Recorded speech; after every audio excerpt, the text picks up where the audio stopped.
Who dares to enter here? Jianyu bit her lip tightly and sighed heavenward. Despite her untimely demise under the wheels of a dump truck and her subsequent reincarnation, Jianyu found a peculiar sense of joy after all. Her previous life had been a chaotic mess, marked not only by late-stage liver cancer, but also by a complete lack of academic achievements. However, to be reborn as a wicked female antagonist was rather excessive. Before her reincarnation, she had been male indeed. Male.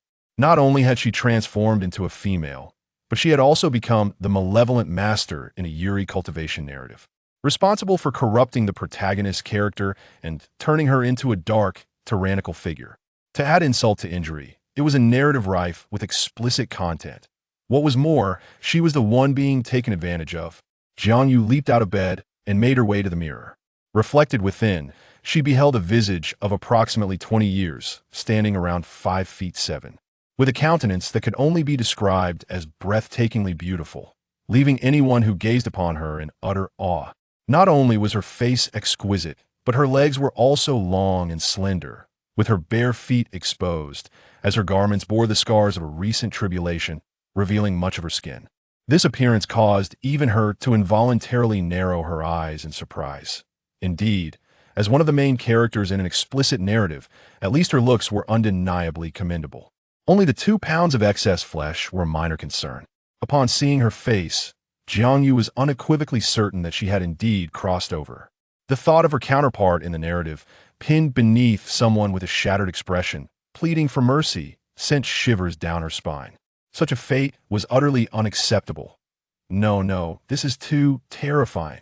Cold sweat dripped from Jianyu's brow as she vigorously shook her head and turned away. At that moment, Jianyu had just emerged from a lengthy seclusion, her cultivation finally reaching the realm of transformation. To achieve this breakthrough, the original owner had prepared for an extensive period, gathering countless rare resources at a steep price, and had spent nearly half a year in seclusion before successfully ascending. And now, she had unwittingly reaped the benefits. This fortune or misfortune? Jianyu's expression fell. She chose to disregard these thoughts and began to regulate her breathing and nurture her body. After all, with a recent breakthrough, she needed to stabilize her newfound realm. Knock, knock, knock. Master, are you there? At that moment, a sharp knock interrupted her, accompanied by a voice as cold as ice from beyond the door. A young girl gently pushed the door open and entered Jianyu's chamber. Bathed in moonlight, she bore a visage that could only be described as flawless, with delicate features devoid of any blemish, her expression aloof, as if frost had settled upon her countenance. Jianyu recognized her instantly. This was none other than the story's formidable heroine, Lin Qingye. Qingye, what brings you here? Jianyu forced herself to wear a strained smile. Uncle Master said you successfully broke through, so I came to pay you a visit. Lin Qingye stepped closer, positioning herself before Jianyu. It was said that those who had successfully crossed tribulations would be briefly unsettled. Jianyu placed a hand over her heart, which was still racing. She was not frightened by the heavenly tribulation, but rather by the presence of Lin Qingye before her. The world Jianyu had entered was the very fantasy novel she had obsessively read just days before her demise. In the original text, Lin Qingye possessed all the traits of a tragic yet gifted heroine. After her family was destroyed, Lin Qingye wandered alone until at the tender age of 8, Jianyu had taken notice of her and brought her home as a disciple. Having slept on the streets and endured meager meals, Lin Qingye held immense respect for her adoptive master, viewing all her commands as absolute. Jianyu's bloodline was a rare phoenix lineage, granting her the ability to wield a portion of the phoenix's power from birth. Yet, the flames of her heritage also posed a threat to her own well-being. Typically, phoenixes could rejuvenate through rebirth, but due to a deficiency in her bloodline, Jianyu was unable to undergo such a process. Thus, she had set her sights on the exceptionally gifted Lin Qingye. With formidable talent and bloodline, Lin Qingye had reached the early stage of transformation by the age of 20, while Jianyu had only achieved this feat after over a century. The original owner understood that time was of the essence. If she did not act soon, there would be no opportunity left. Consequently, she had devised a nefarious plan centered around her obedient disciple, luring Lin Qingye to the back mountain on a moonless night. For Lin Qingye, Jiangyu is akin to electricity, light, the soul myth, her, and thus she remained completely defenseless, allowing her master's spiritual energy to flow into her. At that time, Lin Qingye's feelings for her master had transcended mere filial piety, evolving into a deep admiration. Coincidentally, the original owner's sexual orientation was also unconventional. She held no interest in men, finding her disciple increasingly alluring. Seizing the opportunity, the original owner had destroyed all of Lin Qingye's spiritual veins and imprisoned her, demanding her submission day and night for a full year, engaging in acts unfit for children, disregarding Lin Qingye's desperate pleas for mercy. Ultimately, after Lin Qingye's bloodline was depleted and her cultivation obliterated, the original owner's bloodline was fully restored, allowing her to ascend to the void refinement stage. After completing these heinous acts, the original owner thrust a sword through Lin Qingye's heart, watching as her disciple closed her eyes in despair and rage, discarded into the abyss of Yomi. Being stabbed in the heart typically meant certain death, and falling into the fabled abyss of Yomi left no chance for survival. But one must not forget, this was a tale of a formidable female protagonist in a fantasy narrative. Lin Qingye, having plummeted into the abyss of Yomi, was reborn from the ashes, turning to the path of demonic cultivation. Having suffered betrayal and deception from her beloved, all remnants of kindness within her vanished, transforming her into a harbinger of destruction, who ultimately became a legendary demon lord, leaving a trail of bloodshed in her wake. As the architect of this calamity, Jiangyu could expect no favorable outcome. Once captured by Lin Qingye, Jiangye's bloodline and cultivation were entirely stripped, confining her to a celestial dungeon, reduced to being Lin Qingye's plaything, tormented daily until her expression crumbled, becoming nothing more than a fool consumed by thoughts of Lin Qingye. In the end, after Lin Qingye had vented her frustrations, Jiangyu was imprisoned beneath the purgatory, subjected to the cruelest of tortures. Her soul turned to kindling, suffering for a century before meeting a painful demise. "Master, are you well? Let me help you adjust your clothing." Lin Qingye leaned closer, extending her hand towards Jiangye's shoulder. Chapter 2. A bag of rice. As Lin Qingye touched her shoulder, Jiangyu instinctively recoiled. In that moment, her pores seemed to open wide, and the very membranes of her cells were etched with the word resistance. "Master, is something the matter?" Lin Qingye lifted her gaze to Jiangyu and inquired. The girl's face was extraordinarily exquisite, causing Jiangyu's heart to nearly cease its rhythm. Such beauty was almost excessive. Yet, this was not the time to dwell on such matters. Jiangyu rubbed her forehead, gazing at Lin Qingye, who had just reached the golden core stage.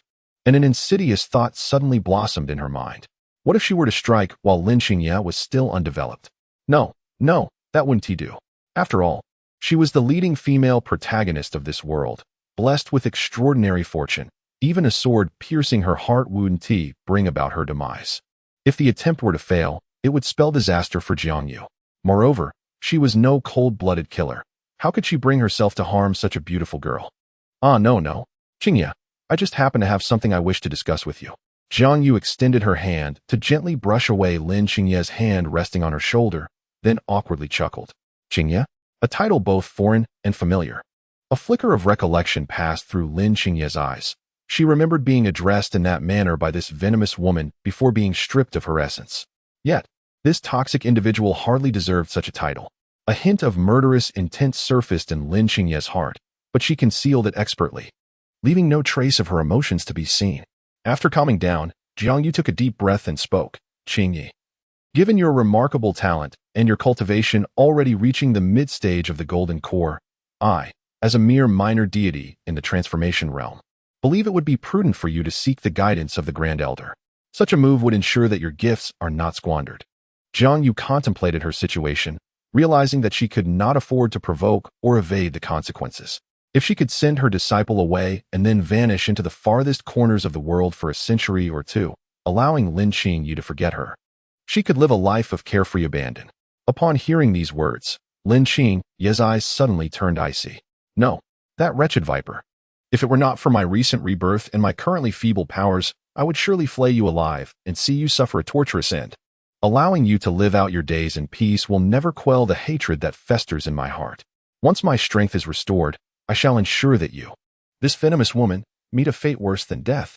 Lin Qingyu recalled the moment Jiang Yu had thrust a sword into her heart before the abyss of shadows. Her expression, one of chilling indifference. That was the moment Lin Qingye's heart had truly perished. Once deeply infatuated with Jiang Yu, she had never considered that her master intended to harm her, even when her own dantian and meridians were destroyed. Jiang Yu's actions had merely been a desperate measure for her own benefit. It was only when Jiang Yu had cast her off the cliff, wearing that dispassionate expression, that Lin Qingye realized all the concern and affection her master had shown were mere facades. The true aim had always been to exploit her powerful bloodline, and nothing more. For Lin Qingye, the realization that Jiang Yu does not love her is a torment far more profound than any physical suffering she endures. Is she attempting to employ a strategy of feigned indifference to test my loyalty? Very well, I shall play along. A barely perceptible smile graced Lin Qingye's lips. My master has treated me with kindness since my youth. Would it not be a betrayal to seek refuge under another's tutelage? Lin Qingye spoke in response, and then raised her gaze. Master, if I have erred in any way, you may chastise me, but please do not cast me away, will you? Jiang Yu was momentarily taken aback. This is an unexpected turn of events. Where is the ruthless and decisive demon I was promised? Jiang Yu's eyes quivered with disbelief. No. This is wrong. The timeline is askew. In contrast to Lin Qingye, I am akin to a deity.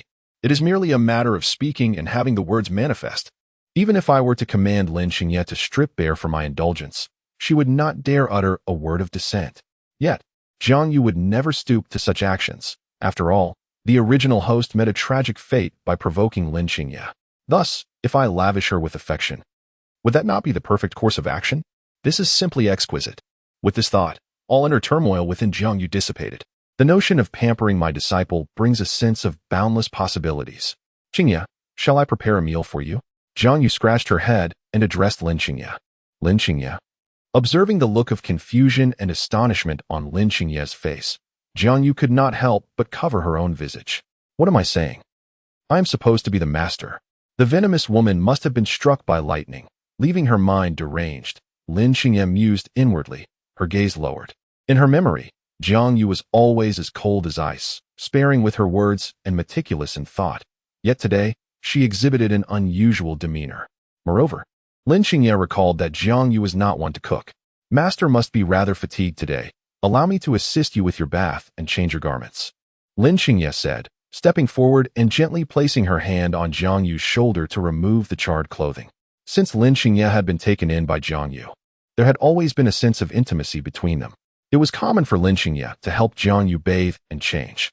Often, Lin Qingye would find herself gazing at Jiang Yu's form, which Jiang Yu attributed to the innocent curiosity of a girl yet to fully mature. After all, Lin Qingye was still quite young at that time. However, now at the age of 19, she had reached complete maturity, both physically and mentally. Jiang Yu's face flushed crimson in the bath, unable to meet Lin Qingye's gaze. This lingering self-doubt from her student days resurfaced. In the presence of beautiful women, she was always plagued by the belief that she was unworthy, avoiding eye contact for fear of appearing repulsive. Yet before her stood Lin Qingye, whose beauty surpassed that of any girl she had ever encountered. To make matters worse, she was in a completely vulnerable state. Lin Qingye continued to cradle Jiang Yu's face. Momentarily lost in a trance, Jiang Yu felt an unsettling restlessness, as if the gaze of Lin Qingye upon her mirrored that of her mother in a past life. Scrutinizing pork at the market. How terrifying. I have finished bathing. Jiang Yu emerged from the tub, hastily grasping a silk towel to shield her modesty. Only then did Lin Qingye snap back to reality. Qingye, it is getting late. Perhaps you should return now. Tomorrow. We must practice martial arts, and I too need my rest, Jiang Yu said with an awkward smile. Upon hearing this, Lin Qingye nodded. Indeed, then master should rest early. I shall take my leave. With that, Lin Qingye turned and exited Jiang Yu's abode. Jiang Yu exhaled in relief. Once Lin Qingye had distanced herself, Jiang Yu returned to her bed, covering herself with the quilt. Well, it is what it is. I shall sleep for now. Jiang Yu closed her eyes and soon drifted off to slumber. Outside the sect, amidst the dense forest, Lin Qingye felt a faint, ethereal surge of demonic energy enveloping her.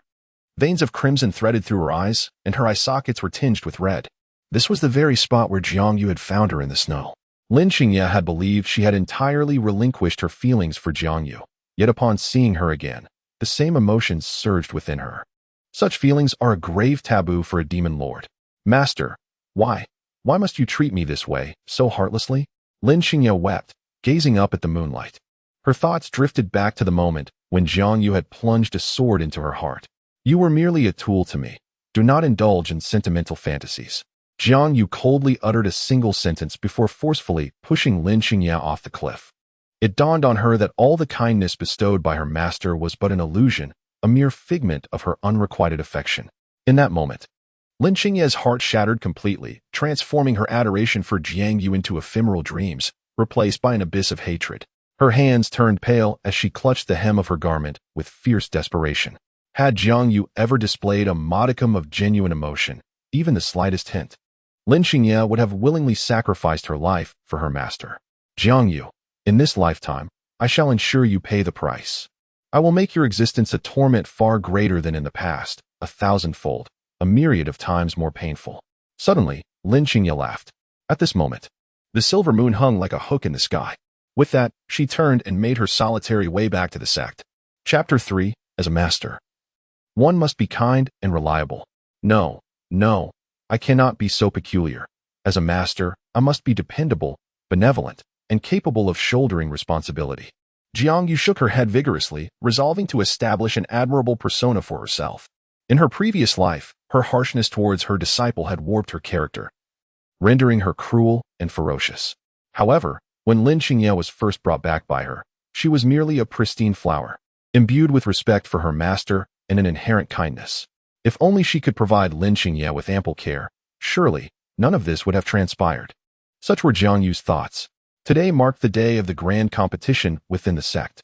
In the esteemed Qingyun sect, a prominent institution within the eastern Xian region of the Great Tao Dynasty, the scrutiny of disciples is remarkably stringent. Every year, the sect conducts a martial arts examination, implementing a system of elimination for the lowest performers, thereby weeding out those who lack diligence. Lin Xingye, as the favored disciple of Jiang Yu, naturally faces opponents who are direct protégés of the sect's most formidable masters. Clad with her sword and her hair tied high in a ponytail, she strides purposefully toward the arena of competition. Her heart is as tranquil as still water.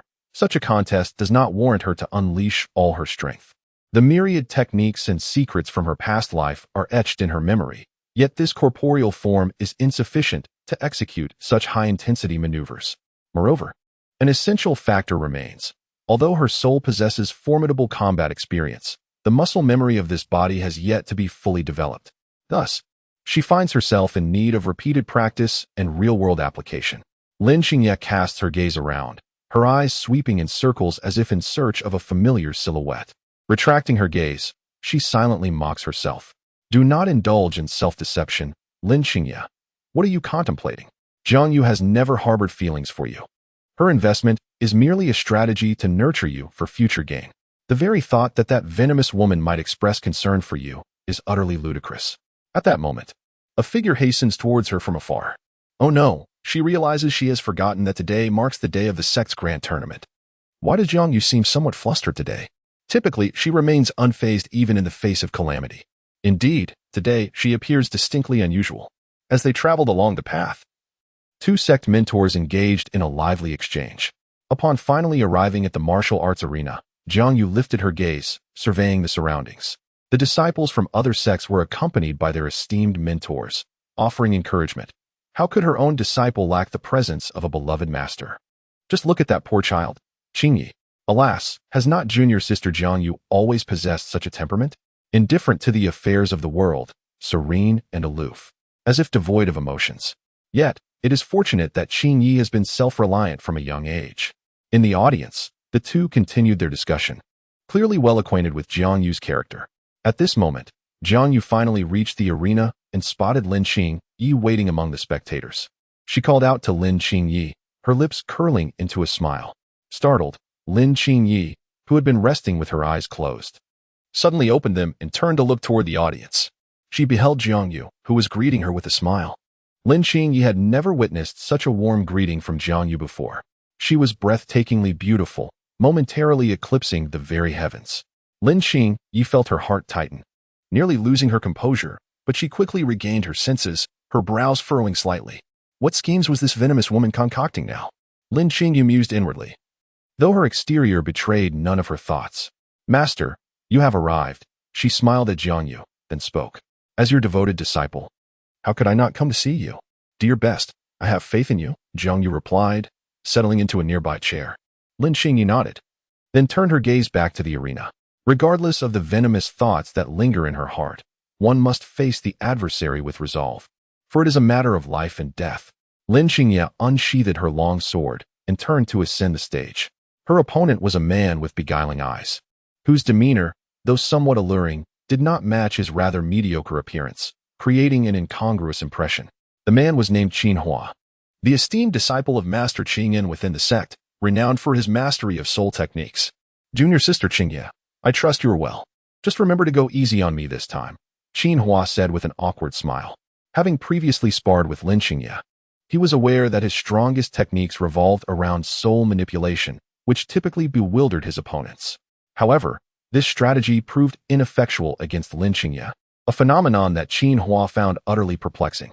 Furthermore, given Lin Qingye's formidable prowess, he was naturally no match for her. Draw your sword, Lin Qingye commanded, advancing towards Qin Hua. At that moment, Jiang Yu was intently focused on Lin Qingye, oblivious to her surroundings. Junior sister, I trust you are well. Master Qingyan approached from behind, greeting Jiang Yu with a smile. Jiang Yu turned to face the woman before her, adorned in a Taoist robe that exuded an air of ethereal elegance. I am well, Jiang Yu replied with a professional smile. The sparring between the younger generation does not require our undue attention, lest we impose pressure upon them. Master Qingyan moved closer to Jiang Yu, to which she nodded in agreement. In the audience, Lin Qingye made no effort to conceal her intentions. Her hand gripped the longsword tightly as she fixed her gaze intently on Qin Hua. In truth, Qin Hua was quite reluctant to engage in combat with Lin Qingye. Yet he found himself compelled to proceed. Since taking Lin Qingye under her wing, Jiang Yu had only imparted to her a few fundamental sword techniques, omitting any advanced teachings. As a result, in her previous life, Lin Qingye had been forced to rely solely on basic moves to counter the ornate swordplay of others. However, this predicament inadvertently benefited her, as her necessity to repetitively practice these foundational techniques solidified her skills. Remarkably, these rudimentary sword moves had already pushed Qin Hua to the brink of defeat. Both wielded the initial stage of the Golden Core realm. Yet the disparity in their practical combat effectiveness was stark. After delivering the final blow that toppled Qin Hua, Lin Qingye sheathed her sword and turned away, just in time to catch sight of Jiang Yu animatedly conversing with the esteemed Qin Yanjinren. For reasons unknown, the delight of their exchange stirred a sense of irritation within Lin Qingye. She clenched her fists and redirected her gaze. Chapter 4. You have done well. Jiang Yu's disciple possesses indeed a solid foundation. I had presumed she was remiss in her teachings, but it appears there is a deeper intention behind her methods.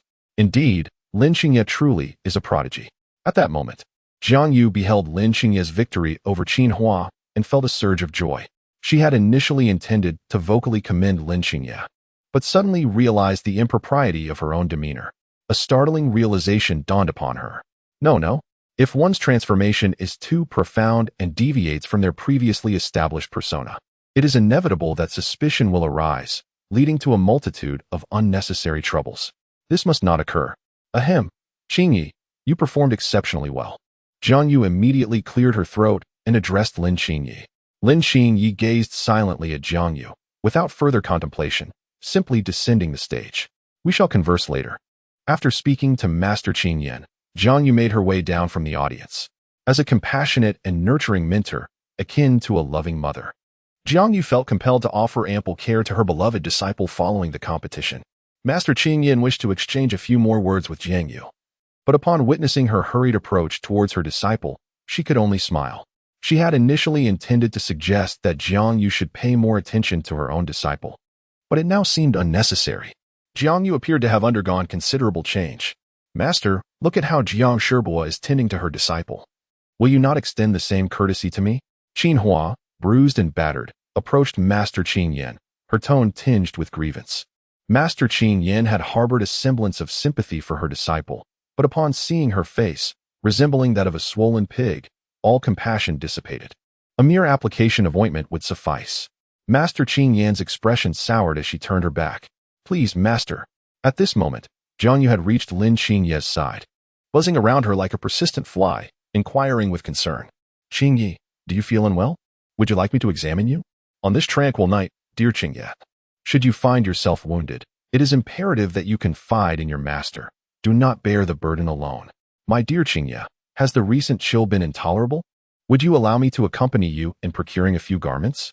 At this moment, Lin Qingye felt her heart constrict as she gazed upon Jiang Yu's sincere visage, her doubts intensifying. Could it be that this cunning woman has sensed something amiss?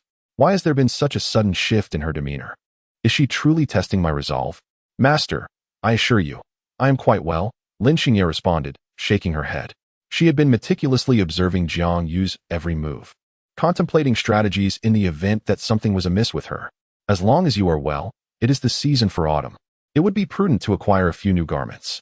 Please, accompany me, Jiang Yu urged, seizing Lin Qingye's wrist and leading her towards her abode. Jiang Yu moved swiftly, while Lin Qingye set a myriad of defenses within her mind. Should Jiang Yu dare to strike, she vowed that even in self-destruction, she would not grant this venomous woman the satisfaction. Jiang Yu, observing Lin Qingye, felt an inexplicable sense of elation. Lin Qingye's lineage was far from ordinary. She was the sole heiress of the illustrious Lin family of Zhuai Prefecture, a paragon of nobility. Alas, the Lin family's overwhelming power had provoked the ire of the imperial court, resulting in their ultimate downfall. From that moment forth, Lin Qingye embarked on a life of wandering until fate led her to Jiang Yu, who recognized the profound absence of affection in her life. Having grown up amidst danger and having long since experienced the harsh realities of life, she was suddenly taken in by Jiang Yu, which bestowed upon her a long-lost sense of security. This newfound safety led her to develop an almost obsessive love for Jiang Yu, despite the fact that Jiang Yu's care for Lin Qingye could hardly be deemed profound. As she recalled, aside from showing concern for Lin Qingye's cultivation, Jiang Yu had not displayed any further interest in her well-being. Upon entering her home, Jiang Yu unwrapped a package and revealed a splendid garment, a velvet robe infused with the hues of flickering flames. Qingye, come and put this on, Jiang Yu said with a warm smile, draping the robe over Lin Qingye's shoulders. The moment she donned the attire, Lin Qingye felt a wave of warmth envelop her heart. This is a garment I purchased from the Langya market, Jiang Yu explained. It is adorned with numerous feathers from firebirds, which serve to provide effective insulation. Although you have reached the early stages of the Golden Core realm, rendering you largely impervious to common cold, it is still imperative to take care of your health. For practitioners like us, safeguarding one's body is of utmost importance. Upon hearing this, Lin Qingye's expression darkened. In her previous life, Jiang Yu had shown little concern for her, save for her physical condition and cultivation, a focus that stemmed from a desire to ensure Lin Qingye's excellence as a furnace. Indeed, this venomous woman remained unrelenting. Yet, Lin Qingye chose not to reveal her inner turmoil, instead lifting her gaze and smiling at Jiang Yu. Thank you, master. I shall accept it. Good. Focus on your cultivation. But remember to prioritize your health. Jiang Yu extended her hand and gently stroked Lin Qingye's head. When Jiang Yu's hand made contact with her, Lin Qingye was overwhelmed by an intense sense of revulsion and discomfort that coursed through her entire being. If she possessed the ability, she would have eagerly severed Jiang Yu's hand at that moment. Instinctively, Lin Qingye recoiled, yet this gesture was misinterpreted by Jiang Yu as shyness. Do not be bashful. If you desire anything in the future, feel free to express it to your master, Jiang Yu proclaimed, puffing out her chest and placing her hands on her hips with a smile. Since Lin Qingye had come under Jiang Yu's tutelage, her life had been marked by frugality, with both her meals and attire reflecting a stark simplicity. This was largely due to the original owner's extreme thriftiness. Although Jiang Yu had ample resources, she was reluctant to expend excessive funds on Lin Qingye.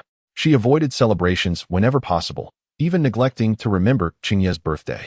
Nevertheless, Lin Qingye persevered each year, diligently saving money to purchase gifts for her master. Upon discovering this, Jiang Yu felt an overwhelming sense of indignation. How could such a dutiful and affectionate disciple fail to cherish herself properly? If it were up to her, she would shower her beloved pupil with boundless affection. Now that her wish had materialized, Jiang Yu had no intention of being stingy. What do you desire? Lin Qingye hesitated, tapping her lips thoughtfully before diverting her gaze to Jiang Yu's less than imposing decolletage. Chapter 5. After all, she is my only disciple. Naturally suspicious. Lin Xingye remained unconvinced by Jiang Yu's words, believing that the woman before her was merely testing her. After all, the memories of her past life, where she endured torment and captivity, remain vivid. In this ruthless realm of cultivation, those who are naive and careless do not survive long. I desire nothing, master. You need not worry, the disciple assured. Is that truly so? Indeed, Lin Xingye nodded in affirmation. Then tomorrow, I shall take you to the market to procure some items. Your room appears rather sparse. While a simple life has its merits, one must not suffer unduly. Jiang Yu continued, aware that Lin Xingye's dwelling was devoid of excess. All her funds were spent on necessities, and any rewards from the sect for her talents were often used to purchase gifts for her master. Thus, Lin Xingye perpetually appeared impoverished, and indeed, she was. Very well, I shall heed your advice, Lin Xingye agreed. After conveying her thoughts to Lin Xingye, she returned to her own abode. Jiang Yu promptly inspected her storage ring and was relieved to find a considerable amount of funds within. She resolved to indulge Lin Xingye a bit more. Though this money was hers, it was not earned through her own toil, granting her a sense of detachment from the expenditure. Once she confirmed Lin Xingye had departed, Jiang Yu made her way to the kitchen. In her previous life, she had been quite adept at cooking, yet the original owner had no such skills, leaving the kitchen unused and idle. It was this very reason that caused her to nearly be late to meet Lin Xingye today. Having purchased some ingredients, she endeavored to bake a cake in the kitchen. Everything else is fine, but the cream is somewhat challenging. After all, in just a few days, it will be Lin Xingye's birthday, and she intends to surprise her dear disciple. However, the conditions in this place are rather inadequate. Perhaps I should spend some money to check out the sect's dining hall. Jiang Yu pondered, knowing that making a cake requires quite a few tools. She promptly decided to set out towards the northern part of the sect. Am I not mistaken? Is that not the esteemed Jiang Yu? Indeed. She is the youngest nascent soul cultivator in Qingyun sect in nearly a century, having single-handedly slain the Blue Tiger Demon King during the beast tide that besieged Luoluo City. I have heard that tale since childhood. Many of the kitchen staff were animatedly discussing, clearly aware of Jiang Yu's renown. In truth, her fame extends beyond Qingyun sect. Jiang Yu's name resonates throughout all of Luoluo City, second only to the sect leader, the Venerable Depan. This reputation primarily stems from her valiant stand during the beast tide, when life and death hung in the balance. Jiang Yu emerged, unleashed her fiery wrath, and slayed the Blue Tiger Demon King, thereby becoming a hero in Luoluo City and the object of admiration for countless talented individuals. Listening to their chatter, Jiang Yu remained unimpressed. The original owner had only slain the Blue Tiger Demon King after another nascent soul cultivator had severely weakened it at the cost of their own life. Jiang Yu had merely seized the opportunity as she required the tiger's hide, thus taking a perilous risk. The majority of the credit rightfully belonged to the fallen nascent soul cultivator, who, tragically, not only lost their life, but also had their storage ring taken by Jiang Yu. What a misfortune indeed. Upon reflecting on these matters, Jiang Yu could not help but let out a heavy sigh within her heart. However, the battleground was separated from Luoluo City by a mountain, leaving many unaware of the true events. Thus all the accolades fell upon Jiang Yu's shoulders. These were also insights she had gleaned while reading. Fairy Jiang, may I inquire about the purpose of your visit? The steward of the dining hall courteously welcomed Jiang Yu, perceiving her as a great hero who had saved Luoluo City and a renowned figure of Qingyun sect. I would like to borrow a kitchen room for a few days. We can certainly negotiate the price, Jiang Yu stated, producing a pouch of silver from her storage ring. No need. The steward replied firmly, promptly returning the silver. Fairy Jiang need not be so courteous. You may use the dining hall freely. Why discuss payment? Isn't that a bit inappropriate? Jiang Yu said, feeling somewhat embarrassed. Not at all. Please, use it without hesitation. Without you, Luoluo City might have faced utter destruction. How could we possibly charge for a humble dining hall? The steward chuckled heartily, waving his hand dismissively. Then I shall graciously accept your offer, Jiang Yu replied with a smile. It seemed that the members of Qingyun sect held her in high regard, though she remained uncertain about her reputation in Luoluo City. After all, the original owner of her body had a personality as cold as ice, fixated solely on cultivation, and was perpetually oblivious to external gossip. Once the conversation concluded, Jiang Yu stepped into the kitchen. It was splendid. The kitchenware was well equipped, and there was an abundance of ingredients. Jiang Yu, with her fists clenched and ready, prepared to showcase her skills. If equipped with modern culinary tools, she would undoubtedly craft an exquisite and delectable cake, akin to those sold at a premium in upscale markets. Yet, in this environment of scarcity, the bread she produced could only be described as abstract. Not only did it lack aesthetic appeal, but its flavor was also peculiarly off-putting. She needed to ponder which steps had faltered and how to improve upon them. It seemed that this was no simple task. Jiangyu muttered to herself before discarding the abstract cake. She still required molds to proceed. Upon returning from the kitchen, she commenced her meditative practice. Although she had traversed dimensions, her cultivation could not be neglected. As she circulated her spiritual energy through her meridians into the sea of qi, she suddenly felt a sharp pain. Hiss! Jiangyu couldn't help but exclaim. She understood the cause of her distress. Despite possessing the exceedingly rare phoenix bloodline, her innate lineage was insufficient. Thus, while she could harness the phoenix's flames, she was unable to undergo rebirth, resulting in irreversible damage accumulating in her meridians and qi sea over the years. Although the phoenix bloodline endowed Jiangyu with formidable offensive power and exceptional talent, it also bore numerous side effects. Each time she circulated her energy, she experienced excruciating pain. However, as the energy flowed, the discomfort gradually subsided. Wiping the beads of sweat from her forehead, Jiangyu did not relent but continued to circulate her energy. Besides her cultivation, she also needed to contemplate ways to mend her bloodline. She took a deep breath. Jiangyu would certainly not harbor any ill intentions towards Lin Xingye, for she was her sole disciple, a beloved companion. Chapter 6. Theft. It must be theft. The following morning, Jiangyu stepped outside. A hint of damp air filled her nostrils, banishing the fatigue from her night of cultivation.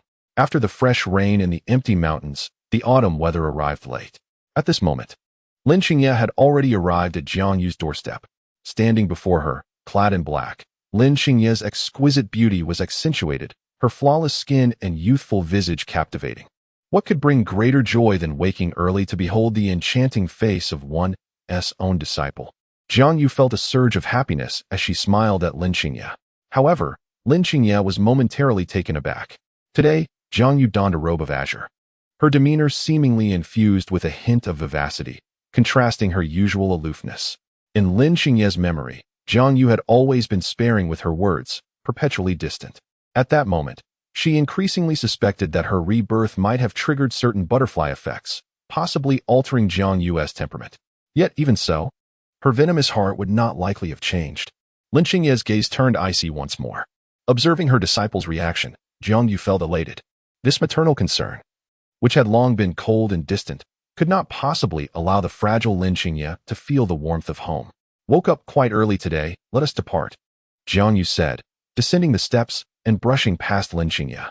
Indeed, I shall heed the teachings of my master, Lin Xingye replied with a nod, following Jiangyu as they ventured forth. Upon first perusing this book, Jiangyu found herself profoundly captivated by Lin Xingye's subsequent stratagems. After Lin Xingye exacted her vengeance, Jiangyu couldn't help but admire the author's exceptional writing style, exclaiming in awe at their profound understanding of the essence of exhilarating narratives. Yet, upon her own transmigration, she was taken aback by the author's ruthlessly cruel methods, deeming their heart utterly condemnable. Fortunately, all had yet to unfold, and Jiangyu still possessed the opportunity to prevent Lin Xingye's descent into darkness.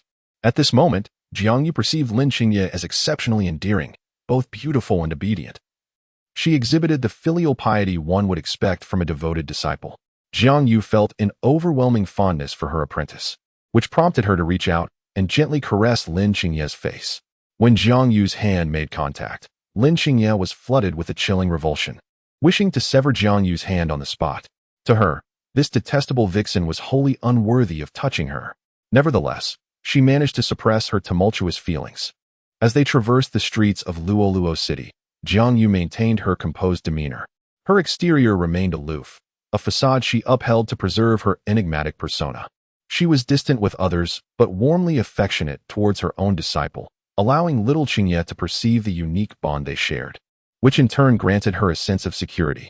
Although she appeared cold, Jiangyu was still vigilant, surveying her surroundings with her spiritual awareness. Most of the townsfolk, upon catching sight of her, would engage in hushed discussions, invariably remarking on how the immortal Jiangyu was indeed as stunning as a celestial being. Clearly, All attention was focused on Jiang Yu, while Lin Xingye received considerably less scrutiny. At this moment, Lin Xingye gazed at Jiang Yu, feeling a heaviness in her heart. This venomous woman had indeed crafted a splendid fade, deceiving the entire city. If it were possible, Lin Xingye yearned to tear away all of Jiang Yu's disguises and expose her heart, allowing the people of Luoluo City to witness just how dark this woman's soul truly was. The Yong'an Trading Company, as the largest commercial establishment in the city, offered an extensive array of goods, ranging from low-end items purchased by the common folk to exquisite treasures reserved for the affluent elite.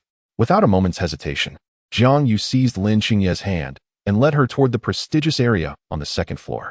Your attire is far too modest. Select a few elegant pieces. And do not forget to acquire some gold and silver jewelry that catches your fancy, Jiang Yu instructed Lin Xingye. However, Lin Xingye, upon hearing this, felt a sense of disdain. Having lived a lifetime, she had encountered far more than mere trinkets. How could she be captivated by such trivial baubles? In her past life, had she heard Jiang Yu utter these words, her eyes would have sparkled with excitement as she gazed adoringly at her master. Yet now, all that filled her heart was cold amusement. Thank you, master, she replied, masking her thoughts with an innocent demeanor. You may browse. I shall take a look ahead, Jiang Yu said before making her way toward the living area, for she still needed to find some cake molds. Observing Jiang Yu's departure, Lin Xingye did not dwell on it, choosing instead to continue her leisurely stroll. She resolved to purchase a few items, if only as a token gesture to satisfy Jiang Yu's expectations. Yet, her heart remained untouched by these material trinkets. Having ascended to the pinnacle of the tribulation realm in her previous life, she commanded an empire where the entire continent trembled at her feet. Power and cultivation held no allure for her, much less these paltry jewels. Make way, make way. Routine inspection. A voice suddenly pierced through the air behind her. Lin Xingye turned to witness the city guard conducting their patrol. A frown furrowed her brow, for these inspections were not merely to deter crime, but also to unearth any infiltration by demonic cultivators. It was best to avoid any entanglement with these officials. Qin, cease your bellowing at the townspeople. As members of the city watch, we must conduct ourselves with decorum, a male voice rebuked from behind. Lin Xingye's gaze fell upon the speaker, a figure she vaguely recalled. Adorned in a blue Taoist robe emblazoned with the constellation of the Big Dipper, he was Chu Xinghe, a vanguard of the city patrol. Unlike the majority of his colleagues, who were known for their arrogance and abuse of power, Chu Xinghe was a rare beacon of integrity.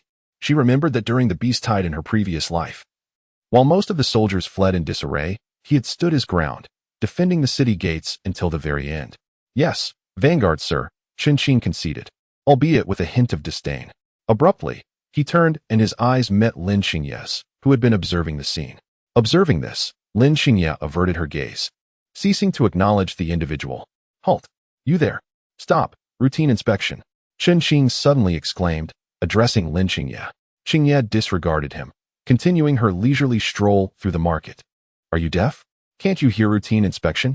Qin pursued her, his tone laced with indignation. Initially, he had been captivated by Lin Xingye's countenance. However, her unadorned attire seemed incongruous with her presence in such an upscale area.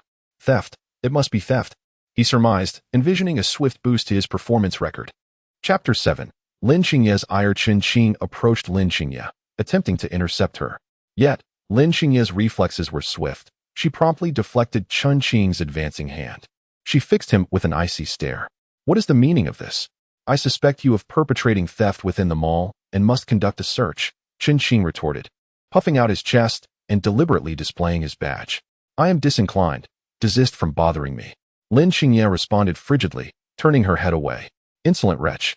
Witnessing Lin Xingye's reaction, Qin's face darkened. His true intention was to exploit the pretext of an inspection to make improper advances. However, he had not anticipated Lin Xingye's assertive nature.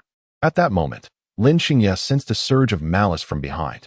Instantly, she drew her sword, parrying an incoming staff with a resounding clang. As the sound reverberated, a hint of murderous intent flickered in Lin Xingye's icy gaze. Seeking death. Qin, what are you doing? You cannot recklessly harm the innocent. Do you treat the regulations as mere whispers in the wind? Chu Xinghe immediately reprimanded loudly as he approached. Young lady, I apologize. This matter is our. Swish. Before Chu Xinghe could finish his explanation, Lin Xingye unsheathed her sword and lunged directly at Qin's heart. Chen Qing's eyes widened in shock as he swiftly sidestepped, the blade grazing his chest and leaving a crimson mark. He retreated hastily, his heart racing as he glanced at his wound, realizing that had he not reacted in time, he might have met his demise on the spot. Goodness, you actually dared to assault an enforcer. It is crucial to note that in Luoluo City, attacking an enforcer is a grave offense.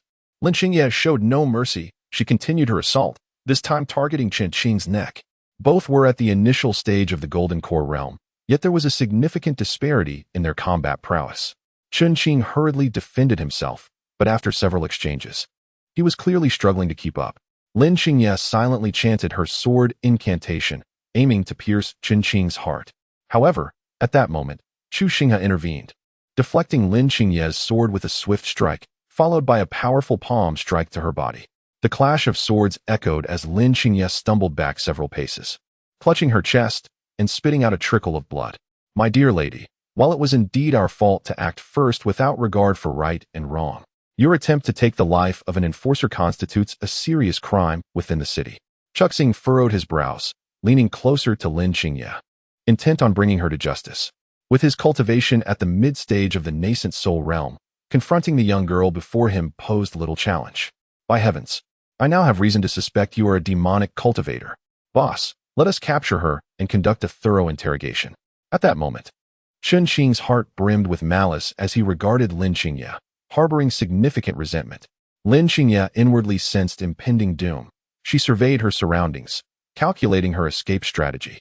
In truth, the moment Chen Qing made his move against her, Lin Xingye had already resolved to strike with lethal intent. Regardless of whether she resisted, she would be subjected to scrutiny. And if fortune were to turn against her, her identity as a demonic cultivator could very well be revealed. After all, she had only recently been reborn and had yet to establish adequate means of concealment. Any investigation would likely expose her. Thus, her plan was to seize the element of surprise and eliminate one adversary, significantly increasing her chances of escape. However, Lin Xingye had overestimated the strength of her current body. I shall see who dares to lay a hand on my disciple. A feminine voice resounded from behind. Instantly, an overwhelming pressure enveloped everyone in the vicinity. All eyes instinctively turned in unison, revealing Jiang Yu approaching from afar, her left hand ablaze with a gentle flame of departure, while her right hand formed a powerful fist. Jiang, Miss Jiang. Upon seeing Jiang Yu, Chuxing's heart soared with joy. Jiang Yu was the hero of the entire Luoluo city, an idol in Chuxing's eyes. Encountering her in person naturally stirred his emotions. Fear not, for the master is here. Jiang Yu smiled at her disciple and immediately moved to stand beside Lin Xingye, shielding her with her presence. At that moment, a faint trace of blood adorned Lin Xingye's lips, contrasting starkly with her pale complexion, creating an oddly captivating beauty. The battle-worn version of her disciple was undeniably striking. However, upon witnessing Jiang Yu's protective gesture, Lin Xingye's expression shifted, reflecting a tumultuous mix of emotions. She despised the sensation of being unable to control the situation with her own power. You claim my disciple has stolen items from the market. Where is your evidence? Jiang Yu inquired coldly, fixing her gaze on Chen Qing. Evidences. In our enforcement hall, apprehensions do not require proof. Chen Qing replied defiantly, boasting a confidence that stemmed from the supremacy of the enforcement hall in Luoluo City, where no sect could surpass its authority. No evidence needed? Then may I inquire if I suspect you of treason? Would evidence be necessary? Jiang Yu raised her hand, and in that instant, Chen Qing felt an overwhelming pressure, forcing him to the ground, blood spilling from his mouth.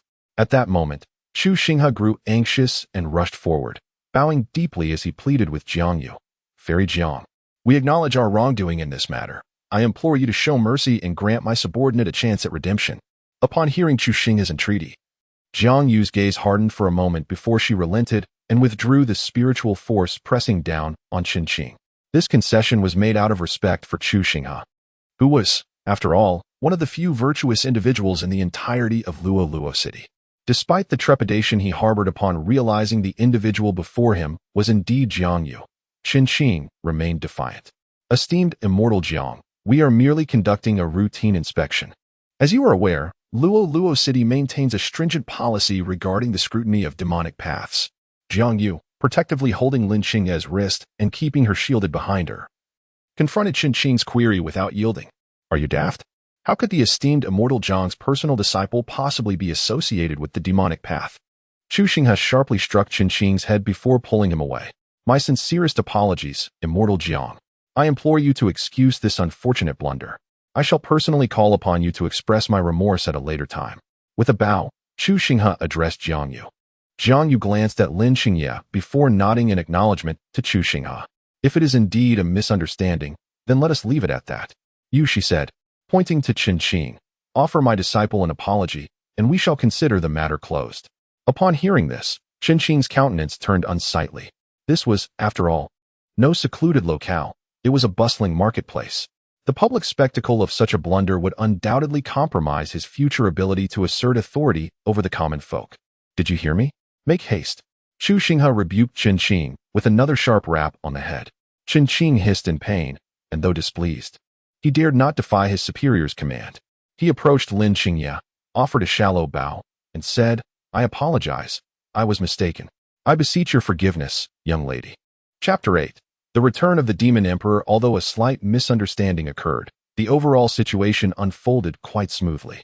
Jiang Yu purchased numerous new garments and exquisite jewelry for Lin Xingye, aware that young girls of her age possess a fondness for beauty. As her disciple, it was imperative to adorn her in splendid attire. However, Lin Xingye found herself increasingly perplexed by Jiang Yu's actions. What was her true intention? Lin Xingye's expression oscillated between contemplation and uncertainty as she endeavored to view the situation from Jiang Yu's perspective, weighing the pros and cons ultimately. She concluded that Jiang Yu aimed to lower her guard and indoctrinate her, with the ulterior motive of making her willingly become a furnace cauldron. It was essential to recognize that not all furnace cauldrons are created equal. Lin Xingye's lineage was exceptionally potent, marking her as an ideal furnace cauldron. In her past life, after Jiang Yu rendered Lin Xingye incapacitated, their dual cultivation led to significant resistance on Lin Xingye's part, resulting in a diminished outcome. Yet, if she were to submit without resistance, willingly accepting her role as Jiang Yu's furnace cauldron, the results would undoubtedly be greatly enhanced.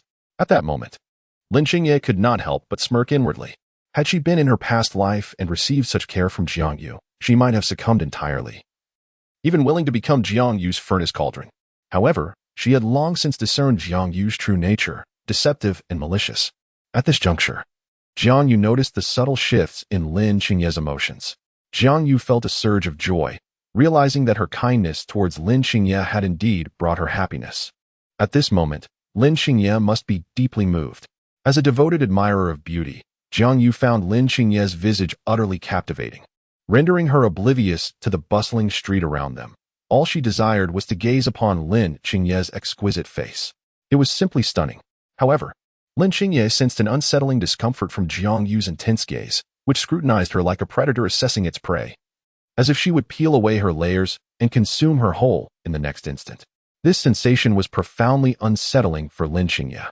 Jiang Yu's inner thoughts mirrored her desire to plant a kiss on Lin Xingye's face, yet she restrained herself from acting upon it. Is there anything uncomfortable? Jiang Yu inquired. If so, please inform me, and I shall tend to you. With a caring demeanor, Jiang Yu observed Lin Xingye's condition, but Lin Xingye merely shook her head. Master, I am well and do not require excessive concern. That evening, Lin Xingye planned to venture beyond the sect, during which she hoped Jiang Yu would refrain from directing too much attention towards her. Very well, ensure you rest well tonight. Should you encounter any difficulties, you must inform me, Jiang Yu urged, anxious that Lin Xingye might overlook something important. Yes, master, I will be attentive, Lin Xingye acknowledged with a nod. Come find me tomorrow at noon. I have matters to discuss with you, Jiang Yu instructed. Understood, I shall take my leave now, Lin Xingye replied with a nod. After conveying her thoughts, Jiang Yu hurriedly made her way towards the sect's dining hall.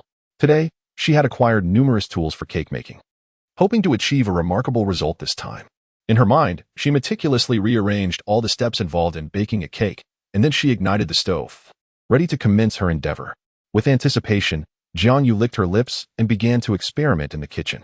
Meanwhile, on a mountain outside Luo City, known as the Ghost Mountain due to the peculiar aura that emanated from its surroundings, rumored to be haunted, Lin Xingye arrived here, feeling an overwhelming sense of familiarity as she absorbed the surrounding magical energy, which danced within her, filling her with exhilaration.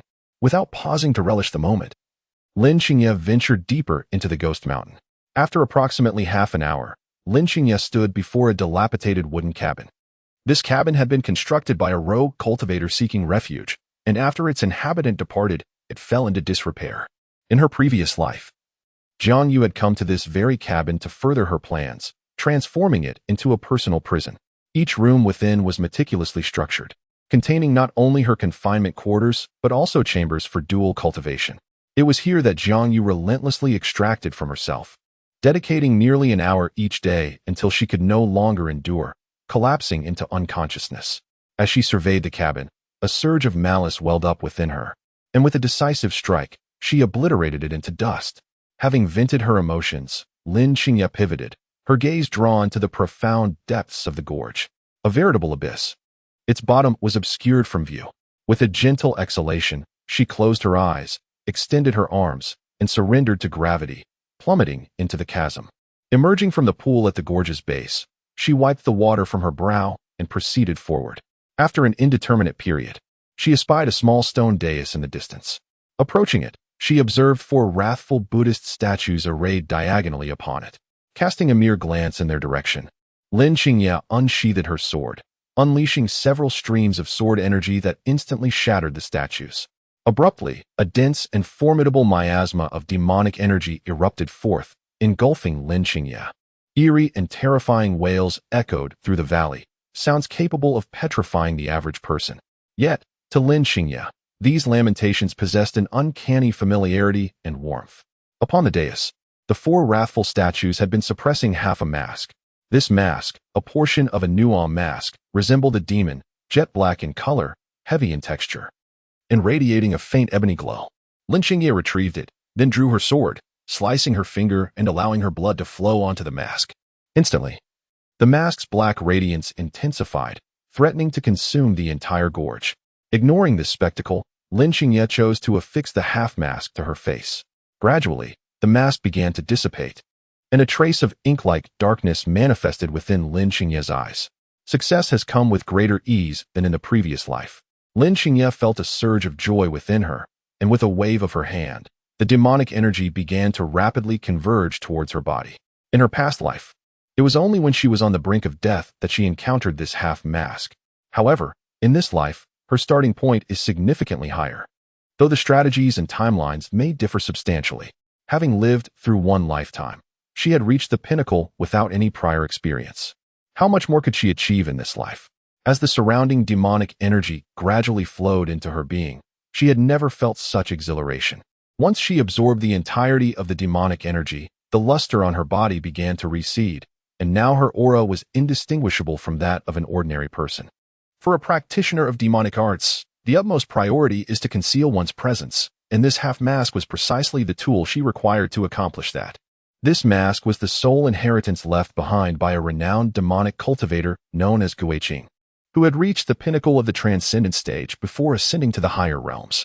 During his time on Earth, he was a force of unparalleled destruction, slaying anyone in his path, whether human or divine, effectively shattering an entire era single-handedly. After his ascension, the righteous sects of the mortal realm, fearing the emergence of another Guiqing, conspired to destroy the mask and subsequently sealed it away. Half of it fell into Lin Qingye's possession, while the other half remains lost to the unknown, eluding even her after reaching the pinnacle of the transcendent stage. However, by that time, she no longer required the power of the Guiqing mask. Lin Qingye had surpassed the Guiqing himself. She exhaled a breath of murky air. Despite having successfully acquired half of the mask, she could not afford to be complacent. She was acutely aware that what had propelled her from the depths to her current stature was not the Guiqing mask, but rather her own indomitable will. "I shall make you pay dearly," she thought, her expression shifting between shadows and light as memories of her past life flooded back. Those who had opposed her would meet their end once more, with Jiang Yu at the forefront of her vengeance. Yet, Lin Qingye's cultivation was not yet ripe.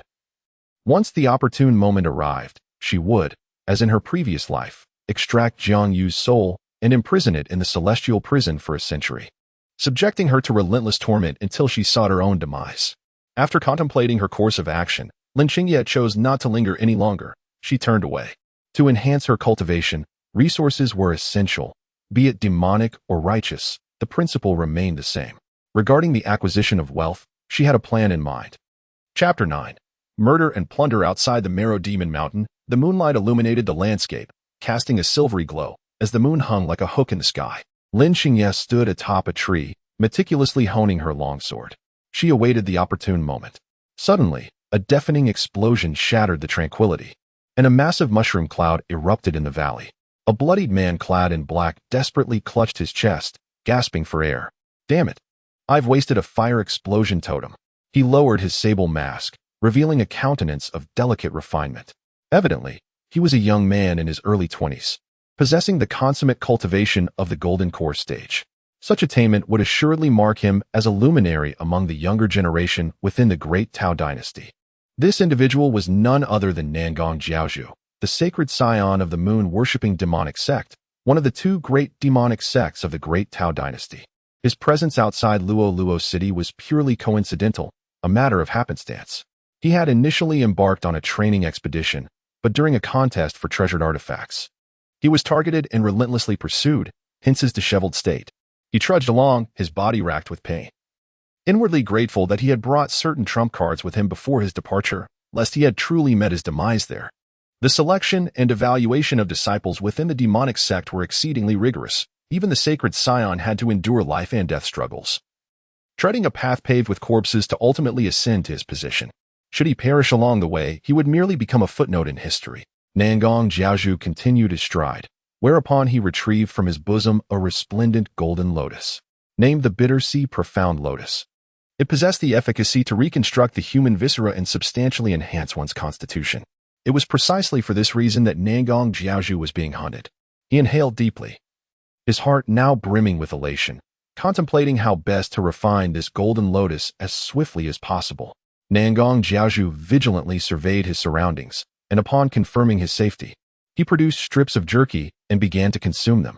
After all, his cultivation had not yet reached the stage of abstaining from grains, and he still needed to rely on sustenance to maintain his vital signs. Just as Nangong Jiaozhu relaxed, he suddenly felt an excruciating pain in his heart. His pupils contracted, and he immediately turned his head, only to see Lin Xingye's face devoid of any emotion. Before Nangong Jiaozhu could utter a word, Lin Xingye drew her long sword and, with another swift motion, slit his throat. Nangong Jiaozhu's eyes remained wide open, desperately trying to speak, but his severed throat rendered him voiceless. In the end, he succumbed to despair and resentment. Lin Xingye wiped the blood from her sword and returned it to its scabbard. She knew from countless assassinations that people are most vulnerable when they are eating.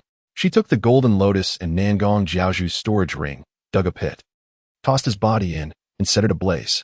The scene was meticulously cleaned, leaving no trace for the average person to find. Only those who specialized in investigating homicides could uncover any clues.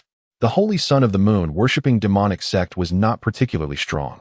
Only considered a talented prodigy among the younger generation in the eastern Xian region of the Great Tao Dynasty. However, Lin Xingye's talent was of a global caliber. Yet, even in this Great Tao Dynasty, there were individuals who posed a significant challenge to her. In the Netherworld Demonic Sect, another top-tier demonic sect in the eastern Xian region, there was a formidable woman who had nearly brought Lin Xingye to the brink of death on several occasions. She took a gentle breath and dismissed the thought from her mind. Lin Xingye opened the storage ring and carefully counted the number of spirit stones inside. They were heavy, filling several large bags, which filled her with satisfaction. Subsequently, she meticulously searched the exterior of the storage ring, eventually locating a specific marking. This insignia was a unique method employed by the moon-worshipping demonic sect, designed to track inadvertently lost storage rings, thereby enabling them to pursue those who had slain members of the sect. The method of imprinting was exceptionally subtle, proving difficult for even ordinary transcendent void stage experts to detect, but it posed no challenge for Lin Xingye. After obliterating the mark, Lin Xingye departed from the scene with a sense of relief. Huff, it seems I can't continue to push myself like this. Jiang Yu emerged from the bathroom after finishing her shower. She had been circulating celestial energy to cultivate her realm, intending to practice more. But the scorching fire left her feeling overwhelmed. Now, completely unclad, she approached the mirror after her bath. She couldn't help but acknowledge that her figure was truly the stuff of R-rated novel heroines. Though her curves might be somewhat modest, her legs were undeniably flawless, and coincidentally, Lin Xingye had a predilection for legs, which explained why she was once again being treated as a captive for a time. If it were her former self, She would undoubtedly have indulged in admiring herself for a while, but not anymore. Jiang Yu wasn't perverted enough to be interested in her own body. After drying herself, she reclined on the bed. She had practically mastered the cake-making process through experimentation. The finished product, while not flawless, was far from being an unrecognizable mess. When she baked a cake for little Qingye's birthday, she was certain to be overjoyed. The corners of Jiang Yu's lips tilted upward slightly. In the original plot, Lin Qingye was driven to darkness because of her. But now, Jiang Yu was determined to provide her with the warmth of a family. Let the pitiable and love-deprived Lin Qingye feel the affection from her esteemed master. However, while caring for her disciple, one must also contemplate how to confront the impending blood moon beast tide. Jiang Yu furrowed her brows, recalling that not long from now, Luoluo City would soon face a blood moon beast tide. Unlike ordinary beast tides, the outbreak of a blood moon beast tide not only increases the variety and number of beasts, but also enhances their strength compared to the past. Such a tide could bring irreversible calamity to the entirety of Luoluo City. Jiang Yu understood the necessity of making preparations for this eventuality. Although, as a cultivator at the transformation stage, she need not overly worry about the impacts of the beast tide. Caution would suffice for her to navigate through the storm. Yet the city's common folk were another matter entirely. She felt a compelling urge to involve herself in the situation. While the fates of the citizens were not directly her concern, as a well-educated individual of the new era, witnessing so many unfortunate souls facing disaster stirred her empathy. After much contemplation, Jiang Yu resolved that it would be prudent to make some preparations. Nevertheless, the immediate priority remained her obedient disciple's birthday. With a deep sigh, she hurried toward the kitchen. Upon returning to her room, Lin Qingye did not engage in any particularly remarkable actions. After a brief cleansing, she promptly entered seclusion. The potency of the golden lotus was volatile, necessitating her swift alchemical refinement, ideally to be completed by tonight. With this thought in mind, Lin Qingye ceased her hesitations and directly commenced the process of refinement. She prepared a large cauldron for alchemy and ignited a fire beneath it. Subsequently, she added copious amounts of water and supplemented it with various medicinal herbs. After swallowing the golden lotus, Lin Qingye felt an intense, inexplicable fire ignite within her body. Ignoring the excruciating pain that tore at her, she struggled to stabilize her form. Inhaled deeply, and then exerted all her strength to circulate her internal energy, absorbing the medicinal potency. By noon the following day, Jiang Yu finally returned from the dining hall of the Qingyan sect. She exhaled a long breath, then made her way to her courtyard. After tidying up, she began to await Lin Qingye's arrival.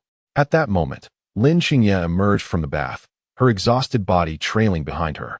The alchemical cauldron was now sullied and filled with filth, a testament to the impurities expelled from her body. At this moment, her physique had ascended to a higher level.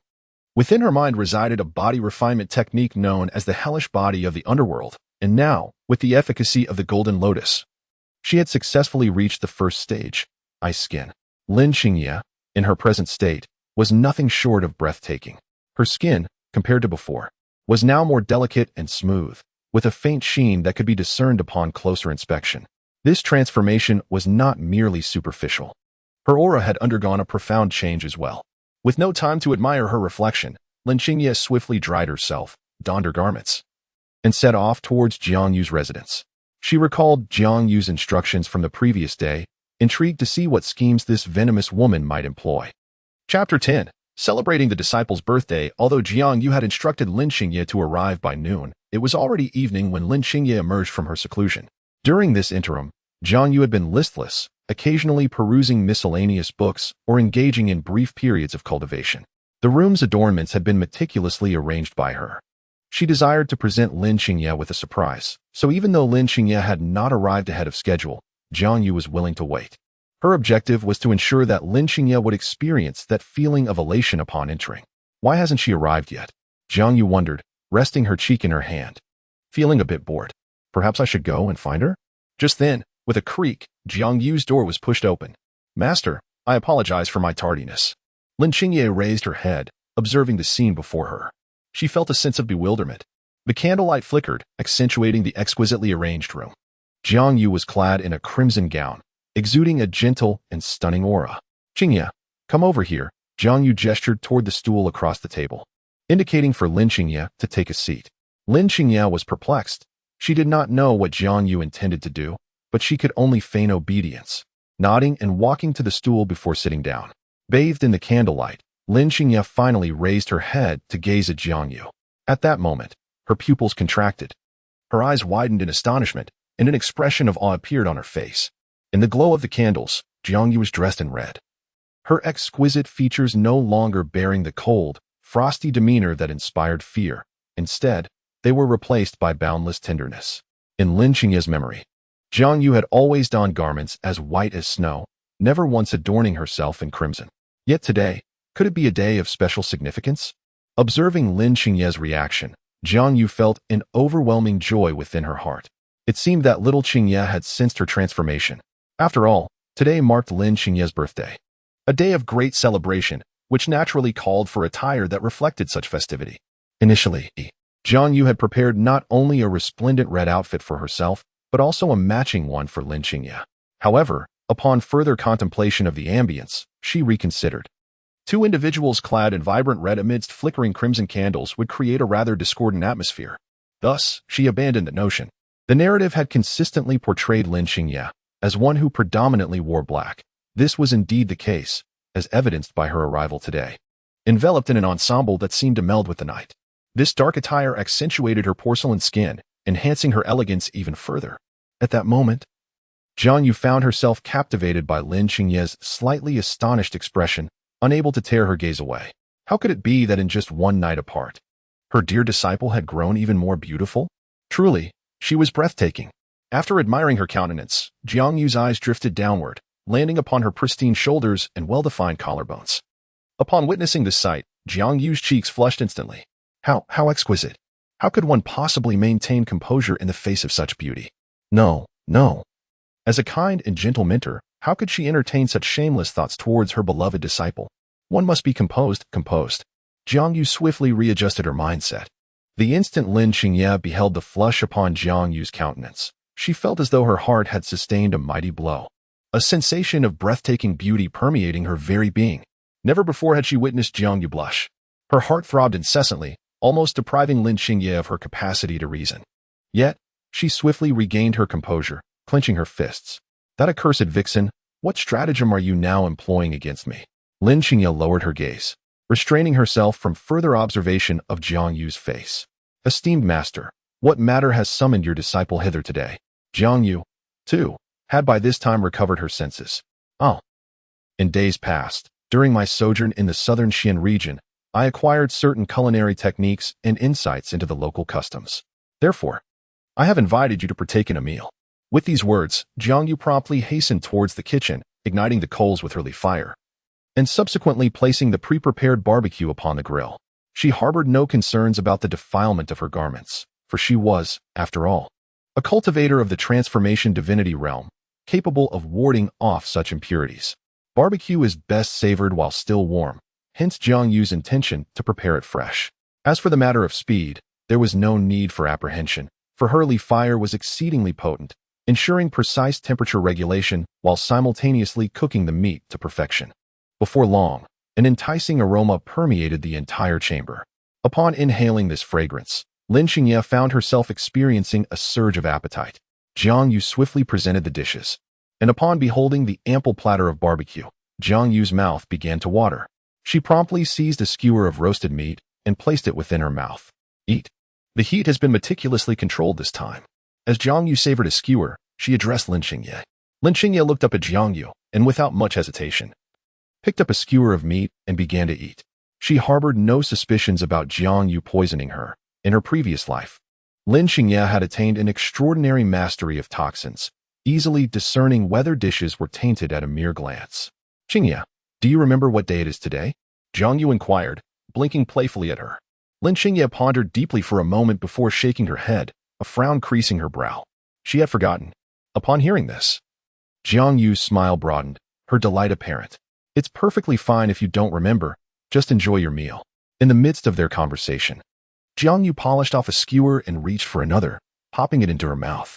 Lin Xingye felt somewhat bewildered, but chose not to decline, continuing to eat. Xingye, if you wish to drink, there are a few cans behind. Feel free to help yourself, Jiang Yu said, watching her closely. Lin Xingye was taken aback by this.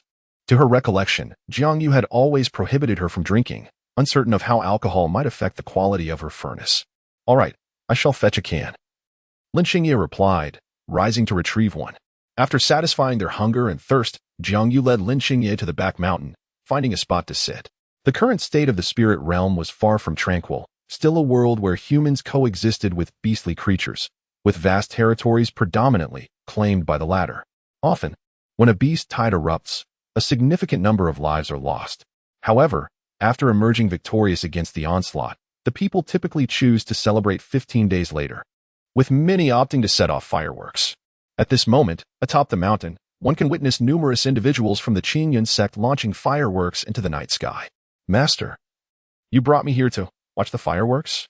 Jiang Yu, disregarding the possibility of soiling her attire, perched herself upon a stone, basking in the gentle evening breeze, her gaze drifting towards the horizon. Chapter 11. It is your birthday. Suddenly, fireworks erupted, bursting forth in the sky. The crimson glow illuminated Jiang Yu's face, rendering her even more radiant. Her eyes seemed to dance with the flickering lights, the reflection of the pyrotechnics. At this moment, Jiang Yu finally retrieved a cake she had meticulously prepared from her storage ring, placing it upon the small table before her. "Master, during my travels in the southern wilderness, I chanced upon a delightful recipe for a confection known as cake, which is rather delectable," Jiang Yu remarked confidently as she gazed at the cake before her. Lin Xingye remained silent, her gaze fixed upon the cake for an extended period. Jiang Yu felt beads of sweat forming on her forehead. Initially, the cake had appeared quite charming, but after some time in the storage ring, it had taken on a rather abstract form. She intended to offer an explanation. Yet Lin Xingye turned to her, inquiring, "Did you make this with your own hands?" "Ah, indeed. Although its presentation may not be appealing, the taste is quite delightful. Would you care to try?" Jiang Yu answered with a hint of uncertainty. "Is this something you made for me?" Lin Xingye was momentarily taken aback, then inquired further. "Yes." Jiang Yu nodded once more. She understood that her adorable disciple craved affection and regretted her past indifference, which explained the current tension. Lin Xingye had never truly experienced the warmth of genuine love. To her, no one would treat her sincerely, either it was for personal gain or due to her beauty. Thus, upon learning that Jiang Yu had made the cake by hand, disbelief washed over her. "Taste it. It's truly delightful," Jiang Yu urged Lin Xingye. At that moment, Jiang Yu gazed intently at Lin Xingye, her eyes reflecting her own image. "Jiang Yu, what exactly do you wish to do for me?" Rationally, Lin Xingye felt she ought to decline the cake. As she was uncertain of Jiang Yu's true intentions, for her own safety, she should simply walk away. After all, she believed her only worth lay in being a vessel, and love was something she had never dared to hope for. Yet, the sincerity in Jiang Yu's gaze was undeniable. It was so genuine that Lin Xingye found it difficult to discern whether the woman before her truly cared for her. This fervor was akin to a person, frozen in the cold, encountering a warm fire. Keeping a distance would allow her to return to the chill, while getting too close would result in being scorched. Thus, she could only maintain a cautiously appropriate distance, carefully absorbing the warmth. Lin Xingye trembled slightly, ultimately summoning her resolve. She gazed at the cake before her and picked up a piece, placing it into her mouth. In that fleeting moment, as the cake touched her lips, Jiang Yu could distinctly perceive the spark of delight in Lin Xingye's eyes. She exhaled deeply, reassured that her judgment had not erred. It had been previously noted that Lin Xingye had a fondness for sweets, and Jiang Yu had taken care to add an ample amount of sugar. After savoring that first bite, Lin Xingye swiftly devoured the remaining half of the cake. Not content yet, she picked up another piece. Observing Lin Xingye's enjoyment as she relished the cake filled Jiang Yu with immense satisfaction, affirming that all her diligent practice had not been in vain. After consuming 3 or 4 pieces in quick succession, Lin Xingye finally paused. She lifted her gaze, and for reasons unbeknownst to her, she felt tears welling in her eyes. Perhaps it was the sensation of being cherished that stirred her emotions, though reason cautioned her that Jiang Yu might merely be feigning affection, deceiving her feelings and lowering her guard. She found herself enamored by this sensation. Indeed, a burgeoning sense of dependence began to take root within her. Just as her eyes began to dim with uncertainty, a sudden flash, akin to lightning, illuminated her thoughts. She recalled the torment Jiang Yu had inflicted upon her during her captivity, and the flames of hatred surged anew within her heart, extinguishing that fleeting sense of happiness and reliance. It was indeed absurd that she had dared to hope for kindness from this venomous woman before her. Before Jiang Yu rendered Lin Xingye powerless, she had once revered her as a deity. Although Jiang Yu had taken Lin Xingye as her disciple, she remained indifferent. In an effort to please her master, Lin Xingye exerted herself to the utmost, yet even this could not touch Jiang Yu in the slightest. Ultimately, after being drained of her worth, she was pitifully cast aside. A person remains fundamentally the same. How could their feelings possibly change? From the beginning, Jiang Yu only thought of herself. She did not love Lin Xingye at all. Reason swiftly took hold of Lin Xingye's mind, expelling the sense of indulgence that had enveloped her thoughts. Master, why are you so kind to me? Lin Xingye raised her head to gaze at Jiang Yu. Isn't it only natural for a master to care for her disciple? Jiang Yu replied. As she spoke, her expression softened considerably. She leaned closer to Lin Xingye and continued. Xingye, it has been over a decade since you became my disciple. Reflecting on these 10 years, I realize that I have been so consumed by my cultivation that I neglected to care for you, offering you far too little concern. Therefore, I have taken the time to reflect and have resolved to make amends. From now on, you may open your heart to me. Would that be agreeable? Jiang Yu's words were exceedingly warm. At this moment, Lin Xingye lowered her head, her body trembling slightly. Sensing Lin Xingye's distress, Jiang Yu felt a pang of sorrow.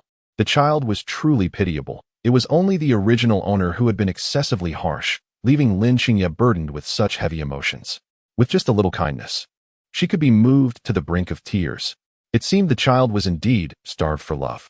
Anger surged within Lin Xingye, a tempestuous force that compelled her to wish, if possible, for the immediate demise of Jiang Yu at her side. To open one's heart? What a farcical notion. Lin Xingye subtly shook her head. After more than a decade of icy indifference, having been ruthlessly cast aside in the valley, the audacity of Jiang Yu to expect her to bare her soul was utterly repugnant. Observing Lin Xingye's intense reaction, Jiang Yu could not help but breathe a sigh of relief. If that were the case, then as long as she refrained from courting disaster, she would not meet a fate of being slain by her own disciple. She was a woman who cherished her life. In her past existence, when afflicted by cancer, she had sought treatment with unwavering determination, all in pursuit of a glimmer of hope. Now, with the rare opportunity bestowed upon her by fate to start anew, she was determined to cherish it. Jiang Yu pondered that if she could nurture Lin Xingye with care, allowing her to flourish joyfully and mend her twisted character, perhaps she could eventually depart. Who was Lin Xingye? She was the protagonist of the entire narrative, burdened with myriad destinies, destined to lead a life of grandeur. Yet, that was not the existence Jiang Yu envisioned for herself. All she desired was to live a tranquil life until old age. When the time came for her to vanish, Lin Xingye would undoubtedly miss her. But what of a century later? 2 centuries hence? People inevitably change. Once Lin Xingye forgets her, Jiang Yu would be free to embrace a new chapter of life. At this moment, the thought of distancing herself from Lin Xingye crossed Jiang Yu's mind. As the last firework exploded in the night sky, Luoluo City fell into a serene silence. At that moment, Jiang Yu turned her gaze towards Lin Xingye. Xingye, do you recall what day it is today? After listening, Lin Xingye shook her head. I don't know. Today is your birthday, Jiang Yu remarked with a smile. Chapter 12. A perfect birthday, it cannot merely be described as successful. It is truly best characterized as perfect. This was Jiang Yu's assessment of the birthday celebration she organized for Lin Xingye. It seems that Lin Xingye's previously frosty impression of her mentor may soon transform, perhaps leading to a more affectionate and harmonious master-disciple relationship. The cake was rather large, yet Lin Xingye devoured every piece with delight. She had a penchant for sweets, and Jiang Yu's culinary skills were exquisite. As Lin Xingye made her way home, she found herself in a state of daze. The sensation of being cherished was indeed intoxicating, albeit it was a mere illusion. Had she been her former self, she might have been utterly brainwashed by now. Suddenly, Lin Xingye felt a wave of relief. Fortunately, she had been granted a second chance at life. With unwavering resolve and foreknowledge of the events to come, she felt psychologically prepared, enhancing her resilience significantly. After the birthday festivities, Lin Xingye departed from Jiang Yu's room. At that moment, she found herself perplexed by Jiang Yu's intentions. What exactly did this woman desire? Why was she behaving so strangely? Lin Xingye suddenly perceived a fluttering in her heart, a wondrous sensation that had long evaded her. The first formidable challenge she now faced was the pursuit by the Moonlight Demon sect. Since Nangong Jiaozhu had perished near Luoluo City, it was highly likely that the sect would dispatch individuals to investigate there.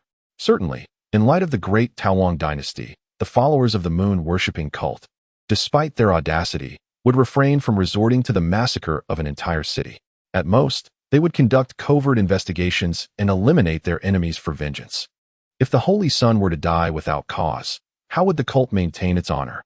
She was well acquainted with the operational style of the moon-worshipping cult, having witnessed its destruction at the hands of Lin Xingye in her previous life. Presently, Luoluo City flourished like never before, with commerce reaching its historical zenith. The populace, engrossed in business pursuits, had grown complacent, particularly in light of the absence of significant beast tides in recent years. This complacency was a critical factor leading to the near-total collapse of Luoluo City during the subsequent Blood Moon beast tide. Such a sense of relaxation posed a grave danger not only in the face of beast tides, but also against the moon-worshipping cult. However, Lin Xingye had consistently maintained her vigilance. She would not allow herself to succumb to laxity. In preparation for her new chapter in life, Jiangyu had been diligently occupied. Having resolved to distance herself from Lin Xingye and embark on a new journey, meticulous preparations were in order, with financial gain being a primary focus. Thus, as a transcendent being within the Qingyun sect, Jiangyu commenced offering public lectures. Prior to this, she had been a mere beneficiary within the sect, neither teaching nor undertaking tasks, exhibiting a complete lack of ambition. Consequently, despite her mastery in the transcendent realm, her position within the sect was that of a mere steward, even lower than many cultivators at the nascent soul stage. Fortunately, the original owner was diligent in her cultivation, ensuring that her skills did not decline. Furthermore, her triumph over the Azure Tiger Demon King brought her widespread acclaim, elevating Jiangyu's status within the Qingyun sect, even surpassing that of numerous elders. At this moment, Jiangyu's attire, while no less ethereal than before, appeared more refined and poised. She wielded a long sword, demonstrating her prowess before a gathering of Qingyun sect disciples. The sword, revered as the sovereign of weapons, is often overshadowed by blades and spears on the battlefield. However, it possesses immense potential as a weapon for practitioners, a fact well acknowledged by many.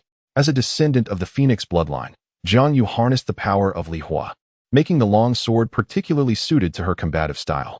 Notably, many disciples of the Qingyun sect also favored the sword. Who is the finest sword master in the Qingyun sect?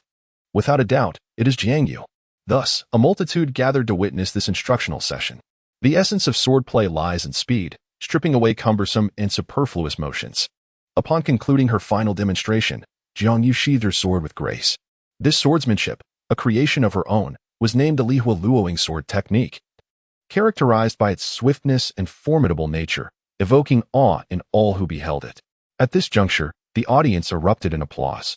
A closer inspection would reveal that many present wielded weapons other than the long sword, such as knives and spears. These individuals had not come merely to learn swordsmanship, but rather to admire their idol. Jiangyu's reputation was indeed resounding, prompting many disciples of the Qingyun sect to regard her as a figure of adoration. Naturally, Jiangyu welcomed this situation.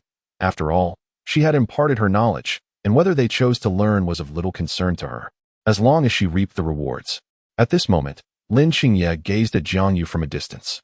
For reasons unknown, witnessing Jiangyu wielding her swordsmanship before such a large crowd stirred a profound discomfort within Lin Xingye. This particular sword technique was one that Jiangyu had only imparted to her. Although Lin Xingye possessed a multitude of exquisite sword techniques in her mind, the falling fire cherry blossom sword barely ranked among them here, yet she still felt an inexplicable bitterness in her heart. What troubles me so? Lin Xingye shook her head and ceased her observation. After all, Jiangyu was destined to meet her demise at Lin Xingye's hands. Thus, what significance did it hold for her to care about Jiangyu's actions now? With this thought, Lin Xingye's heart felt considerably lighter. Even in death, it was only she who could bring about Jiangyu's end. After witnessing Jiangyu's lesson, Lin Xingye exited the venue. This session had yielded substantial benefits for Jiangyu, and with a few more such engagements, she would amass enough wealth. Though she wished to save more, the expenses for her disciple could not be overlooked. Jiangyu noticed that Lin Xingye seemed to lack a suitable weapon, having relied on a mere iron sword forged at the market blacksmith shop. In contrast, her own long sword, the Crimson Blaze sword, had been crafted by a master blacksmith from fiery iron. This stark comparison rendered Lin Xingye's situation rather meager. As a cultivator, possessing a fitting weapon was of utmost importance. Therefore, Jiangyu resolved to expend all her savings to procure a suitable weapon for Lin Xingye. Naturally, Jiang Yu intended to surprise Lin Qingye, so she did not plan to inform her in advance. Nevertheless, a plan was already taking shape. She first needed to procure the Tianqi meteorite at the auction house, and then deliver it to a master blacksmith in Luoluo City for the crafting of a longsword. After concluding her lecture, Jiang Yu promptly made her way towards the auction house. The Tianqi meteorite was quite expensive. She hoped it would not deplete her resources too drastically. Jiang Yu muttered to herself before stepping into the auction hall. Chapter 13. Yi Nancy in the Dongxian domain, at the moon-worshipping demon sect. An air of oppression pervaded the atmosphere. As a prominent force within the Dongxian domain, the sect was in disarray following the death of its holy son in the vicinity of the insignificant Luoluo City, where even a casual practitioner of the void refinement realm could easily eradicate any threat.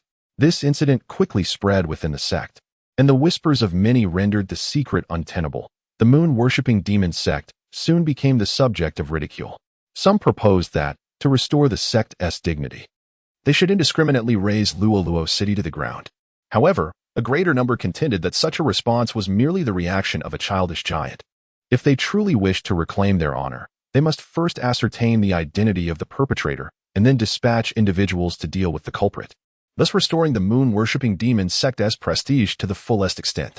At the round table, seated upon the long bench, a veiled figure observed the elders of the moon-worshipping demon sect in silence. Her countenance was dark and foreboding, and her peak cultivation in the void refinement realm exerted a palpable pressure upon the gathered elders. This individual was none other than the sect leader, Nangong Chunyu, and Nangong Jiaozhi was her son.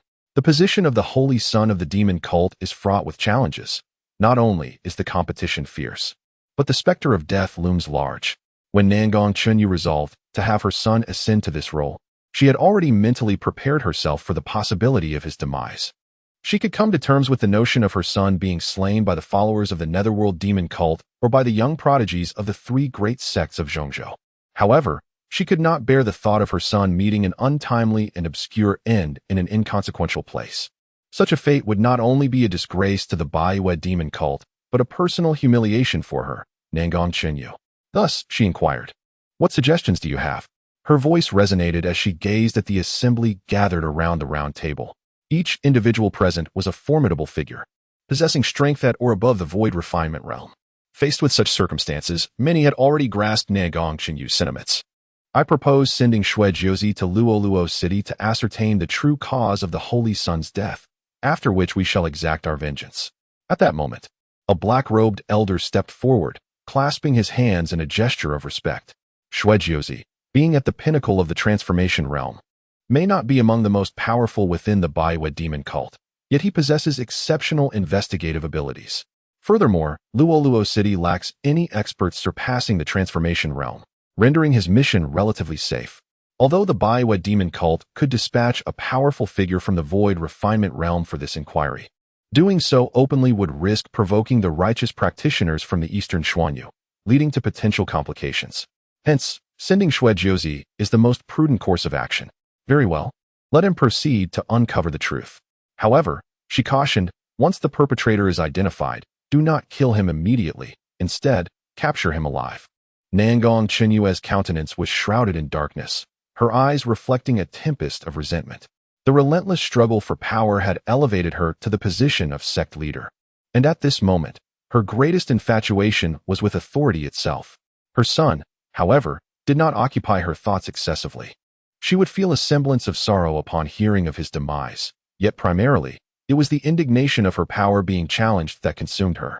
To eliminate him outright would be too lenient for that individual. Nangong Chunyue yearned to capture him and subject him to the most heinous tortures, inflicting suffering until death, to proclaim to the world her reclaimed dignity. The meeting was adjourned. With that, Nangong Chunyue vanished into thin air, leaving the elders exchanging glances before gradually dispersing. The members of Qingyun sect observed a noticeable transformation in Jiang Yu ever since she transcended to the transformation realm. Once indifferent to all matters save for her cultivation, she now exuded a newfound vibrancy. Having resolved to embrace a life of retirement, it was imperative to amass a wealth of social capital. In Qingyun sect, exceptional connections were abundant. As the novice village of the story's leading heroine, it was home to prodigies of the highest caliber, such as Lin Qingye. In Jiang Yu's memory, There was also a remarkably talented individual named Yi Nancy, who stood out as a first-rate genius. Yi Nancy, at the tender age of 18, had entered Qingyun's sect as an outer disciple alongside her younger sister Yi Nanjing when she was merely 7. The very name suggests that she was a character of extraordinary potential, worthy of the protagonist's ensemble. She possesses an extraordinary aptitude for cultivation, endowed with the yet-to-be-awakened primordial sword body. Although it remains in a state of partial awakening, her brilliance is already evident, marking her as a dazzling talent within the inner sect. However, as the saying goes, every perfection has its flaws. Yi Nancy's younger sister, Yi Nanjing, has manifested the rare and frail profound saint body since childhood. Not only is she plagued by poor health, but her cultivation progresses at an agonizingly slow pace, necessitating vast amounts of nourishing resources to sustain her life. Without such nourishment, the insatiable hunger of her profound saint body would consume her very being. As a first-rate genius, the loss of their parents is an inevitable fate, and Yi Nanjing is her only remaining kin in this world. Hence, Yi Nancy treasures her sister as a precious gem, dedicating all her efforts to restoring her sister's health. At this moment, Yi Nanjing's profound saint body has erupted, voraciously devouring her own vitality. Without nourishing resources, her demise is all but certain. However, such potent remedies are not easily procured. They require a substantial amount of spiritual stones for purchase. Yi Nancy, in her endeavor to care for her sister, has found herself unable to secure even the most basic resources for her own cultivation, thus delaying her progress and leaving her bereft of spiritual stones to buy the necessary nourishment for her sister's survival. In the original narrative, Yi Nancy contemplated selling her own body to an elder in exchange for 800 spiritual stones for the sake of her sister's life, as her own purity seemed to pale in comparison to the value of her sister's existence. Yet, unexpectedly, she received an opportunity to work as a bodyguard for a wealthy merchant. Though perilous and urgent, the remuneration was sufficient to safeguard her integrity. Alas, despite her efforts, Yi Nanjing's condition continued to deteriorate, leading to her premature demise. From that moment onward, Yi Nancy was left with no attachments, her heart rendered utterly desolate. The 800 spirit stones, while not an insignificant sum for Jiangyu, could hardly be considered a large amount. However, for Yi Nancy, they represented a staggering fortune. Thus, Jiangyu resolved to extend a favor to Yi Nancy. For merely 800 spirit stones, she could allow such a gifted and strikingly beautiful prodigy to don her favorite attire and, beneath her influence, endure a moment of humiliation. No, rather, to grant her a personal favor. Such a transaction seemed exceedingly advantageous. Although Jiangyu was perplexed by the sudden emergence of this thought, she remained steadfast in her principles and would never stoop to exploiting another's vulnerability. Now, as Yi Nancy prepared to sacrifice her own body in exchange for spirit stones to save her sister, Jiangyu calculated that it was indeed time to embark on her journey. Chapter 14. Be good, obey, and drink the medicine first. Yi Nancy sat beside Yi Nanjing, holding a bowl of medicinal soup. This was a bowl of black sea cucumber soup, not inexpensive, renowned for its restorative properties.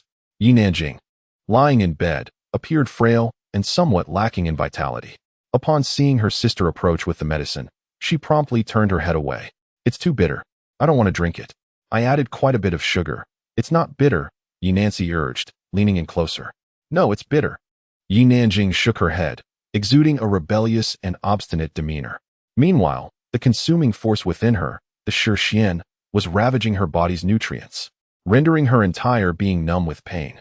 Tears brimmed in her eyes as she contemplated that, if not for her existence, her sister's life would surely be far less burdensome. Her snow-white arms bore countless scars, even a wound near her heart. Those were inflicted by Yi Nanjing herself.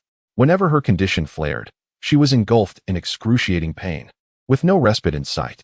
This agony was unbearable for anyone, let alone a blossoming young girl like Yi Nanjing. In moments of suffering, she resorted to self-harm as a means to alleviate her torment. By shifting her focus outward, the internal pain would recede into the background. Observing Yi Nanjing in such a state, Yi Nancy felt a profound ache in her heart.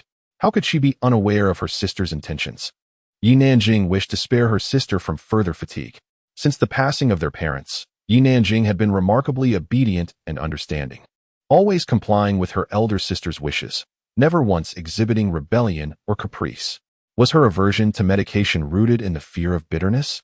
No, it was her desire not to burden her sister any longer. Be good. I have recently come into some fortune, and we are not lacking in resources. You should focus on your recovery. I will manage the expenses, Nancy spoke gently. As she spoke, she placed the bowl on the cabinet and reached out to softly caress Nanjing's face, this delicate and pallid visage that mirrored her own. Really? Nanjing's heart trembled, her face lighting up with joy. Nancy smiled and nodded in response. Yet, at that moment, Nanjing suddenly seemed to realize something. Her expression stiffened once more as she instinctively grasped Nancy's wrist. No, that is not right. You're deceiving me. Is it that the old fourth elder, that wretched being, covets your body, thus using me as leverage to coerce you into submission? Nanjing fixed her gaze intently on her sister, Nancy. Upon hearing those words, Nancy's composure visibly faltered, a fleeting glimmer of panic flickering in her eyes. Yet she swiftly regained her calm, resolutely denying the accusation. It is not true. How could you think such a thing? It is true, Nanjing exclaimed loudly, rising from the bed, her gaze unwavering as it bore down on Nancy. Never had Nancy witnessed her sister in such a fervor in her memories. Nanjing had always been obedient, never engaging in actions that would cause her distress, nor had she ever raised her voice in such a manner. In that moment, Nancy instinctively moved to clear her hands, inadvertently overturning the bowl of sea cucumber soup resting on the bedside table. With a crash, the bowl shattered, the soup spilling across the floor. Nancy felt a mix of surprise and sorrow. The sea cucumber had taken her a month of frugality to procure. An irritation bubbled within her. Just as she was about to unleash her frustration, she noticed that Nanjing's hand had been cut by the broken ceramic, and her anger dissipated, replaced by concern. South Jing, hold still. Let me bandage your wound, she urged gently. I refuse, Nanjing shouted defiantly, pressing a shard of porcelain against her fair neck, her eyes fixed intently on Nancy. If that vile creature has sullied your body, then South Jing would rather not live. Even if it means death, I cannot bear the thought of allowing you to endure such humiliation because of me. Tears suddenly welled up in her eyes, and she trembled all over, gasping for breath, appearing both shattered and beautiful. In truth, even before her condition deteriorated so severely, Nanjing had already sensed the nefarious intentions of the fourth elder towards her sister. After all, that predatory gaze was unmistakable, as if he wished to devour her sister whole. As for the so-called opportunity, how could there possibly be any? Her sister had been tending to her day and night, scarcely stepping out of the sect. Even if an opportunity arose, it would hardly fall upon her sister. Thus, Nancy's assertions were riddled with flaws, completely untenable. All right, sister won't. Just put down the shard. Nancy was alarmed by this turn of events and quickly sought to reassure her younger sister, fearing that Nanjing might be driven to self-harm in her state of heightened emotion.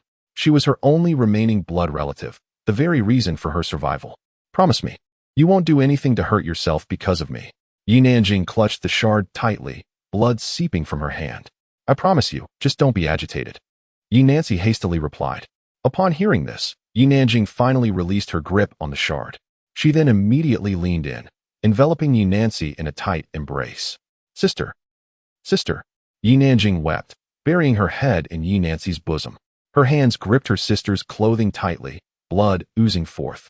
Yet the girl paid it no mind, wishing only to spend a few more moments in her sister's presence.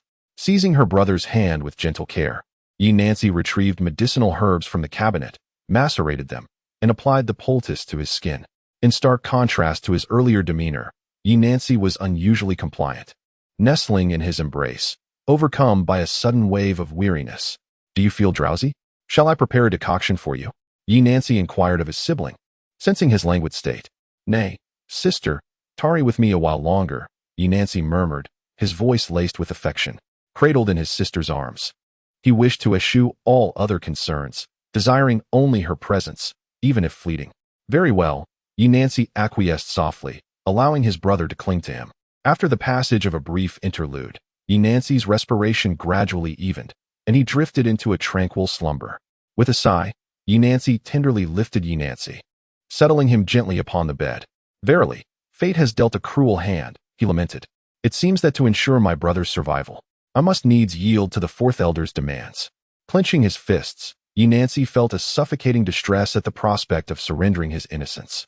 Removing his outer garment, he draped it over Yi Nancy's blanket before departing the chamber. In the dead of night, Yi Nancy's breathing grew increasingly labored. A sensation akin to drowning engulfed him, and as he felt himself succumbing, he abruptly opened his eyes, gasping for air.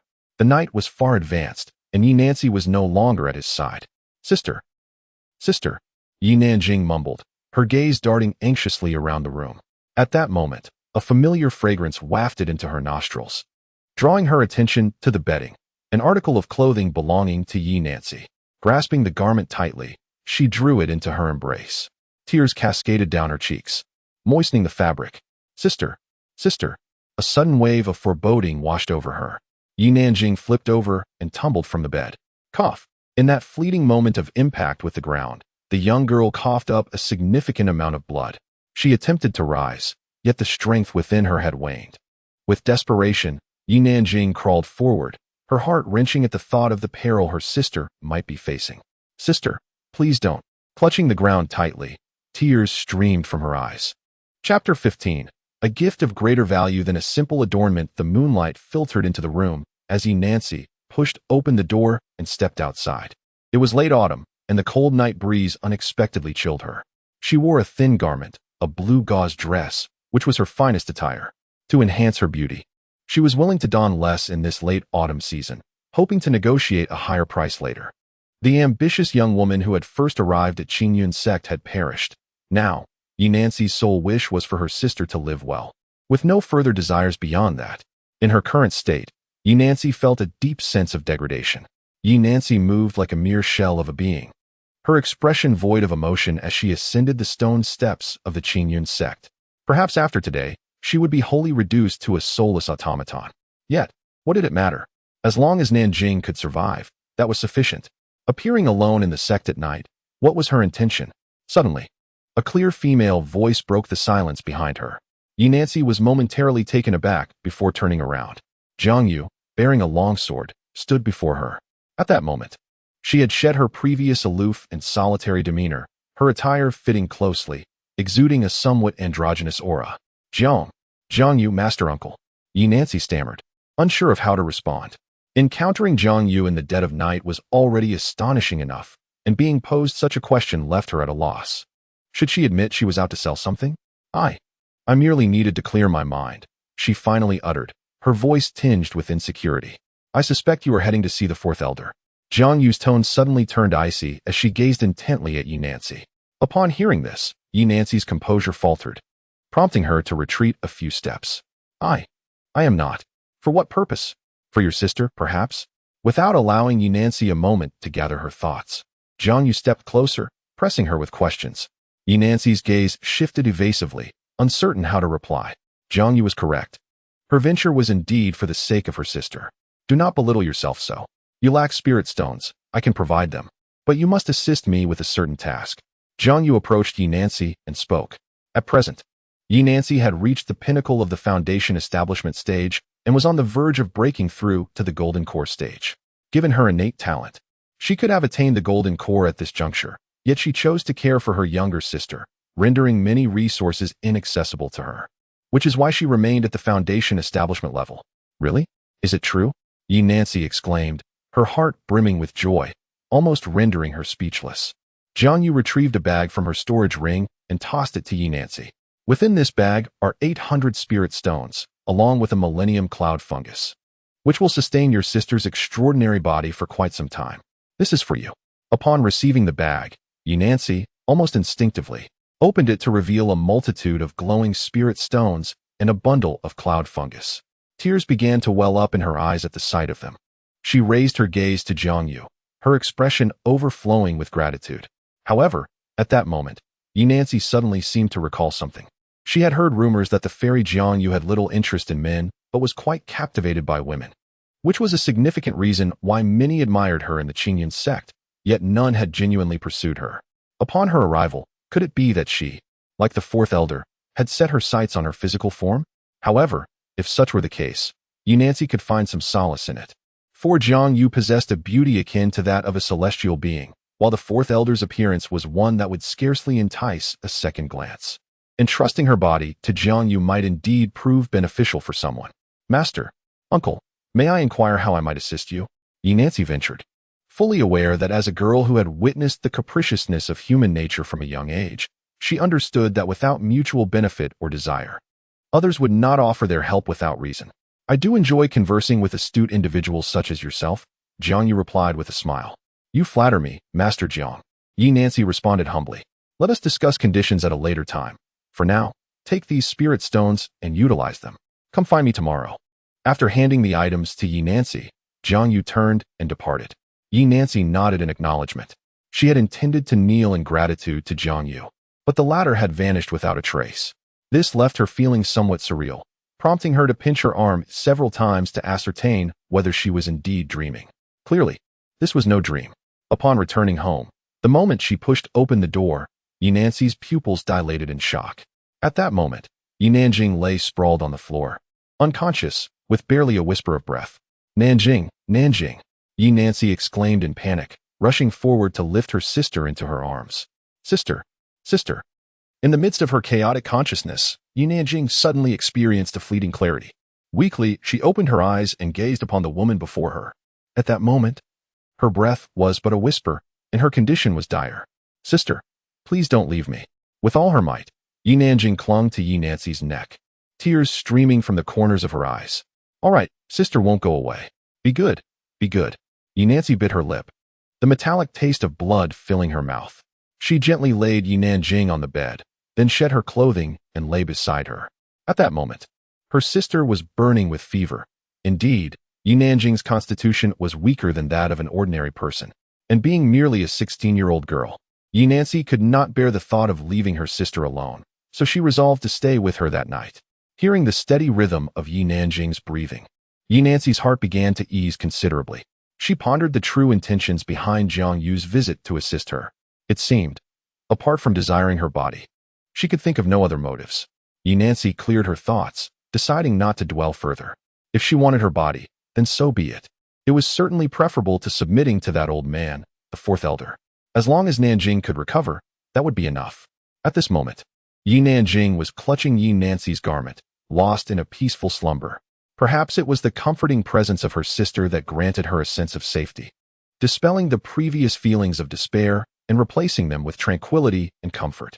Perhaps, just perhaps, everything would begin to improve steadily. Chapter 16. The primordial sword body of Yi Nancy. In truth, there was a significant reason behind Jiang Yu's summoning of Yi Nancy. Merely 2 days prior, she had successfully acquired the celestial pool meteorite iron, and it was now time to seek out the finest blacksmith in the entirety of Luoyuoqing to forge a sword. Yi Nancy's role in this endeavor was pivotal. She possessed the rare primordial sword body, a physical form that resonated with the sword. When the sword was being forged, the mere presence of Yi Nancy would invoke a resonance, endowing the blade with a hint of subtle sentience. In the latter part of the narrative, countless sword cultivators yearned for a resonance from Yi Nancy, willing to pay exorbitant prices for this favor. There was even a sovereign who offered 10 cities in exchange for Yi Nancy to bestow a touch of sentience upon his treasured sword, yet she impatiently declined. After the death of her sister, she had become a weapon consumed solely by thoughts of the sword. Of course, if one were to inquire whether Yi Nancy had any rivals in the realm of swordsmanship, the answer would be affirmative, and that rival was undoubtedly Lin Qingye. Lin Qingye's exceptional talent was akin to a cheat code, surpassing even the likes of Yi Nancy, leaving Jiang Yu far behind in comparison. Contemplating this, Jiang Yu could not help but shake her head in frustration. Master Jiang Yu, I have arrived, Yi Nancy announced, standing gracefully before Jiang Yu and offering a slight bow. Upon her arrival that morning, she had cleansed herself thoroughly, and the faint, enchanting fragrance emanating from her youthful form was intoxicating. However, Jiang Yu was not one to be swayed by superficial allure. Even Lin Qingye had failed to captivate her, making it all the more improbable for Yi Nancy to do so. Very well, let us proceed. I shall explain everything upon our arrival. Jiang Yu remarked with a satisfied nod. Yi Nancy trailed behind Jiang Yu, her heart fluttering with unease, uncertain of Jiang Yu's intentions. Yet, the beauty before her was undeniable. If the rumors held any truth, perhaps, it might not be entirely unacceptable. This thought flickered through Yi Nancy's mind. But she quickly blushed and vehemently shook her head. No, no, what am I even contemplating? They were in the bustling commercial district of Luoluo City, flanked by brothels and taverns, places of merriment and indulgence. By this point, Yi Nancy likely surmised the essence of the situation. Perhaps Jiang Yu was hesitant to act within the confines of their sect due to concerns about reputation, and felt more liberated in this locale. Yi Nancy clenched her fists, her heart racing with anticipation. Jiang Yu sensed the emotional turmoil within Yi Nancy and sighed inwardly. Poor child, raised in poverty, suddenly thrust into such opulence. It was only natural she would feel a sense of inferiority. The warmth of a helping hand is always more cherished than mere embellishments. Should Yi Nancy flourish in the future, Jiang Yu might find herself unable to forge a connection, as this was indeed the most vulnerable time in the girl's life. As the saying goes, fortunes may shift dramatically over time. One should not underestimate a girl's plight. By extending a favor now, one could reap the benefits manifold in the future. Jiang Yu's kindness would accrue interest throughout her lifetime. Lost in her thoughts, Jiang Yu nearly forgot to watch where she was going and, before she knew it, had wandered close to the blacksmith shop. "It is the enchanting Jiang Yuxian, please come in." At that moment, the young attendant outside the door, upon seeing Jiang Yu, instantly beamed with joy and respectfully welcomed her. Jiang Yu was already aware of the appointment, as the supervisor had specifically reminded him to treat her with the utmost hospitality. Without the need for elaborate formalities, he said, "Please take me directly to meet Master Chun, the blacksmith." "Certainly." Upon arriving at the blacksmith's workshop, Jiang Yu explained the situation to Yi Nancy. At that moment, she felt somewhat bewildered. What was happening? It turned out that her presence was required for the resonance of a sword. She had assumed it was something else entirely. Yi Nancy couldn't help but feel a bit awkward. Yet, on the other hand, she was astonished to learn that she possessed the rare Taichu sword body. Surely, this would be worth a sword resonance, wouldn't it? Jiang Yu inquired, looking at Yi Nancy. Upon hearing this, Yi Nancy shook her head. "It's worth it, thank you, Master Jiang." In contrast, Master Chen's attitude toward Yi Nancy had undergone a remarkable transformation. He treated her as if she were royalty. Although he did not fully comprehend the concept of the Taichu sword body, he understood the significance of being able to resonate with an incomplete longsword, bestowing it with a hint of sentience. In the blacksmith's workshop, she was undoubtedly a veritable treasure. If only he could establish a collaboration with her, allowing her to resonate with several longswords, and then implement a limited release strategy for marketing, the profits would surely multiply several times over. Master Chun was resolute in his decision. He would do everything possible to curry favor with Yi Nancy, this golden goose. "My young friend, come, let us share some tea." Chun the blacksmith respectfully placed a cup of tea before Yi Nancy. Yi Nancy smiled and accepted it graciously, for she had also traversed the myriad vicissitudes of human emotions. She was keenly aware of Chen's thoughts. However, if this approach could facilitate earning a livelihood for her sister, it would indeed alleviate her burdens considerably.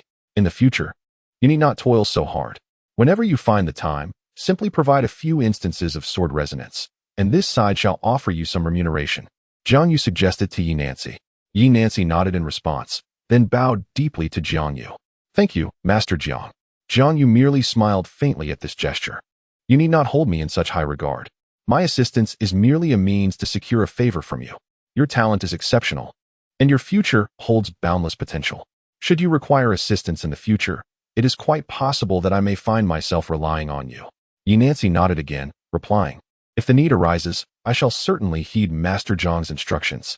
After a moment's hesitation, Jiang Yu turned her gaze toward Yi Nancy and spoke, "In truth, your sister's condition is not an illness. She possesses an exceedingly rare physique known as the devouring mystic body.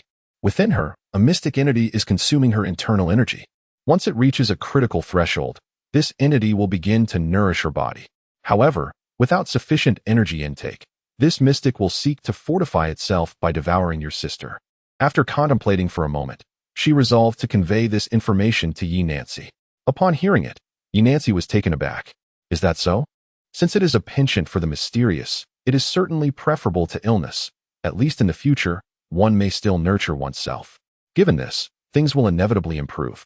And most importantly, one's own innocence can be preserved. All of this is bestowed upon her by the present figure of Jiang Yu. According to rumors, she is indifferent to all matters outside her practice, cold towards people, and unconcerned with affairs. However, today's behavior of the master uncle seems to be entirely unrelated to those rumors. What can be confirmed is that she is indeed a good person. This realization does not stem from Jiang Yu's assistance today, but rather from the intuition that Yi Nancy feels within her heart. Chapter 17. Clear Night, are you home? Have you heard? Recently, the celestial being Jiang Yu has been seen in close proximity to the swordsmanship prodigy Yi Nancy, who is under the tutelage of the fourth elder. I know that Yi Nancy is indeed strikingly beautiful, especially those long legs, which incite fantasies. Could it be that Jiang Yu has taken a liking to her? There have long been rumors that Jiang Yu shuns male affection, yet harbors a particular fondness for beautiful women. Recently, such sentiments have circulated within the Qingyan sect, prompted by Jiang Yu frequently accompanying Yi Nancy to the commercial district. Simultaneously, the formerly impoverished Yi Nancy has begun to acquire wealth, moving from her dilapidated, leaky wooden house to a rather decent residence. Moreover, her sister Yi Nanjing is also looking increasingly well.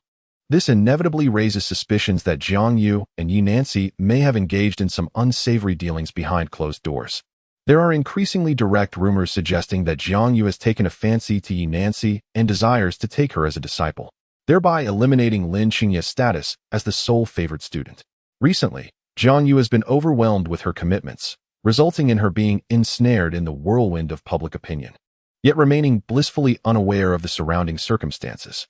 In contrast, Lin Xingye has been acutely aware of the murmurs and whispers circulating during these days. Upon hearing such news, a sense of agitation washed over her, leaving her with an inexplicable itch deep within her heart. She attempted to shut out all related voices, yet found herself unable to escape them, as if they were a venomous toxin tightly entwining around her. Damn that vixen, what kind of potion have you brewed for me? Lin Xingye inhaled deeply, shaking her head in an effort to maintain clarity. In truth, these rumors were not entirely baseless. A couple of days prior, Lin Xingye had stealthily followed Jiang Yu and indeed witnessed her in the company of Yi Nancy, making their way towards the bustling commercial district of Luoluo City. Lin Xingye possessed formidable counter-surveillance skills, and even the adept Jiang Yu had failed to detect any trace of her presence. Upon witnessing this scene, Lin Xingye clenched her fists so tightly that her nails nearly pierced the flesh of her palms, her joints beginning to pale. Lin Xingye was aware of Jiang Yu's sexual orientation, which leaned towards women, and her solitary excursion with Yi Nancy to a district rife with taverns and brothels raised questions. If Yi Nancy were not conventionally attractive, or if Jiang Yu had taken her to a practice chamber within their sect, Lin Xingye might have easily dismissed it as Jiang Yu's desire to take on another disciple. However, upon reflecting further, Lin Xingye found herself laughing at her own absurdity. What was she truly angry about? After centuries of cultivation in her past life, she ought to have long forgotten about Jiang Yu. Jiang Yu occupied less than a third of her existence, a weight that should hardly be deemed significant. She admitted that she had indeed harbored feelings for Jiang Yu. Yet this should not serve as an impediment to her ascension on the path of greatness. If such sentiments continued to disturb her mindset, then she would have no choice but to eliminate Jiang Yu. Lin Xingye gritted her teeth, as if resolutely making up her mind. Whether regarding her journey of cultivation or the grievances of her past life, she had ample justification to eradicate Jiang Yu. Finally, it was completed. In the blacksmith's workshop, Jiang Yu settled the final payment, handing a bag of spirit stones to Master Chen. As the finest blacksmith in the city, he indeed proved worthy of his price. Initially, Master Chen did not accept the bag of spirit stones, instead gazing at the exquisite white longsword before him. This was undoubtedly the most proud creation since he embarked on his journey as a blacksmith.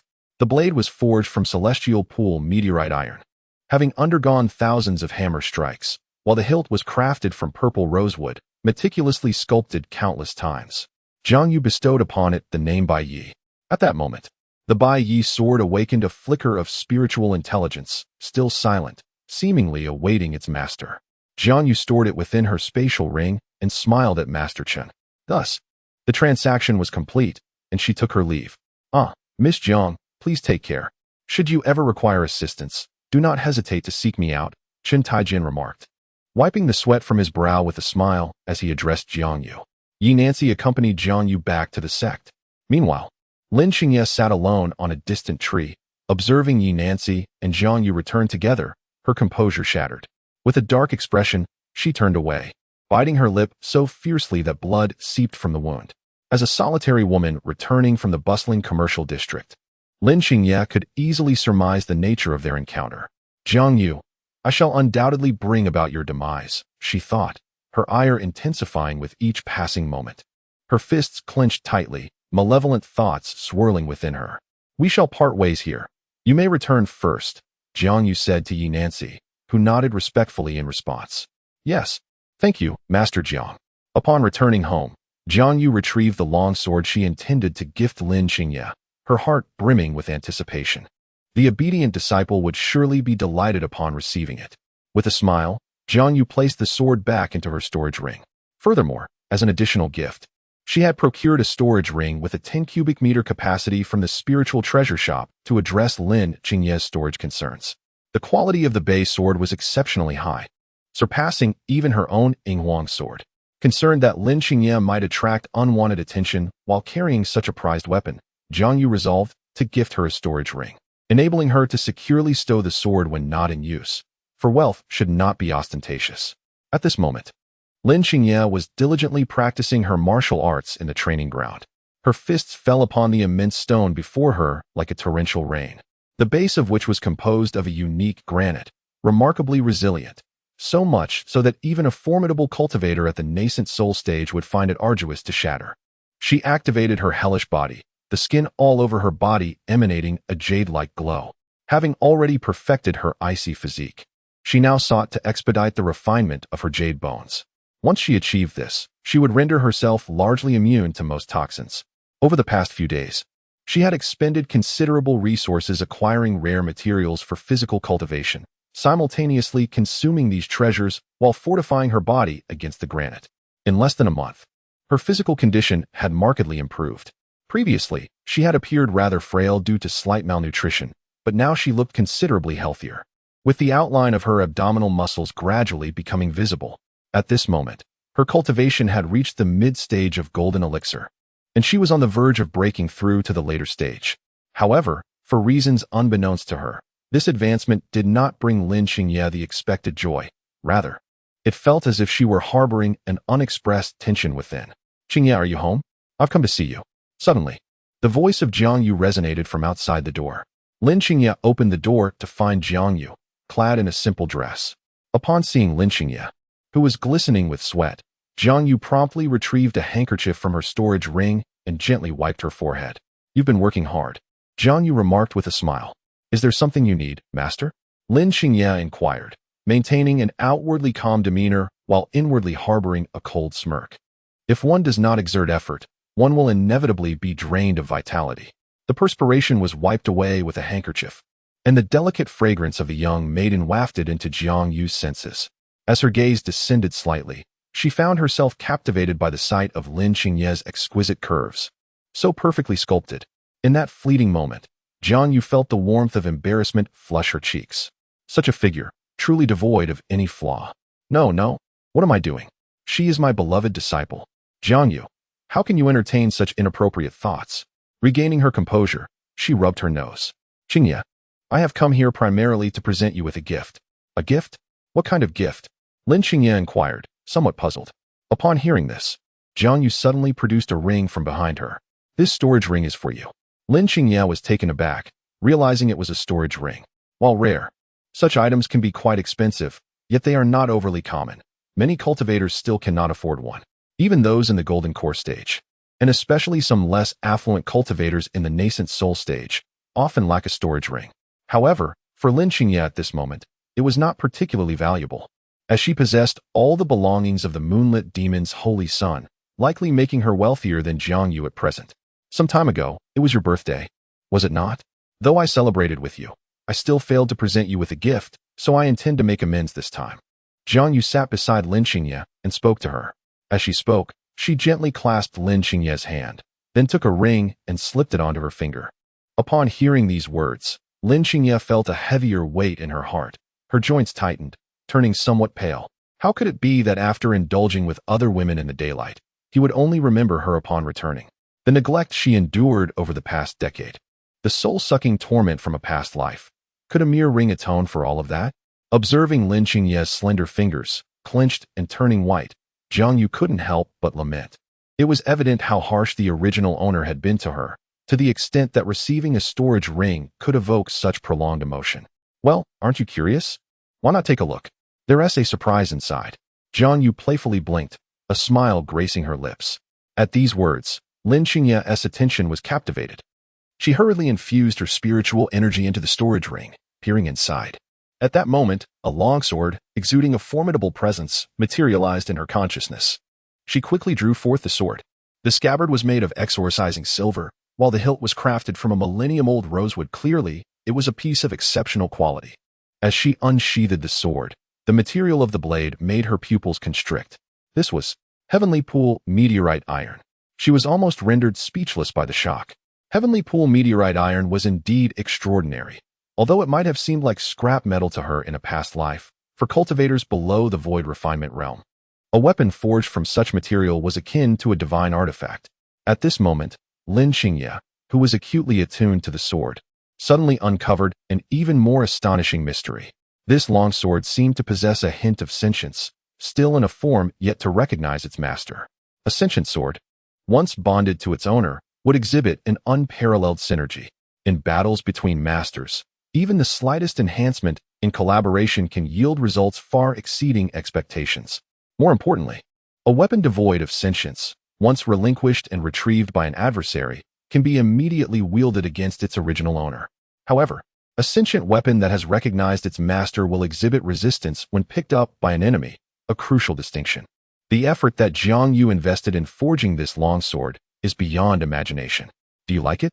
This was the celestial pool meteorite that my master purchased at a considerable price from an auction, and it was crafted by Master Chun. Furthermore, my master discovered a primordial sword body within the sect and sought her assistance in the forging process, imbuing the sword with a trace of intelligence. Jiang Yu smiled at Lin Xingye and spoke to her. Upon hearing these words, for reasons unknown, the blockage in Lin Xingye's heart suddenly dissipated. She recalled that in her previous life, Yu Nancy had crossed paths with her, at which time she had already attained the status of a sword sage. Her physique also being a primordial sword body. So that was it. So that explains everything. Lin Xingye turned her head to glance at Jiang Yu, feeling as though her breathing had become significantly more effortless. Master, are you truly gifting me this longsword? Lin Xingye asked, feeling a touch of unfamiliarity in her voice. Since her rebirth, Jiang Yu had regarded Lin Xingye as a hypothetical adversary, and everything she did was essentially aimed at fattening herself up only to eliminate her later. Whether it was entangling herself in their relationship or allocating resources for her own cultivation, the pattern remained consistent. However, the act of forging a sword as a gift for herself raised a perplexing question. What benefit could this possibly hold for Jiang Yu?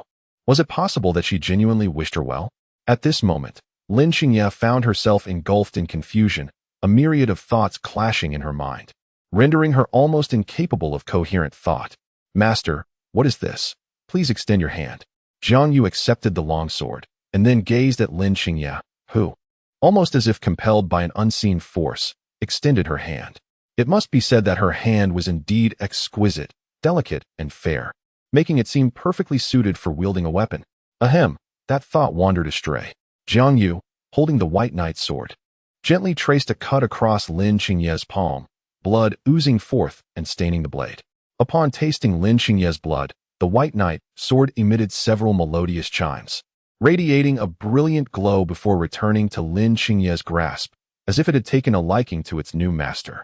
Lin Xingye, observing the sword, shifted her gaze back to Jiang Yu.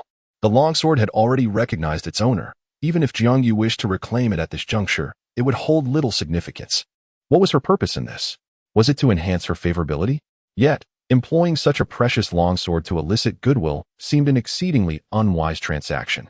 At this moment, Jiang Yu felt a pang of regret, yet upon considering that Lin Xingye would likely be quite fond of it, her heartache diminished. This sword had cost her 2 decades of savings. Chapter 19. This sword is named by Yi. Master, do you like this sword? I have named it by Yi. Jiang Yu propped her chin on her hand, a smile gracing her features. I like it very much, Lin Xingye nodded, then casually swung the sword by Yi in her hand. Over the years, I have been remiss in my care for you, and I feel a deep sense of guilt. Thus, I hope to use this sword to make amends for the affection I have failed to show you. Jiang Yu's voice softened unexpectedly as she gently rested her hand on Lin Xingye's shoulder. Upon hearing this, Lin Xingye found herself at a loss as to how to respond to Jiang Yu. She could only nod quietly and reply, "Thank you, master." Perhaps this woman was not as despicable as she had imagined. No, that cannot be right. Had she forgotten the experiences of her previous life when this woman imprisoned her? The memories of her meridians being shattered, her chi destroyed, and being reduced to a mere plaything. Had those faded from her mind? The image of the sword piercing her heart, followed by the cruel act of being kicked into the abyss. Did she truly forget? You have lost your worth. Even though Jiang Yu had been dead for many years, those words lingered in Lin Qingye's mind like a venomous curse, haunting her day and night, piercing her heart. She was merely feigning compliance. Once her guard was down, Jiang Yu would consume her completely. You are unworthy of love. How could you possibly expect affection from this venomous woman? Lin Qingye constantly reminded herself. Her gaze gradually grew resolute. Jiang Yu, regardless of your intentions, I shall accompany you to the very end. Thank you, master. I shall accept this sword. And you must take care of yourself as well. Lin Qingye lifted her head to gaze at Jiang Yu, her eyes innocent like those of a young rabbit. Upon witnessing this expression, Jiang Yu exhaled in relief and reached out to gently pat Lin Qingye's head. Good girl. After discussing these matters, Jiang Yu stepped out of Lin Qingye's room. It seemed that her disciple's emotions had begun to stabilize. Yet, for reasons unknown, the issues pertaining to her own bloodline appeared to be escalating. Throughout these days, every time Jiang Yu practiced, she felt a piercing pain coursing through her body. Upon returning home, she seated herself on a cushion and commenced her meditative cycle. Taking a deep breath, she became attuned to the flow of spiritual energy within her, enduring the searing pain. Suddenly, an unexpected sweetness filled her throat, and a gush of blood erupted from her mouth. Jiang Yu raised her hand to clutch her chest tightly, gasping for breath. A look of surprise crossed her features. Why was her condition deteriorating so swiftly? As she pondered this, a realization dawned upon her. The original owner of this body had halted her cultivation upon reaching the transformation stage, fully aware of her physical state, and had been patiently waiting for Lin Qingye to reach that level before making her move. It seemed that the path of cultivation needed to be approached with greater caution. Jiang Yu weakly lifted her hand to wipe the blood from the corner of her mouth. It now appeared that the issue with her bloodline was a deadlock. Unless she could discover something to complete her bloodline, her cultivation would stagnate at the transformation stage. She coughed laboriously, striving to alleviate her discomfort. Perhaps it would be wise to rest today. That detestable circumstance. I wondered why Yi Nancy had not come to seek me out, only to realize that Jiang Yu had thwarted my intentions. In the room, a gaunt man in his 50s forcefully overturned a cup onto the floor. The fourth elder, who had attained the initial stage of transformation, was now aged and unlikely to achieve any significant breakthroughs in his cultivation for the remainder of his life. Politically, the situation was no different. The sect had even chosen his successor, patiently awaiting his retirement to seize power. The fourth elder, named Zhao Cheng, aware of his limitations, had over the years relinquished his ambitions for higher realms and status, redirecting his focus toward the allure of beauty. Throughout these years, the female disciples of Qing Yun's sect who had fallen prey to his depravity numbered not in the hundreds, but certainly in the dozens. Among them, Yi Nancy had become his most tantalizing obsession. Not only was she stunningly beautiful, but her exceptional talent also captivated him. He relished the sensation of dragging a celestial maiden into the abyss. Upon learning of Yi Nancy's specific circumstances, his heart swelled with joy, and he had even begun to celebrate in advance, preparing fine wine in anticipation of her arrival. Yet, during these days, there had been no news. And who would have thought that it was Jiang Yu who had lent her a helping hand? This directly led to the loss of such a precious resource. Zhao Cheng was in a state of agitation at that moment. Meanwhile, at Yi Nancy's home, Jiang Yu handed a bag of spirit stones to Yi Nancy before her. You may use this for now. I shall not charge you interest. You can repay me when you have the means. The appetite of the Xian within Yi Nanjing had begun to grow increasingly insatiable, necessitating ever more resources. Reluctantly, Yi Nancy found herself seeking Jiang Yu's assistance once more. However, this time she made it clear that this sum was a loan, one she would surely repay in the future with interest. How can there be no interest? Yi Nancy countered. Isn't your goodwill the most valuable form of interest? Jiang Yu replied with a smile. I have invested in both of you sisters because I see your extraordinary talents. And I firmly believe that someone who remains steadfast to their kin cannot possibly be ungrateful in character. Observing the two sisters, Jiang Yu added further words. Yi Nancy nodded solemnly. This kindness had been etched into her heart. On the other hand, Yi Nanjing, though still not in the best of health, could undeniably sense that she had improved significantly compared to a few days prior. The younger sister, Yi Nanjing, approached Jiang Yu and knelt heavily before him. "Thank you, Master Jiang, for your great kindness. From now on, I shall repay you 100-fold." Yi Nancy gasped at this display, but before she could intervene, Jiang Yu assisted Yi Nanjing to her feet. "Let us not dwell on matters too distant. For now, focus on regaining your health." Yi Nanjing lifted her head, her gaze sincere. She was acutely aware that without the presence of Jiang Yu, both she and her sister might ultimately be unable to escape their impending doom.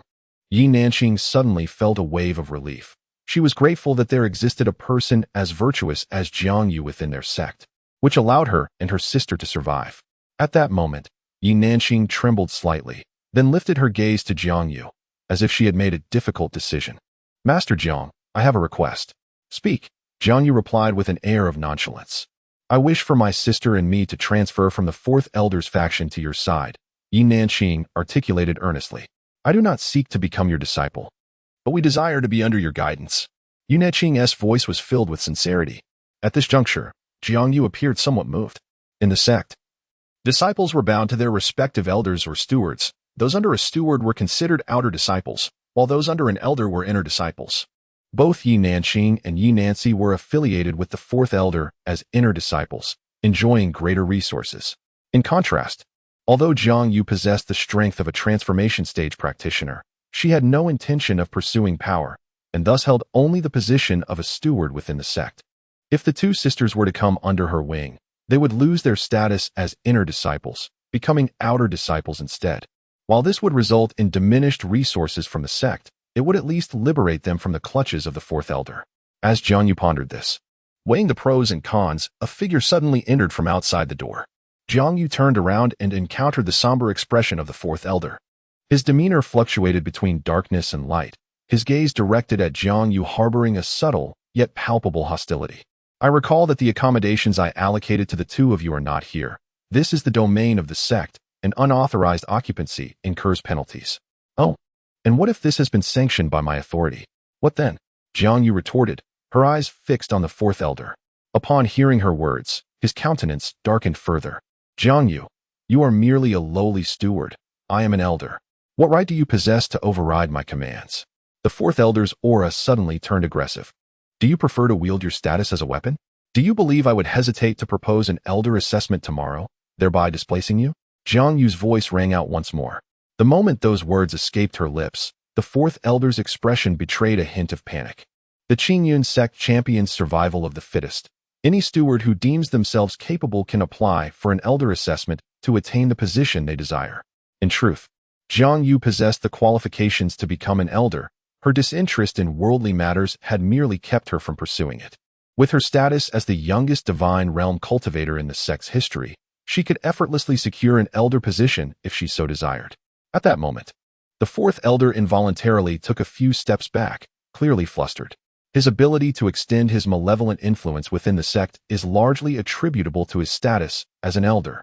Although he possesses the cultivation of the transformation god realm, his advanced age and reliance on medicinal pills for his prowess render him incomparable to a pure genius like Jiang Yu. Nevertheless, Yi Nancy's sisters are under my protection, and you have no authority to dispose of them. The Fourth Elder, still unwilling to concede, gazed at the two sisters before him, a sense of longing stirring within him. "Oh, is that so? They are now mine," Jiang Yu replied with a tone that exuded confidence and composure. Given the gravity of the situation, Yi Nancy, despite her reluctance, was compelled to express her acknowledgement. She promptly approached Jiang Yu and respectfully declared, "Henceforth, Nancy shall heed only Master Zhang's guidance." Seeing Yi Nancy's response, Jiang Yu felt a sense of satisfaction. It appeared this young lady possessed both awareness and discernment.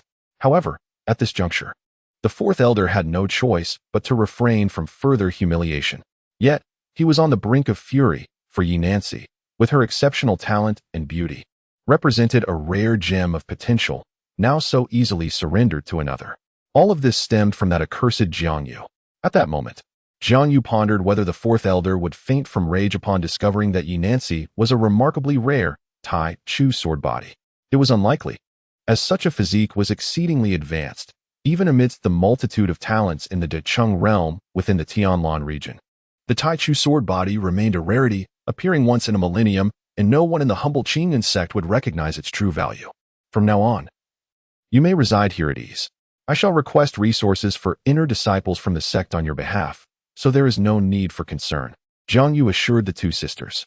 Upon hearing this, Yin and Si nodded in acknowledgement. Thank you, Master Jiang, she expressed. Please refrain from calling me Master, Jiang Yu replied, feeling that such a title accentuated her age.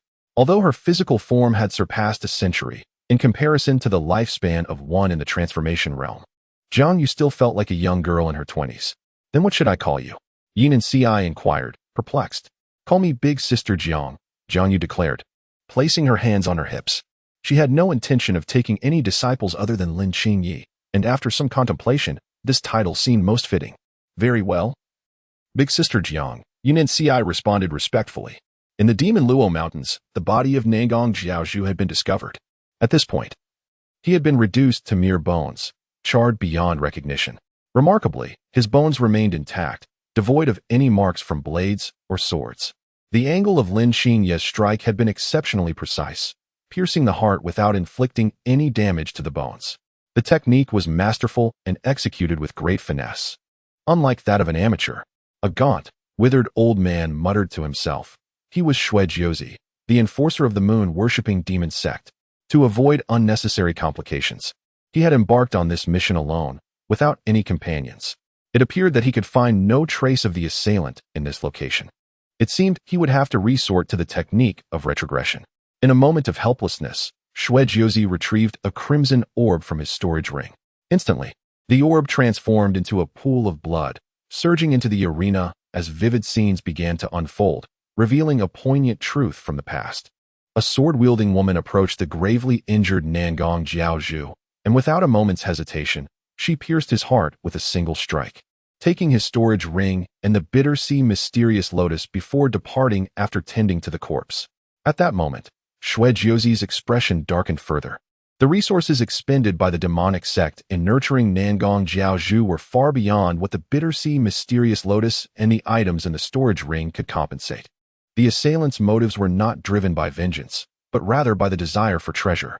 The recollection offered only a vague overview, failing to reveal any details regarding the killer's appearance, age, or cultivation level. Perhaps the scent of the bitter sea mysterious lotus could provide clues to the identity of the perpetrator. However, the dilemma lay in the fact that Xue Jiuzi had never encountered the bitter sea mysterious lotus before, leaving him to rely solely on intuition to ascertain whether this individual was indeed the murderer of Nangong Jiaozhu. It seemed that this mission was proving to be more arduous than he had anticipated. Xue Jiuzi mused to himself, and with no progress to report, he turned and set off towards Luoluo City. Chapter 21. Half a year passed before long. Half a year had swiftly elapsed. As Lin Qingye, who had achieved great perfection in her previous life during the tribulation, deftly managed the allocation and utilization of resources. Coupled with the considerable spiritual stones she had plundered from Nangong Jiaozhu, her cultivation had experienced a remarkable surge, defying past comparisons. Having achieved the pinnacle of the golden core stage, she now possesses the confidence to contend even against mid-stage nascent soul cultivators.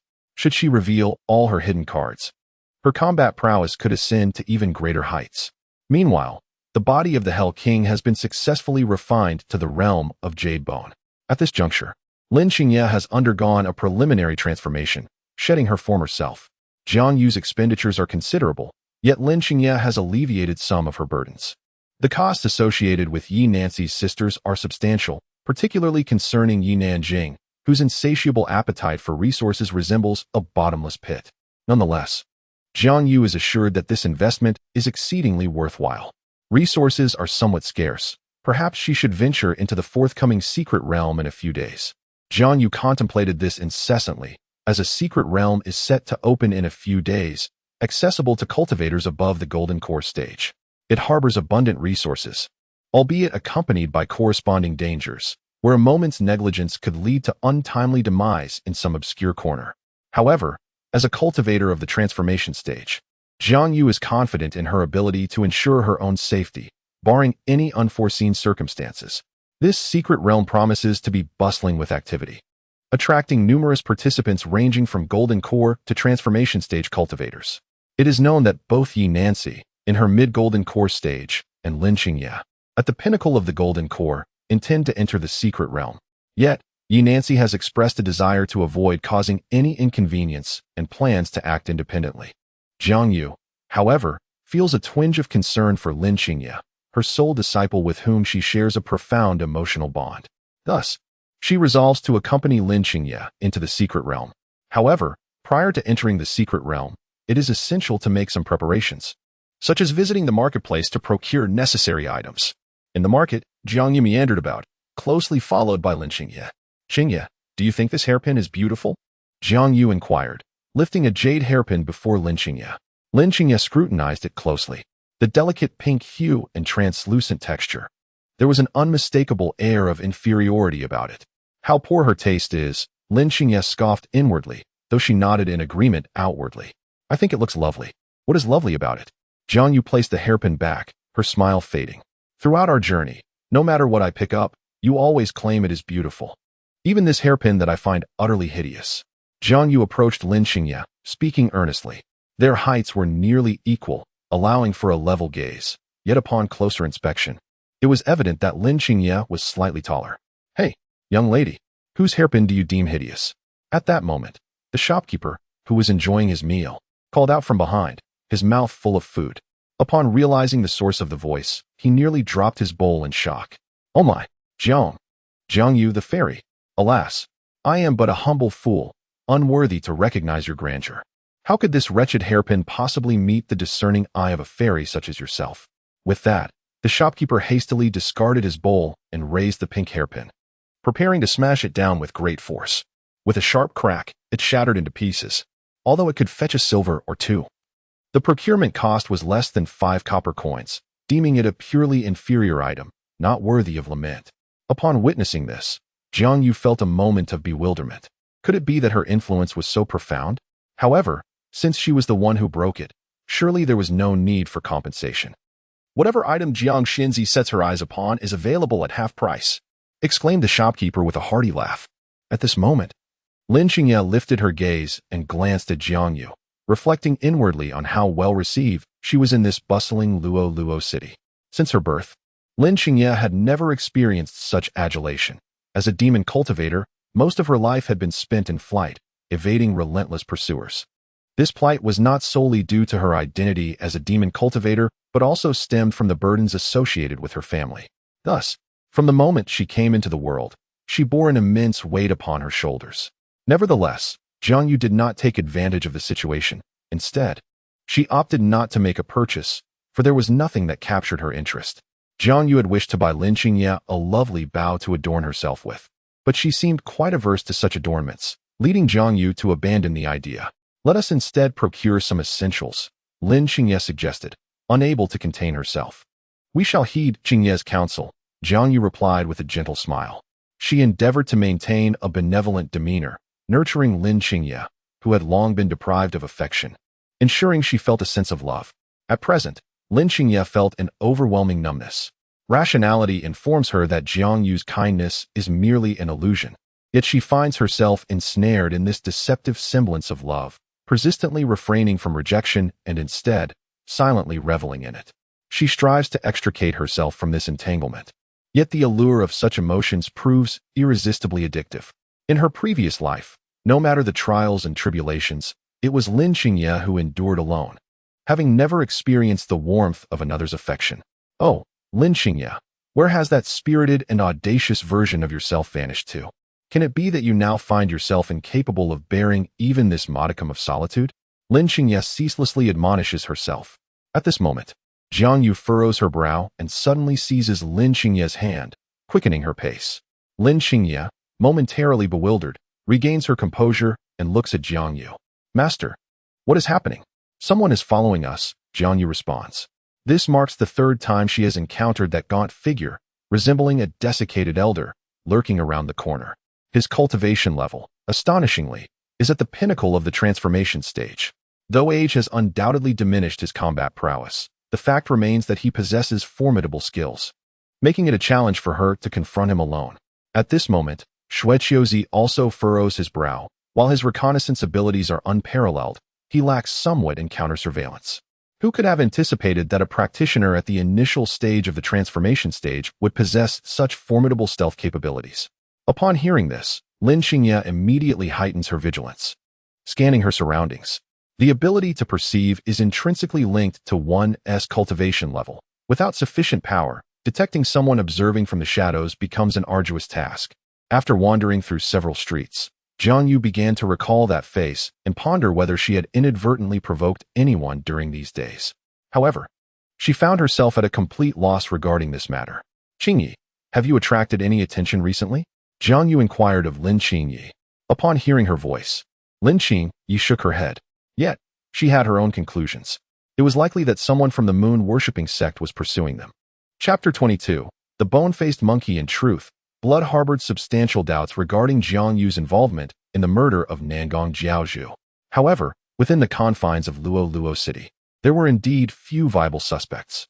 He had an 80% certainty that the actual perpetrator had already departed from Luo City.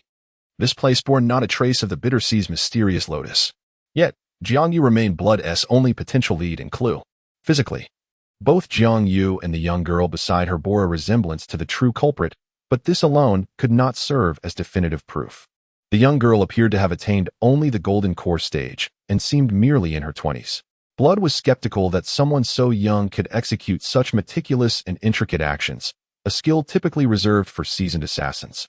In contrast to Lin Qingyi, Blood's suspicions were more keenly directed at Jiang Yu.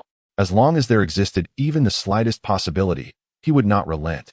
Meanwhile, Jiang Yu continued to ponder the identity of her pursuer, finding the situation exceedingly peculiar. Nevertheless, she could not arrive at a definitive conclusion, and it seemed prudent to exercise caution. Once she was assured that she had successfully eluded her follower, she felt a sense of relief wash over her. She purchased a scarf from a street vendor and subsequently wrapped it around Lin Xingye's neck. As the weather grew increasingly frigid, Jiang Yu advised Lin Xingye to take care in keeping warm. Upon hearing her words, Lin Xingye nodded in acknowledgement. Presently, Luo City was enveloped in a blanket of snow. The reason the demonic sect was labeled as such was due to their unscrupulous methods. In recent days, 2 or 3 female cultivators at the nascent soul stage had vanished from Luo City, all linked to the blood ties. The motto of the blood ties was better to kill an innocent than to let a guilty one escape. If they identified a target of suspicion, they would employ any means necessary to subdue, abduct, and subsequently interrogate and soul-search them. However, much to their dismay, the 3 women they had captured were not the individuals they sought, and after extracting their souls, the blood ties executed them all. This time, blood ties deemed Jiang Yu the prime suspect. Consequently, they resolved to use her as a test subject. With the decision made, the next step was to monitor Jiang Yu's movements. Junior sister Jiang, do you also intend to venture into the Balian secret realm? A bright female voice called from behind. Jiang Yu turned to see it was the esteemed Qingyan Jinren and her disciple. Responding with a smile, Jiang Yu replied, Indeed. Do you also plan to hunt for treasures? Haha, if there are resources to be had, why not seize the opportunity? Qingyan Jinren laughed. It appeared that many were eager to explore the Balian secret realm this time. At that moment, Qingyan Jinren glanced at Lin Xingye beside Jiang Yu, her astonishment growing ever more pronounced. Has Xingye already reached the pinnacle of the golden core stage? Truly, a prodigy among the younger generation. Upon witnessing her disciple receive such praise, Jiang Yu finally comprehended the delightful sensation parents experience when boasting about their children. Ah, it's not that remarkable. Jiang Yu chuckled as she responded. If only Qin Hua were as diligent as your Qingyi. As she spoke, the esteemed Qing Yin glanced disapprovingly at Qin Hua, who could only awkwardly scratch his head in response. As the hour grew late, Qin Yin suggested they take their leave. After exchanging pleasantries with Jiang Yu, he set off with Qin Hua. Once the two departed, Lin Qingyi finally exhaled in relief. Her aversion to social interaction was an innate aspect of her character. Lin Qingyi and Jiang Yu had spent nearly half a month traversing to the Balian secret realm. Such a journey on foot was trivial for them, as cultivators possessed physical capabilities far beyond those of ordinary mortals. The greatest peril they faced lay in the beasts of the wild. Yet they encountered only demonic creatures of the Golden Core realm along the way, easily dealt with by Jiang Yu's sword. The path was filled with a diverse array of travelers, likely all heading toward the secret realm. The towering mountains of Lianzhe Valley served as landmarks, Crossing them signified entry into the Balian secret realm. As Jiang Yu surveyed the surroundings, she remained vigilant, hoping to catch sight of the emaciated elder she had noticed days prior. In truth, she had been observing throughout the journey, yet that figure remained elusive. After confirming, Jiang Yu no longer hesitated and entered the secret realm alongside Lin Qingye. At this moment, in a village more than 10 miles away from the valley, Shui Jiuzi was sipping hot tea. To avoid detection, he deliberately chose a different route from Jiang Yu. Upon learning that Jiang Yu intended to venture into the Balian secret realm, Shui Jiuzi finally breathed a sigh of relief. It was not that he lacked the desire to act against Jiang Yu, but rather that he did not possess the capability to do so. While Jiang Yu's cultivation in the transformation realm, although inferior to his own, was not so feeble as to be akin to an ant without any means of resistance. Thus, the duration of any potential confrontation would inevitably be prolonged, leading to unforeseen complications. Furthermore, due to circumstances in the eastern Xuanyu, if the demon sect were to brazenly attack individuals within a city, the higher-ups of the eastern Xuanyu would undoubtedly intervene, retaliating against the moon-worship demon sect, which would complicate matters considerably. However, if Jiang Yu were to enter the Balian secret realm, opportunities for him to take action would increase.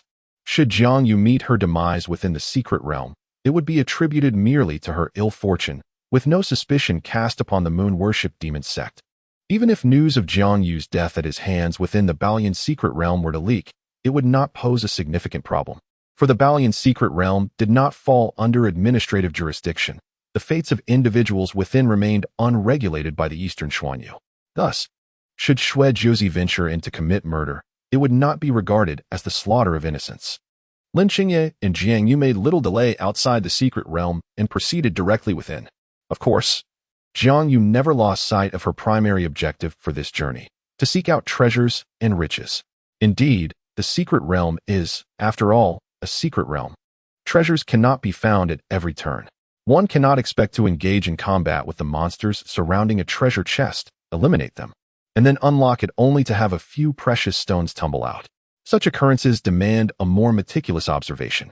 As the two wandered through the forest of the secret realm, a monkey seemingly sprang forth from the thicket. Lin Qingye immediately recognized it as a bone-faced monkey, adorned with a mask made of human bones, known for its agility and penchant for striking with its head.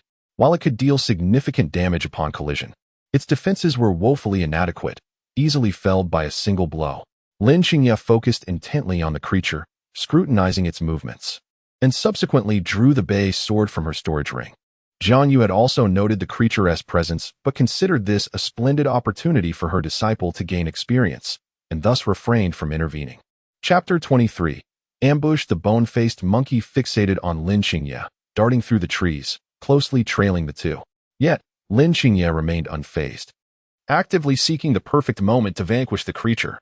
At last, the bone-faced monkey could no longer restrain itself. Clutching its bone mass tightly, it charged toward Lin Qingye. In that instant, she reacted swiftly, unsheathing the bay sword and thrusting it toward the mask, producing a sharp, resonant sound upon impact. The bone-faced monkey was jolted backward, sensing the formidable nature of its opponent, and turned to flee. However, Lin Qingye was not one to let it escape so easily. She immediately pursued.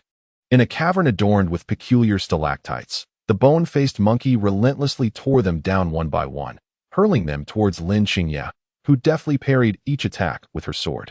Cornered, surrounded by pools of water, the bone-faced monkey realized escape was futile and prepared for a final counterattack. Clutching its mask tightly, it charged at Lin Qingye. However, through numerous encounters, she had discerned the creature's patterns and, in that fleeting moment, thrust the white knight sword into the monkey's neck. Yet, the monkey's speed was astounding. Lin Qingye, unable to maintain her grip, found her sword embedded in its neck, only for it to be flung into the depths of the pool below, splashing water around her. This small pond seemed unfathomable, and with no other choice, Lin Qingye plunged in after her weapon. The creature's corpse was of little consequence, but her sword was invaluable. Observing Lin Qingye's decisive leap, Jiang Yu's mouth fell slightly agape, realizing just how much Qingye cherished the white knight's sword. Emerging from the water, Lin Qingye was drenched, prompting Jiang Yu to suggest she dry off. Kindling a fire, Jiang Yu retrieved a towel. Without hesitation, Lin Qingye stripped off her wet clothes in front of Jiang Yu. The sight of her bare form caused Jiang Yu to blush deeply, turning her gaze away. Qingye, I'm still here, she stammered. Is something wrong? Lin Qingye retorted. Perhaps due to past experiences, she felt a certain desensitization to standing unclothed before Jiangyu. After all, during their childhood, Lin Qingye often helped Jiangyu bathe while in the nude, and even during the time Jiangyu had confined her in her past life. They shared a profound honesty. While Lin Qingye would never exhibit such familiarity with others, with Jiangyu, it seemed to have become an entirely natural occurrence. Jiangyu awkwardly struggled to find the right words. Although Lin Qingye had often been unclothed in front of her as a child, that was a long ago time. Now that Lin Qingye had grown, her figure, who could resist such a sight? Jiangyu covered her eyes with her hand, peeking through her fingers at Lin Qingye's form, her face flushing even deeper, quickly retreating her hand. Such impropriety. What a transgression. I am a benevolent master. How could I harbor such unworthy thoughts towards my disciple? Jiangyu felt a mix of guilt and anxiety, her legs instinctively curling up. Lin Qingye, somewhat perplexed, did not dwell on it. After wringing out the water, she set the cloth by the fire, dried herself, and donned her clothes once more. She then approached the corpse of the bone-faced monkey, retrieving her long sword, cleaning it of blood, and sheathing it once more. At that moment, a glimmering mark suddenly caught Lin Qingye's attention. Leaning closer, she picked up the bone mask of the monkey and discovered a golden ring within. Lin Qingye frowned, taking out the ring to find it inscribed with some sort of sigil. Is this the luck that belongs to the protagonist? Good fortune seems to follow wherever she goes. Jiangyu mused inwardly, a smirk dancing at the corners of her mouth. Although she was unaware of the ring's mystical capabilities, her years of indulging in novels suggested that this object must possess significant origins. It seemed unremarkable. Master, let us depart. Lin Qingye placed the ring into her storage ring, then picked up the already dried garments and proceeded toward the cave's entrance. The flame ignited by Jiangyu was a unique form of fire, enabling a swifter drying process. Well then, let us be on our way. Jiangyu rose from the stone and followed closely behind Lin Qingye. Within the Baoyan secret realm, the deeper one ventured, the greater the peril. Many cultivators of lesser realms often chose to band together to enhance their chances of resource acquisition. These explorers of the secret realm were commonly referred to as pathfinders. The first to charge into uncharted territories bore the greatest risks, yet undeniably reaped the most treasures, akin to those who bravely sample the first delicacies. At this moment, they remained on the periphery of the area, observing numerous individuals forming alliances, preparing to collaboratively enter the depths of the Baoyan secret realm. However, Jiangyu had no intention of joining forces with others. Firstly, her cultivation at the transformation stage was sufficiently formidable, and secondly, both she and Lin Qingye favored a more tranquil environment. While it was indeed a secret realm, the scenery was rather mundane, lacking the beauty of Lin Qingye's visage. Not far from Jiangyu, a small group awaited in place. They appeared to be predominantly middle-aged, their auras concealed, rendering their cultivation indistinguishable. Likewise, Lin Qingye and Jiangyu had masked their own presences, making them equally elusive. Lin Qingye merely cast a fleeting glance in that direction before turning his head back, uninterested in entangling himself with these individuals. This vicinity is the habitat of a formidable beast at the peak of the nascent soul stage, known as Blood Void Child, a wolf on the brink of transformation. Its prowess is considerable, and it is said that many cultivators of the nascent soul realm have met their demise at its fangs. Upon noticing Lin Qingye and Jiangyu passing by, the expressions of the group shifted subtly. Among them, a middle-aged woman bearing a scar approached, directing her gaze towards Jiangyu and Lin Qingye. Are you two merely passing through? Would you care to join us in slaying the Blood Void Child atop the mountain? We can negotiate the remuneration, she said, rubbing her hands together as she spoke. At that moment, Jiangyu glanced at Lin Qingye, conveying a silent message. Caution is imperative in these dense woods. Understanding her intent, Lin Qingye almost immediately shook his head. No need. Seek out someone more capable. Ah, wait. Allow me to finish my proposition, the scarred woman replied, a hint of embarrassment flickering in her eyes. Realizing that Jiangyu held the upper hand in their dynamic, she decided to communicate directly with her. She stepped closer to Jiangyu, gazing up at her, esteemed fairy. Our expedition into the Baoyan secret realm is solely aimed at vanquishing the Blood Void Child, with the intent of obtaining its heart to cure my son. The scar-faced woman let out a gentle sigh, and before Jiangyu could express her surprise, she continued, were it not for my son's innate deficiency in vitality, I would not dare undertake such a perilous mission to hunt down such a malevolent fiend. Currently, we are also short-handed and desperately in need of formidable cultivators. For this expedition, I am willing to offer 10,000 spirit stones and invite you both to assist me in this endeavor. Furthermore, you shall receive 30% of the resources acquired from this venture. What say you? Upon hearing this, Jiang Yu felt a surge of interest. Lin Qingye, too, was intrigued. Despite the inherent dangers, the rewards were undeniably substantial. 10,000 spirit stones was no trifling sum, and the prospect of sharing in 30% of the resources was equally alluring. Lin Qingye withheld her response, knowing that the decision ultimately rested with Jiang Yu. Although Jiang Yu had been considering Lin Qingye's opinions in recent matters, the authority lay firmly with her, and she did not take it for granted. At that moment, Jiang Yu nodded. Very well, it is settled. When shall we embark on this mission? Upon hearing her words, the scar-faced woman beamed with delight and extended her hand. We can set out in half an hour, then it is agreed. Seeing this, Lin Qingye reached out, shaking hands to seal the agreement. However, at that instant, a peculiar smile crept upon the scar-faced woman's lips. Lin Qingye immediately sensed the shift and swiftly withdrew her hand, only to discover a crimson mark had been inscribed upon her palm. Lin Qingye immediately recognized the substance before her. It was a toxin known as blood red powder. For cultivators below the divine transformation realm, once afflicted, they would gradually lose their cultivation and require several days to recover. Theoretically, this poison was incurable. A shadow of gloom suddenly passed over Lin Qingye's gaze as she turned her attention to the scarred-faced woman. Why? Why indeed? It was merely a trap laid for you. The scarred-faced woman erupted into laughter, and soon, those behind her rose from the ground, brandishing their weapons. In their eyes, Lin Qingye and Jiang Yu were merely at the nascent soul stage of cultivation. If they could subdue one, the other would be easily dealt with. Thus, your claim of seeking vengeance for your son against Xue Xuzi was a fabrication, merely a ruse to lure someone into their snare. Lin Qingye regarded the scarred-faced woman and inquired, "Is it true? At this juncture, your knowledge of the matter is inconsequential. Prepare to meet your end." As she spoke, the scarred-faced woman's aura began to manifest, revealing her cultivation at the initial stage of nascent soul. She looked at Lin Qingye, a sinister grin spreading across her face. "Oh, I see now," Lin Qingye replied nonchalantly, seemingly unfazed.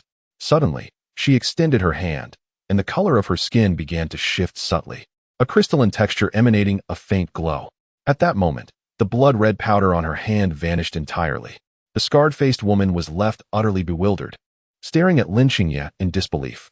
How is this possible? Isn't blood-red powder supposed to be incurable? Without waiting for the scarred woman to react, Lin Qingye swiftly took action, seizing her by the neck and pinning her to the ground. He then brought his foot down, shattering the woman's right shoulder. A heart-wrenching scream pierced the air as her shoulder became a gruesome sight, and her entire right arm began to lose sensation. It was then that she realized Lin Qingye's strike had severed the connection between her shoulder and arm, rendering her utterly incapable of resistance. The physical enhancements bestowed by the infernal judge were not merely for toxin resistance. They also significantly improved his physical prowess. "What are you waiting for? Charge!" At that moment, a voice echoed from somewhere, prompting everyone into action. Lin Qingye, with a stern expression, glanced sideways and retrieved the white knight sword from his storage ring. If faced with an ordinary nascent soul cultivator, he might not have perceived any challenge, but these individuals were all at the nascent soul level. Am I to be disregarded? At this juncture, Jiang Yu also drew her Sakura Phoenix sword, swinging it horizontally and igniting the surrounding area in flames. In an instant, the aura of a transformation stage cultivator emerged, instilling terror in everyone who felt its presence. The morale of the group crumbled in an instant. Faced with such overwhelming power, they began to scatter in fear. However, Jiang Yu would not let them escape so easily. The flames raged on, and the air was filled with anguished cries. "This celestial being, we were blind to your grandeur, unaware that you are a mighty transformation stage cultivator. We implore you to spare us and grant us a chance for survival. We are willing to surrender all our possessions." At that moment, a man, charred beyond recognition, cried out in desperation. Is there such a fortunate turn of events? Upon hearing this, Jiang Yu's eyes flickered, and she promptly extinguished her flames. Instantly, everyone ceased their struggles, a mix of fear and relief washing over them. Some were already half-burned, on the brink of death. "Ah, But it seems if you perish, all your treasures shall belong to me. After a moment of contemplation, Jiang Yu snapped her fingers, reigniting the flames. Panic ensued once more. Wait. We possess additional treasures not on our persons. If you grant us mercy, we are willing to lead you to them. The instinct for survival drove one man to the brink of madness as he implored fervently. Do you believe I would trust you again? Jiang Yu tilted her head with a gentle smile, replying. Having been deceived once, she could not risk falling prey to their trickery a second or third time. Thus, eliminating them was the wisest course of action. Ultimately, amid despair and wailing, all met their end, reduced to ashes. Jiang Yu retracted her flames and exhaled softly. For an ordinary transformation stage cultivator, annihilating so many nascent soul practitioners would indeed pose a challenge. Yet Jiang Yu is no ordinary being. She bore the remnants of a phoenix bloodline, her power naturally surpassing that of her peers in the same realm. In the extreme state of her departing flames, even mid-stage transformation cultivators would struggle against her. Thus, none of them escaped. With the flames subdued and silence restored, the only ones remaining in the area were Jiang Yu, Lin Xingye, and the scar-faced woman.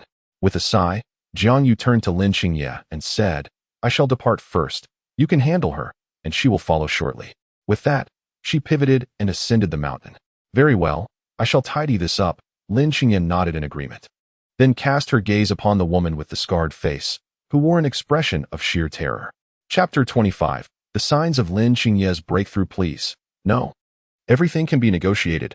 I implore you, do not take my life. I have a 5-year-old son waiting for me at home. The scarred woman wailed. Her features contorted in anguish as she sensed the lethal intent emanating from Lin Xingye's eyes. Lin Xingye drew her base sword and pressed it against the woman's throat. You claim to have a son? Yet, I find it hard to believe. A faint smile appeared at the corner of her lips, devoid of malice or menace. Yet this seemingly innocuous smile struck terror into the heart of the scarred woman. Truly, without me, he would surely perish. The woman, realizing that this reason might genuinely save her life, hurriedly pleaded. You assert you have a son. However, you must provide some proof. Who would believe you on mere words alone? Lin Xingye interjected promptly. Upon hearing this, the scarred woman fumbled through her pocket and produced a drawing. Holding it out before Lin Xingye. Look, this is a portrait of my son. If he does not see me, he will undoubtedly be frightened. Lin Xingye took the portrait and examined it closely. After discerning the features depicted, she swiftly severed the woman's throat with a single stroke of her sword. In a state of shock and regret, the scarred-faced woman gradually breathed her last. Your son will see you, Lin Xingye remarked with a faint smile before turning away. At that moment, Jiang Yu was clutching her chest, wiping away the trickle of blood that had escaped the corner of her mouth.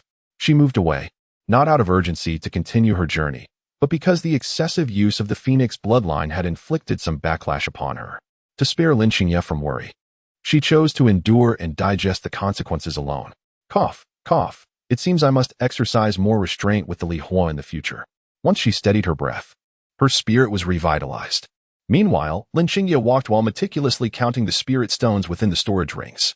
This group of individuals had evidently plundered quite a number of people, resulting in a significantly higher concentration of spirit stones than is typical for cultivators at the nascent soul stage. It was a seamless act of black market dealings. After finishing her count, she handed all the storage rings over to Jiang Yu. Master, these are the storage rings of those individuals. Jiang Yu, upon seeing them, was somewhat taken aback. She had initially planned to gift this money to Lin Xingye as pocket money, not expecting Lin Xingye to be so considerate. Oh, you don't need them? I am merely at the golden core stage. I have no use for such an abundance of spirit stones, Lin Xingye replied, shaking her head. But you are close to the nascent soul stage. After accepting the rings, Jiang Yu returned half of them to Lin Xingye. Nothing must hinder our cultivation. If our progress halts due to a lack of spirit stones, it would be quite troublesome. Do you understand? Jiang Yu stated, her hands placed firmly on her hips. After listening, Lin Xingye nodded and put away the storage ring. She lowered her eyelids, concealing her expression from Jiang Yu. This venomous woman still harbored thoughts of her own cultivation? Truly, her greed was insatiable. However, it was fortuitous. Once my own abilities can rival hers, her demise will surely follow. Observing the seemingly obedient Lin Xingye, Jiang Yu finally felt a sense of relief. Due to her physical condition, it was likely that she would never transcend to the realm of transformation. After all, high-quality medicinal herbs, like Lin Xingye's lineage, were exceedingly rare, even if they existed. She had little confidence in acquiring them. The cost of restoring the Phoenix bloodline was exorbitant. Nevertheless, Jiang Yu was content. She was, after all, a dying person. Now that she had the chance to live anew, what more could she desire? In the future, she envisioned finding a tranquil place to cultivate a small garden, care for a kitten, enjoy sunflower seeds, bask in the sun, and relish lazy afternoons that stretched until noon. Such a life seemed infinitely more pleasant than a relentless struggle for survival. Should any troubles arise, she could seek assistance from her sister Yi Nancy. As for Lin Xingye, once her training was complete, Jiang Yu would depart. Perhaps she would never see her again. Jiang Yu valued her life greatly. She did not wish to entangle herself too deeply with Lin Xingye, for those who lingered near the protagonist have always endured hardships. Yes, her disciple would diligently cultivate. Lin Xingye nodded and replied, "Good." Jiang Yu smiled and gently caressed Lin Xingye's face. On her journey, Jiang Yu was continuously observing her surroundings. Logically speaking, having created such a commotion at the foot of the mountain, the blood-void beast within should have sensed it. Although the peak of the nascent soul stage posed no threat to Jiang Yu, adhering to the principle that even a lion exerts full effort when hunting a rabbit, she remained vigilant. After all, no one wishes to be caught off guard by a surprise attack. Suddenly, a tremor resonated through the mountain, causing Jiang Yu's heart to race. She turned her gaze towards the source of the disturbance, and indeed, a blood-red wolf was charging towards her from a distance. Its strength, however, seemed to suggest it was beyond the nascent soul stage. Could it be that this creature had just broken through to the transformation stage precisely as we arrived? Jiang Yu pondered this possibility, realizing it was not without merit. If that were the case, she would need to devise a strategy. Perhaps her earlier carelessness in setting fire to the blood-void beast's territory had provoked it into seeking revenge. Since escape was no longer an option, she resolved to eliminate this beast. With determination in her heart, Jiang Yu swiftly turned around. At that moment, the Yinghuang sword was drawn, lunging towards the blood-void beast behind her. A flurry of sword shadows erupted, the gust of wind stirring the branches and severing them in layers, ultimately converging upon the blood-void beast. The creature revealed a fierce expression, extending its claws to swat at the incoming sword lights, successfully deflecting each one. Lin Xingye stood off to the side, watching the fierce confrontation between Jiang Yu and the blood-void beast, his expression darkening. The battle between cultivators of the transformation realm is beyond her capacity to intervene. At this moment, her sole responsibility lies in safeguarding herself from the gaze of Xuexuzi. Lin Xingye harbors a profound aversion to the sensation of powerlessness, a sentiment that renders her unable to steer her own fate. To be precise, she detests this feeling of passivity, which instills a sense of insecurity within her. At that moment, Xuexuzi turned his attention toward Lin Xingye, raising his hand to unleash two claws of energy in her direction. Instantly, she reacted, evading to the side. The mountainside beside her was shattered by a claw strike, sending a considerable tremor through the air. Fortunately, she had dodged in time. Otherwise, she could have easily met the same fate as that mountain. What a close call, Lin Xingye thought to herself, when suddenly, a spark of inspiration flickered in her mind, a sign that a breakthrough was imminent. Chapter 26, Slaying Xuexuzi. Move further away. Jiang Yu called out to Lin Xingye, maintaining her focus on Xuexuzi as she launched a series of piercing strikes. She refrained from utilizing the power of the Phoenix bloodline's Li Hua, relying solely on her own cultivation and swordsmanship to combat Xuexuzi. Suddenly, with a swift thrust, one of Xuexuzi's claws was severed, blood spilling profusely onto the ground. Xuexuzi, in pain, attempted to retreat, but it was too late. Jiang Yu had already ensnared him completely.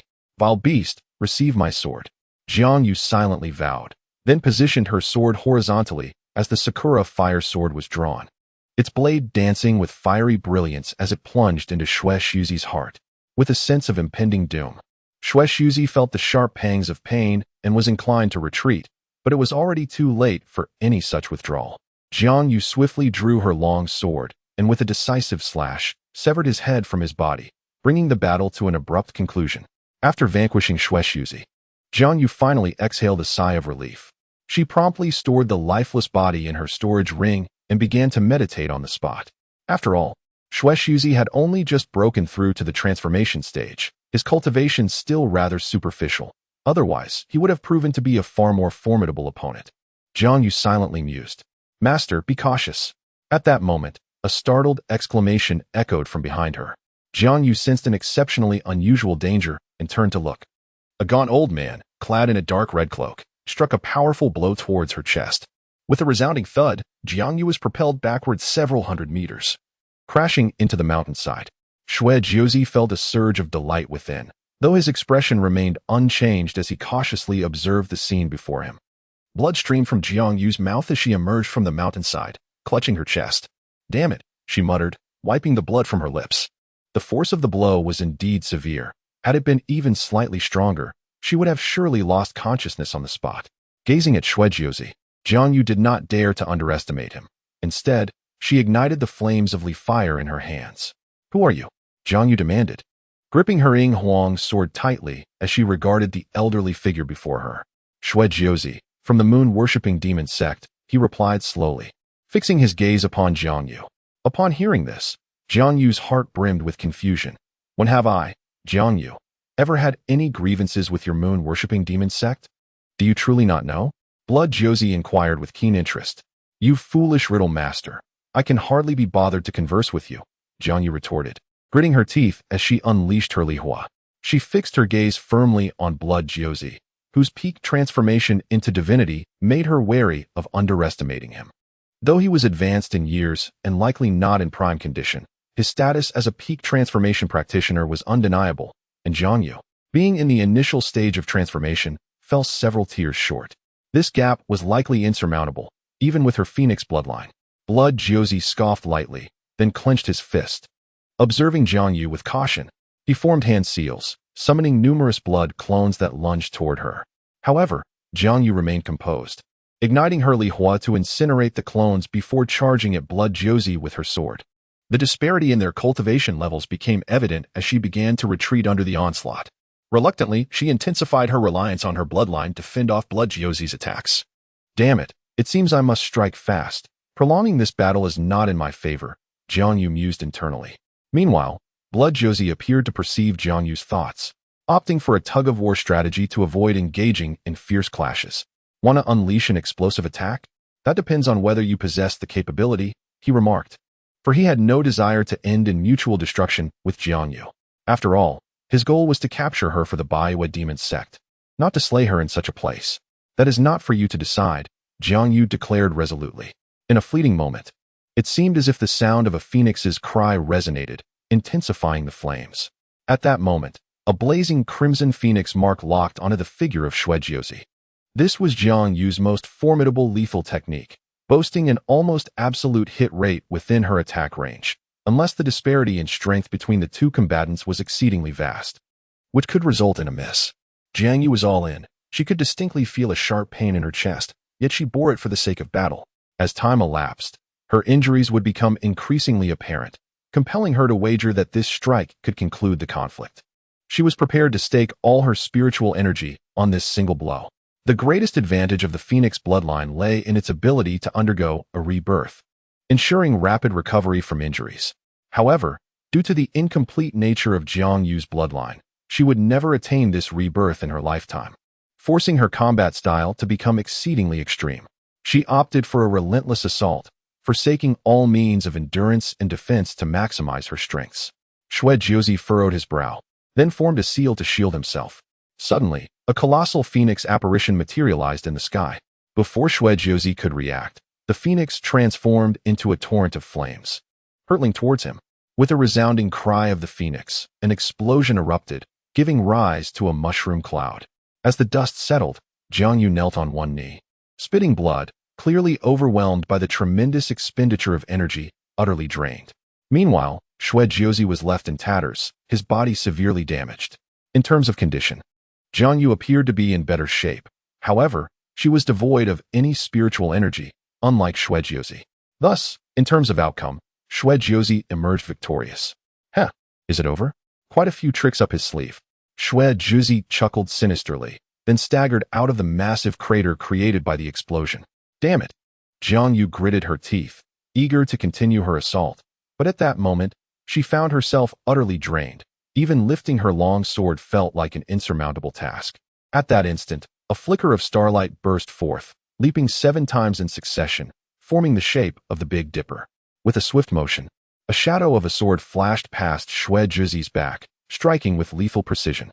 Lin Xingye's aura surged violently as he unleashed his ultimate killing technique, the 7/Star Sword. With a swift whoosh, blood sprayed 3 feet, and Xue Zhi clutched his neck. Disbelief etched across his face as he gazed at Lin Xingye before him. He simply could not fathom that Lin Xingye had managed to elevate his cultivation to the Yuanying stage in such a fleeting moment. Nor could he believe that Lin Xingye had the presence of mind to strike at the precise instant he was utterly unguarded. Such combat awareness and emergency response capabilities surpassed those of many seasoned practitioners of the void refinement stage. How could this be possible? This is utterly inconceivable. Ultimately, fueled by rage and resentment, Xue Zhi fell rigidly to the ground. Upon witnessing this scene, Jiang Yu could no longer endure, her body collapsing in exhaustion. Chapter 27. It seems these days, my disciple hasn't been indulged in vain. Lin Xingye, seeing this, rushed over to support Jiang Yu. Ugh, I need to rest for a moment.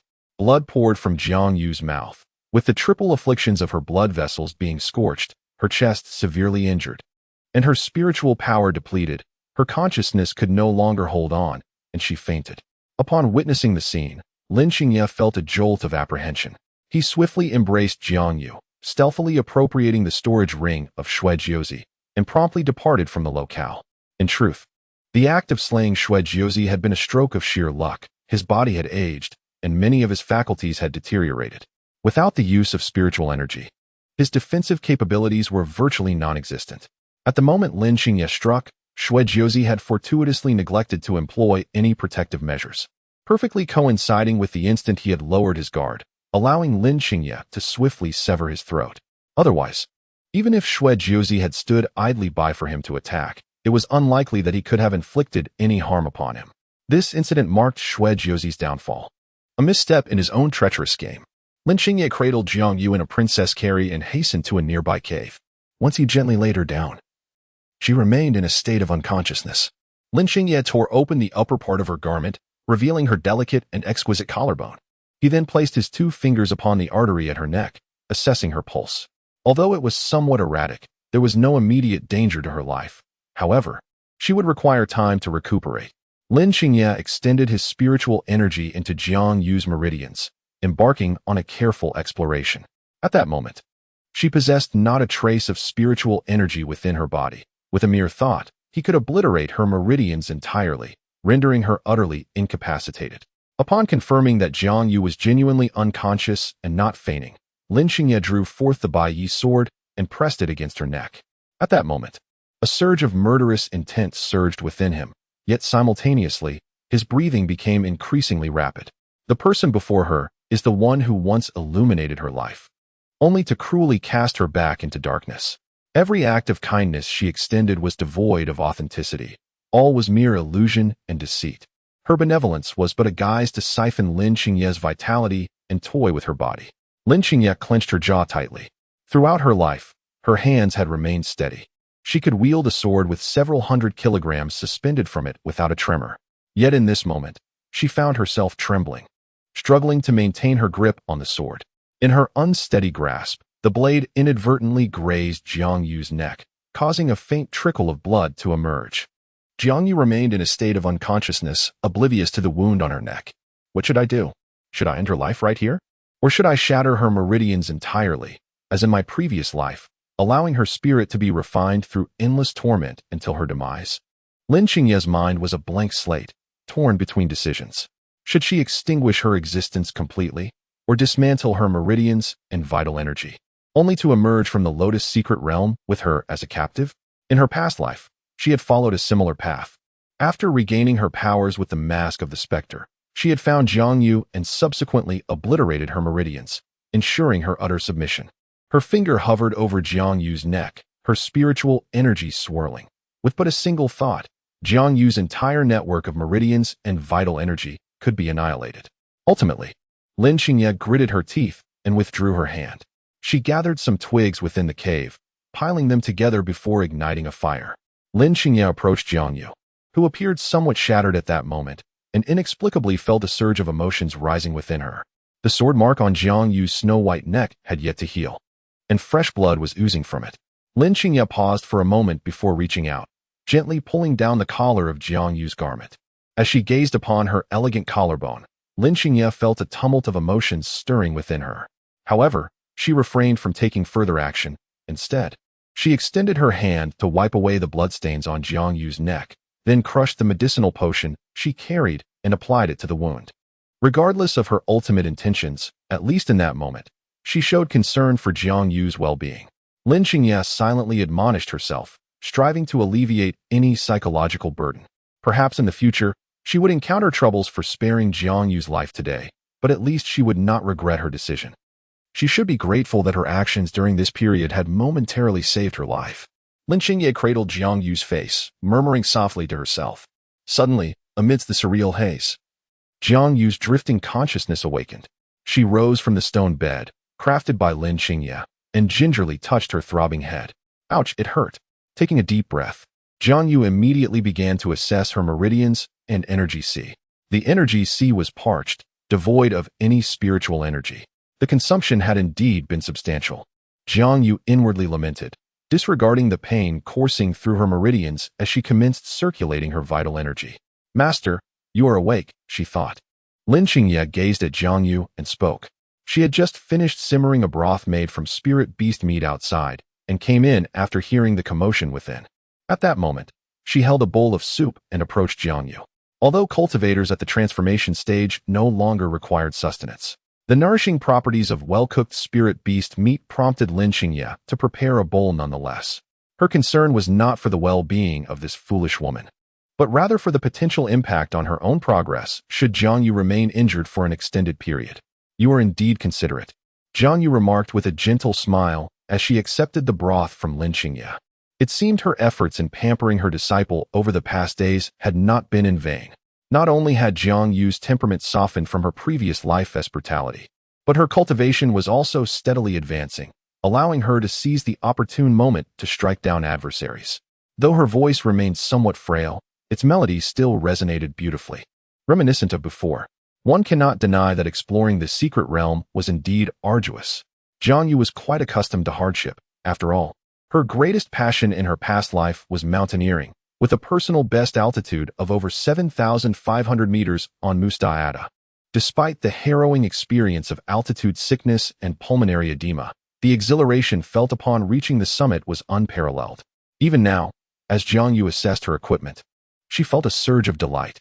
The storage ring of the Blood Fiend contained over 100,000 spirit stones, a staff crafted from golden iron, along with countless elixirs and herbs she could not identify. Observing this bounty, she felt she had struck gold. Elated, Jiang Yu promptly allocated 50,000 spirit stones to Lin Qingye. Chapter 28. Unending Adventures. Lin Qingye, upon beholding the array of spirit stones, nearly had astonishment etched upon her visage.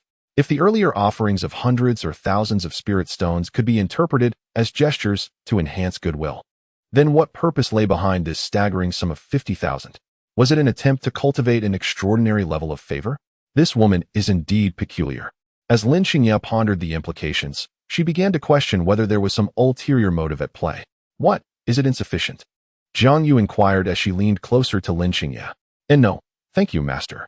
I merely feel these spirit stones are rather excessive, far more than I could possibly utilize.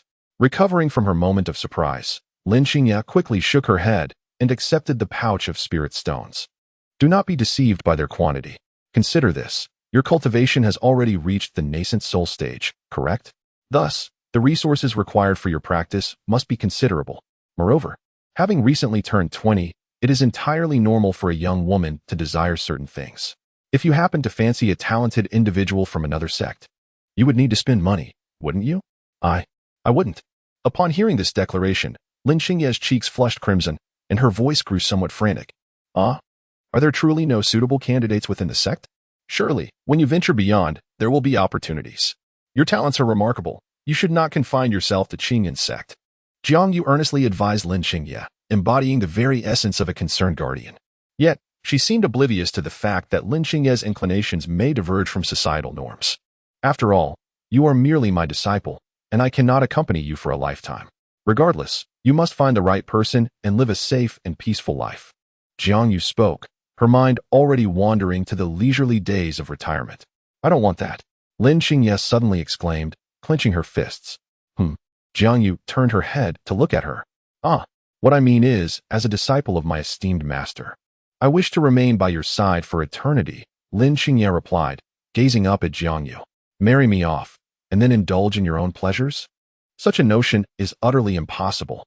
As long as you draw breath, do not even think of escaping my grasp until I have thoroughly tested your limits. Her heart was resolute, seemingly having made up her mind. Upon hearing these words, Jiang Yu felt a warm swell within her. A simple phrase that could brighten her entire day. It appeared that her nurturing of Lin Qingye had yielded significant results, to the point where Lin Qingye had begun to rely on her. However, despite the sentiment, Jiang Yu would not stray from her plans. To her recollection, Lin Qingye's ambitions were solely focused on reaching the pinnacle of cultivation. She harbored no other desires. Perhaps her traumatic childhood experiences had instilled in her an almost obsessive longing for power. Yet, the Lin Qingye of today radiated like a blooming lotus, both beautiful and endearing, likely brimming with fascinating ideas. After all, at the age of 20, she too had been filled with aspirations. Well, Qingye, do you have any wishes? Jiang Yu suddenly inquired. After listening to Lin Qingye, her eyes darkened. A wish? Naturally, it was to see you utterly tormented. Although Jiang Yu had yet to reveal her fangs, Lin Qingye was acutely aware of the woman's heart, which was as venomous and dark as night. Once she found the opportune moment, Lin Qingye knew her demise would be inevitable. At that juncture, Jiang Yu could justifiably retaliate and exact her revenge. The only thing preventing her from striking now was a lack of reason. After a moment of contemplation, she turned to Jiang Yu and said, I hope Master will never die. Never die? I share that wish. Jiang Yu's heart swelled with warmth at this grand blessing. The desire for eternal life reflected the profound love and deep filial piety her disciple held for her. The aspiration for immortality was also Jiang Yu's own. Yet she realized it was merely a beautiful wish. She had never pondered too deeply on it. After all, cultivators could live for over a millennium. And perhaps by that time, she would grow weary of existence herself. Lin Qingye observed Jiang Yu, her surface sincerity belied by a cold smirk within. In my previous life, I merely tormented you for a century, and you crumbled into death. I have yet to indulge myself fully. If you were to remain immortal, how delightful that would be. After a period of spiritual energy recovery, Jiang Yu's reservoir of qi returned to its peak state. Upon exiting the cave, she found the very air around her fragrant and delectable. Let us delve deeper, Jiang Yu proposed to Lin Qingye. Yes, I shall follow Master's lead. Lin Qingye replied with a nod. In the forest, the trees stood in disarray, and the winds of the supernatural whispered through the air. Exercise caution. We have now ventured deep into the secret realm of Balian, where peril lurks at every turn, Jiang Yu cautioned Lin Qingye, turning her head away immediately afterward. Lin Qingye nodded in acknowledgement, replying, Indeed, I shall remain vigilant. Suddenly, a thick fog enveloped them, and an arrow soared through the air, slicing across the horizon with lethal precision, aimed directly at Jiang Yu. The arrow, moving at an almost imperceptible speed, pierced through and struck the left side of Jiang Yu's heart, causing it to shatter in an instant. Jiang Yu clutched her chest and collapsed to the ground, lifeless in a heartbeat. Master! Master! Panic surged within Lin Qingye as she dashed forward. Moments later, a deafening sonic boom erupted, nearly rendering her deaf. Yet, she paid no heed to the chaos, propelling herself onward. Master, what has happened to you? She cried, gritting her teeth, her mind a blank slate. Reaching out, Lin Qingye attempted to touch Jiang Yu's lifeless form, but at that moment, flames erupted, obstructing her hand's advance. As the fog lifted, the illusion shattered. Jiang Yu extinguished the flames and grasped Lin Qingye's hand. Staring at Jiang Yu's face, Lin Qingye was momentarily bewildered. Hadn't she just witnessed her master being struck through the heart by an arrow?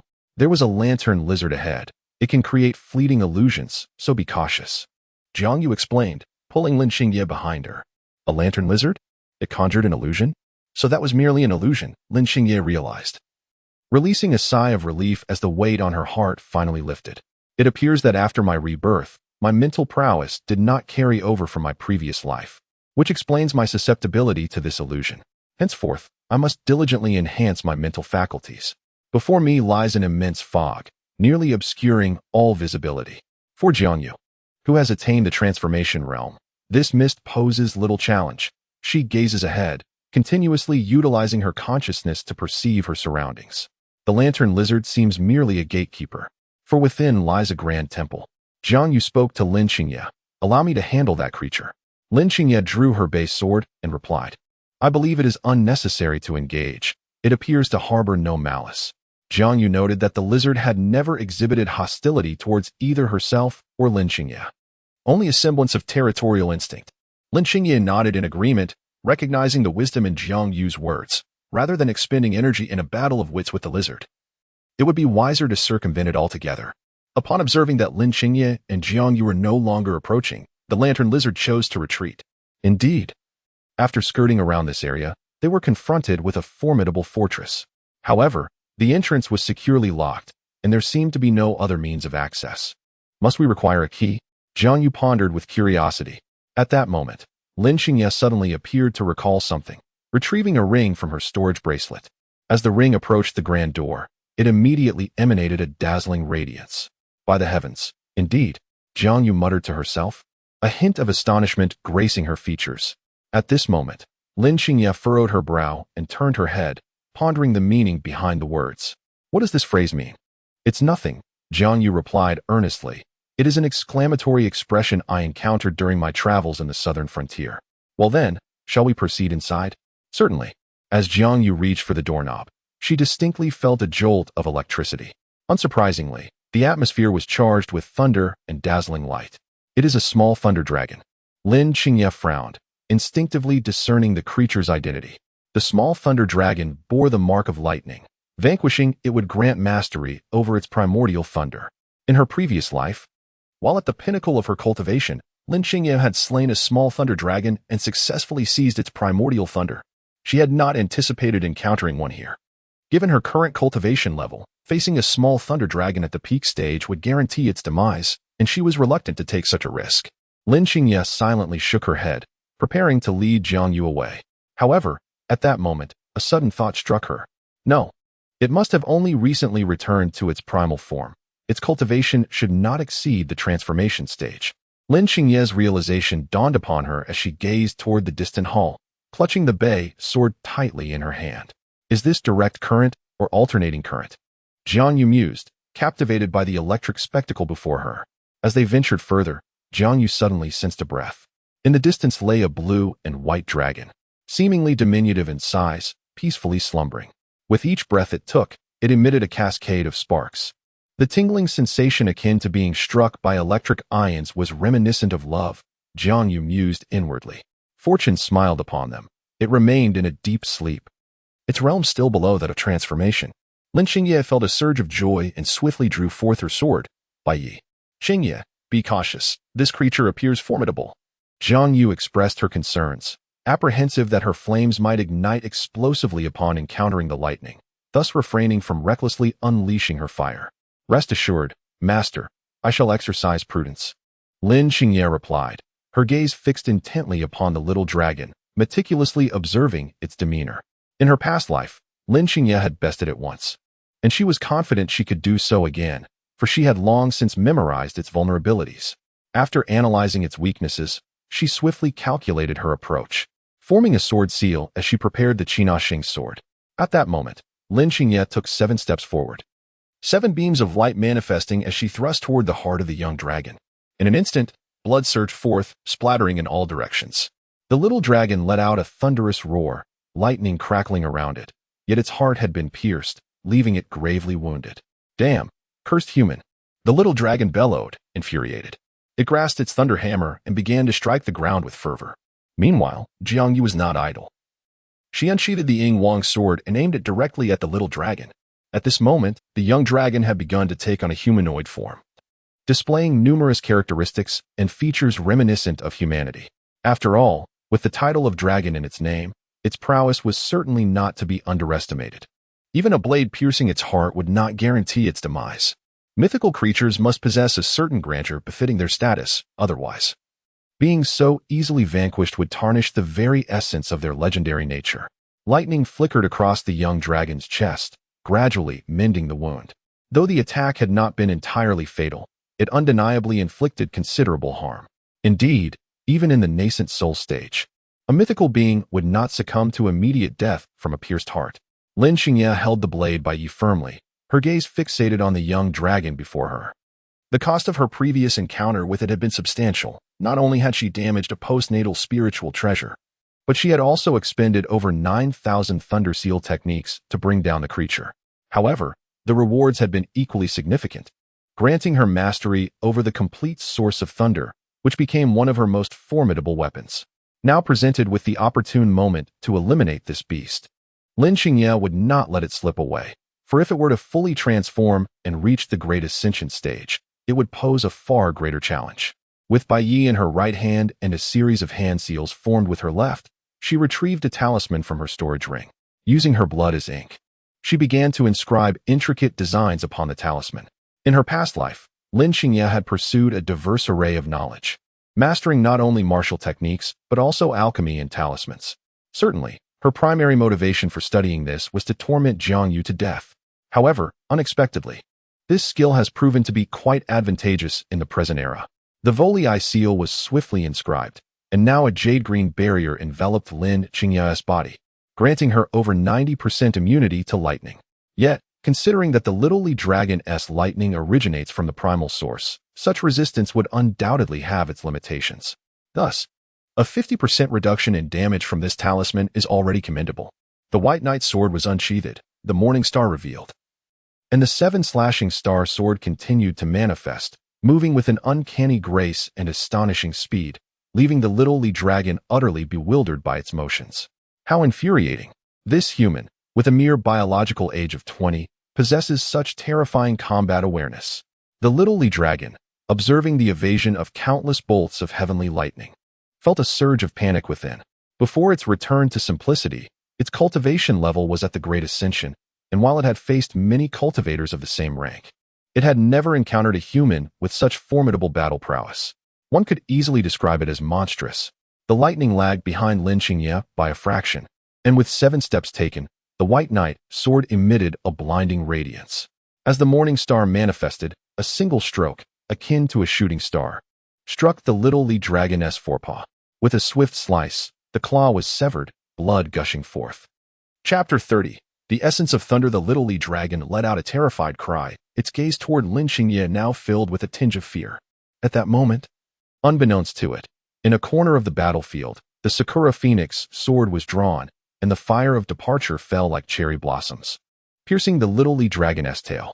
The Little Li Dragon immediately realized that it was not only Lin Xingye present in the arena. There was also a cultivator at the transformation realm behind it. With a fierce flick of its tail, the thunderous whip struck Jiang Yu's sword. This primal thunder seemed to exert a restraining force upon her. While the tail itself inflicted no significant harm, the electric light tormented her mercilessly. At this moment, Lin Xingye suddenly recalled that the primal thunder possessed a formidable counter against phoenixes. She swiftly took action, inscribing another talisman and directing it towards Jiang Yu. Master, be cautious. This thunder seems to have a restraining effect on you. Very well, you must also exercise caution. Jiang Yu channeled her spiritual energy to mend her wounds. Meanwhile, the little dragon's expression fluctuated between gloom and brightness. The combat instincts of a human in the nascent soul stage were alarmingly high. Yet the awareness of a human in the divine transformation stage, although regarded as exceptional within that realm. For a little dragon that once aspired to the pinnacle of the Great Ascension, they were merely a trivial opponent. Lin Xingye targeted the weaknesses with precision, each strike landing true. Yet when Jiang Yu pierced the tail with her sword, despite the pain and the resulting state of disarray, the impact on the core was negligible. The little dragon's countenance wavered. Rationality dictated that the divine transformation human was indeed stronger, yet the nascent soul human posed a significant danger. 12th grade Aogene thunder arise. The little dragon bellowed, and in an instant, golden light enveloped its form. Lin Xingye, however, could not suppress a cold laugh within. How could such a foolish creature dare to name its technique as 12th grade? It was utterly laughable. The 7-sided star sword had been deemed beneath her even during her tribulation phase.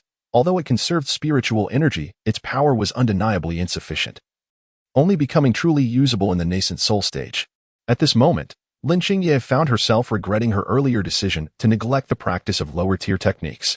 Despite possessing exceptional martial arts skills, she was hindered by an insufficient reservoir of spiritual energy, rendering her unable to unleash her full potential, which was undeniably frustrating. However, this did not diminish her fighting spirit. Within her, the chaos transformation technique was actively working to replenish her spiritual energy, preparing her to execute another strike with the 7 slicing star sword. If she could land one more blow directly to the heart of the young dragon, its demise would be assured. Jiang Yu seemed to sense Lin Qingye's intent, as she tightened her grip on the Sakura Phoenix sword and lifted her gaze towards the young dragon. Cursing internally, she lamented, "Why couldn't that foolish original body have practiced a variety of techniques? Everything revolves around the fire of departure. It's utterly exasperating." Jiang Yu had initially intended to confront the young dragon without relying on the fire of departure, yet she discovered that all her effective techniques were intricately tied to it. This mythical creature of the nascent soul realm proved to be quite formidable. Had it evolved to the god transformation realm, escape would have likely been her only option. Yet, she had no choice but to press on, for Lin Qingye had bestowed upon her a mark, and all she could do was hope for its favorable effect. At that moment, a phoenix mark suddenly manifested at the heart of the young dragon. Jiang Yu gripped the Sakura Phoenix sword tightly as the silhouette of the phoenix emerged. The young dragon sensed the immense threat emanating from her and instinctively coiled its body tightly. It was absolutely locked onto its target. Indeed, this human possessed the bloodline of a phoenix. Having encountered true phoenix kin before, the young dragon was acutely aware of the significance of the phoenix blood within Jiang Yu. She immediately recognized that the technique employed by Jiang Yu was one that could only be wielded by those of the phoenix bloodline, the flowing fire seal of the phoenix, which was Jiang Yu's most formidable attack. "Give it to me, perish." The ethereal silhouette of the phoenix transformed into flowing fire and surged forward. The young dragon extended its singular foreclaw, then transformed it into a true essence, shielding itself from the impending onslaught. With all her strength, Jiang Yu thrust her sword, and the entirety of the flowing fire descended upon the young dragon, producing a resounding explosion. Damn it, had I known, I would have prepared more thoroughly. I should not have been so reckless and careless, absolutely not. The young dragon lamented inwardly, recalling the considerable effort it had invested in shaping its palace. The hardness of the external world was such that even formidable beings in the harmonization stage found it challenging to shatter it. Yet, who could have anticipated that these two humans would be able to breach it? What means had they employed? Upon sensing the imminent threat to its life, the young dragon began to feel a sense of panic. It would rather perish on the heavenly battlefield than resign itself to death in this wretched place. After the explosion, the young dragon was struck by a tremendous force and began to retreat violently. At that moment, Jiang Yu perceived that the young dragon's combat awareness far surpassed that of mere minions, even though its cultivation was not superior to her own. This was, in fact, quite comprehensible. In her previous life, while playing online games, she had witnessed top-tier players wielding subpar equipment. Yet they could toy with ordinary players effortlessly. This was a manifestation of the disparity in combat awareness. The visage of the little Ling was utterly disfigured by the explosion, causing it to stagger backward. Just then, a blade-like shadow, akin to a shooting star, darted forth, aiming directly at the creature's heart. At that moment, the shockwave from the blast had yet to dissipate, rendering the little Ling incapable of controlling its form, while the long sword approached with alarming proximity.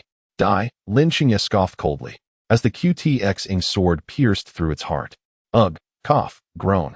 The little Ling expelled a mouthful of blood, retreating a few steps, attempting to channel its spiritual energy to heal its wounds.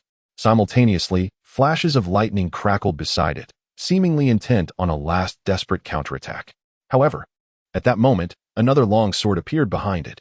The Wang Huing sword was drawn, plunging once more into the heart of the little Ling, delivering a fatal blow. Success! Lin Qingye felt a surge of joy. In her previous life, slaying this dragon had required considerable effort, yet in this life, it was astonishingly effortless. As the little Ling succumbed to death, the essence of its primordial lightning began to manifest. At this juncture, Jiang Yu felt an extraordinary sense of pressure from her bloodline, prompting her to hastily step back. This primordial lightning conflicted with my bloodline, she pondered, but fortunately, Qingye is here, so nothing will go to waste. "Qingye, you should absorb it. I will keep watch," Jiang Yu declared, before commencing the task of dealing with the little Ling's remains. Aside from the primordial lightning, the carcass of a mythical creature is worth a considerable sum. Its flesh would be immensely beneficial if consumed. "Very well, I shall proceed," Lin Qingye nodded in agreement, extending her hand toward the primordial lightning ahead. Securing a primordial element before reaching the Great Ascension Realm would undoubtedly pave a smoother path ahead. The value of any primal element is undoubtedly on par with that of a postnatal spiritual treasure, or even a postnatal supreme treasure. Chapter 31. In this lifetime, I must engage with such a source of thunder, and the moment is now. Lin Qingye surged forward, her fingers grazing the primal source. The electric current coursed through her, leaving her body tingling and many areas scorched in an instant. She gritted her teeth and, summoning all her strength, began the absorption process. Excellent, take it slow. Lin Qingye took a deep breath and gradually started to absorb the thunder of this primal source. At this moment, her focus was not solely on the crackling lightning, but more so on Jiang Yu, whom she perceived as the greatest threat. As long as Jiang Yu harbored murderous intent towards her, escape would be nearly impossible. Yet, Lin Qingye was entirely confident in her ability to trigger the explosion of this source of thunder, ensuring that both she and Jiang Yu would perish together.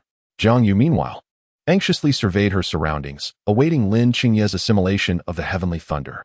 In this moment, she could rely solely on Lin Qingye, devoid of external assistance. At that instant, Jiang Yu resembled a parent anxiously waiting for their child's examination results. Those striving within had no time for anxiety, but the onlookers felt the weight of anticipation. She lifted her gaze to Lin Qingye, whose flawless form appeared even more divine against the backdrop of the lightning. A blush crept onto Jiang Yu's cheeks. No, Jiang Yu, how could you harbor such feelings for your own disciple? Yet, she truly is breathtaking. In this lifetime, I must engage with such a being. The primordial thunder gradually permeated Lin Qingye's sea of qi, and she sensed her body adapting to this tempest of celestial lightning at an alarming velocity. It was an excruciating ordeal, yet Lin Qingye's willpower surpassed that of ordinary individuals. Thus, despite the agony, she maintained an unwavering countenance. 1 hour passed, then 2. A day, 3 days. Ultimately, the primordial thunder dissipated entirely, merging seamlessly with Lin Qingye's sea of qi. She lifted a hand, and, with a mere flick of her finger, summoned a bolt of thunder. Success! Lin Qingye rejoiced, expelling a breath of turbid energy. At that moment, her cultivation ascended to the mid-stage of the nascent soul due to the infusion of the primordial thunder. Upon sensing the aura of her disciple, Jiang Yu was taken aback. Well, Qingye, have you broken through again? At this rate, you'll soon catch up to your master. Jiang Yu exclaimed, marveling at her disciple's achievement. At merely 20 years of age, reaching the mid-stage of the nascent soul was an extraordinary feat, even amidst the myriad of talents in Tianlan Prefecture. However, witnessing this unfold in Lin Qingye seemed entirely plausible. In her past life, she had not finished reading the novel. She had only glimpsed Lin Qingye's breakthrough through tribulation before meeting her untimely demise. Cursed be it. She vowed to cultivate the habit of completing novels in the future. Jiang Yu sighed inwardly. Yet, it seemed that the author had ceased writing just as Lin Qingye was poised to reach the pinnacle of tribulation. Jiang Yu reflected once more, but chose to redirect her thoughts. In the tribulation realm, Lin Qingye's power was indeed unrivaled upon the land. At that time, she had already mastered 3 innate spiritual treasures, the chaotic bell, the Taiji diagram, and the 12-petal annihilation black lotus. With the acquisition of the Panga banner, she would be able to merge the chaotic bell and the Taiji diagram into one, thus recombining these 3 innate treasures into a singular chaotic innate supreme treasure. The open heaven X. Regrettably, she did not witness that moment, though it was of little consequence. It was merely a stroke of luck. Lin Qingye spoke with a tone of humility, suggesting, let us depart. If we delay any longer, the Lotus secret realm may close. Jiang Yu responded, noting the significant gains they had made. The 100,000 spirit stones from the blood thread were but a trifling fraction of their harvest. The true treasure lay within the corpse of the little dragon. From its flesh and bones to its blood, there were riches to be found everywhere in the little dragon's remains. Alas, the little dragon's bloodline was at odds with that of the phoenix. Otherwise, it could have aided in supplementing her own lineage. Jiang Yu sighed, feeling a deep sense of regret. However, despite the inability to enhance her bloodline, the prospect of roasting and consuming it was still quite appealing. Well then, let us be on our way, Lin Qingye said, having lowered her guard a bit around Jiang Yu. Initially, she could have expedited their progress, but her constant vigilance against Jiang Yu had significantly delayed their pace. The rewards of this secret realm were indeed substantial. With the acquisition of the source of thunder, Lin Qingye could now pursue thunder-based cultivation unobstructed. Coincidentally, she had also obtained the source of thunder in her previous life and had practiced related techniques, albeit they were too advanced for her current capabilities. She needed to enhance her cultivation level promptly, and in the meantime, she would have to rely on some ordinary martial arts as a temporary measure. After considerable time spent traveling, I have finally returned to Luoluo City. Many have garnered varying degrees of insight from the expedition to the Balian secret realm, though some have tragically perished there. Such is the nature of cultivation. Akin to climbing a mountain, one must endure risks in the pursuit of ascension. Lin Qingye has kept her aura well concealed, leaving no one aware of her breakthrough into the nascent soul realm. Upon returning to the sect, Jiang Yu hastened to the residence of Yi Nancy and Yi Nanjing. "Nancy, Nanjing, are you at home?" Jiang Yu inquired, knocking before entering. "Master Uncle, I am here," came Yi Nanjing's voice from within the room. At 17, Yi Nanjing had blossomed into her beauty, resembling her elder sister yet possessing a markedly different aura. While she appeared quite reserved and reticent, Yi Nancy exuded an entirely different energy. "Where's my sister? Has she not returned yet?" Jiang Yu asked, gazing at Yi Nanjing. Yi Nanjing shook her head in response. "Sister was injured quite severely in the secret realm. She is now resting in bed, and I am taking care of her." Jiang Yu was taken aback by this revelation. "Take me to see her."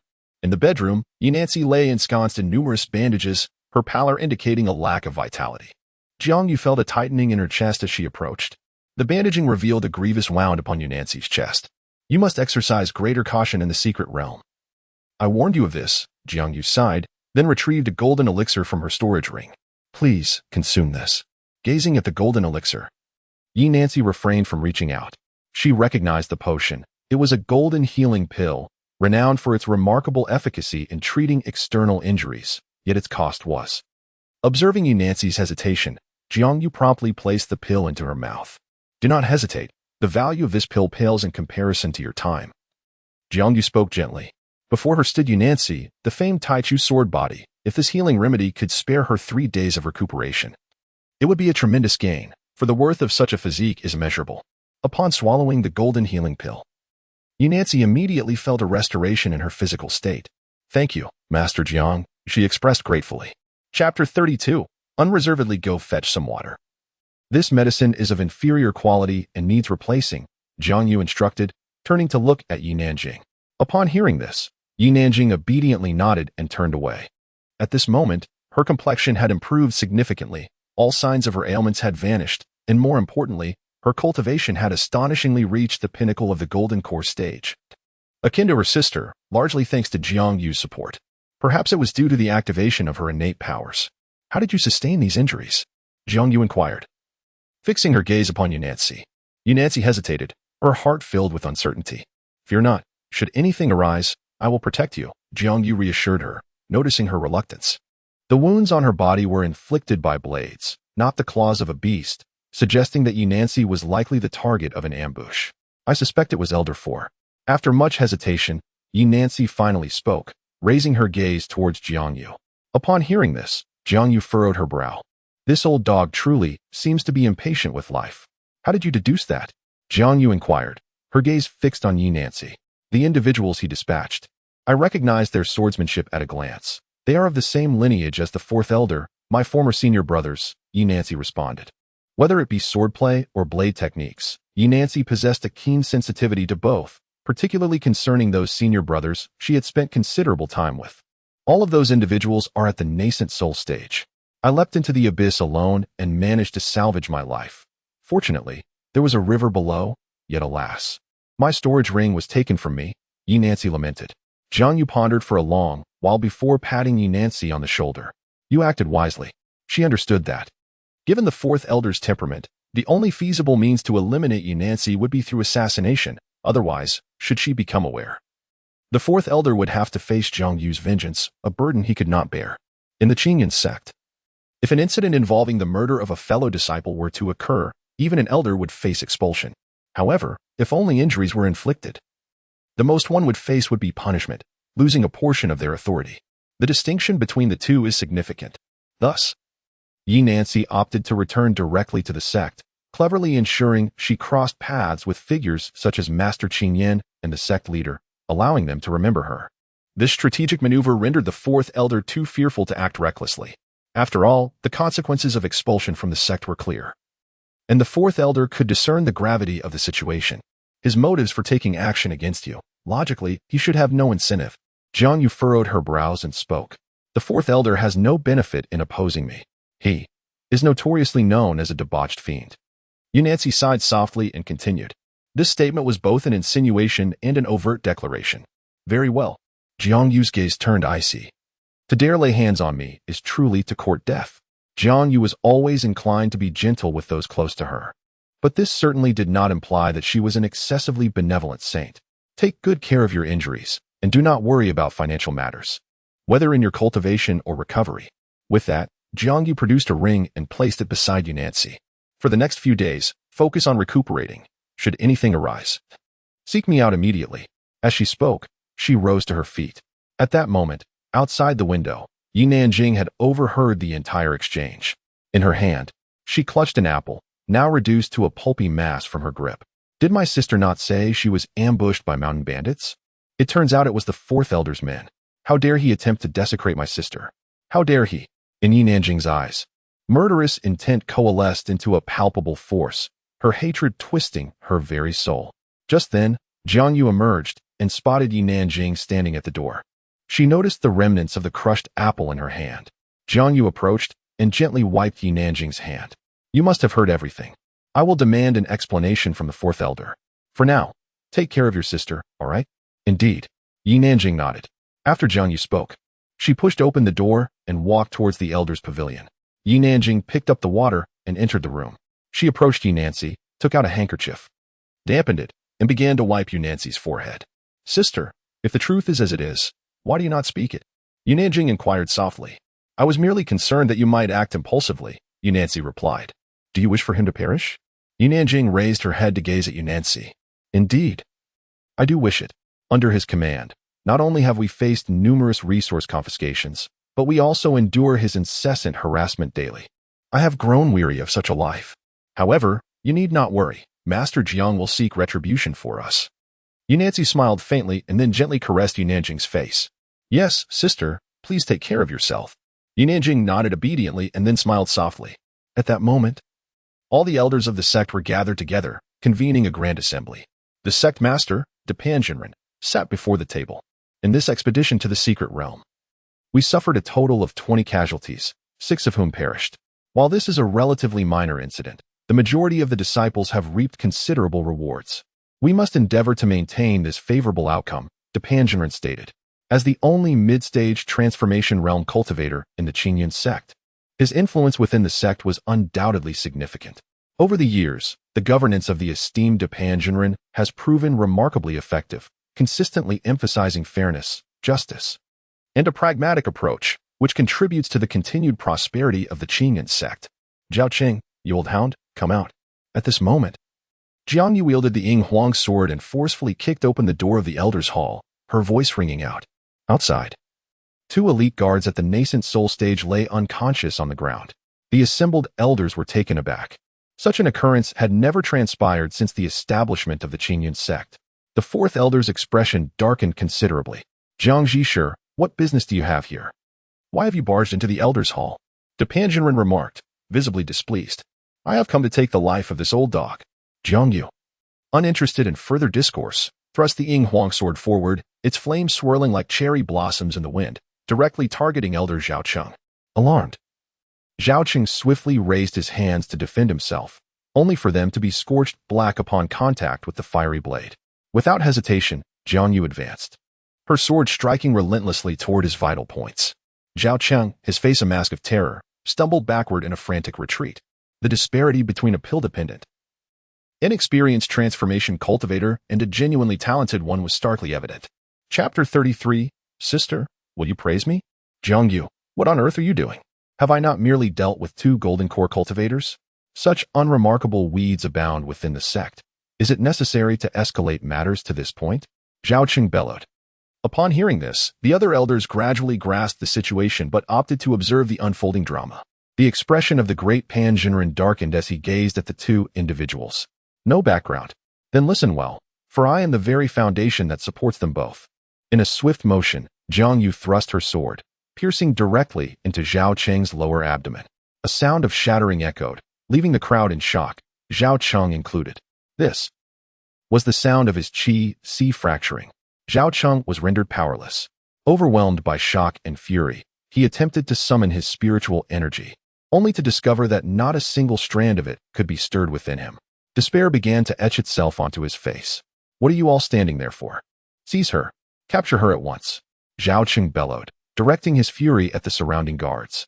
According to the rules, anyone who acted in the Elder Hall, regardless of their status, should be apprehended. At that moment, a brave guard in the nascent soul stage stepped forward. Observing this, Jiang Yu erupted in a blaze of flames, revealing her mid-stage transformation god cultivation. Who dares to kill me? Who possesses the capability to do so? She proclaimed, surveying her surroundings with an air of defiance. Jiang Yu had actually broken through to the mid-stage transformation god. No wonder she was so audacious. She had the confidence to back it up. It was clear now why Zhao Cheng had been so easily incapacitated. This was the underlying reason. At this juncture, the great Pan Jinren stepped forth, directing his gaze at Jiang Yu, feeling a surge of indignation. Although Zhao Cheng was at fault, and Jiang Yu's advancement to mid-stage transformation god was indeed a significant boon for the Qingyun sect, Zhao Cheng was still a practitioner of the transformation god realm. To incapacitate him was tantamount to a grave loss of strength for the sect. Jiang Yu, enough. Do you truly believe that the laws of the Qingyun sect can be so easily disregarded within the Elder Hall? Have you forgotten that it was the Qingyun sect that nurtured you to your current standing? The Qingyun sect values law and justice above all else. Your brutish behavior is utterly reckless. The esteemed Pan Jinren slammed his palm upon the table, his expression seething with anger. Upon hearing this, Jiang Yu produced a shimmering scale from her storage ring. Sectmaster, this is a scale from the rare Shaoli Long that I fortuitously acquired during my expedition to the Balian secret realm. It can assist you in transcending to the pinnacle of the transformation god stage. As she spoke, she extended the scale towards Pan Jinren. She had no intention of falling out with him. After all, the original owner had indeed been raised by the Qingyun sect. Adhering to the core philosophy of borrowing your body and bearing your karma, Jiang Yu resolved to repay their kindness. Moreover, Pan Jinren was not acting with bias. He was upholding the law, not favoring Zhao Cheng. Pan Jinren's eyes nearly bulged from their sockets as he eagerly accepted the scale, examining it with great care. And then his heart surged with elation. This is genuine. Ahem, Elder Zhao Cheng has openly attacked the disciples of the sect, which is a grave offense. Elder Zhang's actions are indeed a service to the sect and merit commendation. Pan Jinren stroked his beard thoughtfully. Bring Zhao Cheng out of the Elder Hall. Revoke his elder status, demote him to a steward, and initiate an assessment in 1 month. Should he fail, he shall be dismissed from his steward position. Additionally, for Jiang Yu's meritorious contributions during her exploration of the Balian secret realm, she shall be rewarded with 50,000 spirit stones. Yes, the guards responded. Upon hearing this, Jiang Yu nodded in satisfaction. The Shaoli Long is a mythical creature, and every inch of its flesh is invaluable. Even a single scale holds immense worth in such a treacherous place. Jiang Yu possessed the entire corpse of a Smalley dragon. The Origin Thunder returned to Lin Xingye, while the Smalley dragon's carcass belonged to Jiang Yu, thus rendering a seemingly equitable division. However, this distribution was indeed the most advantageous in terms of value. For the Origin Thunder held no significance for Jiang Yu, whose Phoenix bloodline was inherently incompatible, rendering her unable to absorb it. She had no intention of directly eliminating Zhao Cheng, as such an act would be too blatant a disregard for the law, and even the esteemed Pan Jinren would find it difficult to overtly shelter her. No. Please, Sectmaster, you cannot do this. Zhao Cheng bellowed. Yet, the guards had already sprung into action, dragging him away. With his position as elder stripped away and his cultivation rendered futile, his role as a steward was merely a temporary token, as he would undoubtedly fail the requisite assessments in a month's time due to his lack of cultivation. Pan Jinren's actions were merely in adherence to the law. Protocol dictated that one must first be demoted before being dismissed. Who dares to oppose? Who stands against me? Jiang Yu scanned the assembly of elders, noting that none dared to meet her gaze.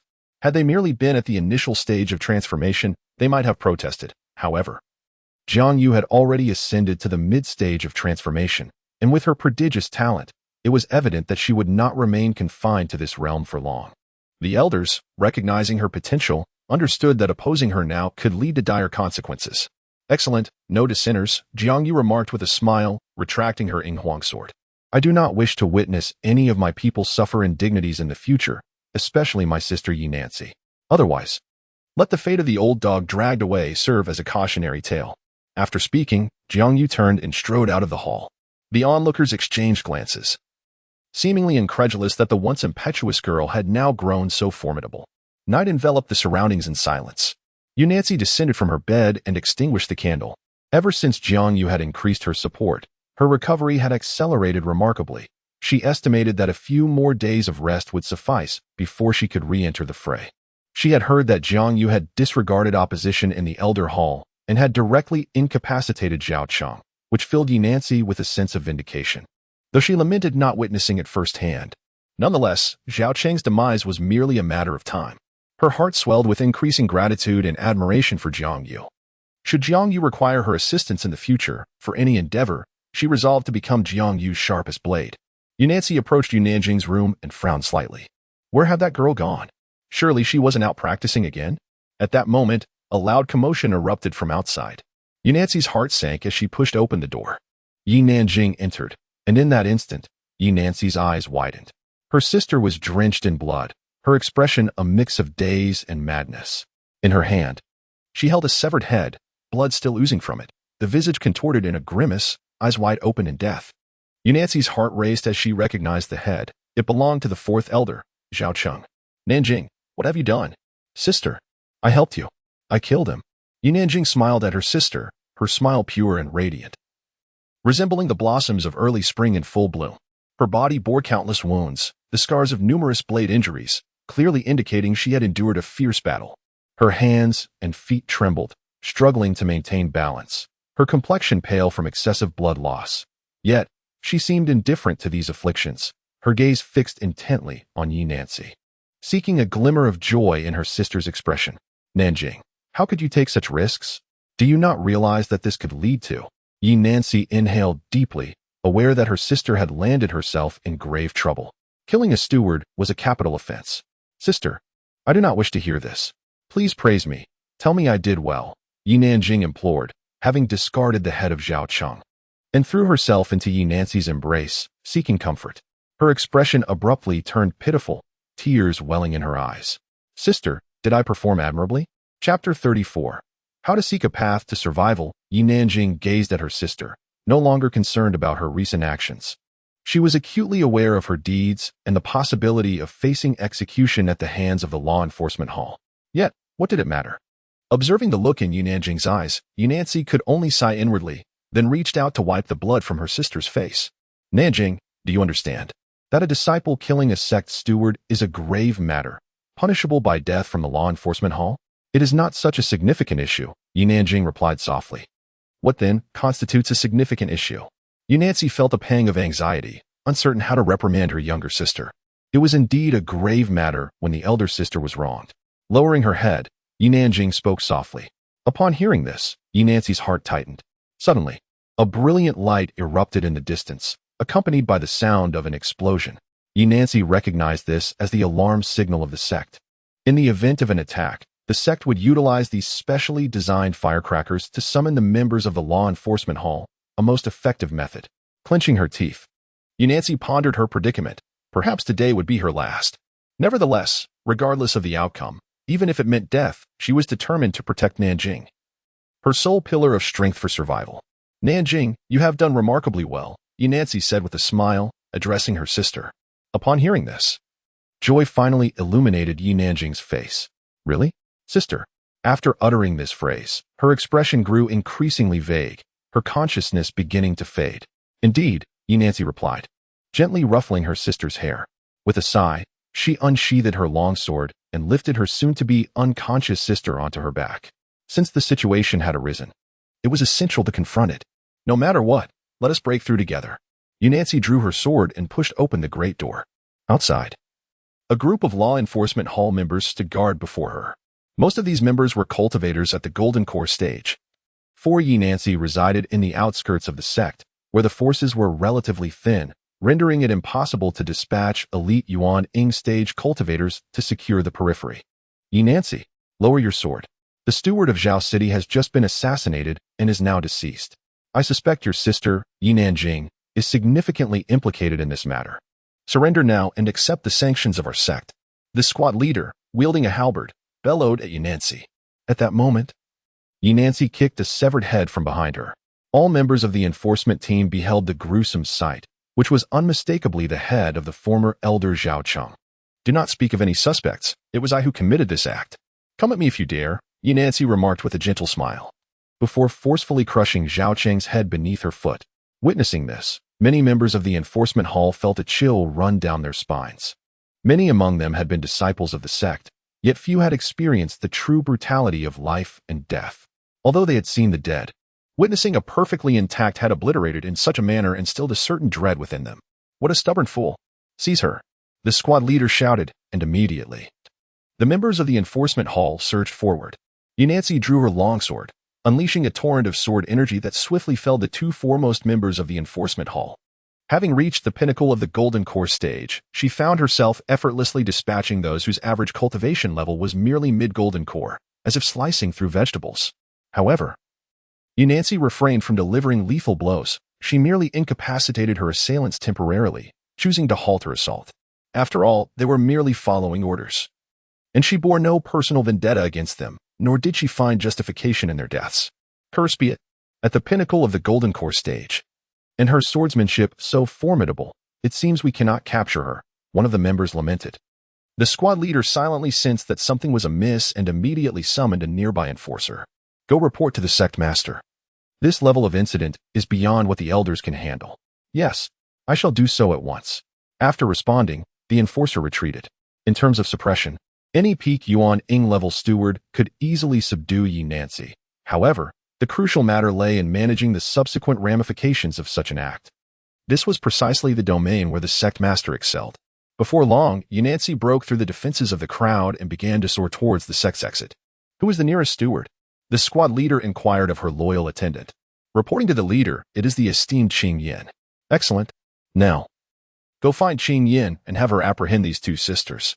The squad leader wiped the sweat from her brow. Though she too was at the peak of the Golden Core stage, she had little confidence in her ability to subdue Yinancy should a confrontation arise. The latter's swordplay was exceptionally fierce, as if she were born solely for the purpose of wielding a sword. With Yinancy carrying Yunanjing, they fought their way through the encirclement. She was unaware of how many wounds she had sustained, but her willpower allowed her to endure the pain as she charged towards the sect's exit, cutting down every obstacle that came her way with a single stroke of her sword. Nanjing, are you all right? Yunancy panted, glancing back at her sister. At this moment, Yinanjing remained peacefully asleep, her exquisite features illuminated by the moonlight, her breathing steady, seemingly a result of exhaustion and slight blood loss.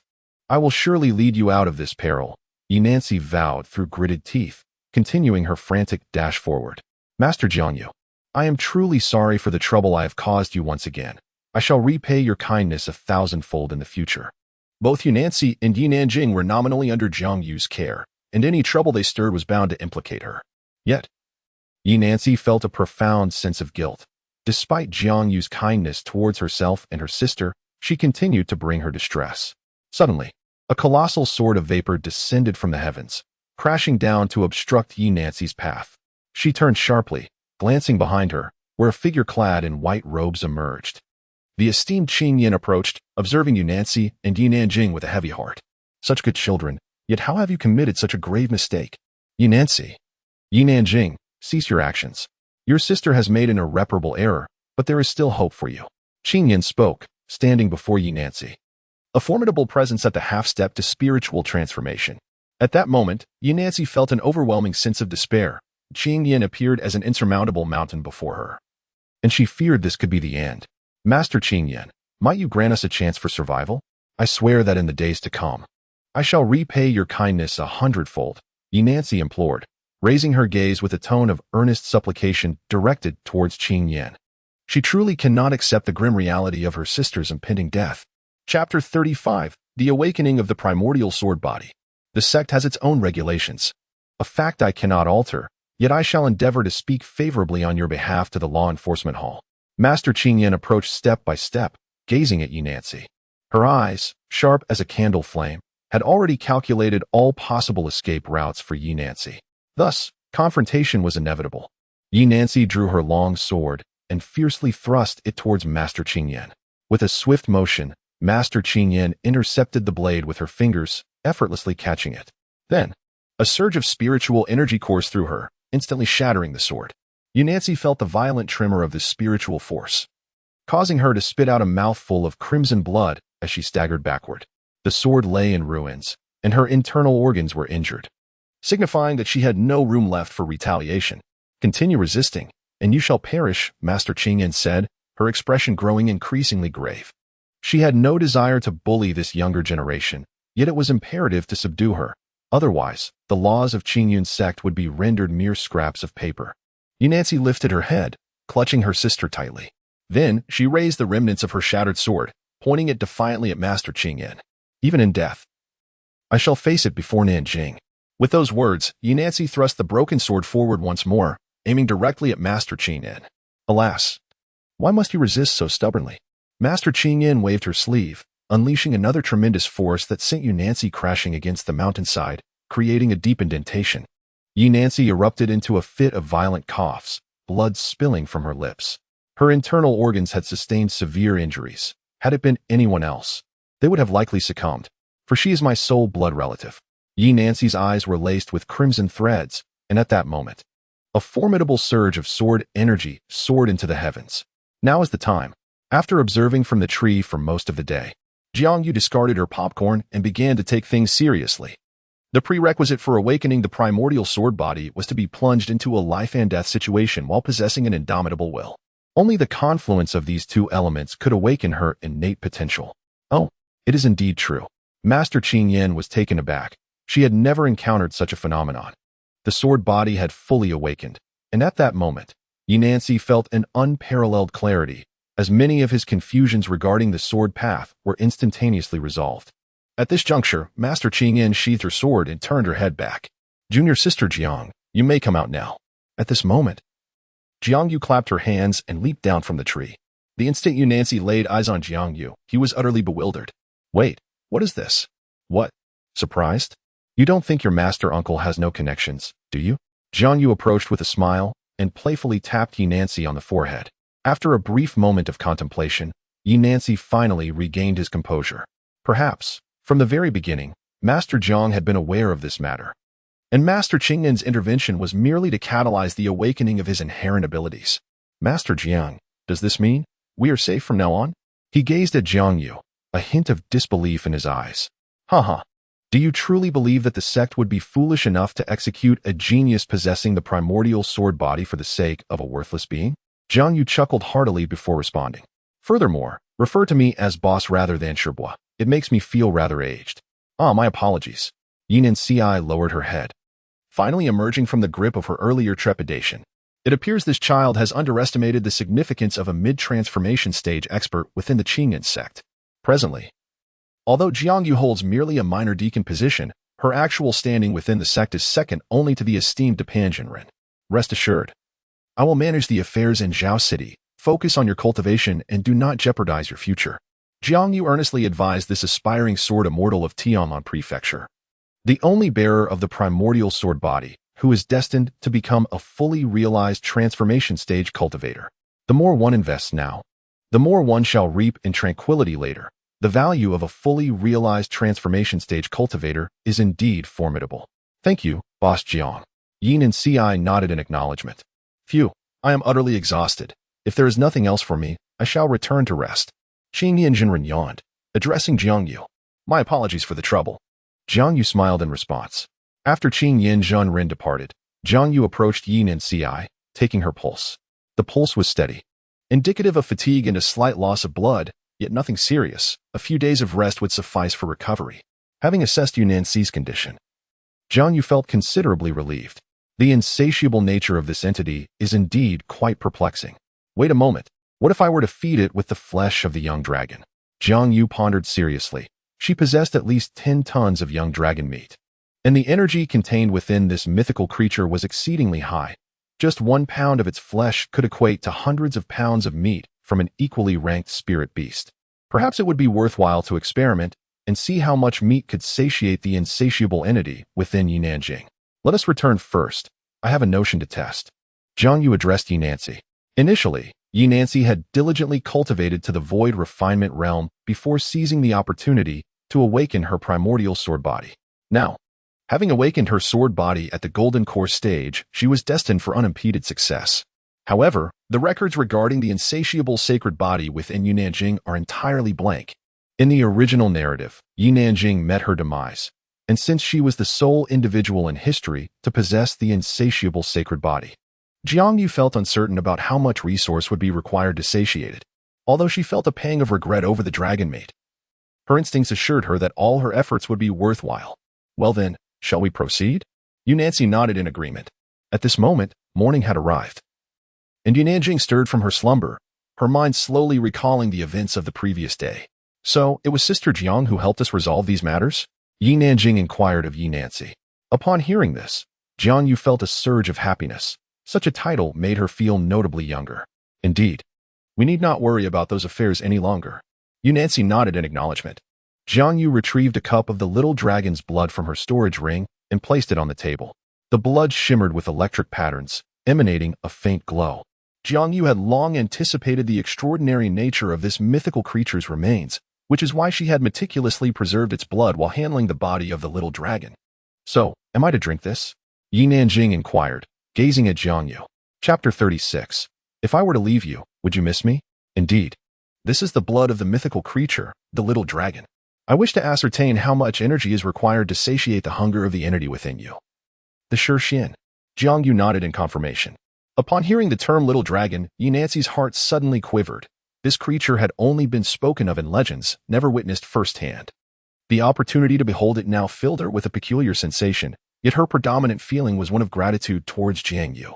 After all, she was willing to offer such a rare treasure to her sister. Yi Nanjing often felt an unrelenting hunger, even after consuming ample food. Standing at approximately 165 meters, she was not particularly short, yet her weight appeared to hover just over 80, rendering her exceedingly slender. This was a consequence of the Shi within her. The sensation was somewhat alleviated when she could afford to eat spirit beast meat, yet the gnawing hunger persisted. Taking a deep breath, Yi Nanjing sensed that her body seemed to be quite intrigued by the cup of blood. Without further hesitation, she lifted it and drank deeply. At this moment, Yi Nanjing could feel a warm current surging within her, and the long-forgotten sensation of satiety suddenly enveloped her. Sister, I think I'm no longer hungry. Yi Nanjing suddenly looked up to meet Yi Nancy's gaze. Really? That's wonderful. At that moment, Yi Nancy was so overwhelmed with joy that tears nearly brimmed in her eyes. Her expression radiated delight as she tightly embraced her sister. If even the little LNGL cannot satiate her, then perhaps no creature could quell the hunger of the insatiable within her. Jiang Yu thought to herself, wiping the sweat from her brow. With that, she promptly retrieved 10 pounds of dragon meat from her storage ring. This should suffice for you both for a month. Once it's gone, feel free to come back for more, Jiang Yu said to Yi Nancy. However, Yi Nancy felt it was far too precious. She sighed gently, unsure of how to repay Jiang Yu's kindness. It's all right. I have plenty of this. To me, it's merely a trifle. You need not worry about consuming it. Your future is boundless, and the worth of these provisions will be trivial in comparison to what lies ahead for you, Jiang Yu replied with a smile. Upon hearing this, Yi Nancy nodded in agreement, no longer feeling the need for politeness. With the awakening of her Taichu sword body, she was acutely aware of the limitless potential that awaited her. She was no fool. Yet, all of this was a gift bestowed upon her by Jiang Yu. Without her, perhaps she would have plummeted into a tragic abyss. After settling the matters concerning the sisters, Jiang Yu returned to her own home, intending to rest for a while. But at that moment, she noticed a message. Recently, the practice of demonic cultivation has become exceedingly frequent, prompting Lolo City to significantly intensify its scrutiny and crackdown on such practitioners. Jiang Yu nonchalantly tossed the Lolo City daily aside, for she was not a practitioner of the demonic arts and had no reason to fear. Lin Xingye, having blossomed into a kind-hearted soul under her guidance, need not worry. The fact that Lin Xingye had not plummeted from the cliff naturally implied that she had not acquired that mask, and thus would continue to live a more stable and content life without the daily pursuits stemming from her identity as a demonic cultivator. Once Lin Xingye's realm advanced beyond the transformation stage, Jiang Yu's mission would be fulfilled, and it would be time for her to depart. Given Lin Qingye's pace of cultivation, it would not be long before that moment arrived. Preparations for her retirement were in order. But where to go? Jiang Yu bit her nails in contemplation. Perhaps to the southern regions of the great Tao Empire, for she recalled that Qingye had never ventured there. A resolution formed in her heart. The southern lands were not only picturesque and temperate but, more importantly, Qingye would not tread there, which meant she would remain elusive. Humans are inherently emotional beings. Although Jiang Yu felt a tinge of reluctance to part with her disciple, who had been by her side for more than half a year, her fear of death prevailed. She wished to avoid the entanglements of fate, thus it was prudent to leave sooner rather than later. However, the southern regions were rife with demonic cultivators, necessitating her preparation of additional talismans for exorcism. Suddenly, a series of knocks resonated through Lin Qingye's chamber. She approached the door and opened it, revealing Jiang Yu's face before her. Jiang Yu smiled, then produced the cake she had prepared from behind her. "Tada, look what I brought for you." Lin Qingye glanced down and saw a strawberry cake. It hadn't melted yet, so hurry and eat. Jiang Yu beamed as she approached the table and placed the cake on it. Lin Qingye did not refuse. Instead, she took a piece and savored it. "How does it taste?" "Delicious, quite sweet," Lin Qingye replied. "Recently, the demonic forces in Luoluo City have been rampant. You must exercise caution. Avoid encounters with the demonic cultivators, as they could spell trouble," Jiang Yu advised earnestly, sitting beside Lin Qingye. Upon hearing this, Lin Qingye felt both disdain and contempt. In her past life, she had been the greatest demonic cultivator at the peak of tribulation. What did she have to fear from the rabble of Luoluo City? Nevertheless, she nodded in agreement. "I understand. Thank you for the reminder, Master." "Good." Jiang Yu affectionately patted Lin Qingye's head. In her previous life, such a gesture from Jiang Yu would have elicited genuine revulsion, making Lin Qingye wish to sever the hand that touched her. Yet now, inexplicably, that feeling had vanished. On the contrary, she found herself beginning to relish the sensation. As she gazed at Jiang Yu's face, her heartbeat quickened. How could this woman have changed so drastically? It was no longer a transformation that could be simply attributed to being struck by lightning. It was as if she had become an entirely different person. In her recollection, she had seldom smiled at herself, yet after her rebirth, Jiang Yu often wore a smile upon her lips. Could it be that she too had experienced a rebirth? At that moment, Lin Qingye was suddenly struck by a chilling realization, a cold sweat trickling down her back. If that were the case, then Jiang Yu's kindness towards her in recent days would make sense. Knowing her future abilities, a shift in attitude could indeed be deemed a commendable choice. However, do you believe this would alter my perception of you, allowing your past transgressions to be overlooked? Lin Qingye's thoughts grew somber. The torturous scenes from her previous life remained vividly etched in her mind.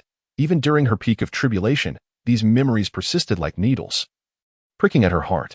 The true source of her anguish was not the suffering endured, but the betrayal from those she had trusted implicitly, even to the extent of offering her life for them. Once bitten by a snake, one is terrified of ropes for 10 years. She would no longer place her faith in Jiang Yu. "Indeed, all your actions were ultimately for your own gain, seeking to rely on me for your ascension? You should abandon such hopes sooner rather than later." At that moment, Jiang Yu appeared to recall something. She turned to gaze at Lin Qingye. "Qingye, what is it?" Lin Qingye replied. Jiang Yu pondered for a moment before speaking. "If one day I were to leave you, would you miss me?" Chapter 37, Preparations before departure. "If one day I were to leave you, would you think of me?" The words echoed persistently in Lin Qingye's mind, leaving her at a loss for how to respond. She lifted her gaze to Jiang Yu. "Master, are you about to leave me?" A flicker of panic was evident in the depths of Lin Qingye's eyes, yet she swiftly regained her composure. "No, I was merely inquiring to ascertain my standing in your heart," Jiang Yu replied with an air of nonchalance, though in truth, she cared deeply. After all, she truly intended to depart from Qingye. She worried that once she was gone, Lin Qingye might recklessly seek her out, potentially forsaking her own ambitions. Lin Qingye had endured the tragedy of losing her family. She needed to focus on her cultivation and seek vengeance. Surely, she would not squander her time on futile romantic entanglements, would she? "If you leave, I will bring you back," Lin Qingye declared. Upon hearing this, Jiang Yu nodded. "Then you must devote yourself to your training. At present, you cannot match my strength." A flicker of disappointment crossed Lin Qingye's eyes at this remark. Was she indeed preoccupied with hastening her own cultivation? Was she merely calculating the gains and losses? Perhaps she should have never entertained the notion that Jiang Yu truly loved her. In the face of Lin Qingye, Jiang Yu felt no guilt, regardless of past lives. Her devotion to Lin Xingye in this life could be deemed as exceptionally generous. Even if the original owner had somewhat neglected her, Jiang Yu's warmth in recent days had filled the void in Lin Xingye's heart. In any case, she had no justification for harming herself. Lin Xingye lowered her head, seemingly deep in contemplation. Rest assured, my dear disciple, I merely jest with you, so do not overthink it. Upon witnessing Lin Xingye's reaction, Jiang Yu promptly interjected once more. After exiting Lin Xingye's chamber, she began to recollect the entirety of the storyline. Lin Xingye's father was a prominent minister of the Taoguo royal family, whose significant contributions greatly expanded the realm. However, as time passed, his accomplishments cast a shadow over the emperor, who, fearing that the new monarch would be unable to reign in Lin Xingye's father, issued a decree for his execution, annihilating the Lin family and leaving only Lin Xingye as the solitary survivor. Jiang Yu, however, did not delve deeply into that segment of the narrative, as she had been preoccupied with her battle against cancer during that period, rendering her unable to concentrate. Yet, this was of little consequence, for she was aware that in due course, individuals would arrive to thoroughly investigate Luo Yuoqing. These were members of the royal family, ostensibly probing for demonic cultivators. But their true purpose was to unearth any surviving members of the Lin family who remained concealed. In truth, the royal officials were quite cautious, uncertain whether the Lin family had been entirely eradicated, and thus they felt compelled to conduct a comprehensive inquiry to attain true peace of mind. Upon learning that Yi Nancy possessed the exceedingly rare Taichu sword body, the esteemed Depanjinren leapt from his bed at 2 a.m, brimming with exhilaration. The following day, news spread throughout Qingyun sect that Zhao Cheng, bearing 17 sword wounds on his back and with his head crushed, was preliminarily deemed a suicide. Furthermore, Depanjinren issued a personal decree that any disparagement against Yi Nancy or Yi Nanjing within the sect would be met with severe punishment according to sect law. Claims of having witnessed Yu Nanjing slay Zhao Cheng were nothing but absurd fabrications, outrageous and nonsensical. I grant you another opportunity to articulate your thoughts. The esteemed Depanjinren gazed sternly at the captain of the small team before speaking. I apologize, esteemed sect master. I just experienced a lapse in memory. It was indeed Zhao Cheng who took his own life. The team captain nodded in acknowledgement. Upon hearing these words, Depanjinren's expression transformed into one of delight. Excellent. Those who are astute in discerning the times are truly remarkable. Your team's stipend for this month will be doubled. Upon hearing this, the captain's eyes sparkled with joy. Splendid. Thank you, esteemed sect master. With that, he withdrew. In the elders' hall, the elders exchanged glances, uncertain of what to say. So, does anyone still have objections? Depanjinren surveyed the assembly. Everyone promptly shook their heads. Very well, the meeting is adjourned. Depanjinren proclaimed with a smile, before exiting the elders' hall.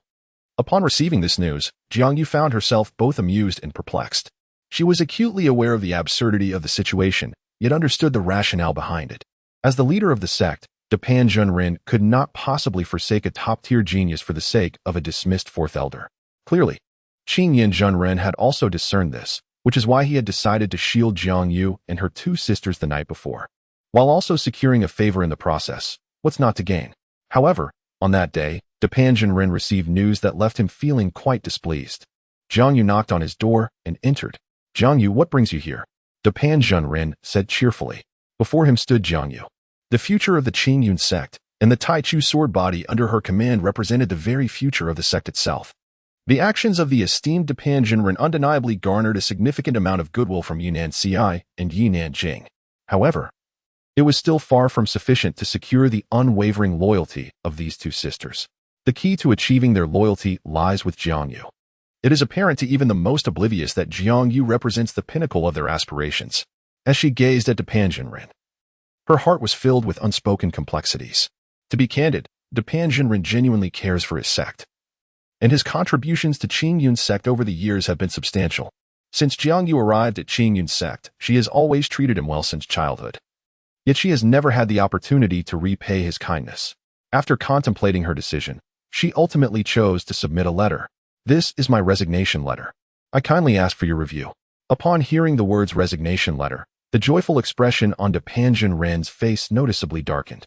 It was not out of anger but rather a sense of helplessness. Jiang Yu's qualifications had long surpassed those of an elder, yet she had refrained from applying. Why? because she had no intention of remaining at Qing Yun's sect indefinitely. He understood that a place as modest as Qing Yun's sect could never retain a genius like her. This had always been his concern. Nevertheless, in gratitude for the sect's nurturing over the years, I have prepared some local specialties. With a playful smile, Jiang Yu handed a storage ring to Depan Jinren. Curiously, he opened the ring to inspect its contents, and upon seeing what lay within, his eyes nearly bulged in astonishment. What was this? The meat of a little dragon, and there were 20 pounds of it.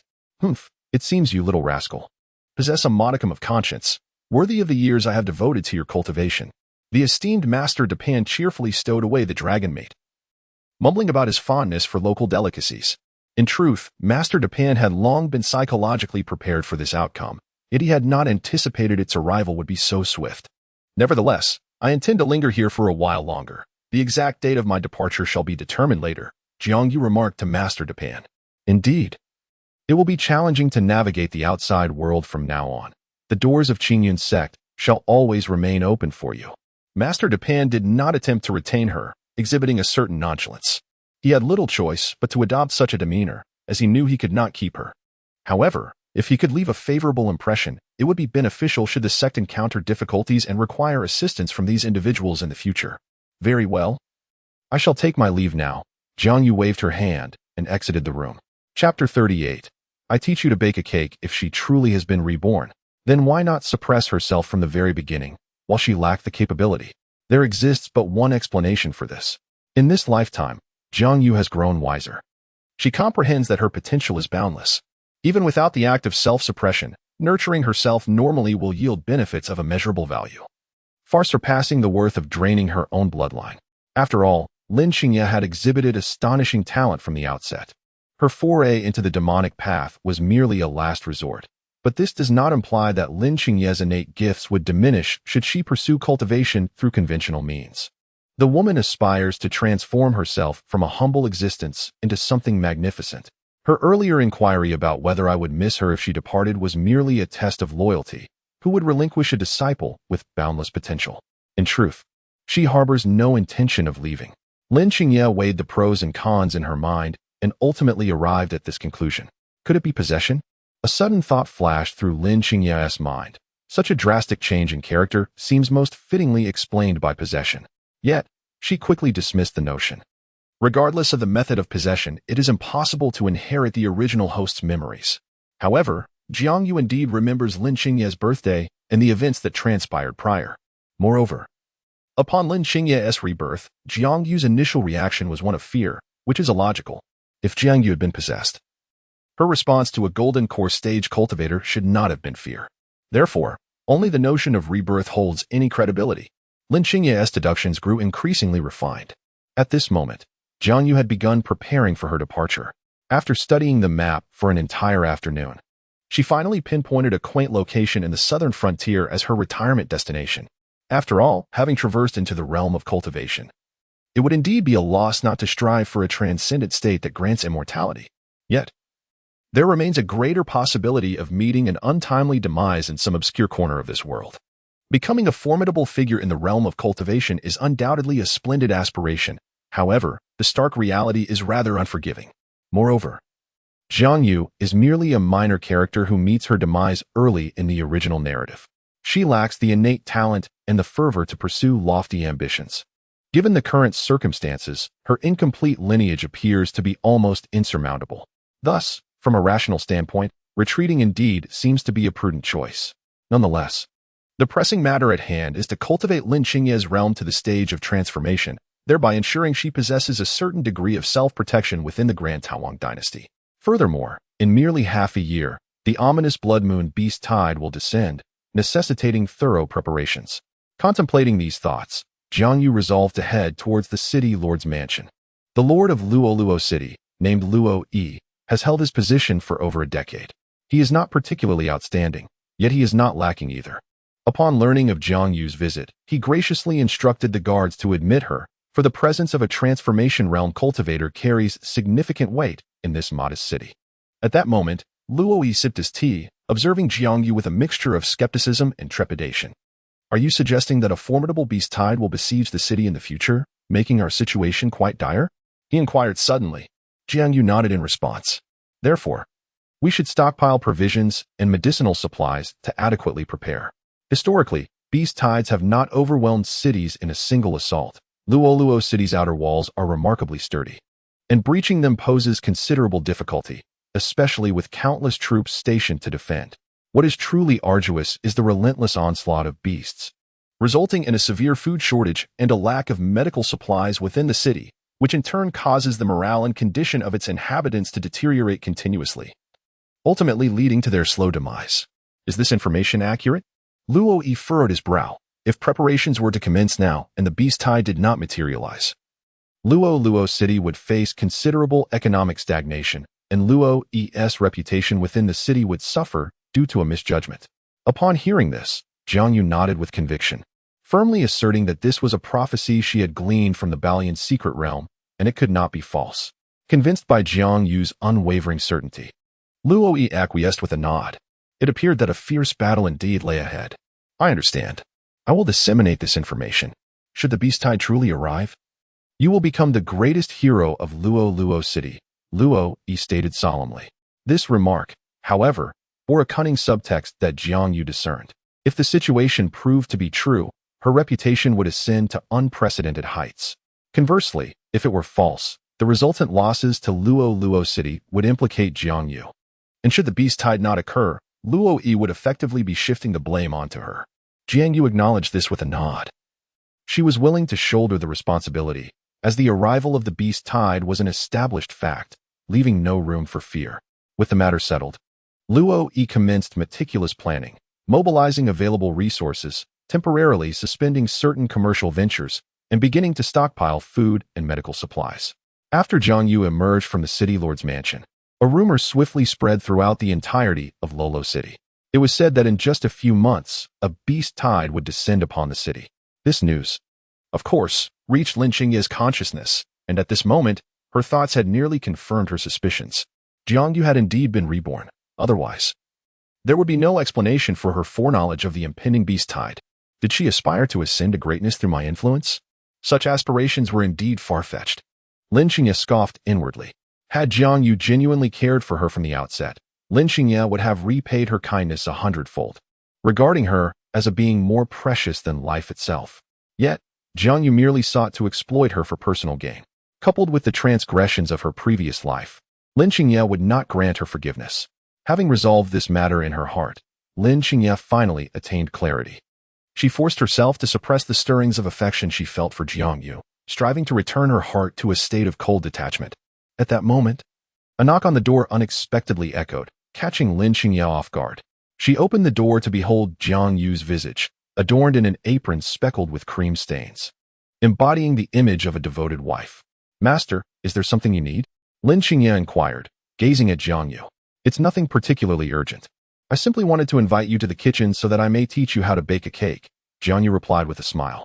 Chapter 39. Deterioration of the body in the kitchen. Jiang Yu patiently guided Lin Qingye on the art of cake making. From the meticulous creation of cream to the nuances of baking, every detail is elaborated upon with great care. After all, this is in Jiang Yu's own home, where she dresses casually, donning only a short skirt that fully reveals her long legs, typically concealed from view. At this moment, Lin Qingye finds herself unable to resist stealing glances at Jiang Yu's legs, as it was these slender, fair limbs that had captivated her the most in years past. Standing at a height of 1.72 meters, Jiang Yu is certainly not short among the crowd. However, when placed beside Lin Qingye, she appears somewhat petite. Though Lin Qingye is only slightly taller, the stark contrast in their demeanors creates this impression. Together, they embody the delightful juxtaposition of a sweet girl paired with a sophisticated woman. If you enjoy sweetness, feel free to add more sugar, Jiang Yu suggests, fully aware of Lin Qingye's fondness for sugary treats. With that, she adds a bit more white sugar into the mixture. Do you remember the general process? She inquires, turning her head to face Lin Qingye once more. This marks the second time she has taught her, and with Lin Qingye's astute intellect, it is unlikely she would forget. Upon hearing this, Lin Qingye snaps out of her reverie, raising her gaze to meet Jiang Yu's. Master, why are you teaching me this? She asks. Jiang Yu, momentarily taken aback, finds herself at a loss for words, gazing at Lin Qingye with a hint of confusion as she contemplates her response. Ah, It is indeed impossible for me to be by your side at all times to prepare cakes for you. For instance, should you desire a cake while I am absent, you want to learn to craft one for yourself." Upon hearing this, Lin Qingye inched closer to Jiang Yu. "Then why would you not be by my side? Are you planning to leave me?" "Not at all," Jiang Yu replied, turning her head back to continue her cake making. "If I were to retreat for meditation, I would certainly lack the time to bake for you. However, if you wish for a cake, you may always make one yourself." "But I only wish to savor the cakes you create." Lin Qingye shook her head in protest. At this declaration, Jiang Yu's hands momentarily halted. Yet she swiftly resumed her task. "Then I shall continue to bake for you," she smiled, placing the shaped cake into the oven. At that moment, Jiang Yu felt as though she were deceiving her own disciple's affections, akin to a heartless woman. Yet, for the time being, this was the only way to comfort her. "What is the matter? Are you truly concerned that I would abandon you?" After placing the cake inside, Jiang Yu leaned closer to Lin Qingye. "When you were a child, I never left you behind. Now that you have grown, do you think I would be foolish enough to do so now?" She gently ruffled Lin Qingye's hair, speaking tenderly. Upon hearing this, Lin Qingye's restless heart settled somewhat. After the bread was baked, Jiang Yu leisurely took a seat on a stool, picking up a newspaper to read. Her legs idly swinging, Lin Qingye's gaze was entirely captivated. She gazed at the enchanting figure before her, nearly entranced. Perhaps her character bore some flaws. Yet her appearance was simply impeccable, Lin Qingye mused. As she observed Jiang Yu's lips, an impulsive desire to steal a kiss surged within her. Is this rebellious disciple attempting to challenge her? Why does she keep staring at me? Jiang Yu pondered, feeling a twinge of discomfort. Once the cake was baked to perfection, Jiang Yu finally rose from her seat and approached the oven, the delightful aroma wafting through the air. Donning an apron once more, she began to spread the cream. As Lin Qingye watched Jiang Yu's legs once again concealed by the apron, her disappointment was palpable, and she turned her head away, her enthusiasm waning. "All done. Come taste it," Jiang Yu said, blowing on the cake before placing it before Lin Qingye. "Thank you, Master," Lin Qingye replied, not hesitating to indulge in the treat. In truth, Jiang Yu had contemplated revealing to Lin Qingye that she was no longer the person she once was. However, she knew it would elicit a look of sheer astonishment, inevitably leading to a multitude of complications, so she ultimately abandoned the idea. Over the past few days, Jiang Yu had even halted her own cultivation, remaining stagnant in the mid-stage of the transformation realm, making no progress whatsoever. The reason was that her bloodline could no longer endure the strain. The symptoms of coughing up blood had become increasingly frequent, deteriorating further. It seemed that she would need to rest more in the future. She could not continue to push herself like this. Jiang Yu reflected, her cultivation speed showing no signs of improvement while her physical condition worsened gravely. Yunancy and Dinanjing, the two sisters, are both progressing towards a brighter future. It is said that after awakening the Taichu sword body, Yunancy has even reached the Yuaning stage, making her the youngest Yuaning disciple in the history of the Qingyun sect. Meanwhile, Yinanjing remains at the pinnacle of the Golden Course stage. However, judging by her current momentum, it seems that a breakthrough is not far off. What promising futures they all have, Jiang Yu mused internally. In truth, Jiang Yu's talent is also commendable, possessing a genius-level aptitude. Yet, the depletion of her bloodline has had a significant impact on her, forcing her to pause her cultivation and instead focus on honing her techniques and methods. Stepping outside, she observed that the city of Luoluo is fervently preparing to stockpile provisions and gather strength. Jiang Yu does not intend to exert herself further for the sake of Luoluo City. Simply informing them of this intelligence is already a considerable act of kindness. She then made her way to Yinancy's home. Upon opening the door and seeing Jiang Yu, Yinancy treated her with utmost respect. "You need not be so formal. Just be yourself," Jiang Yu said to Yunancy. Upon hearing this, Yunancy relaxed her demeanor. "Is there something you wish to discuss, Chief?" Jiang Yu pondered for a moment before replying. "In some time, I may leave the Qingyun sect and depart from Luoluo City." Hearing this, Yunancy appeared somewhat taken aback. Then we will follow you," she said, looking at Jiang Yu. However, Jiang Yu shook her head in response. "No, you should not accompany me. After this, I shall seek a place to peacefully spend the remainder of my days. Your talents are exceptional, and your potential is boundless. You should not be buried alongside me." Upon hearing these words, Yunancy was visibly taken aback. "Why? Don't you wish to continue your cultivation, Chief?" "My constitution is insufficient to sustain further cultivation. It is highly probable that I will halt at the transformation stage in this lifetime," replied Jiang Yu, shaking her head. Given Jiang Yu's foundation, It stands to reason that her future should far exceed the transformation stage. Upon hearing this, Nancy was filled with astonishment. Could it be that Chief Jiang Yu has a hidden ailment?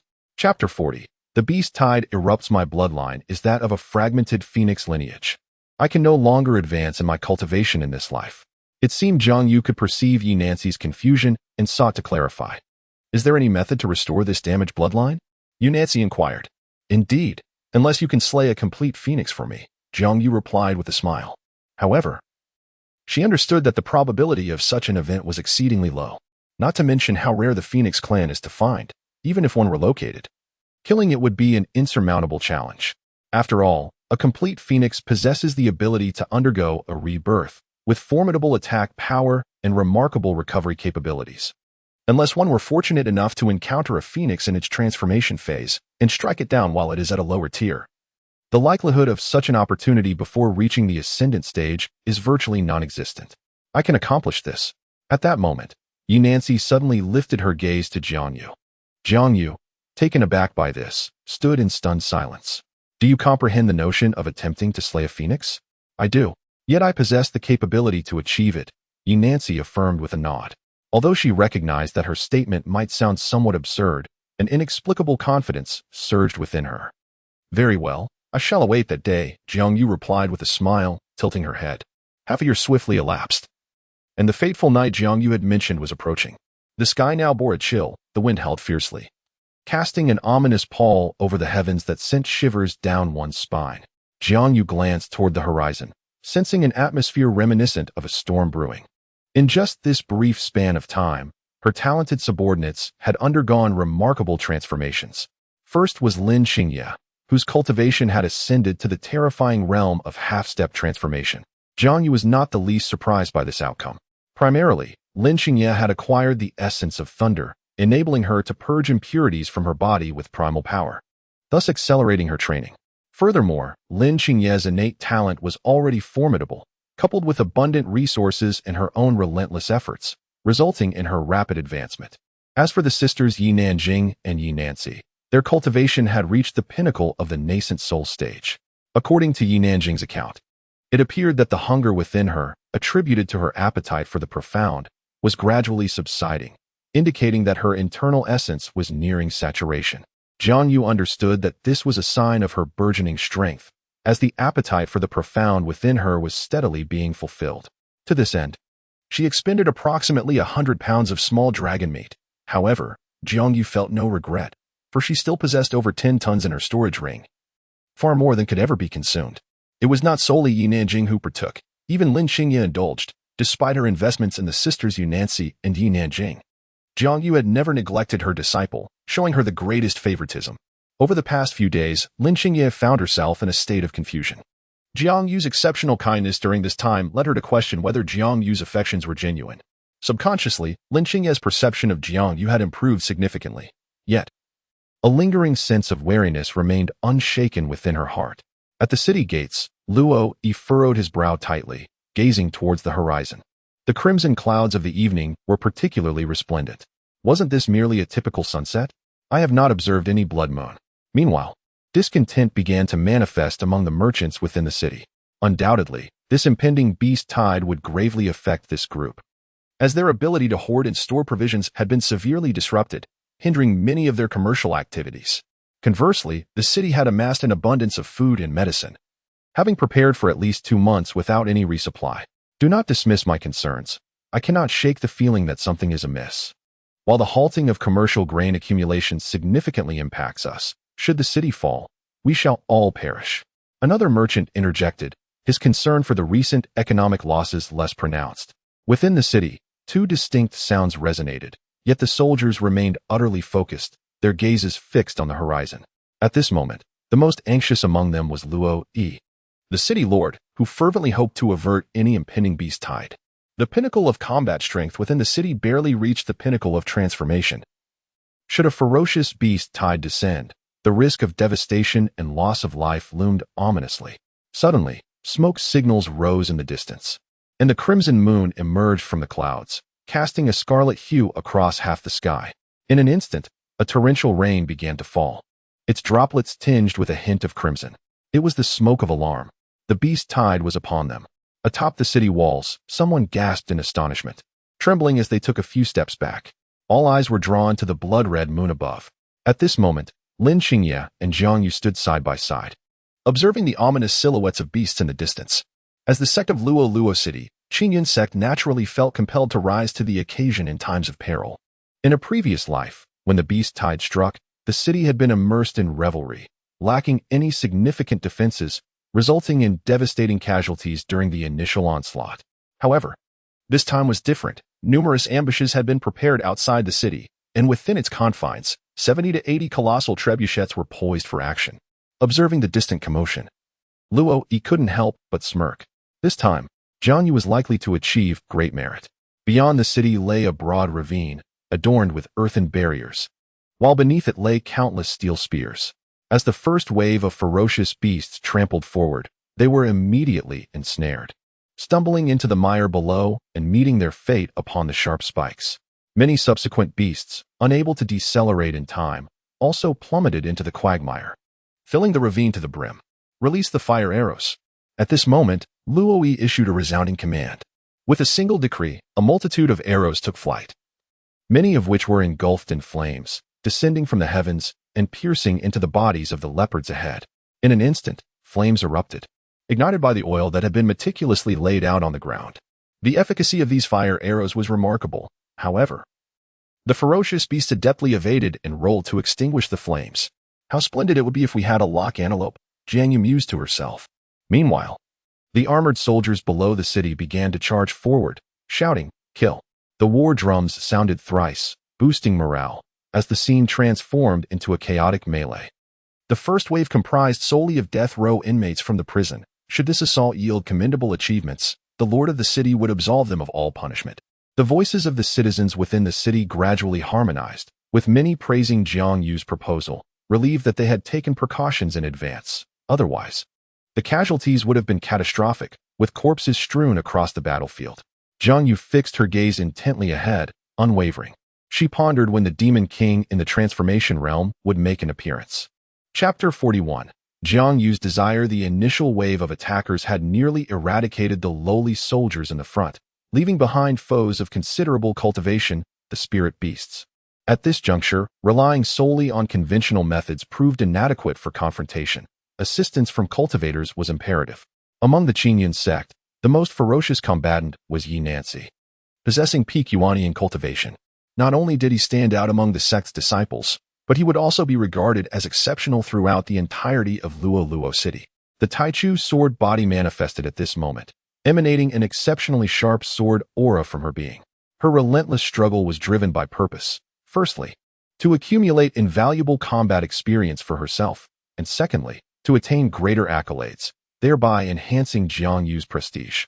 Yi Nancy, wielding a sword, charged ahead with an unstoppable momentum, exhibiting a ferocity that even surpassed some initial stage transformation realm cultivators. At that moment, a disciple of the Qingyun sect found himself confronted by a peak golden core level golden leopard, darting with astonishing speed. Alarmed, he attempted to evade, but it was too late. Just then, a powerful white sword silhouette flashed past, cleaving the golden leopard in two. Yi Nancy, expressionless, sheathed her sword and surged toward another direction. This, Yi Nancy, how could she possess such strength? The Qingyun disciple was taken aback, retreating several steps. Meanwhile, Yi Nanjing and Lin Xingye were also dispatching foes with remarkable speed, overshadowing the three juniors of the Qingyun sect. Drawing 3 SSRs at the outset was exhilarating. After Jiang Yu had slain 2 nascent soul beasts, she felt a surge of pride, particularly Lin Xingye, whose efficiency rivaled that of both Yi Nancy and Yi Nanjing combined. At that moment, she received a message. A valley in the back mountain had suddenly been enveloped in a crimson mist, requiring formidable cultivators to rectify the situation.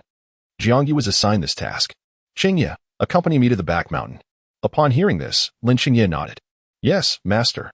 Beneath the blood moon, virtually all ferocious beasts experienced varying degrees of enhancement, each ascending a realm compared to their previous state. This is the most terrifying aspect of the blood moon. It disorients the minds of the creatures, instilling in them a fearless disposition towards death, while simultaneously granting them a surge of power. In the depths of the rear valley, a crimson mist enveloped the surroundings, evoking a sense of unease. Jiang Yu, accompanied by Lin Qingye, intended merely to keep her close, allowing her to gain some experience amidst the low-tier beasts, which posed little challenge for Lin Qingye. Upon stepping into the mist, Jiang Yu felt a slight dizziness washing over her. Lin Qingye, however, immediately held her breath. Could it be the Mother Tree of Desire? A surge of joy filled Lin Qingye's heart at the prospect of encountering such a treasure in this place.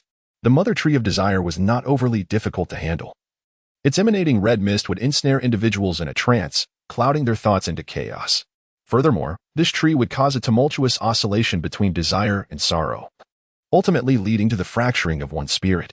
Since the last encounter with the lantern lizard that had bewitched her, Lin Qingye had diligently trained her mental fortitude. At this moment, her efforts were finally coming to fruition. Jiang Yu's eyes underwent subtle changes, indicating her entry into the illusion. Lin Qingye stood by, intrigued, eager to uncover the deepest desires residing within Jiang Yu's heart. At that moment, Jiang Yu felt her head growing increasingly foggy, struggling to concentrate on her thoughts, yet finding it impossible to focus. In a state of bewilderment, she unexpectedly beheld the magnificent Asus ROG 4090 graphics card. What? Greetings. The item you purchased on Dog Dong has been delivered. Please acknowledge receipt. The courier presented a colossal box with both hands.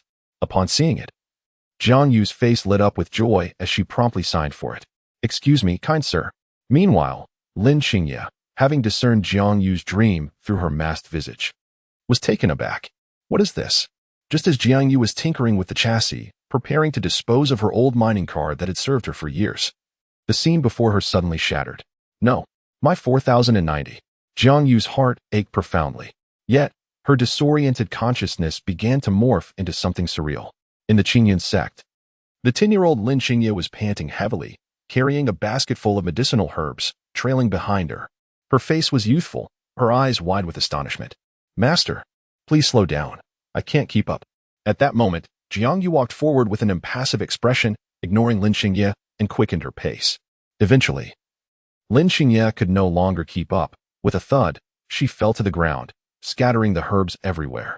However, Jiang Yu did not glance back in the slightest. Lin Qingye had no choice but to endure the pain, picking up the herbs one by one and placing them back into the basket. After tending to her wounded knee, she resumed her pursuit. The Jiang Yu before her was merely a manifestation of her inner memories. Upon witnessing this scene, Jiang Yu was struck to the core. Overwhelmed with a desire to berate the individual responsible, is this how you raise a child? The sight of Jiang Yu's anguished expression sent a jolt through Lin Qingye's heart. Could it be that she was beginning to reflect on her past actions? The scene shifts to a 15-year-old Lin Qingye. At this age, she had blossomed into a striking young woman, her beauty captivating, standing nearly at 1.70 meters, almost as tall as Jiang Yu. Yet, her physique remained frail. That year, Lin Qingye had saved every penny she could muster, purchasing a jade hairpin from the market. These funds were accumulated through months of frugality, all for the purpose of surprising her master on this special day. With a heart full of joy, she approached Jiang Yu. Master, this is the hairpin I bought for you. The girl's gaze was clear and innocent, a stark contrast to the Lin Qingye of the present. Jiang Yu picked up the hairpin, but, upon sensing that it contained no spiritual energy, her expression darkened as she discarded it onto the ground. Do not attempt to curry favor with such worthless trinkets. With a sharp crack, the jade shattered into countless pieces. Ignoring the remnants, Jiang Yu turned away and walked off, leaving Lin Qingye in a state of shock. After what felt like an eternity, Lin Qingye finally stirred, kneeling to gather the shards of the jade hairpin one by one. As she collected the fragments, she wiped her eyes with her sleeve, her head bowed low, as if to conceal her tears from the world. Beast! Wretched beast! Cursed vixen! Jiang Yu clenched her fists in anger and began to berate the individual before her.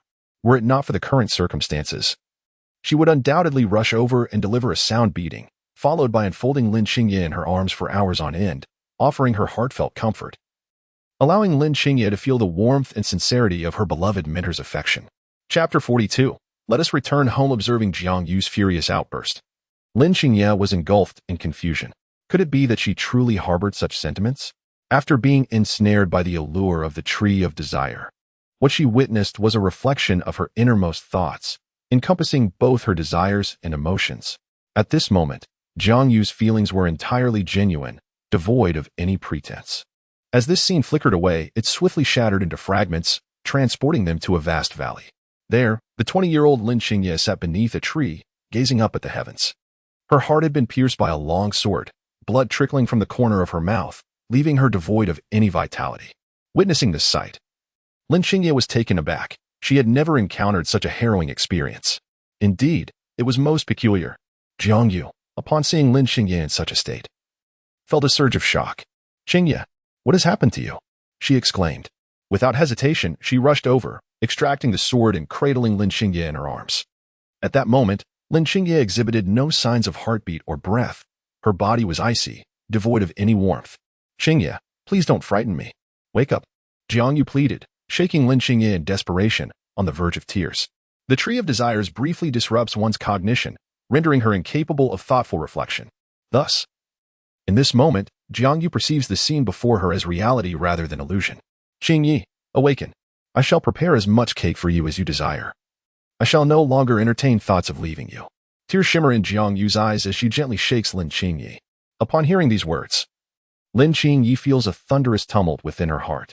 No longer entertain thoughts of leaving you. Does she intend to abandon me? At this moment, Lin Xingye senses many of her beliefs crumbling. Perhaps Jiangyu is no longer the malicious person she once was. Perhaps she has indeed transformed into someone entirely different. Under the enchantment of the Tree of Desires, Jiangyu cannot utter falsehoods. With no time to ponder further, Lin Xingye summoned the source of thunder from her hands and launched an assault on the Tree of Desires. Jiangyu was on the verge of being completely ensnared. If the mother tree were not destroyed to extricate her from this illusion, she would suffer irreversible harm. With a resounding clap of thunder, the Tree of Desires was struck down in an instant. Lin Xingye approached the fallen tree and retrieved a lotus seed from within. This is a seed of the 12th-grade fiery red lotus. Lin Xingye immediately discerned its significance. The 12th-grade fiery red lotus, a fragment of the chaos green lotus, one of the 3 primordial innate treasures, has diverged into the 12th-grade fiery red lotus, the 12th-grade merit lotus, and the 12th-grade world destruction black lotus. All 3 treasures belong to the category of innate treasures, possessing the power to annihilate heaven and earth. In her previous life, Lin Xingye had severed a branch from the Tree of Desire, subsequently extracting a seed from the 12th-grade annihilation black lotus. Through the seed, she resonated with the essence of the black lotus and subsequently acquired it. The formidable power of this 12th-grade annihilation black lotus was on par with the Taiji diagram, having aided Lin Xingye in vanquishing numerous foes during her tribulations, making it one of her most formidable treasures. However, her unexpected acquisition of the 12th-grade fiery red lotus was a delightful surprise. Although Lin Xingye was not well versed in the nature of flames, this discovery undeniably brought her joy, indicating a newfound path to seek the 12th-grade fiery red lotus. With the lotus seed in hand, Jiangyu's dazed eyes suddenly regained clarity.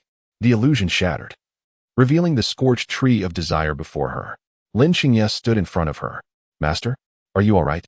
Jiangyu rubbed her tear-filled eyes, repeatedly confirming that the person before her was indeed Lin Xingye. She immediately rushed forward, enveloping Lin Xingye in a warm embrace. "Wow, Xingye, you scared me to death," Jiangyu exclaimed, her voice trembling with unshed tears. As Lin Xingye felt the warmth of Jiangyu's embrace, an unexpected sensation washed over her. Her once icy heart began to thaw. In that moment, she sensed the long-dormant pulse of her heart rekindling. "Master," Lin Xingye gently spoke, attuned to Jiangyu's body heat. "I thought you might leave us here." Jiangyu held Lin Xingye tightly, her heart aching.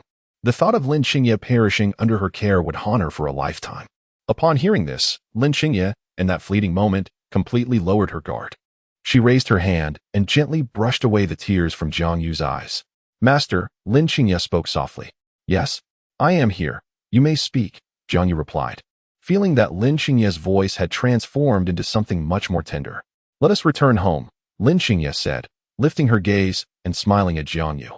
"Yes, let us go home," Jiangyu responded joyfully. Thanks to prior preparations, the losses faced by Luoluo City during the Beast Tide were not overly severe.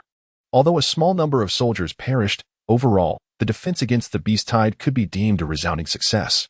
Consequently, Jiangyu's reputation within Luoluo City soared to unprecedented heights, even surpassing that of the city lord, Luo Yi. Some went so far as to liken Jiangyu to a celestial being descended to the mortal realm, mythologizing her to an omniscient and omnipotent stature, with tales that even made Jiangyu herself chuckle. However, the citizens remained vigilant, maintaining their resolve in preparation for the subsequent waves of beasts. Upon returning to Qingyun sect, Jiang Yu learned of Yi Nancy's remarkable feat of slaying over 300 fierce beasts during the tide, earning him the title of leader among the disciples of Qingyun sect. Not only was he the leader of Qingyun sect, but he also held the title of leader for all of Luoluo City. Upon receiving this news, the esteemed Master Depan walked with an air of confidence when he headed to the city lord's office to hold a commendation ceremony, his head held high with pride, primarily due to the honor brought forth. However, the purpose of this meeting is not solely to confer accolades. Rather, it is primarily to prepare for the relentless onslaught of beasts that lies ahead. Only after the blood moon period has passed can we truly lay our concerns to rest. The danger has not yet been entirely averted. Sister, you need not exert yourself so fervently. Big Sister Jiang is indifferent to such matters of reputation. Yi Nanjing withdrew a bandage and began to tend to Yi Nancy's injured arm. Whether she cares or not is inconsequential, at the very least. I do not wish to hear any ill repute concerning her from others, Yi Nancy replied. Upon hearing this, Yi Nanjing pouted, clearly feeling a tinge of jealousy. Chapter 43. Slaying the bear. Though she felt a twinge of jealousy, Yi Nanjing could not harbor resentment towards Jiang Yu over such trivial matters. In truth, she felt immense gratitude towards her. Then you must take care of yourself as well, Yi Nanjing sighed softly, voicing her concern. I will be mindful of my own boundaries. Yi Nancy replied with a smile. After applying the medicine to her sister, Yi Nanjing turned to fetch water. At that moment, a thought suddenly occurred to Yi Nancy. Nanjing, do you plan to reside permanently in Qingyun sect in the future? Upon hearing this, Yi Nanjing shook her head. I do not know. In any case, wherever you go, I shall follow. Yi Nancy, intrigued, responded, did you not declare in your youth that you would surely go to Tianlan's Hao one day? Have you lost that ambition now? It is not that. Rather, that desire no longer burns as fiercely within me, Yi Nancy replied. Tianlan Prefecture lies at the heart of the continent, a veritable gathering place for the most skilled individuals. In contrast, the Daodao dynasty is merely a modest realm situated in the central eastern part of the continent, a far cry from the grandeur of Tianlan Prefecture. After the departure of our leader, let us first venture to the central Xian domain of the Daotao dynasty. Yi Nancy reclined on the bed, observing Yi Nanjing as she meticulously washed the fabric before her. I shall heed my sister's guidance, Yi Nanjing responded with a smile. The current order within the city is remarkably stable, a fortunate outcome of prior arrangements. Had the higher-ups in Luoluo City not stockpiled provisions in advance, the citizens would undoubtedly be in a state of panic, scrambling to seize food supplies. In such a scenario, weary soldiers would be tasked with quelling the ensuing chaos, leading to considerable complications. Nevertheless, due to the preparations made before the beast tide, the present state of security remains relatively stable. Following the initial wave, 2 subsequent smaller beast tides occurred, yet they did not result in significant casualties. However, the most formidable beast tide is on the horizon. At this moment, within the Qingyun sect, Lin Qingye harnessed the power of lightning, executing 10 swift movements within the span of a single second. 10 flashes of thunder had been achieved. Lin Qingye felt a surge of joy within her heart. This technique was one she had mastered in her previous life, and possessing the essence of lightning allowed her vast exploration of lightning-based martial arts. The 10 flashes of thunder was her signature skill from her former existence. At the peak of her tribulation, even executing 10,000 flashes in a second was as effortless as quenching one's thirst. However, in this life, due to her current cultivation level, she could only employ the 10 flashes of thunder. Thus, she felt assured against the impending assaults of the beast tide. Lin Qingye murmured to herself, in the event of encountering an encirclement amidst the beast tide, it would indeed be a most terrifying ordeal, gradually depleting her stamina until she was ultimately consumed by the surging horde. However, with the swift escape afforded by the thunderbolt of Shidu, she could effortlessly evade the feral creatures. Currently, as a half-step into the transformation realm, she possessed the capability to contend with practitioners of the early transformation stage. Her self-preservation skills were equally formidable. Even a mid-level practitioner of the transformation realm would find it challenging to decisively eliminate Lin Qingye. While she might not be able to defeat them in combat, she certainly could outpace them in flight. Qingye, what do you think about attempting the mission to hunt the Black Bear King? Jiang Yu gently pushed open the gate and entered Lin Qingye's abode. In her hand, she held a bounty notice, adorned with an illustration of the Black Bear King. Its cultivation was at the initial stage of the transformation realm, undoubtedly formidable, yet not insurmountable. For a top-tier prodigy like Lin Xingye, who could challenge opponents beyond her level, it was worth a try. It could serve as a benchmark to gauge the gap between her current strength and that of Transformation Realm practitioners, or perhaps to see if she had already surpassed it. If you wish to give it a try, I can accompany you to ensure your safety, Jiang Yu proposed to Lin Xingye. She contemplated that if Lin Xingye's prowess could match that of an early Transformation Realm practitioner, her mission would be accomplished. This would imply that Lin Xingye's strength was nearing her own, thus eliminating the necessity for Jiang Yu to protect her growth. Every bird must eventually learn to spread its wings and soar. After pondering for a moment, Lin Xingye nodded. She indeed yearned to ascertain the extent of her current cultivation. Then I shall give it a try. Upon hearing these words, Jiang Yu broke into a smile. If that is the case, then let us put it to the test. During the next wave of the beast tide, it is highly likely that the Black Bear King will appear on the front lines. If it does, we shall strike it down. Lin Xingye nodded in response, affirming, yes, we shall act then. The Blood Moon Beast Tide had reached its climactic showdown. Nearly a month had elapsed since the first wave of beasts. The city, having made adequate preparations, still possessed a considerable stockpile of provisions. All eyes were fixated on the distant moon, hearts racing with trepidation, not daring to let down their guard. Soon, a tremendous roar echoed, and ominous shadows loomed in the distance. Behind the ferocious tide of beasts, Jiang Yu beheld a colossal black bear. It seems somewhat formidable, she mused to herself. However, Lin Xingye remained unfazed. The Black Bear King had previously made an appearance, exhibiting a measure of its strength, yet it had not unleashed its full might. This night, under the blood moon at its zenith, the ferocity of the beast would surely reach its peak. Lin Xingye secured the white knight sword at her waist.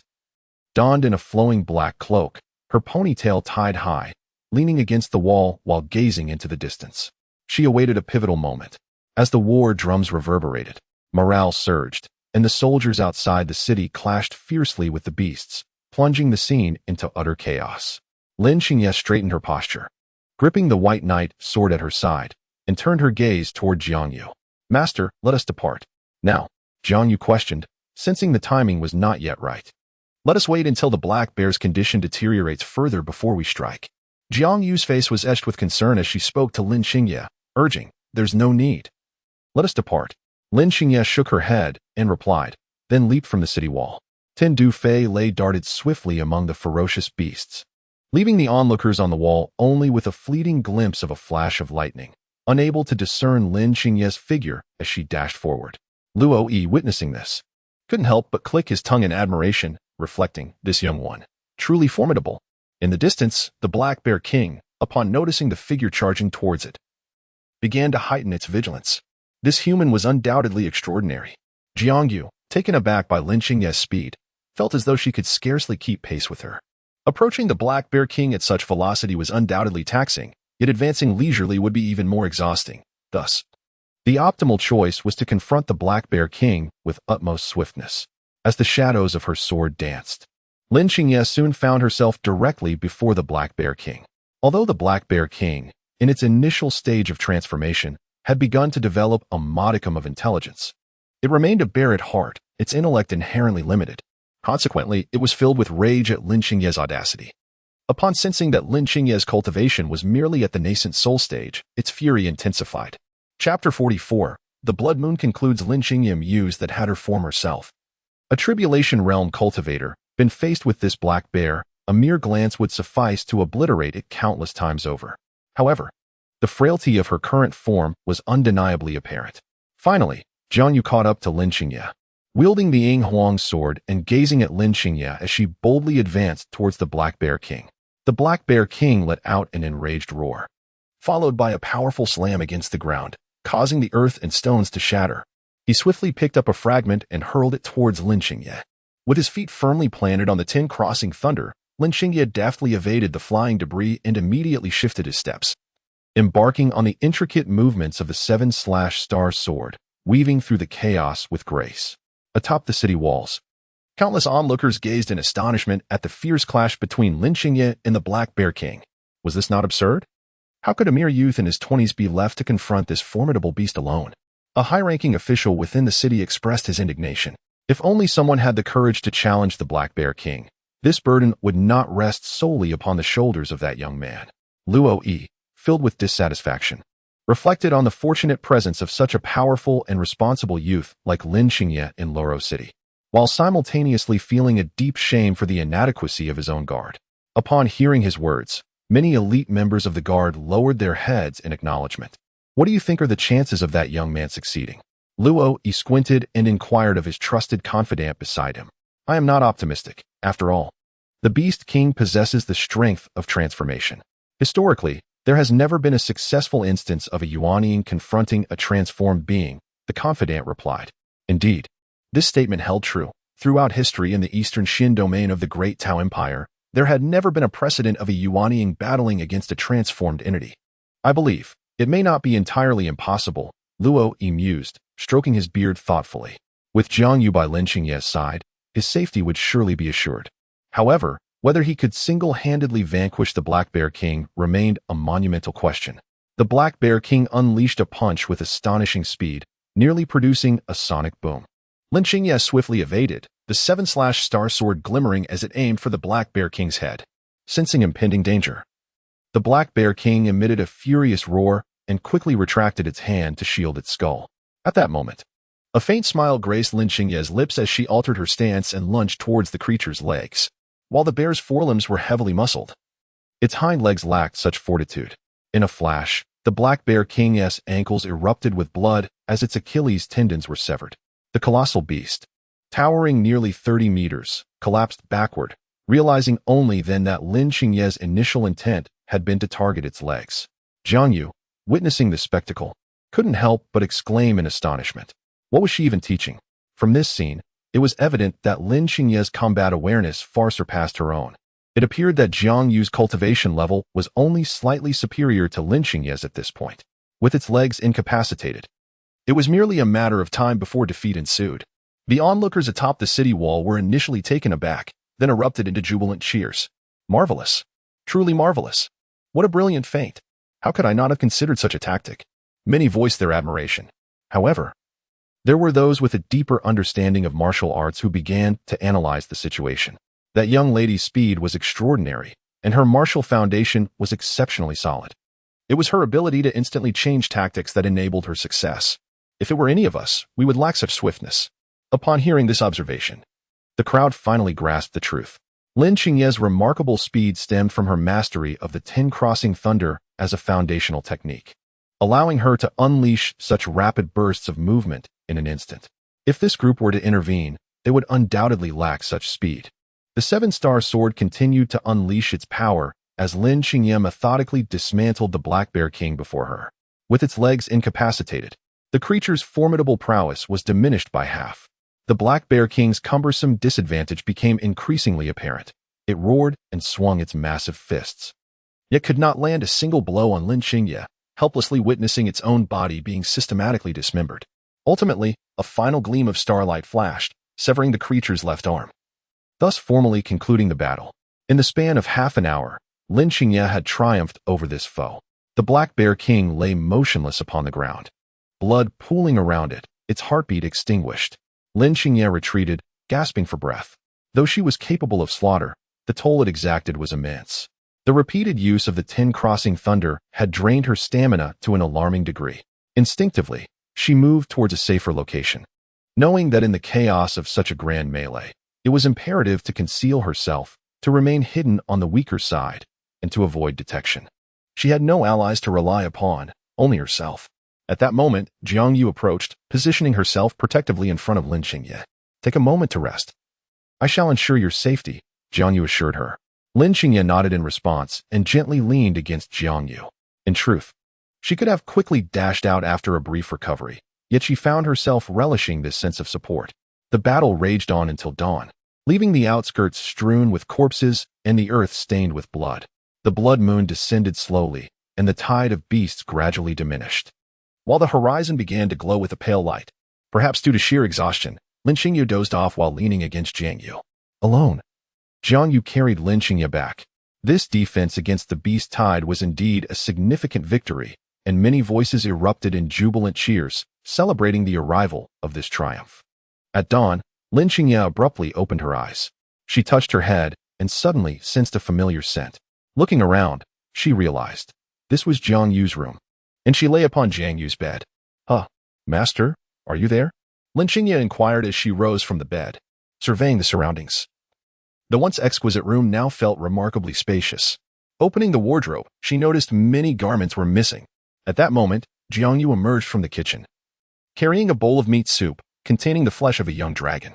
Lin Qingye, having already reached the semi-ethereal state and practiced fasting, no longer required sustenance. Yet a bowl of dragon meat would swiftly restore her energy. Given that Jiang Yu had ample supply, her generosity towards her disciple was evident. At this juncture, Lin Qingye sensed something amiss. She lifted her gaze towards Jiang Yu. "Master, where have all the belongings in your room gone?" Chapter 45, The Silent Night. "I shall no longer disturb you after hearing this," Jiang Yu replied. "Recently, there have been numerous thieves within the Qingyan sect. It is prudent to secure certain items within storage rings." A sudden wave of unease washed over Lin Qingye, an instinctive feeling she could not quite comprehend. Yet, unable to discern the source of her discomfort, she chose to trust Jiang Yu's words. "There will be a celebration in the afternoon. Do prepare yourself and don something more elegant, so we may attend together," Jiang Yu continued, applying her makeup as she spoke. Lin Qingye responded with a soft acknowledgement. Additionally, it is rumored that many members of the demonic sect have surged into Luoluo City, taking advantage of the conclusion of the beast tide. "Do remain vigilant and keep your wits about you," Jiang Yu added. As the celebration commenced, Luoluo City was alive with vibrant festivities. Adorned with colorful decorations and a palpable atmosphere of joy, a grand passenger ship sailed along the Luoluo River, emblazoned with the words City Lord's Mansion. To commemorate the successful defense against the beast tide, Lord Luo Yi had specially unveiled this vessel for esteemed guests to embark upon, primarily to allow all the heroes to stand upon the deck and bask in the admiration of the city's residents, relishing the glory brought forth by their valor against the beast tide. For this occasion, Lord Luo Yi did not hesitate to present his treasured vintage wine. Aged for over 20 years, this wine is no ordinary beverage. It is imbued with ethereal energy, a spirit elixir that not only aids in cultivation but also possesses an intoxicating potency that cannot be dispelled by spiritual power. Once inebriated, one is truly inebriated. Jiang Yu listened to the flattery surrounding her, responding with polite acknowledgement. After consuming 2 cups of this mystical wine, she found herself quite inebriated. Most of those aboard the ship were esteemed military figures, who appeared to revel in Jiang Yu's drunken state. The one closest to her was undoubtedly her most cherished disciple, Lin Qingye. At this moment, Jiang Yu leaned against Lin Qingye, her head somewhat clouded. "Master, you ought to drink less. It wouldn't be good to become too intoxicated." Lin Qingye gently sighed, expressing her concern. She gazed at her master, feeling a surge of emotion. Today, Jiang Yu was truly enchanting, adorned in a resplendent crimson robe, exuding an ethereal grace that left Lin Qingye utterly spellbound. Observing her master in a tipsy state, with a rosy hue gracing her cheeks and her delicate pink lips, Lin Qingye felt an irresistible urge to kiss her. "Isn't it you?" Jiang Yu murmured hazily, seemingly indifferent. The rumors spoke of Jiang Yu as a cold and unapproachable figure, harsh even towards her own disciple. However, it appeared that such tales were mere fabrications. Were the feelings between this master and disciple truly so strained? Indeed, one should take such rumors with a grain of salt. A few voices chimed in on the ship, and Lin Qingye heard every word clearly. The banquet was abuzz with fervor, filled with flattery and libations. Lin Qingye felt quite out of place amidst such an atmosphere, for she preferred the solace of solitude. At that moment, numerous malevolent gazes were directed toward Jiang Yu. Those who graced the vessel were nothing short of the exceptional talents of Luoluo City, many of whom were still unwed. Upon hearing whispers about the ethereal beauty of Jiang Yu, who also remained unattached, their minds inevitably wandered toward unsavory thoughts. Lin Qingye felt a surge of displeasure. She reached for Jiang Yu's collar, adjusting her garment to offer a semblance of modesty. How distasteful, she mused inwardly, yet instinctively drew Jiang Yu closer. She was perplexed by her own emotions. Logically, the foolish woman should have been of no concern to her. Yet, she found herself inexplicably invested in her well-being. Was this, perhaps, a portent of something favorable? At that moment, Luo Yi, astute as a seasoned fox in the professional realm, keenly sensed Lin Qingye's turmoil. With a knowing glance, he approached her. "Ah, dear Lin, your master seems to have indulged a bit too much. Perhaps you should escort her to a guest room for some rest," he suggested with a smile. Lin Qingye nodded in agreement. "Then I shall take my leave." With that, She lifted Jiang Yu into her arms and made her way toward the back of the vessel. As they departed, a palpable sense of ennui enveloped the remaining guests, who resumed their feasting and drinking. Lin Qingye's heart was tumultuous, akin to willow catkins scattered in the wind. She remained uncertain of the nature of her feelings for Jiang Yu. Entering the guest room, she gently laid the drowsy Jiang Yu upon the bed.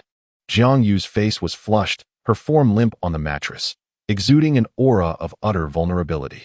As Lin Qingye gazed upon her countenance, an inexplicable enchantment overtook her, compelling her to lean closer. Jiang Yu's lips, they appeared exquisitely soft.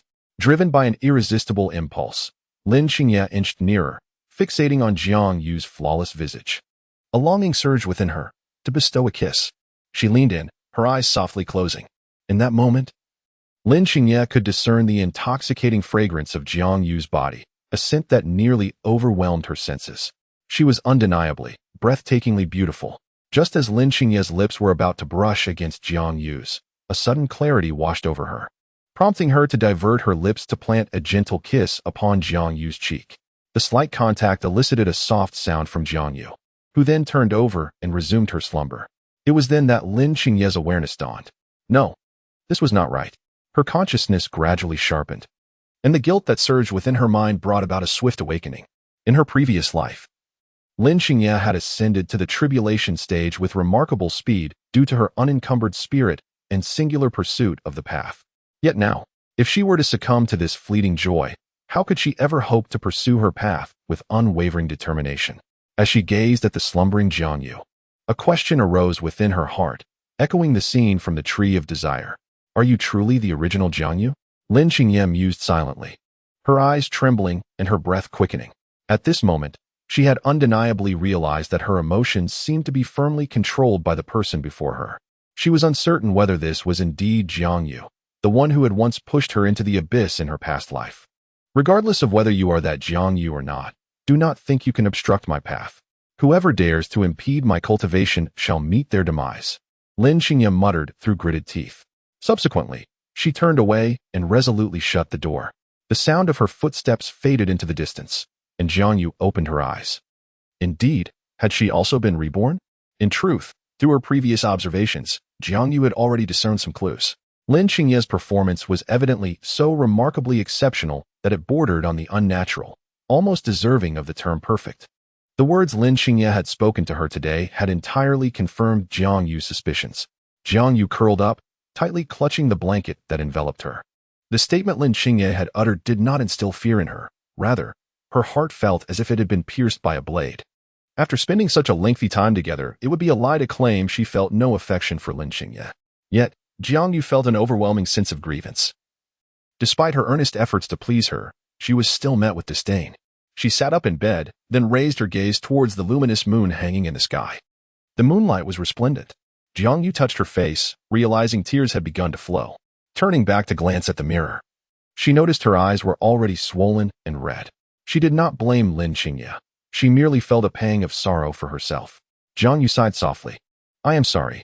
Qingye, I will not disturb you any longer.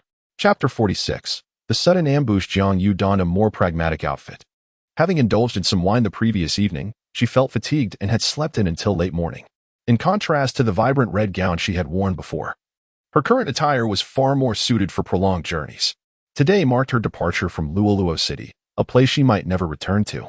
However, Jiang Yu felt no attachment to this locale. She was never truly a part of this world and lacked any sense of belonging here. As she alighted from the ship, the sunlight struck her with an almost blinding intensity. Just as she was about to proceed, a disciple from the Qingyun sect hurriedly approached her. Zhang Fairy, something terrible has happened. Jiang Yu, perplexed, inquired, what is it? Senior Sister Qin Yi is confronting the law enforcement hall from the Eastern Xian region. The sect master sent me to inform you. Jiang Yu quickly grasped the situation. The law enforcement hall from the Eastern Xian region had come to investigate Luoluo City, suspecting Lin Qing Yi of being aligned with the demonic path. Their reasoning was that such a small place could not possibly harbor martial arts as advanced as the Ten Crossing Thunder. Moreover, Lin Qing Yi lacked any identity or background, relying solely on Jiang Yu for support. What to do? Should she go? Jiang Yu felt her mind in turmoil, unsure of the best course of action. Should she intervene? She would likely face significant peril, yet if she chose to remain uninvolved, Lin Xingye would be in jeopardy. The enforcers of the Eastern Xuanyu are not to be compared with the small locale of Luoluo City. Their starting level is at the transformation realm. One might suffice. But should two appear, Lin Xingye would undoubtedly find himself in dire straits. As Jiang Yu walked, her mind became a tumultuous whirlpool of confusion, leaving her utterly at a loss as to what to do. Deep down, she harbored genuine feelings for her disciple, Lin Xingye. Yet, the fear of death loomed large over her. Assisting Lin Xingye in his predicament was fraught with peril. It was uncertain if they could escape unscathed. And even if they did, relentless pursuit would inevitably follow. She had no desire to meet her end. Contemplating this, Jiang Yu gritted her teeth and turned to walk back. At this moment, outside the enforcement hall of Luoluo City, Lin Xingye felt a trickle of blood at the corner of her mouth, her hand trembling slightly as she held the white knight. She gazed at the two enforcers from the Eastern Xuanyu, pondering her escape from this perilous situation. One enforcer was at the mid-transformation stage, while the other had just achieved minor accomplishments in the same realm. For a city of Luoluo's caliber, two enforcers were typically sufficient, with additional support requested only in exceptional circumstances. I advise you to surrender quietly. Perhaps you may receive leniency, said Shenjing, stepping forward to regard Lin Xingye. As an official enforcer of the Eastern Xuanyu, with his mid-transformation cultivation, he was virtually untouchable within Luoluo City. Although they had not conclusively determined if Lin Xingye was affiliated with the demonic path, her reactions had already provided ample evidence. Lin Xingye clenched her teeth, staring defiantly at the two. In truth, had it merely been a matter of the demonic path, she would not have been so alarmed. They would find nothing upon investigation. What truly troubled her was the risk of her identity being exposed. Yet she did not relinquish her escape. Years of teetering on the brink of life and death had honed within her formidable crisis management skills. She harbored no expectation that anyone would come to her aid, least of all Jiang Yu. Humanity is inherently pragmatic, especially when faced with the decisive moments of fate. Should Jiang Yu choose to assist her now, it would signify an irrevocable opposition to the Eastern Xin realm and even the Great Tao dynasty. To Lin Xingye, Jiang Yu's previous kindness had merely been a pretense, devoid of genuine sentiment. Thus, she naturally did not anticipate any salvation from her. However, at that moment, Lin Xingye suddenly discerned a flicker of blazing fire in the distance. Her eyes widened, and her heart raced with astonishment. Jiang Yu, wielding the Yinghuang's sword, launched a direct assault against the pair. At this juncture, another initial stage law enforcer sensed the threat and quickly turned to defend. Yet, it was too late. Jiang Yu's blade had already pierced his shoulder, blood gushing forth. Chen Jing, taken aback, swiftly turned and unsheathed his weapon. Before the initial stage law enforcer could catch his breath, in a dazzling flash of starlight, Lin Xingye surged forward, executing a swift strike with the seven-scythed star sword, which found its mark at his throat. Blood erupted, and the enforcer collapsed lifelessly. Damn it, Chen Jing cursed, realizing the precariousness of the situation, and promptly retreated. A half-step to the divine realm, possessing initial stage prowess, alongside a mid-stage divine being, was not a battle he could withstand alone. Retreating now was the wisest course of action. Jiang Yu grasped Lin Xingye's hand, urging her to flee. At this moment, Lin Xingye's mind was still in a state of disarray. Why would she be willing to help me? Fool, why are you still dawdling? Hurry up. Jiang Yu abruptly roused Lin Xingye from her stupor. Master, thank you, Lin Xingye said, biting her lip, as Jiang Yu charged towards her recklessly. Lin Xingye's doubts and suspicions dissipated in an instant. If the previous incidents were mere theatrics, then what was this? This time, she was genuinely risking her life to save her. Could such a person harbor ill intentions? Jiang Yu did not respond, but instead grasped Lin Xingye's hand, swiftly leading her to flee outside the city. Today, it was imperative to find an opportunity to escape this area, for thereafter, both Jiang Yu and Lin Xingye would face relentless pursuit from the law enforcement hall of the Eastern Xian domain. Jiang Yu certainly heard Lin Xingye's expression of gratitude. She merely glanced back at her. Chapter 47. The flight. There was no returning to Luoluo City now. The entire Eastern Xian domain was likely searching for us. To escape, I believe the most feasible route is to traverse the Demon Luo mountain range, heading towards the northern Xin domain. In a cave, Jiang Yu unfolded a map, meticulously analyzing it. Opposite her sat Lin Xingye, who at that moment had no inclination to heed Jiang Yu's analysis. Her mind was still a blank slate. Perhaps she was mistaken from the very beginning. Perhaps everything Jiang Yu had done for her was genuine, not falsehood. Lin Xingye's thoughts were a tangled mess as she gazed at Jiang Yu, uncertain of what to do. Xingye, are you listening? Jiang Yu lifted her head and gazed at Lin Xingye, inquiring softly. Lin Xingye nodded. Master, I am truly sorry. What troubles you? Are you referring to your cultivation of the demonic path? Jiang Yu observed Lin Xingye, posing the question. Lin Xingye raised her head but remained silent. Whether it be the demonic path or the righteous path, you are ultimately my disciple. I could never abandon you. Jiang Yu offered a gentle smile, reaching out to caress Lin Xingye's head. At that moment, Lin Xingye could no longer contain her emotions, throwing herself into Jiang Yu's embrace, clinging tightly. Master, I am so sorry. I am truly sorry. Jiang Yu felt a pang of surprise, yet she did not push Lin Xingye away. Instead, she tenderly patted her back, offering comfort. It is all right. Everything will eventually be well. Meanwhile, Jiang Yu ruminated in her heart on how to survive. The forces dispatched by the law enforcement hall in the eastern Xian region were no longer merely two beings of the transformation stage. They might even send those at the pinnacle of the transformation stage. The situation had escalated, particularly since those from the law enforcement hall had already been slain. Lin Xingye continued to hold on to her. Master! Master! Lin Xingye gently bit Jiang Yu's neck, pulling down the fabric from her shoulder to expose her skin.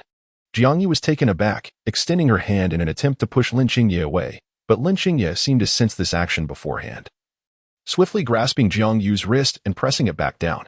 Not only that, Jiang Yu found herself pinned beneath Lin Xingye. Xingye, please regain your composure. In the tranquil night. Upon hearing that singular utterance, Lin Xingye finally came to his senses, releasing his grip and stepping away from Jiang Yu's figure. I apologize, Master, I momentarily. It is of no consequence, Jiang Yu interjected, not waiting for Lin Xingye to finish his sentence. Instinctively, she leaned back slightly, readjusting her garments. This rebellious disciple indeed harbored thoughts of defiance against his master. Jiang Yu's cheeks still bore a blush. She curled her legs inward, retreating to a corner of the wall. It appeared that the disciple, raised under her guidance, had unveiled his true intentions. Meanwhile, in Luolua City, Yunancy grasped Yunanjing's arm as they hurriedly gathered their belongings, making their way swiftly towards the city's outskirts. Sister, do you think Sister Jiang might be in danger? Should we return to assist her? Yunanjing inquired, anxiety lacing her voice. In the face of such a fierce battle, our involvement would merely lead to our demise. Moreover, if Jiang Yu were to be pursued, we would inevitably be implicated. Thus, departing at this moment is the wisest decision, Yunancy replied through gritted teeth. She longed to aid Jiang Yu, yet she understood the gravity of the situation. Should she rush to Jiang Yu's side, not only would she be of no assistance, but she might also be captured and used as leverage. Ensuring her own escape would ultimately serve Jiang Yu best. But what if something were to happen to Sister Jiang? Then we shall exact a bloody vengeance upon the eastern Xian domain in the future. Yunancy's eyes hardened, her fists clenched as she whispered fiercely. Jiang Yu is the greatest benefactor of Yunancy. Should she perish due to some inexplicable charges, then retribution shall undoubtedly be exacted upon those responsible. Just as Jiang Yu is unreserved in her protection of Yunancy, so too shall Yunancy be relentless in avenging Jiang Yu. Very well, Yunanjing gritted her teeth and subsequently inquired, where shall we go next? To the Great Tao Empire, in the southern Xian domain, Yunancy responded softly. As they spoke, the two had already exited the city gates, mounting their steeds. They promptly set off at a gallop. Upon entering the Maluo mountain range, they faced two routes leading to the northern Xian domain. Upon reaching the mountainside, one path traversed the western peaks, while the other followed the eastern ridge before crossing the range. Both routes were comparable, and Jiang Yu resolved to seek out an opportunity when the time was right. However, at this altitude, they had already ascended over 4,000 meters, while the average elevation of the Maluo mountain range surpassed 6,000 meters, with peaks soaring to 10,000 meters. For an ordinary person, overcoming such heights would pose a significant challenge. Yet for Jiang Yu and Lin Xingye, it was merely a walk in the park. The most pressing concern remained the unknown number of adversaries that the eastern Xian domain might dispatch to hunt them down, should only divine transformation practitioners pursue them. There might still be a glimmer of hope. However, if there were any void refinement experts among them, their fate would likely be sealed. After 2 days of relentless travel, both Jiang Yu and Lin Xingye found themselves fatigued. They opted to find a nearby cave, where they kindled a fire and began to roast dragon meat. As they approached the midpoint of the mountain, it was estimated that 2 more days of travel remained. At that time, a decision would be made regarding whether to take the eastern or western route. Jiang Yu thoughtfully analyzed while gazing at the map. Meanwhile, Lin Qingye observed Jiang Yu's face, and, for reasons unknown, a sudden wave of anxiety washed over her. "Master," she ventured. What is it?" Jiang Yu lifted her head to meet Lin Qingye's gaze. "Do you wish to leave me?" Lin Qingye inquired. The question rendered Jiang Yu momentarily speechless. "Of course not. Why would you think that? You are deceiving me." Lin Qingye moved closer, grasping Jiang Yu's wrist tightly, her eyes fixed intently on her. Though she believed Jiang Yu harbored no such intentions, her intuition warned her that one day Jiang Yu would part from her. Startled, Jiang Yu instinctively leaned back. Realizing she might have frightened Jiang Yu, Lin Qingye quickly relaxed her grip, lowered her head, and spoke softly, "I simply do not want you to leave. I wish to be by your side always." Lin Qingye regarded Jiang Yu with sincerity, as Jiang Yu rushed towards her without hesitation. All the shadows in Lin Qingye's heart dissipated. Perhaps the person before her was no longer the Jiang Yu of yore, and the love she bore for her was entirely genuine. Yet, Jiang Yu felt a sense of fear creeping in. She recalled the fate of her character from the book, one who was imprisoned until death. Jiang Yu had no desire to follow in those footsteps. In her previous readings, she had merely appreciated the author's mastery of the genre, reveling in the ruthless tactics of retribution that brought a sense of exhilaration. Until today, Jiang Yu finally realized just how maliciously intricate the plot of that book was. Chapter 48. From this point onward, we owe each other nothing. She always felt that Lin Qingye was akin to a ticking time bomb by her side, capable of exploding at any moment. This subtle sense of impending crisis further solidified Jiang Yu's resolve to distance herself from Lin Qingye. She was uncertain whether her decision to turn back and rescue Lin Qingye had been the right one, yet at least, she did not regret it. While ascending the mountain, Lin Qingye had placed a detection orb along the necessary path. This orb could keenly sense the aura of passers-by, allowing for an approximate judgment of their realm. The creation of the detection orb required stringent conditions, including the use of primordial lightning. Its principle relied on capturing the aura of those who passed by through the emitted lightning, subsequently relaying the information at remarkable speed to Lin Qingye's mind. At that moment, a flash of lightning flickered, and Lin Qingye's expression shifted. 1 in the void refinement realm, 3 in the god transformation realm, she muttered to herself. Upon hearing this, Jiang Yu felt a chill seize her heart. 3 in the god transformation realm was daunting enough, but what of that 1 in the void refinement realm? Did they truly need to go to such lengths to confront her? A cultivator of the void refinement realm is a paragon wherever they may be. Even among the formidable enforcers of the Eastern Shin domain, they stand as formidable entities in their own right. This time, it seemed, utterly hopeless. Even Jiang Yu, at the peak of the god transformation realm, held no assurance of overcoming the challenge, let alone facing a void refinement cultivator. Especially with a half-step void refinement practitioner lurking beneath. Lin Qingye's eyes were a tempest of emotions as she pondered how to escape. It appears that no matter which path we take, we are inevitably doomed. Do you think it would be better if we traversed an uncharted route? Jiang Yu proposed to Lin Qingye. In that way, they would lose our trail. Although this method might be slower and fraught with numerous risks, it ultimately ensures that those pursuers remain oblivious to our whereabouts. That would be futile. Those individuals can trace our location through their sensing abilities, Lin Qingye replied, her tone laced with confusion. Logically, she mused, even if she had deployed the 10-pass flying thunder technique, she should not have attracted the attention of the enforcers. Could it possibly be the work of the moon worship sect? This thought suddenly struck her, prompting a gradual analysis. It seemed somewhat disjointed at first, but when considering the possibility that the moon worship sect had embedded spies within the law enforcement hall of the Eastern Shin region, the situation began to clarify. After all, there had been precedents in her previous life. Members of the moon worship sect had infiltrated the Eastern Shin region, utilizing it as a weapon to eliminate their adversaries and thereby cement their formidable position within the demonic sections.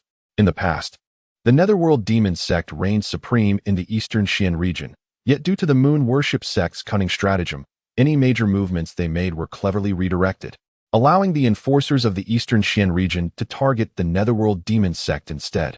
This not only ensured that the enforcers did not emerge empty-handed in terms of achievements, but also effectively weakened the Netherworld Demon sect without inflicting any damage upon the moon worship sect itself.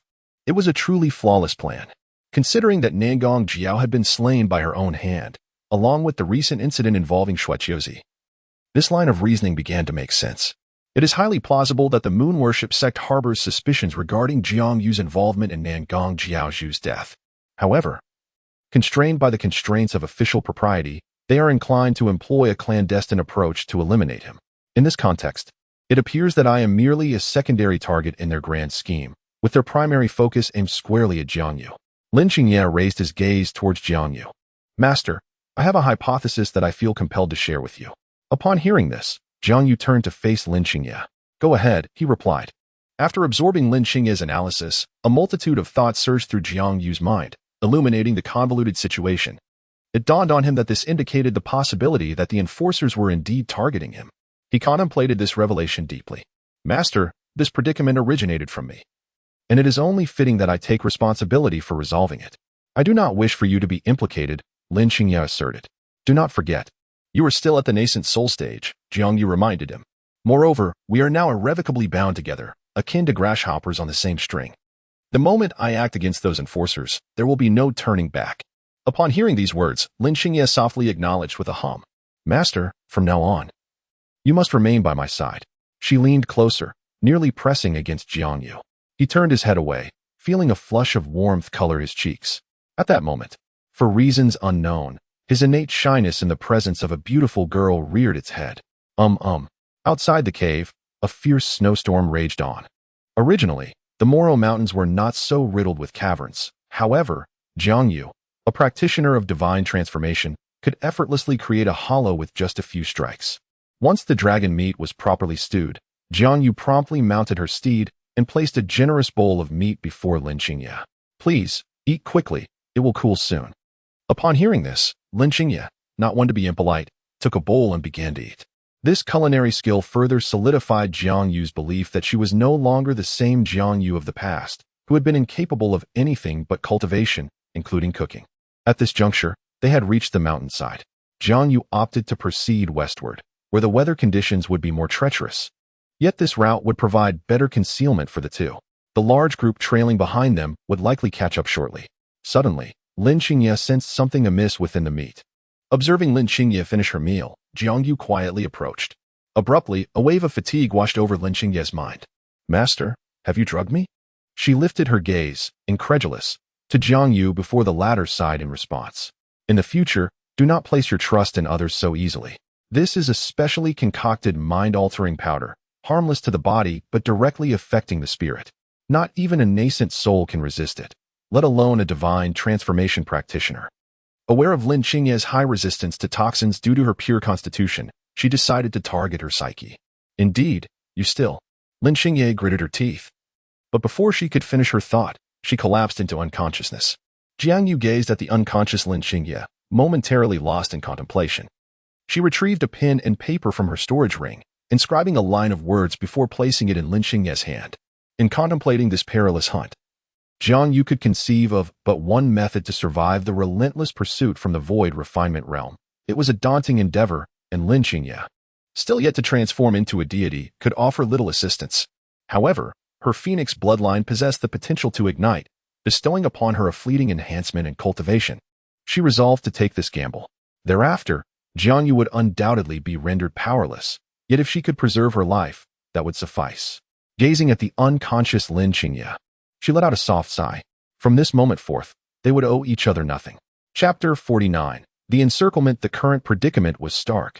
Jiang Yu, accompanied by Lin Xingye, faced the grim possibility of death for both, or alternatively, she could confront the law enforcement hall of the Eastern Xian region alone, where she might perish, but Lin Xingye would assuredly survive.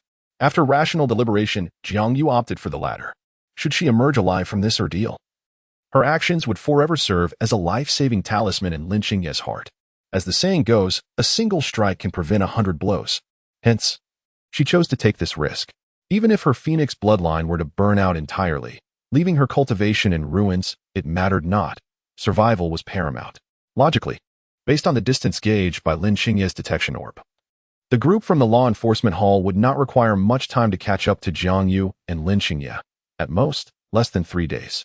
However, should they confront them directly, this time frame would diminish to merely half a day. The effect of the bewildering powder Jiang Yu had given to Lin Xingye was set to last just over a day. After resolving the situation with this group, Lin Xingye would finally be safe. On the snowy mountain, 3 figures were hastily traversing the terrain. Leading the way was the cultivator dispatched by the law enforcement hall, Li Jiasheng, a practitioner at the void refinement stage. Following closely behind were 2 mid-stage transformation god cultivators, Chen Jing, who had managed to escape last time, and Song Tingchun, who had hurriedly come to provide assistance.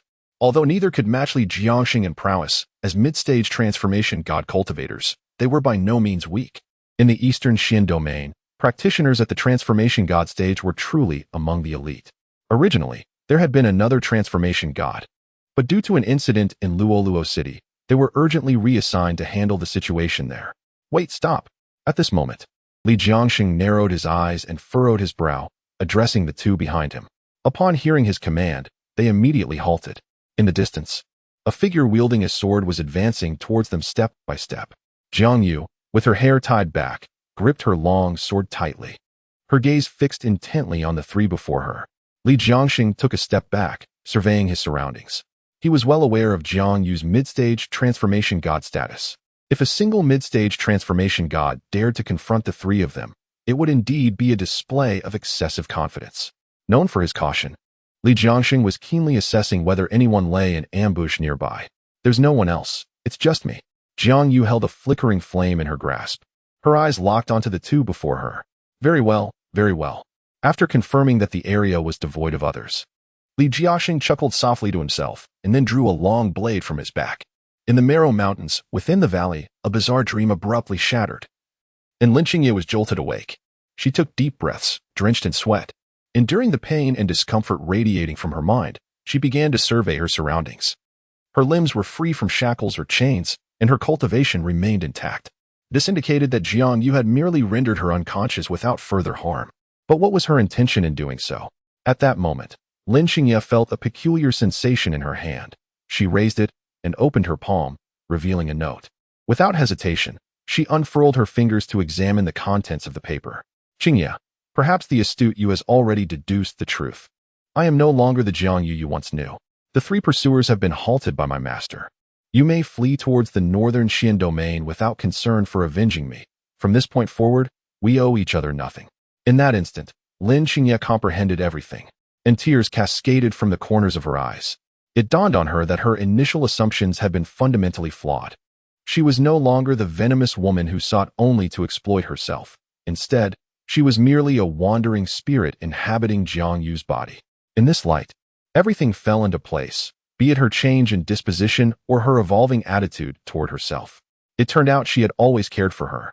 As Lin Xingye's tears fell, she turned and plunged into the tempest of snow and wind.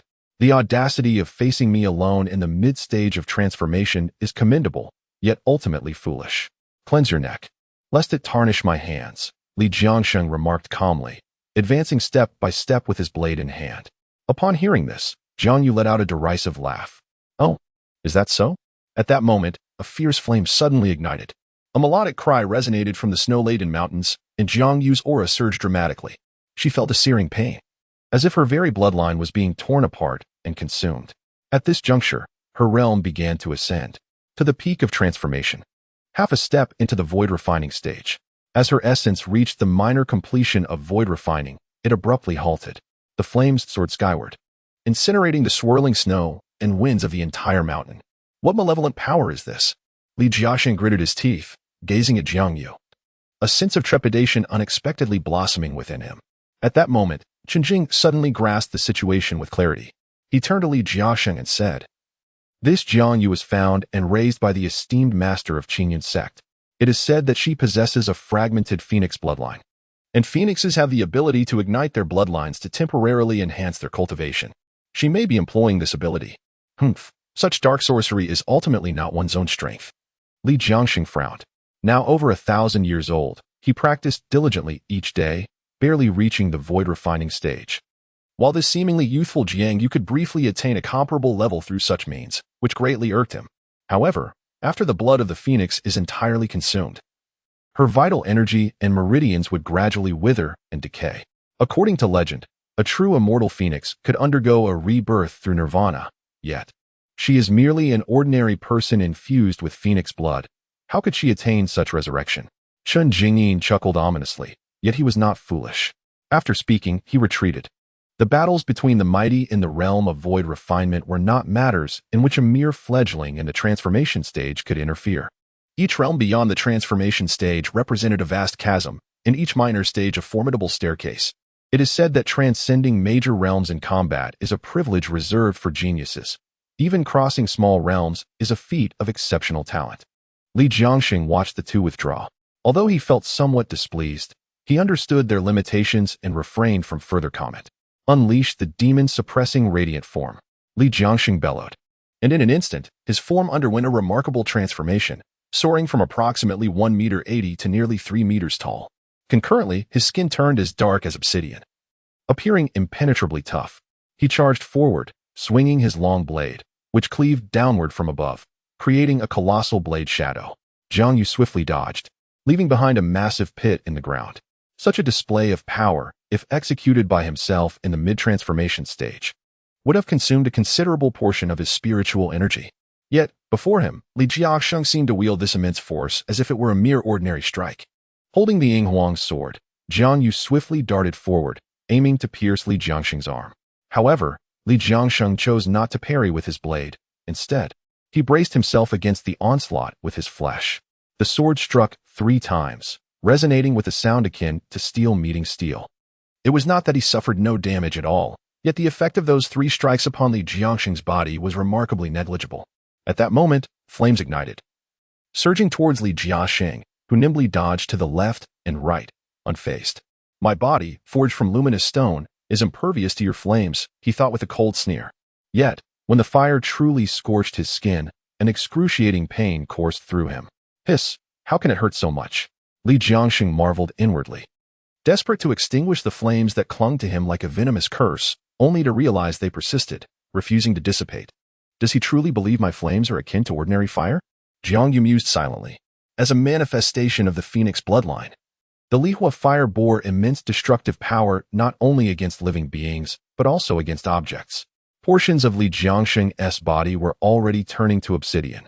While he may have had significant resistance to conventional blades, the burning Lihua offered no such mercy. Damn it, what sorcerous flames are these? Li Jiangxing, unfamiliar with Lihua, felt an unbearable heat. He began to frantically pat at his body, attempting to quench the flames. Observing this, Jiang Yu immediately intensified the output of her Lihua, causing the temperature in the surrounding area to rise dramatically. The bloodline was ablaze, and there was no time to delay. Should one's essence be consumed entirely, it would spell certain doom for Jiang Yu, for Li Jiangxing still stood before him, unyielding. Li Jiangxing spread his arms wide, and from within his storage ring emerged a banner that rapidly expanded, enveloping him entirely. The banner effectively isolated the flames, tightly encasing Li Jiangxing within its protective folds. Jiang Yu gazed at the intricate patterns adorning the banner, a sense of familiarity washing over him. These designs resembled those of a postnatal spiritual treasure, akin to that of the Qingyuan banner. However, upon closer inspection, he discerned many details that rendered it less refined. After a thorough examination, Jiang Yu surmised that this artifact was not the genuine Qingyuan banner, but merely a counterfeit. Acquiring a postnatal spiritual treasure was no simple feat. In the realm of void refinement, even among cultivators at the integration stage, possessing such a treasure significantly heightened the odds of victory in combat. How audacious to present a mere imitation. With a swift motion, Jiang Yu clasped his hands together, summoning a surge of fiery brilliance that soared skyward, instantly engulfing the counterfeit Qingyuan banner. Within the span of a tea break, the imitation was reduced to a pile of charred remains. Cursed be it, my treasure, Li Jiangxing lamented upon witnessing the destruction, his heart aching with loss. Without hesitation, he brandished his blade and charged at Jiang Yu. If the flames could not be extinguished, then the only recourse was to eliminate Jiang Yu. The clash of Li Jiangxing's long knife against Jiang Yu's sword resonated with a sharp, crisp sound, forcing Jiang Yu to grit his teeth and retreat several paces. In this direct confrontation, Li Jiangxing's prowess truly shone.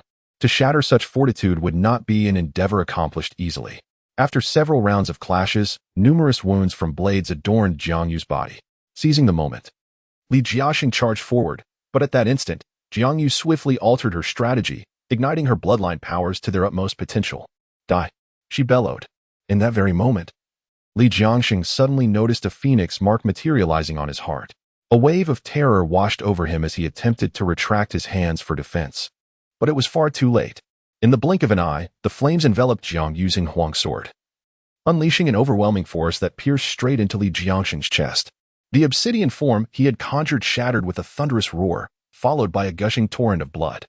Li Jiangxing clutched his heart, disbelief etched across his face as he gazed at Jiang Yu. His breath labored and words caught in his throat, blood spilling forth uncontrollably.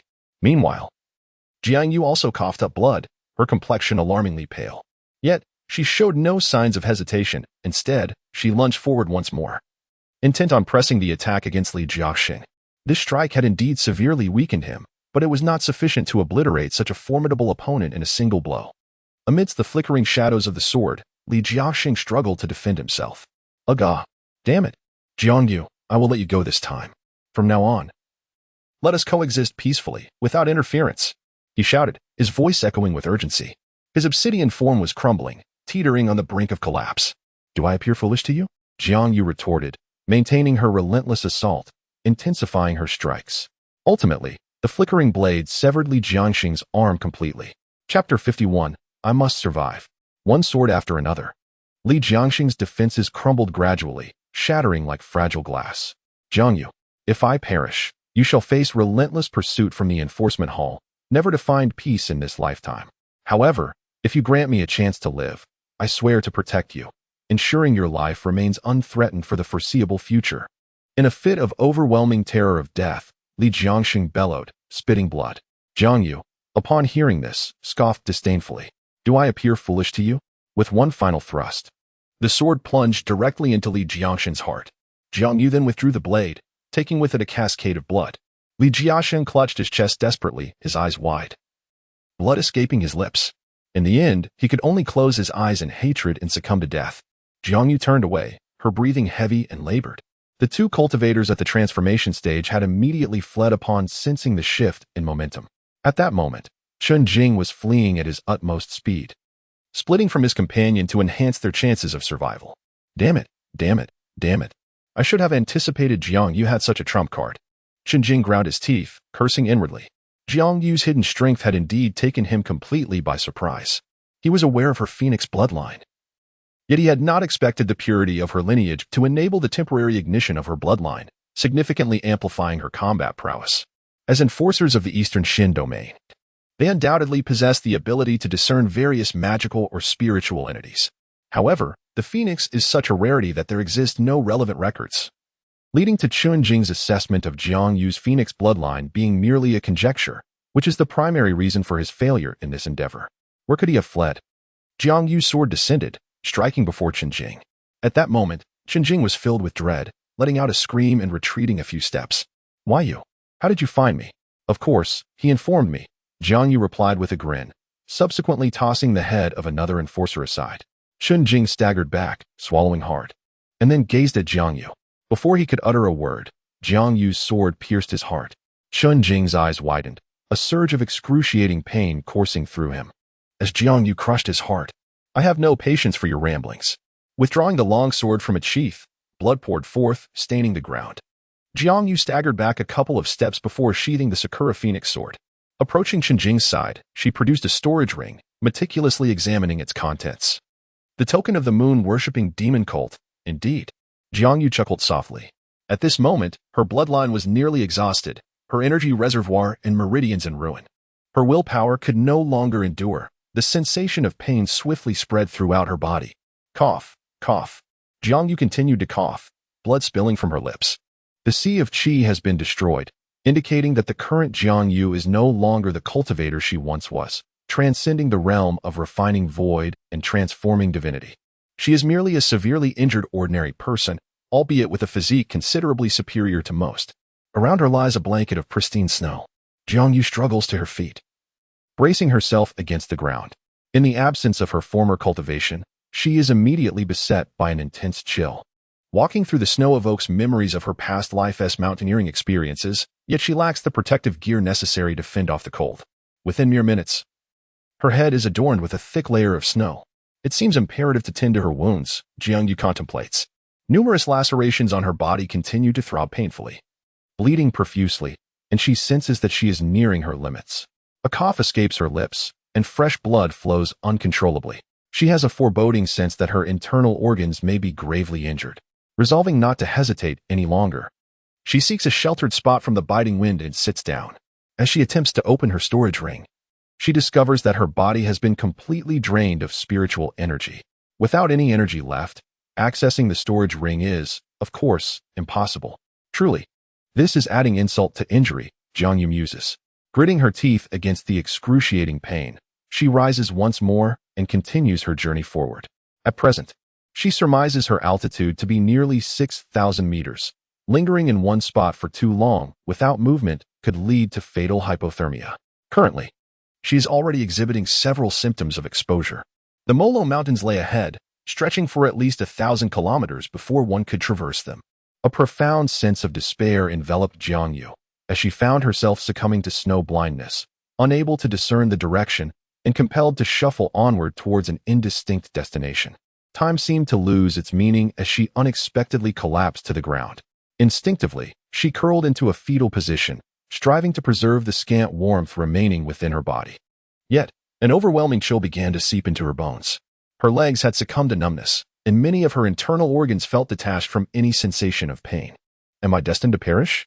The rapid loss of body heat ignited a surge of panic within Jiangyu, prompting her to suppress her growing malaise and inch forward with resolute determination. Remaining in the biting wind would surely lead to further loss of warmth. I must survive. Clenching her teeth, Jiangyu began to writhe, attempting to crawl ahead. However, she soon found herself grappling with labored breaths. She was already in a state of severe hypothermia. She assessed inwardly. Chapter 52. The abyss of despair. Despite her overwhelming fatigue, Jiangyu summoned every ounce of strength to lean against a rock and gradually rise. She could not afford to halt. Any pause would render her body inactive due to the chilling grip of hypothermia, leading inevitably to necrosis. During her ascent of Musta'ada, she had faced a similar plight. Her guide had repeatedly emphasized the necessity of moving one's fingers and toes during breaks, for failure to do so could result in frostbite. Perhaps she found herself in that very predicament now. The extreme cold has rendered Jiangyu nearly incapable of thought. Her mind is a blank slate, and she can only mechanically and monotonously shuffle forward. Time passes gradually, and the sensations within her body dissipate bit by bit. It is unbearably hot. She raises her head and gazes ahead. Why is it so hot? Jiangyu mutters to herself, trembling as she unbuttons her clothing and sheds the outer garment draped over her. In that moment, her consciousness suddenly sharpens. Clenching her teeth, she endures the overwhelming heat coursing through her body and puts her clothes back on. Tears glisten in her eyes as the realization dawns that this may be the end for her. This is a terrifying manifestation of hypothermia. When a person experiences extreme hypothermia, there is a probability of confusion in the central nervous system, causing capillaries to burst at the skin, resulting in a loss of core temperature. This signifies that Jiangyu's internal organs have succumbed to complete failure. In such a situation, survival is virtually impossible. She can only seek a sheltered spot free from the biting wind, lying down with a soft sigh.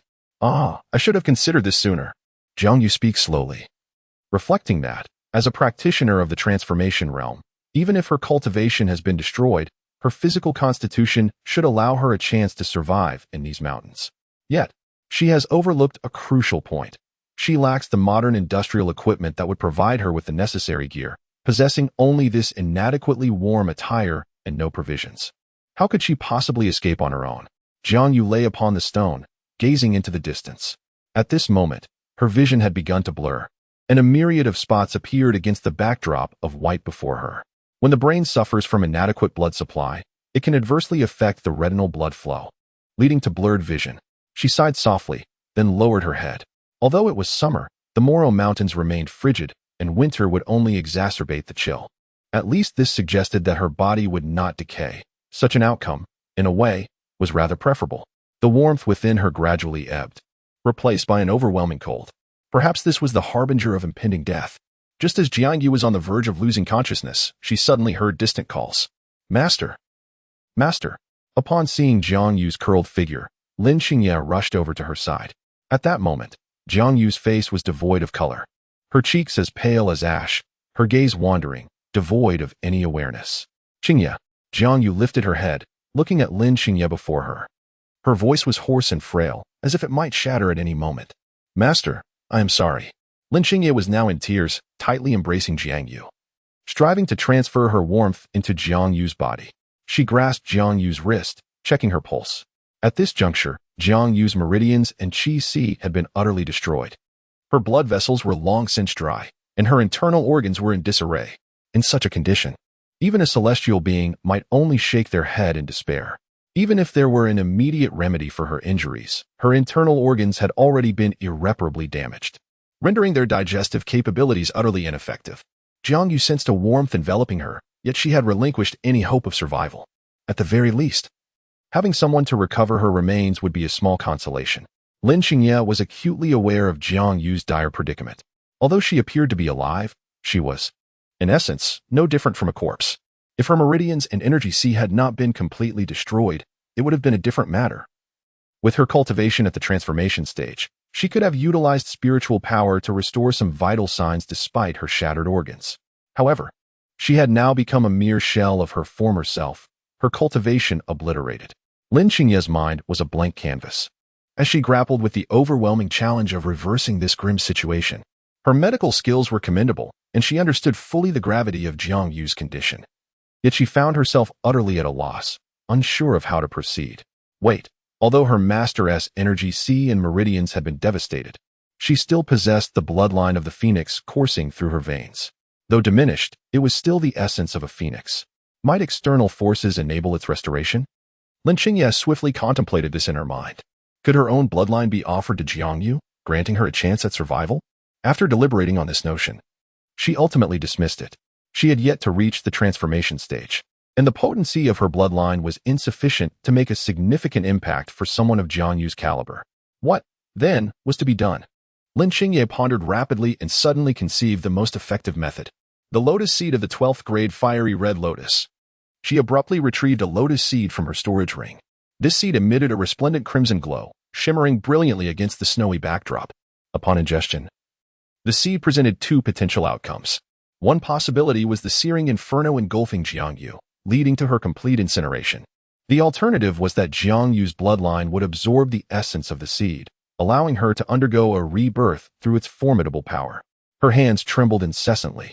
Should her gamble falter, Jiang Yu would face irrevocable doom, and Lin Xingye would be condemned to a lifetime of profound regret. The lotus seed of the 12th grade fiery red lotus represented an exceedingly terrifying concept. Being a primal treasure whose contained might could only be described as monstrous, far beyond the endurance of a deity-formed practitioner. Jiang Yu's vitality had dwindled to its utmost limits, and Lin Xingye continuously channeled spiritual energy into Jiang Yu's mind to sustain her vitality.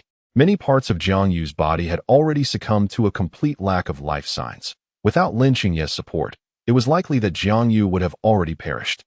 As long as the brain remained intact, the body could still be reborn. To gamble or not to gamble, it depended on whether Jiang Yu's willpower could endure. Lin Xingye's heart was in turmoil. She hesitated to take the risk, yet she found herself compelled to do so. Chapter 53. Forced Rebirth. Ultimately, she gritted her teeth and crushed the red lotus seed, placing it into Jiang Yu's mouth. Upon entering, the potent medicinal essence cascaded from Jiang Yu's mouth, merging with her blood. At this moment, an astonishing phoenix cry resonated, causing Jiang Yu to cough violently, expelling a copious amount of fresh blood. Her blood ignited, unleashing an extraordinary power. In an instant, her consciousness became remarkably clear. At that moment, a portion of the burning flames reached Lin Xingye, prompting her to step back 2 paces to extinguish the fire. However, the inferno still scorched part of her arm. This infernal fire was far more terrifying than the distant flames. Lin Xingye gasped and spoke, her gaze towards Jiang Yu now laced with profound concern. She clenched her fists. Despite the harsh cold outside, her palms perspired from overwhelming anxiety. Lin Xingye was uncertain of her success. Upon awakening and learning that Jiang Yu had single-handedly intercepted that formidable foe, many of her previous beliefs underwent a complete transformation. What significance did it hold to be the strongest in the world, whether accomplished or not? Did she truly find joy when she reached the pinnacle of tribulation in her past life? Lin Xingye's answer was a resounding no. Even having achieved invincibility, her heart remained filled with hatred and desire. Yet, during her time with Jiang Yu, she experienced genuine happiness each day. The soul residing in this body was no longer the original Jiang Yu. She had been meticulously kind to herself, while Lin Xingye had continually interpreted her actions with the utmost malice. If she were to discover this, how profoundly saddened she would be. At this moment, Jiang Yu was nearly overwhelmed by a piercing pain that threatened to render her unconscious. She steadfastly resisted this sensation, battling against the medicinal force brought forth by the lotus seeds within her body. In that instant, the desiccated bloodline of the phoenix within Jiang Yu began to pulsate with newfound vitality in response to this stimulus. The blazing inferno tore through her meridians and energy sea, only to swiftly reassemble. Amid this extreme heat, Jiang Yu experienced an unprecedented agony. Her phoenix bloodline became scalding hot, causing blood to spill profusely, searing through the ground beneath her. Yet, it seemed that the ordeal had not yet reached its conclusion. Her internal organs were being rapidly torn asunder. Clenching her teeth, she endeavored to endure this excruciating torment. The purifying flames of the red lotus, alongside the rebirth fire of the phoenix bloodline, were incomparably more formidable than her own departing fire. Jiang Yu persisted with unwavering resolve, acutely aware that this was her sole opportunity. Should she falter, she would inevitably face utter annihilation. It is said that even a phoenix, blessed with a complete bloodline, would confront significant peril in the face of rebirth. Each resurrection would render it stronger. However, unless absolutely necessary, even the purest-blooded phoenix would never embark on this journey of rebirth unprepared, for failure would lead to irrevocable doom. Jiang Yu could sense her entire being, her meridians, energy sea, as well as her internal organs, being reborn amidst the flames of purification. However, her life at this moment resembled a kite severed from its string. Should she falter even for an instant, death would ensue. Jiang Yu concentrated her thoughts, relinquishing all other bodily functions, and devoted herself entirely to mending her vital energy and meridians. Her actions were not born from an inability to accept her incapacitated state, nor was it merely a desperate attempt to restore her cultivation at the cost of her life. Rather, she required the cultivation of the transformation realm to navigate through this calamity. The profound agony coursing through her was so intense that it nearly compelled Jiang Yu to seek an end to her suffering. Yet an overwhelming will to survive urged her to persevere. She continued her arduous journey of rebirth. At this juncture, a moment's carelessness could reduce her to mere ashes, dissipating into the void. The pain was excruciating. Perhaps I should pen a farewell note. Jiang Yu coughed, gasping for breath. No, I do not wish to perish. She clenched her teeth anew, fighting against the torment not out of obligation to fulfill unfinished endeavors, but simply because she wished to live. It was a straightforward and unadorned reason. This suffering had escalated beyond anything she had previously endured, bringing tears to her eyes. Jiang Yu vowed that this was indeed the first time she had wept due to physical anguish. It was truly unbearable. At that moment, she suddenly perceived a significant alleviation of her pain, as if 90% of it had dissipated. Lin Xingye, using his finger as a quill and spiritual energy as ink, swiftly inscribed characters onto the talisman. Earlier, she had successfully inscribed the talisman of tranquility upon Jiang Yu's body. While its effect on her rebirth was not profoundly transformative, it significantly alleviated her suffering. As this soothing essence permeated her mind, Jiang Yu experienced a moment of clarity, allowing her to concentrate intently on the process of her own resurrection. The flickering flames illuminated her meridians and vital energy reservoirs, forming their initial outlines. This was not a mere reconstruction. It was a direct annihilation followed by a rebirth. Ordinary practitioners, if their techniques are haphazard and they neglect the cultivation of their energy reservoirs and meridians, often find themselves burdened with impurities over time. These contaminants can become exceedingly challenging to address after prolonged periods. However, Jiang Yu was embarking on a path of complete destruction before renewal. Upon sensing the restoration of her powers, she inhaled deeply, commencing the circulation of her spiritual energy to govern the purifying flames.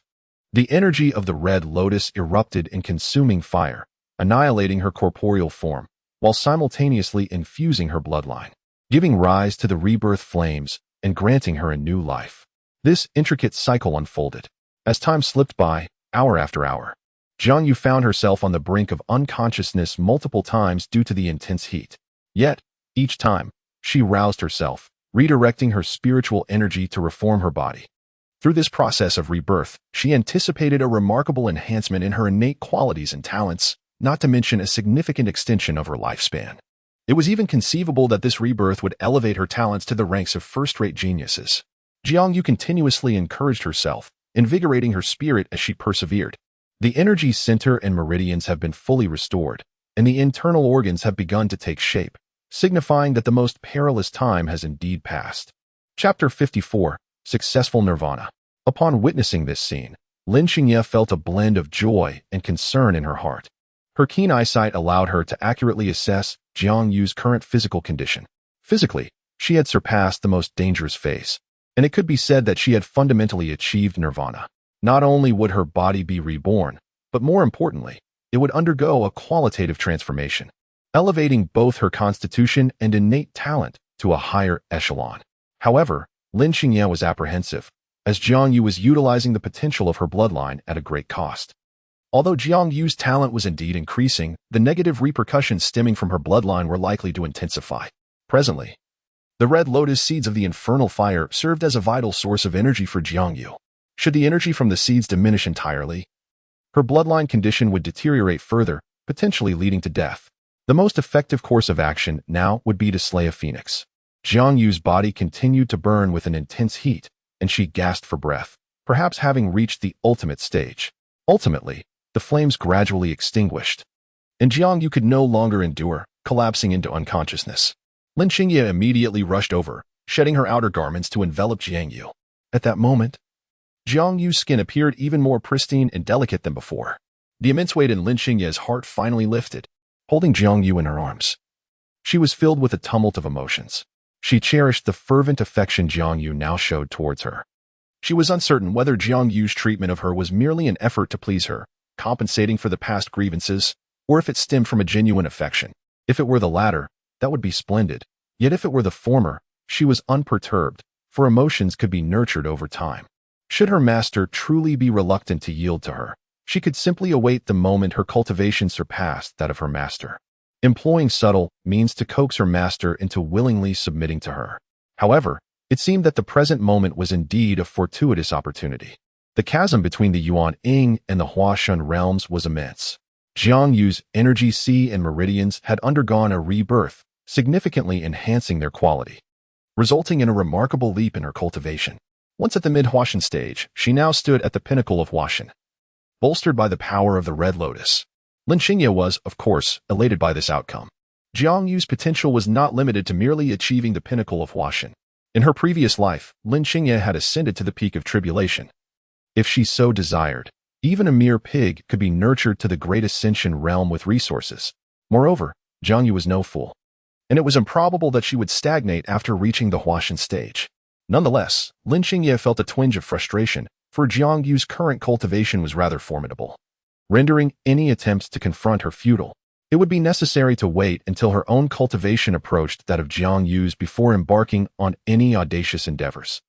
Gazing at the mountain before her, Lin Xingye thrust her finger forward, and a resounding explosion echoed as a small cave was formed.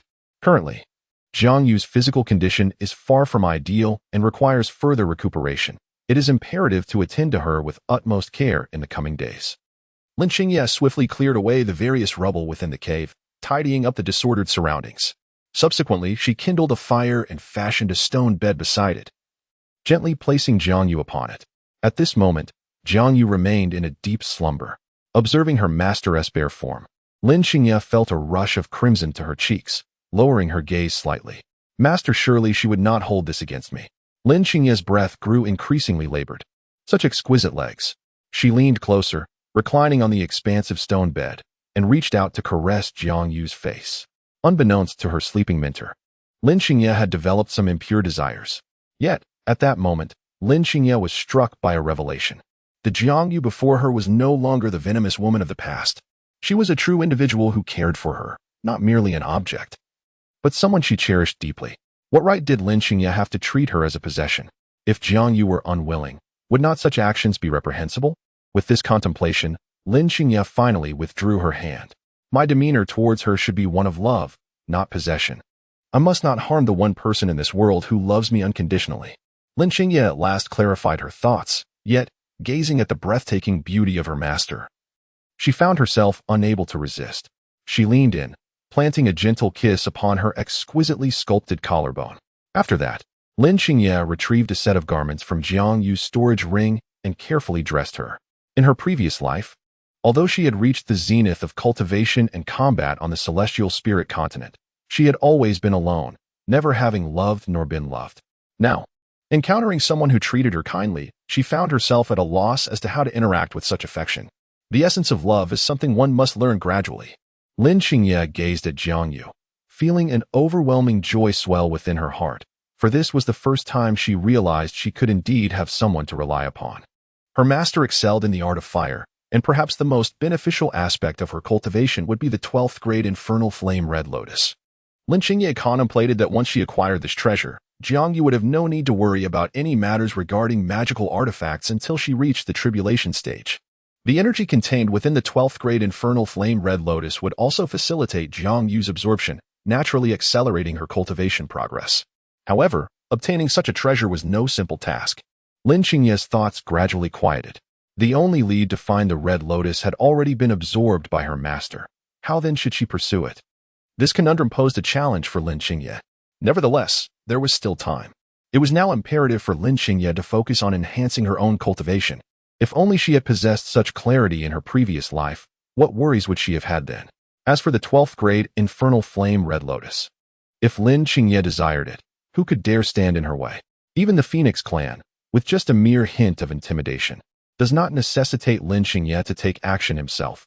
They would willingly slay a phoenix and present its lifeless form with utmost reverence. After contemplating all of this, Lin Qingye turned away and began to carve the flesh of the young dragon, preparing a broth for Jiang Yu to consume. Chapter 55. The Sense of Dying Am I? Not dead. Jiang Yu groggily awakened from the stone bed. A wave of fatigue washed over her, yet she mustered the strength to remain composed. She surveyed her surroundings, the expansive stone walls, the neatly arranged bedding, and the faint aroma of simmering broth. It appeared she had survived. Just before losing consciousness, Lin Qingye seemed to have fed her a lotus seed. Shortly thereafter, she experienced an excruciating pain that she never wished to endure again. It seemed she would have to exercise greater caution in the future. Jiang Yu touched her head, murmuring to herself. Suddenly, an overwhelming sense of hunger struck her. She furrowed her brow and proceeded to examine her qi. The newly formed qi radiated vitality, showing no signs of damage. Then why am I feeling hungry? Jiang Yu pondered, for logically, upon reaching the transformation realm, one could replenish their physical form by absorbing the spirit energy of heaven and earth, rendering the need for food unnecessary. Yet, this hunger was insatiable. At that moment, Jiang Yu inspected her qi once more. Well, there was not a trace of spirit energy within. It would be peculiar not to feel hunger. Just as she intended to circulate her energy and absorb the spirit energy of the cosmos, an enticing aroma of meat wafted into her nostrils. At this moment, Lin Qingye approached Jiang Yu. Master, the soup is ready, please have some. Jiang Yu nodded. After she consumed the dragon meat, it was evident that her complexion improved significantly. Her pale lips gradually regained their rosy hue. Dragon meat, after all, is unparalleled, transcending the flesh of other beings. In the realm of carnivorous delicacies, it reigns supreme, unmatched by any other. After finishing, Jiang Yu wiped her mouth. At that point, Lin Qingye leaned closer, raising her gaze to meet Jiang Yu's eyes. Master, I believe it is essential for us to have a serious conversation. About what? Jiang Yu responded, somewhat taken aback by Lin Qingye's words. It was then that Jiang Yu realized that Lin Qingye had discerned the truth, that she was no longer the master Jiang Yu once was. How careless. Was it too premature to confess to Lin Qingye? She had thought she would never see Lin Qingye again in this lifetime, which is why she had spoken so candidly. Upon hearing this, Lin Qingye moved closer and sat beside Jiang Yu. Indeed, it was only when seated together that one could perceive the stark contrast. The voluptuous curves of Qingye were a world apart from her own, and a wave of inferiority washed over her. I wish to discuss your past, Lin Qingye said, leaning in and gazing at Jiang Yu. My past? Jiang Yu lowered her head, clearly taken aback. How could she possibly articulate this? Should she reveal to Lin Qingye that she was merely a figment of someone else's imagination? That would be utterly absurd. Observing Jiang Yu's reaction, Lin Qingye pressed on with her inquiry. Master, I have indeed read all the letters you left for me. She leaned in closer, gently lifting Jiang Yu's chin with her finger. Jiang Yu felt a wave of shyness and instinctively pulled her head back. I traversed from another world, a realm devoid of spiritual energy, where even a mere transformation god cultivator could reign supreme. She began to explain. Oh, is that so?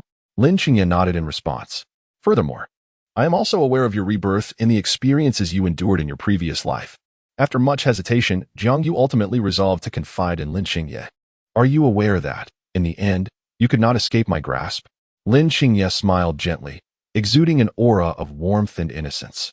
Yet to Jiang Yu, that smile appeared utterly terrifying, reminiscent of Caesar's grin. Jiang Yu swallowed hard. I, do not fear, you are not her. And I shall not treat you in such a manner, Lin Xingye reassured her, drawing closer. Upon hearing this, Jiang Yu felt a bit more at ease and nodded in agreement. Observing Jiang Yu's slightly reserved yet bashful demeanor, Lin Xingye felt as though her heart had been struck with a powerful blow. Then, can my entrapment this time serve as a token of immunity in your heart? She gazed earnestly at Lin Xingye. Jiang Yu, who had long harbored a fear of death, had wished to distance herself from Lin Xingye primarily due to her apprehension of harm. Yet now, it seemed she need no longer worry about such a fate. It is permissible. Lin Xingye nodded in acknowledgement. In truth, Master, you owe me nothing. Rather, it is I who now find myself indebted to you. She sighed softly within, recalling that in her previous life, she had never owed anyone a favor. This sentiment felt quite unnatural to Lin Xingye, yet it also radiated warmth.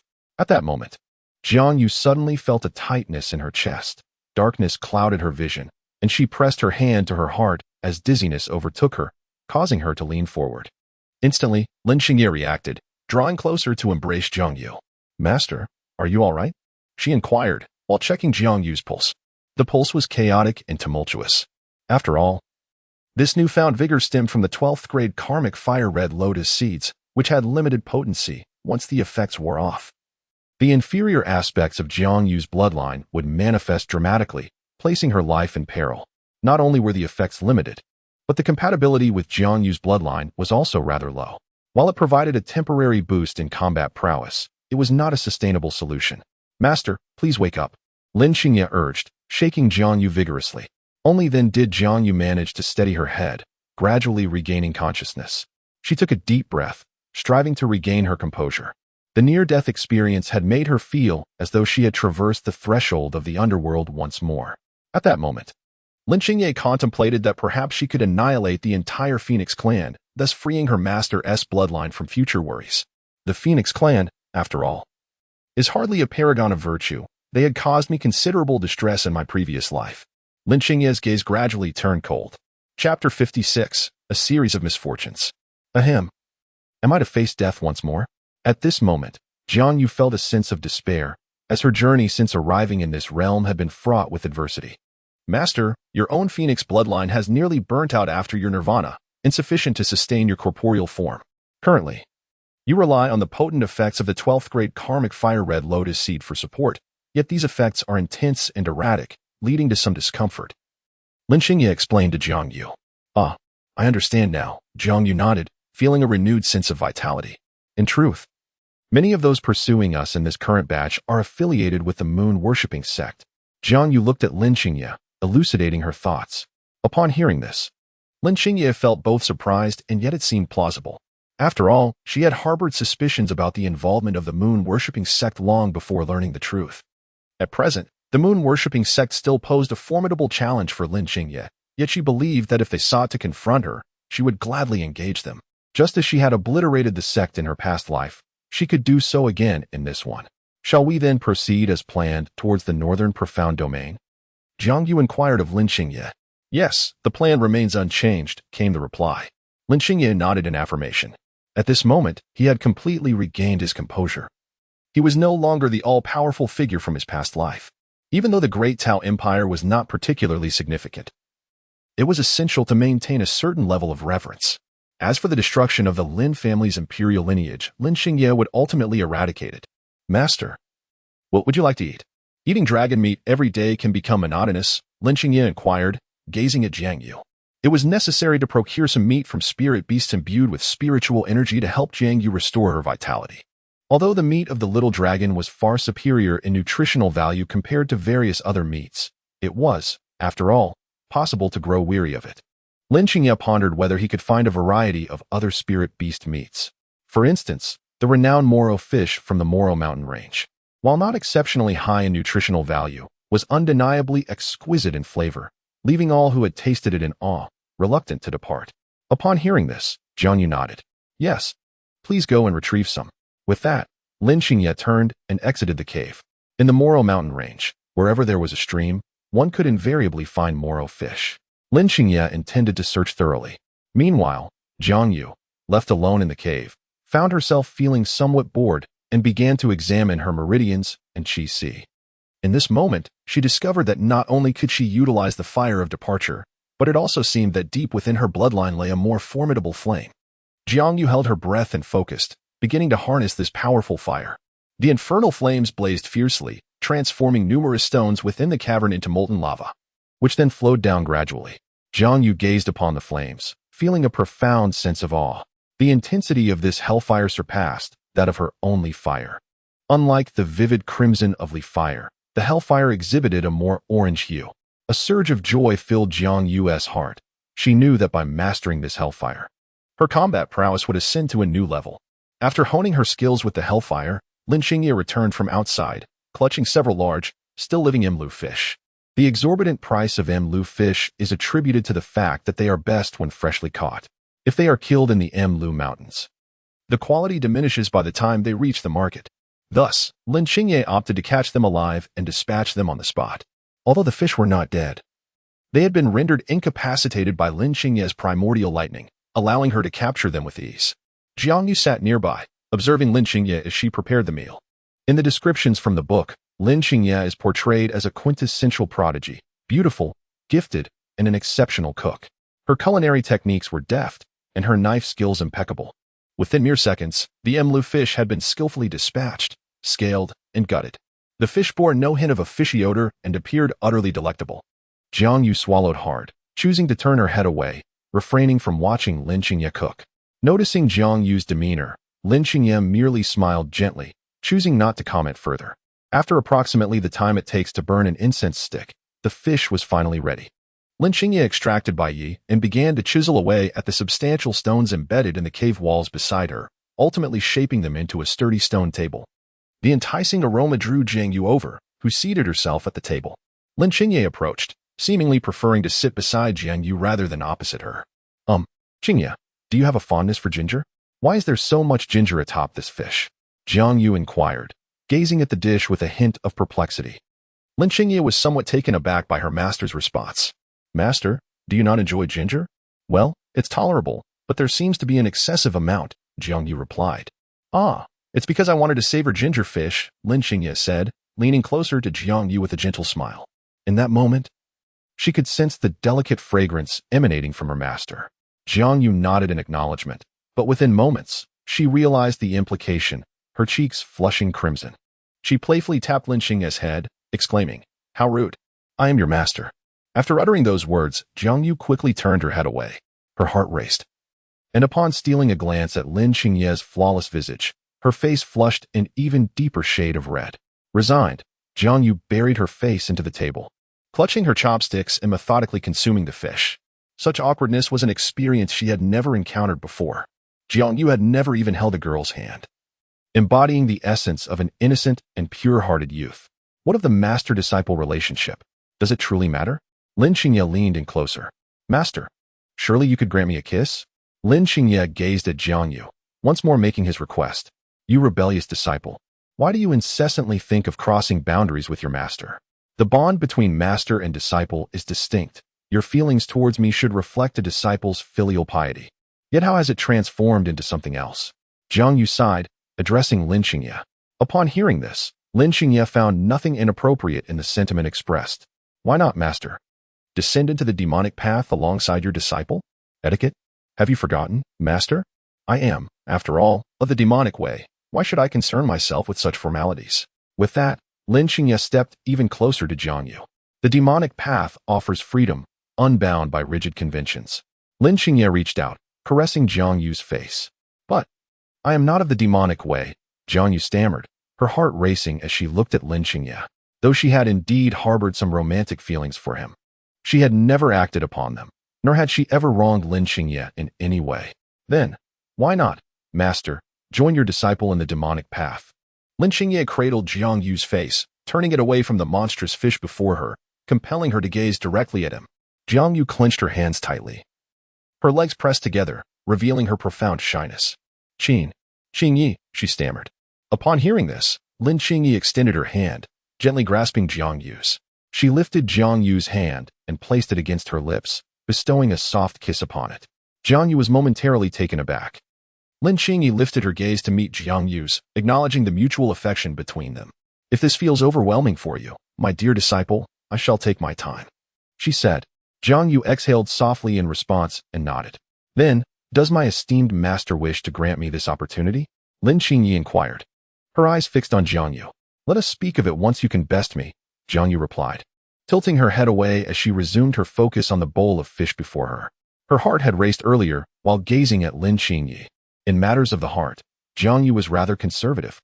She could not discern whether her fluttering feelings for Lin Qingyi stemmed from a mere physiological reaction or from a genuine affection. She required time to ascertain this truth. However, it was clear that Lin Qingyi bore no ill intentions towards her. The only concern was that her disciple's piety had transformed into something quite different.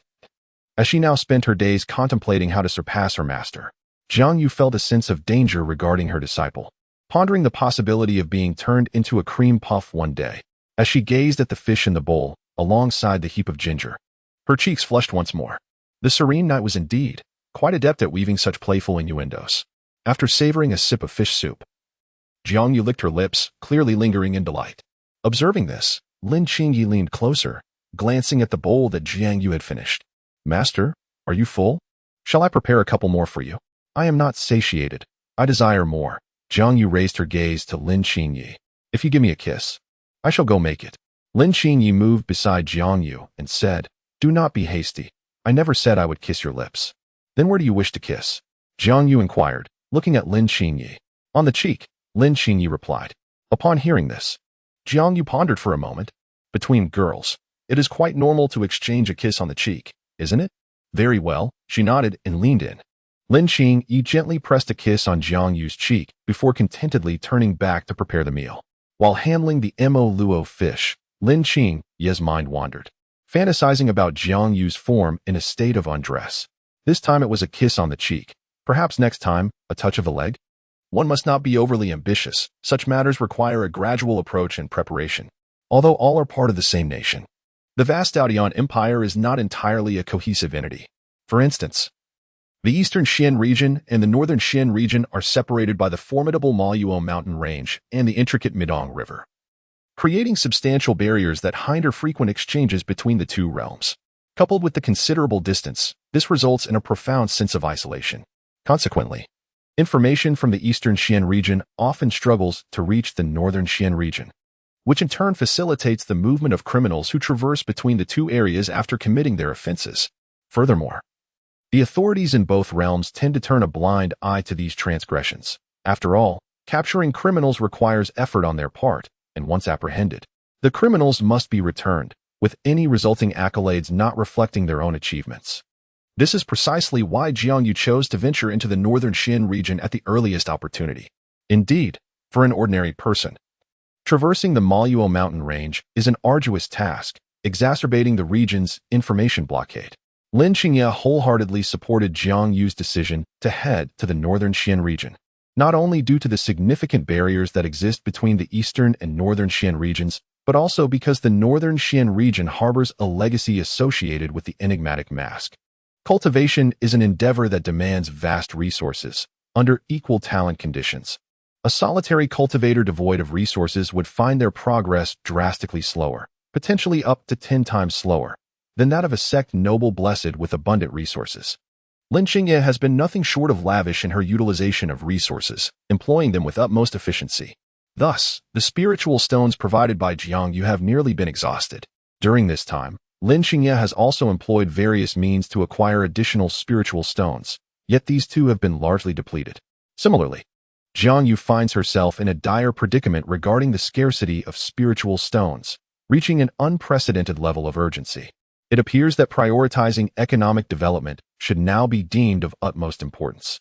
There exists a swift method to amass wealth, which involves selling the meat of the small dragon. However, such an action would undoubtedly attract unwanted attention, not to mention the numerous experts from the transformation stage.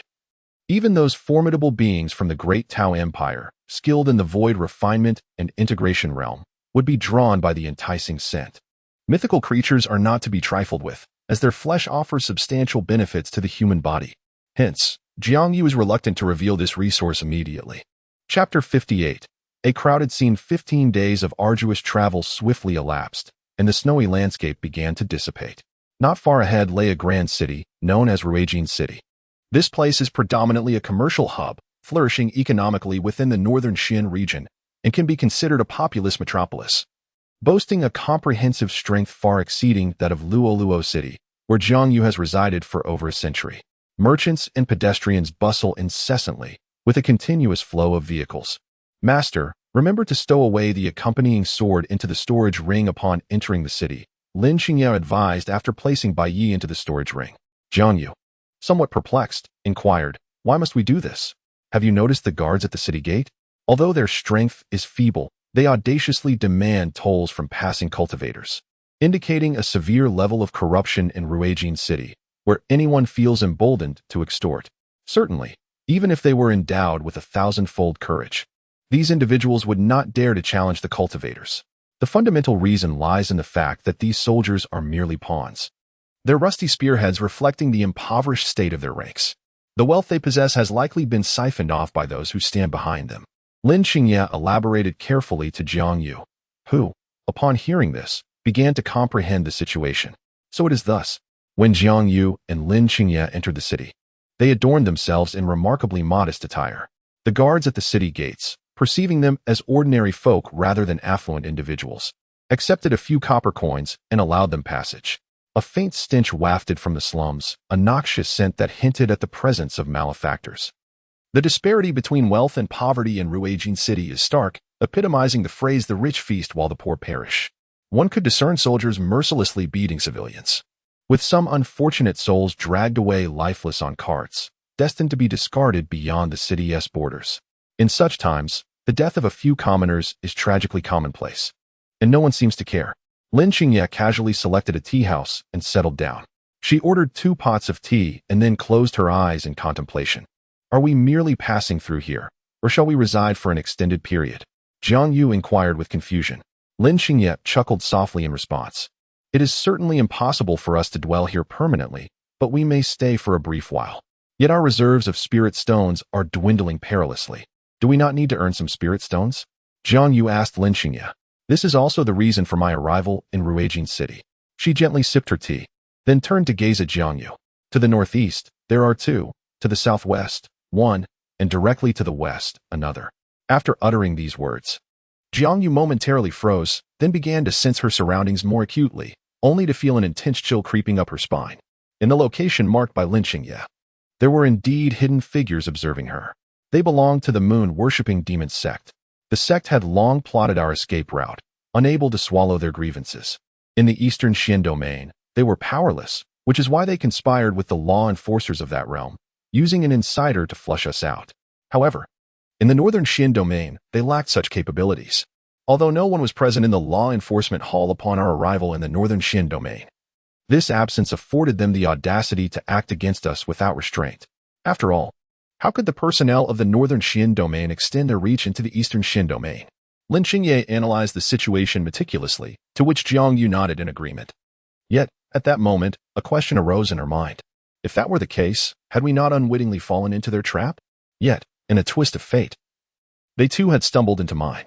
Lin Xingye placed the trembling teacup on the table. If arriving in the northern Xian domain meant sparing the moon-worshipping demon sect, it would be a pity, for I wished to engage with them further. Jiang Yu, upon hearing this, supported Lin Xingye's resolution. Lin Xingye possesses an innate air of disdain for all things, a born sovereign who never conceals her brilliance. She grows stronger in the face of adversity and remains resolute against challenges. Moreover, there exists a significant motive behind my desire to act against the moon-worshipping sect. Beneath the sacred mountain of the sect lies a captive phoenix. Upon hearing this, Jiang Yu's eyes widened in astonishment. This revelation was indeed unknown to her. During her initial reading of this tome, her suffering from cancer was already quite severe, leaving her with scant time and energy to immerse herself in the narrative. Thus, she had skimmed through many plot points, including the downfall of the moon-worshipping sect. This phoenix, a secret so profound that even their arch-nemesis, the Netherworld sect remained oblivious. Constituted a foundational pillar of the moon-worshipping sect. Lin Xingye spoke these words in a hushed tone, ensuring that only she and Jiang Yu could hear. After listening, Jiang Yu felt an overwhelming surge of desire. This wild phoenix, might it be within her grasp? While pondering this, Jiang Yu suddenly turned her head. Xingye, please refrain from directing your gaze toward my legs. When it's just the two of us, it may be permissible, but there are so many others present now. Jiang Yu looked at Lin Xingye, wishing to scold her, yet hesitated to voice her thoughts. She withdrew her legs, tightening them together. Perhaps she was destined to be slowly ensnared by Xingye like a frog in warm water. The sensation of being coveted by her disciple was undeniably intriguing. Fear not, for we are amidst a throng of people, and no one pays us any heed. However, you ought to temper your demeanor somewhat. After all, we share a mentor-disciple bond, and such a gaze towards your master is hardly becoming. Jiang Yu bit her lip, her countenance betraying a palpable discomfort. Observing Jiang Yu's restrained appearance, Lin Xingye initially contemplated reaching out to touch her, but upon reflection, she recognized the public nature of their surroundings and the multitude of watchful eyes, prompting her to abandon the impulse. She could not deny her unseemly desires for her master. Yet Jiang Yu's current disposition was rather modest. Even if she harbored affection, it remained concealed within her heart, unspoken and unassertive. Thus, it fell upon Lin Xingye to take the initiative. Upon exiting the tea house, Lin Xingye led Jiang Yu southward. They chose not to venture towards the bustling heart of the city, but instead directed their steps toward the impoverished quarters. Observing their trajectory, the followers of the moon-worshipping demon sect promptly trailed behind. As they rounded a corner, a masked figure in dark garb suddenly caught a whiff of a peculiar scent. Frowning, he instinctively pressed his hand against his chest, a sudden wave of breathlessness washing over him. Glancing downward, he was horrified to discover that his chest had been entirely corroded, the center hollowed out, with even his skeletal structure beginning to disintegrate. It was poison. His eyes widened in terror as he staggered back, collapsing to the ground, succumbing instantly to the toxin. Although the production cost is rather steep, the efficacy is undeniably remarkable. Lin Xingye activated her icy physique, extending her hand to seize the storage ring from the masked figure's grasp. As a master of poison, it is utterly commonplace to eliminate a Yuanying-level pursuer. In Chapter 59, Lin Xingye examined the myriad pieces of information contained within her storage ring, and it dawned upon her that the moon-worshipping devil sect was not foolish. Rather, they were simply unaware of the complete picture. They believed that Jiang Yu had been rendered powerless, devoid of any trace of spiritual energy, and viewed Lin Xingye merely as an inexperienced Yuanying, albeit a prodigy. Yet, she had not yet fully matured, leading them to mistakenly conclude that a few seasoned Yuanying assassins could easily dispatch her. Ultimately, they fell victim to a lack of information. This marked the third pursuer Lin Xingye had dispatched. The methods of demise for the previous ones varied. Some met their end by sword, others by fist, and yet others succumbed to poison. In any case, before they could react, they had already lost all capacity for resistance. The act of slaying Yuanying cultivators had become effortless for Lin Xingye. The challenge lies in confronting those at the transformation stage. This stage represents a significant threshold. At this level, one possesses the power to shatter mountains with a single punch or crush cities with a sword. Even a pierced heart would not guarantee immediate death, as there remains a substantial chance for recovery. Even Jiang Yu required the use of blazing fire or spiritual energy to utterly shatter the meridians of the transformation cultivators he defeated in order to secure their demise. At this level, cultivators are truly exceptional beings, transcending the norm. After dispatching the pursuer, Jiang Yu cast aside the half-buried remains into a corner by the roadside and turned to leave. Shouldn't there be a more meticulous approach to disposing of such remnants? What if the remaining demon cultivator sees this and escapes? Jiang Yu pondered aloud. That is precisely the desired effect, Lin Xingye replied. In truth, she had long known the exact whereabouts of the last individual, but she hesitated to take action, primarily wishing for him to witness the skeletal remains and subsequently return to inform others. So, is that why the moon-worshipping demon cult has set their sights on us? Jiang Yu asked, somewhat perplexed. From the initial blood bond to the later encounter with Li Jiangsheng, all were members of the moon-worshipping demon cult. Yet Jiang Yu remained unaware of how she had offended them to warrant such relentless pursuit. Upon hearing this, Lin Xingye suddenly stood up. Well, the truth is, I killed the holy son of the moon-worshipping demon cult. No wonder, Jiang Yu nodded in understanding. Master, will you blame me? Lin Xingye turned her head to gaze at Jiang Yu. After a moment's thought, Jiang Yu shook her head. No, regardless of the challenges we face, we shall confront them together. Upon hearing this, a smile once again graced Lin Xingye's lips. Thank you, master. By the way, why did you kill that holy son? Jiang Yu inquired, looking at Lin Xingye. Because in my previous life, I had enmity with the moon-worshipping demon cult, and at that time, I was severely lacking in resources. One reason was for vengeance, while the other was to seize resources, Lin Xingye explained. I believe that it is not only the moon worship cult that has set its sights on us. This matter has likely spread far and wide. After all, the situation has escalated to such a degree that, once it is disclosed, it will undoubtedly give rise to a multitude of unfounded speculations. Upon hearing this, Jiang Yu furrowed her brow. This was certainly not a favorable development for them, as no one wishes to be at the center of such turmoil. Tonight, it is imperative that we visit the night market. If the moon worship cult acts swiftly, by evening, our likenesses may very well appear on the wanted list, Lin Xingye declared. The moon was shrouded by clouds, casting an eerie yet tranquil ambience over the night. As Lin Xingye strolled through the bustling night market, she attentively surveyed her surroundings. At that moment, a seemingly ordinary individual clad in black was glancing around furtively. Satisfied that no one was watching, he began to affix a poster to the wall. The image prominently featured Lin Xingye and Jiang Yu, indicating that the moon worship cult was indeed making rapid moves against them in the night market. Lin Xingye clutched a wanted poster, one she had discovered while meandering through the market. At last, she had located the individual responsible for posting the images. TSK, just one more to go. And then I can call it a night. The masked figure exhaled deeply. This was no trivial undertaking. Should the wanted individuals catch wind of his actions, he would inevitably face interrogation. Fortunately, the remuneration for this task was quite satisfactory, making it bearable in the end. As the cloaked figure turned around, his eyes met those of the person before him, and in that instant, he recoiled as if he had seen a ghost. This individual is none other than the one depicted in the wanted posters he himself had disseminated.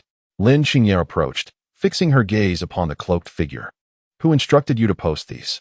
The man, upon hearing her, felt his heart constrict. It was the moonlit demon sect. They sent me here to spread the word. I am but a humble man with both elders and children relying on me. I implore you, noble heroine.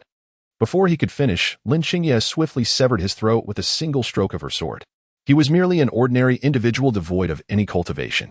As she gazed upon the lifeless body of the cloaked man, her emotions remained subdued. She understood the desperation that drove individuals to risk their lives for monetary gain.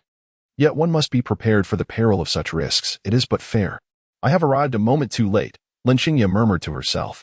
She was uncertain how many such bounties had been posted in the black market, but it was evident that the information had already spread. It was highly probable that assassins had accepted the task. For a reward of 150,000 spirit stones was no trifling sum, sufficient for an ordinary cultivator at the core formation stage to live frugally for a decade or two. The moonlit demon sect possessed little influence in the northern Xian region, and transporting their people from the eastern Xian region solely to eliminate a Jiang Yu was indeed a cumbersome endeavor that required time. Thus, they chose to announce the bounty in the night market. Should someone succeed, they could simply pay for the deed. After all, they believed Jiang Yu, a cultivator at the core formation stage, had already been incapacitated, and that Lin Xingye, merely an essence infusion cultivator, would be an easy target to eliminate. Yet, the moonlit demon sect had underestimated the situation.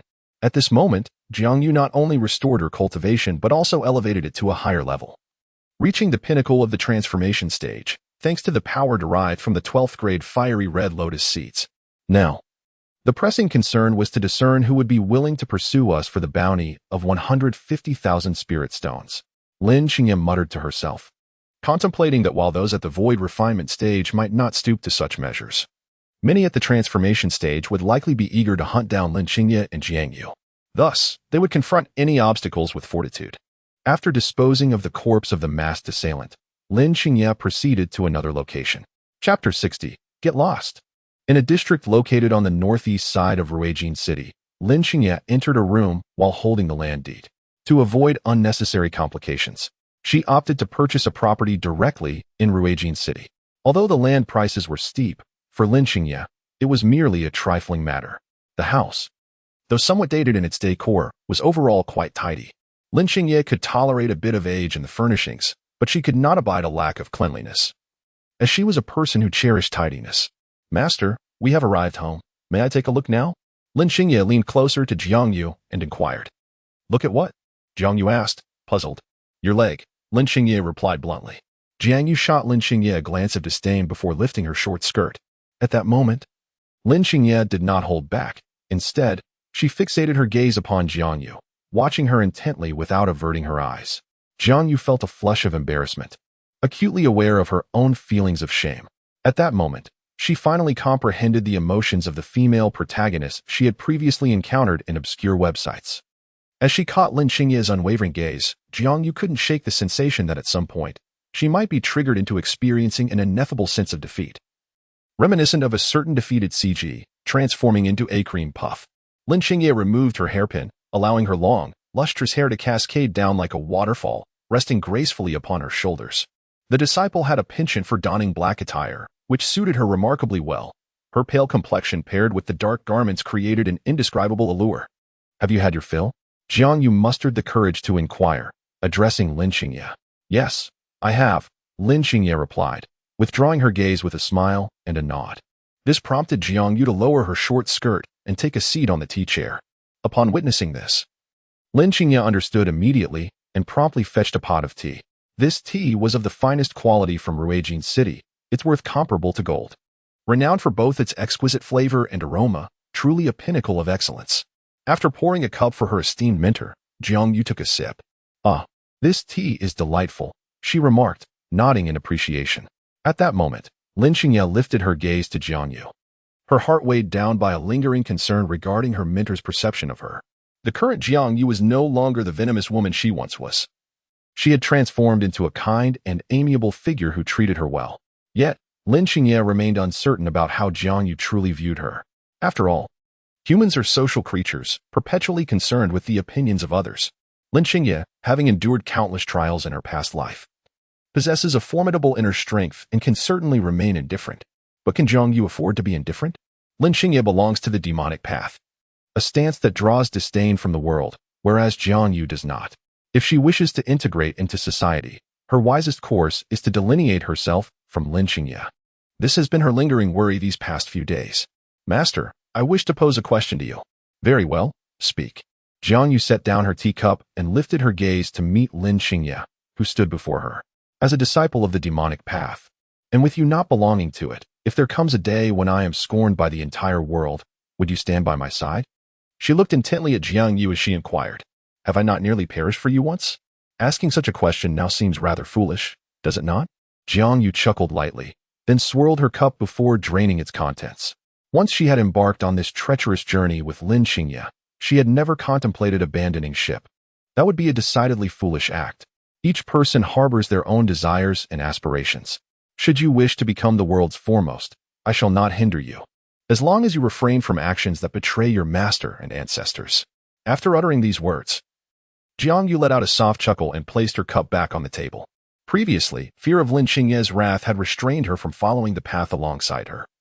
Now, having secured a place in her disciple's heart that guarantees her safety, Jiang Yu found herself compelled to partake in this journey. Desires and aspirations? After listening to Lin Xingye, she murmured softly, "If that is the case, does the disciple's desire pertain to you, master?" Lin Xingye extended her hand to caress Jiang Yu's face. At that moment, Jiang Yu finally sensed something amiss. This tea seems to contain a sedative. In terror, she lifted her head to behold Lin Xingye, who had now revealed her true intentions. The thoughts and yearnings of the disciple's heart are, in truth, directed solely towards the master. From now on, her heart belongs exclusively to the master alone. At this juncture, Lin Xingye embraced Jiang Yu, laying her upon the bed. Lin Xingye was an adept in the art of poison. Within a certain framework, concocting a potion that a transformation stage cultivator would find nearly undetectable was no arduous task. Yet, the challenge lay in ensuring that the person being administered the poison must unconditionally trust her, consuming this colorless and tasteless toxin. Would the master blame Xingye for this act?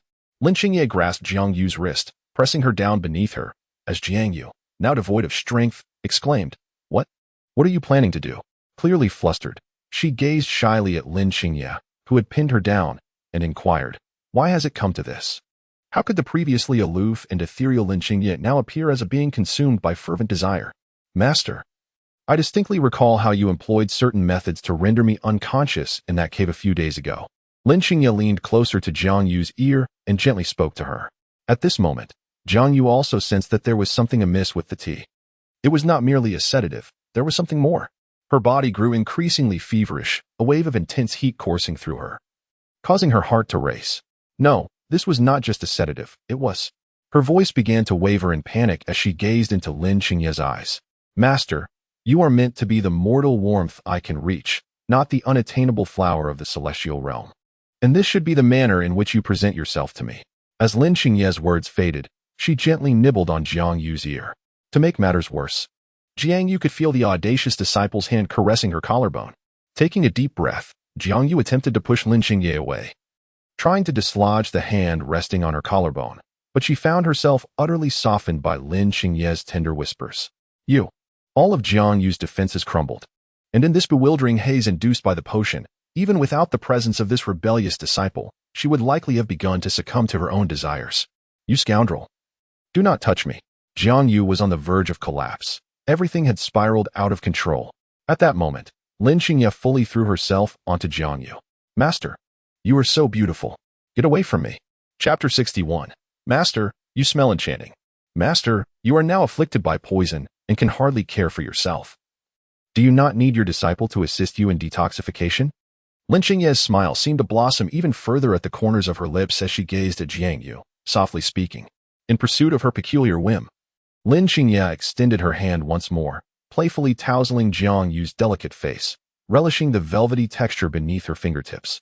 Lin Qingye yearned to witness Jiang Yu writhe in humiliation beneath her, unwillingly submitting to her whims. Master, Jiang Yu initially intended to scold Lin Qingye, yet the thought of amplifying her adversary's potency, thereby exacerbating the humiliation of her defeat, compelled her to adopt a more gentle approach. You should return. Master can handle this on her own. At this juncture, Jiang Yu was so overwhelmed with shame that tears streamed down her cheeks, and she shook her head fervently, urging Lin Qingye to depart swiftly. Handle? Handle what? Lin Qingye's expression turned innocently perplexed. She feigned ignorance, making it seem as though the young woman before her was nothing more than a naive flower, blissfully unaware. Jiang Yu felt utterly despondent, exasperated by Lin Qingye's Oscar-worthy performance. It seemed she could convincingly act this way with anyone. You, what do you think? Disciple truly does not know, she lamented. It is all due to my lack of diligence in my studies, having overlooked my training. Perhaps Master could offer me some guidance? Lin Qingye's smile deepened. Her interest peaked as she gazed at Jiang Yu, before reaching out to gently tuck a strand of hair behind her ear. Master, you are truly breathtaking. Every inch of you resonates with my aesthetic sensibilities. Why not indulge your disciple? I refuse. Jiang Yu hastily shook her head, her voice tinged with exasperation. Yet, Master, your appearance evokes a desire to humiliate you profoundly, Lin Qingye added. The strong must mercilessly belittle the weak. Lin Qingye, I have treated you generously. Do you not fear divine retribution for such disrespect towards me? Jiang Yu retorted through gritted teeth. However, to Lin Qingye, this reaction was akin to playful petulance. Do you truly comprehend your actions? You are committing treachery against your master. There is still room for reconciliation. Should you proceed further, it may lead to grave consequences. Jiang Yu exclaimed. Treachery against my master? Then let it be so, Lin Qingye responded with heightened enthusiasm. I desire you, master, to be solely mine, wishing for your pure white lotus to bloom exclusively for me henceforth. Master, what? What are you doing? You smell divine. Lin Qingye leaped onto Jiang Yu, planting a kiss on her cheek.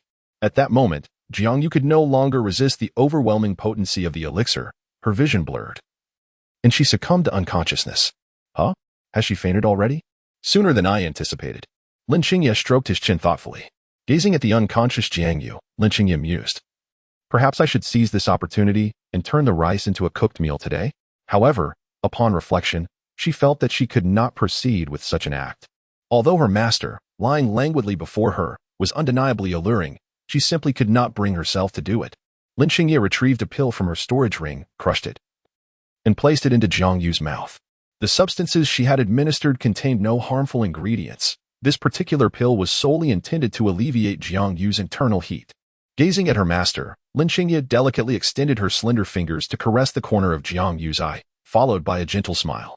Master, when you awaken, you shall discover that your disciple has prepared a grand surprise for you. For now, please indulge in a restful slumber. With that, Lin Xingye leaned down, resting upon Jiang Yu, and began to engage in her own affairs. No. Stop, you cannot go there.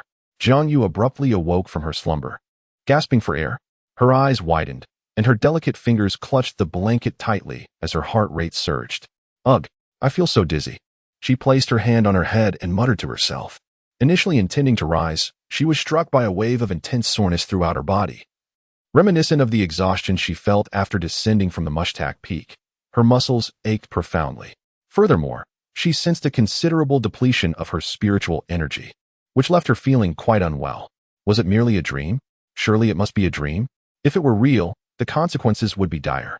As she recalled the details of the dream and her own heroic sacrifice, a flush crept across Jiang Yu's face once more. At this moment, Jiang Yu's gaze gradually descended, resting upon the multitude of crimson marks adorning her shoulders, neck, and collarbone. Coupled with the memories of the previous day, it was unmistakable. She had been no. It was merely a dream. A weight settled in Jiang Yu's heart as she let out a soft whimper. How detestable, how infuriating. Her first experience. Shrouded in such ambiguity, couldn't it have been addressed while I was awake? This was indeed my first time. The thought of her unconscious self, humiliated beneath Lin Xingye, overwhelmed her with despair. Master, are you awake? A voice reached her ears, and at that moment, Jiang Yu felt as though she had encountered a specter. Her pupils quivered slightly, and as she turned her head, she found Lin Xingye gazing intently at her. Clad only in an undergarment, Lin Xingye's eyes were slightly dazed, and a faint smile graced his lips as he looked at Jiang Yu. Startled by Lin Xingye's presence, Jiang Yu quickly regained her composure. Unruly disciple, she hissed through clenched teeth, then turned her back, burying herself beneath the covers. Observing Jiang Yu's demeanor, Lin Xingye felt an inexplicable urge to laugh. How adorable, how amusing. In truth, he had refrained from touching Jiang Yu the previous night.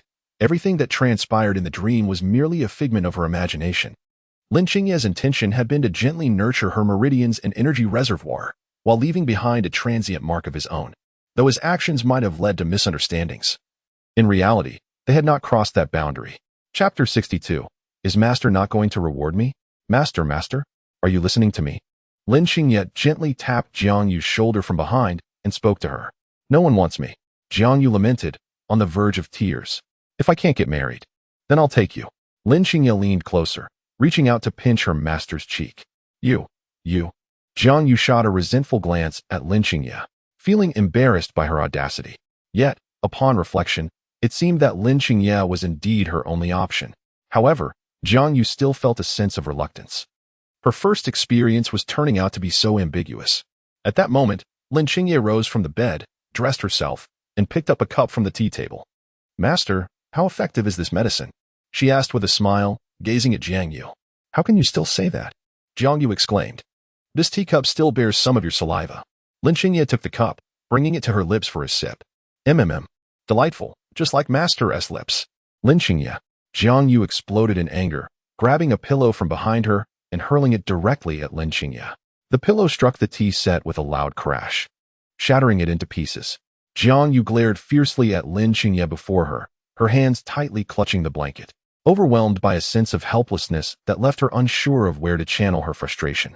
At this moment, her mind was a chaotic turmoil, and reason urged her not to simply acquiesce. If she were to indulge Lin Xingye excessively, she feared she might find herself humiliated beneath Lin Xingye's whims every single day.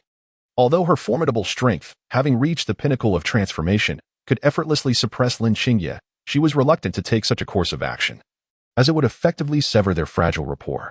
Yet, Lin Xingye's treatment of her was, in essence, a similar act of betrayal. Perhaps this was merely a test of her own limits? Today, she relinquishes 5 cities. Tomorrow, 10, a fleeting respite to secure a night of peace. But as she surveyed her surroundings, she knew that the Qin soldiers would soon return. Having already crossed this threshold, it was inevitable that things would escalate further. Would she continue to endure in silence? Moreover, this had definitively transcended the realm of mere testing. If Lin Xingye had merely stolen a kiss, Jiang Yu could have possibly interpreted it as an inquiry into her boundaries. But she had gone further. This was no simple probing. It was an outright violation of her limits. Upon witnessing Jiang Yu's reaction, Lin Xingye realized her jest had crossed a line, prompting her to lean closer and attempt an explanation. Master, actually, get out. Jiang Yu ground her teeth in response. Rebellious disciple, what further acts of insubordination do you intend to commit? Well, in truth, I did not engage in such actions yesterday. Lin Xingye, feeling helpless, spread her hands and began to explain to Jiang Yu. Do you truly believe I could be so foolish? If you have not done anything to me, then where do these marks upon my body originate? Jiang Yu retorted, her tone tinged with annoyance. Lin Xingye, upon hearing this, felt a pang of helplessness. Yet she had indeed not shattered her master's pristine form. The previous night, Lin Xingye had devoted herself to adjusting Jiang Yu's meridians, yet it had not exhausted her. Seeking a modest recompense seemed reasonable, did it not? Well, that was the compensation I took from you. Lin Xingye decided to respond candidly after some contemplation. Compensation? Jiang Yu's mind began to swirl in confusion. In truth, I was solely focused on adjusting your meridians last night. The human meridian system is intricate, without proper regulation. Numerous misalignments can occur. However, with appropriate adjustments, the output efficacy can be maximized. Lin Xingye elucidated to Jiang Yu. Fortunately, Jiang Yu's foundational meridians were already commendable. Requiring no intricate procedures from Lin Xingye, a single night's work sufficed. And these red marks on my body. Jiang Yu's face flushed as she inquired of Lin Xingye, noting the numerous kiss marks scattered across her shoulder and collarbone, and even the lingering scent of Lin Xingye on her garments. Master, your physique is simply irresistible. After such a laborious night, is it not reasonable to seek some form of reward? Lin Xingye replied with an innocent expression. It was only upon hearing this that Jiang Yu's thoughts gradually began to clarify. She began to examine her own body, discovering that she was indeed still in perfect form. At that moment, much of her anger dissipated. Although she was not as furious as before, a lingering discontent remained in her heart. After all, she was certain that Lin Xingye had seen her completely exposed. This rebellious disciple. Jiang Yu still did not grant Lin Xingye any favorable expressions. Instead, she commenced channeling the spiritual energy within her meridians. At that juncture, Jiang Yu felt that the previously chaotic and disordered branches of her spiritual energy had been entirely rectified, and the flow of qi became increasingly smooth, with a significant enhancement in the rate at which it surged into her energy sea. It was then that Jiang Yu fully confirmed that Lin Xingye's primary intention was indeed to assist her in refining her meridian pathways, rather than merely harboring lascivious thoughts. Nevertheless, she slightly turned her head away in a haughty manner, choosing to disregard Lin Xingye. If she did not reprimand Lin Xingye now, she could only imagine what audacious actions the latter might undertake in the future. Therefore, Jiang Yu resolved to intentionally give Lin Xingye the cold shoulder for a while, allowing her to thoroughly recognize her missteps. Such matters must be treated with utmost seriousness. Should she ease her stance, Lin Xingye would undoubtedly become increasingly presumptuous, perceiving it as a trivial matter, thus losing all sense of propriety and inevitably leading to her own suffering later on. I need some space, she thought, as she sat on the bed, hugging her knees, and then cast a glance at Lin Xingye. She felt somewhat melancholic. The mere thought of how she was bullied by her own disciple the previous night filled Jiang Yu with a profound sense of shame, compelling her to bury her head and refrain from contemplating those matters any further. She was aware that her disciple's filial piety had long since deteriorated. Yet she had not anticipated Lin Xingye would audaciously disregard the consequences and render her unconscious. Jiang Yu certainly recognized Lin Xingye's formidable skills, particularly in the art of poison.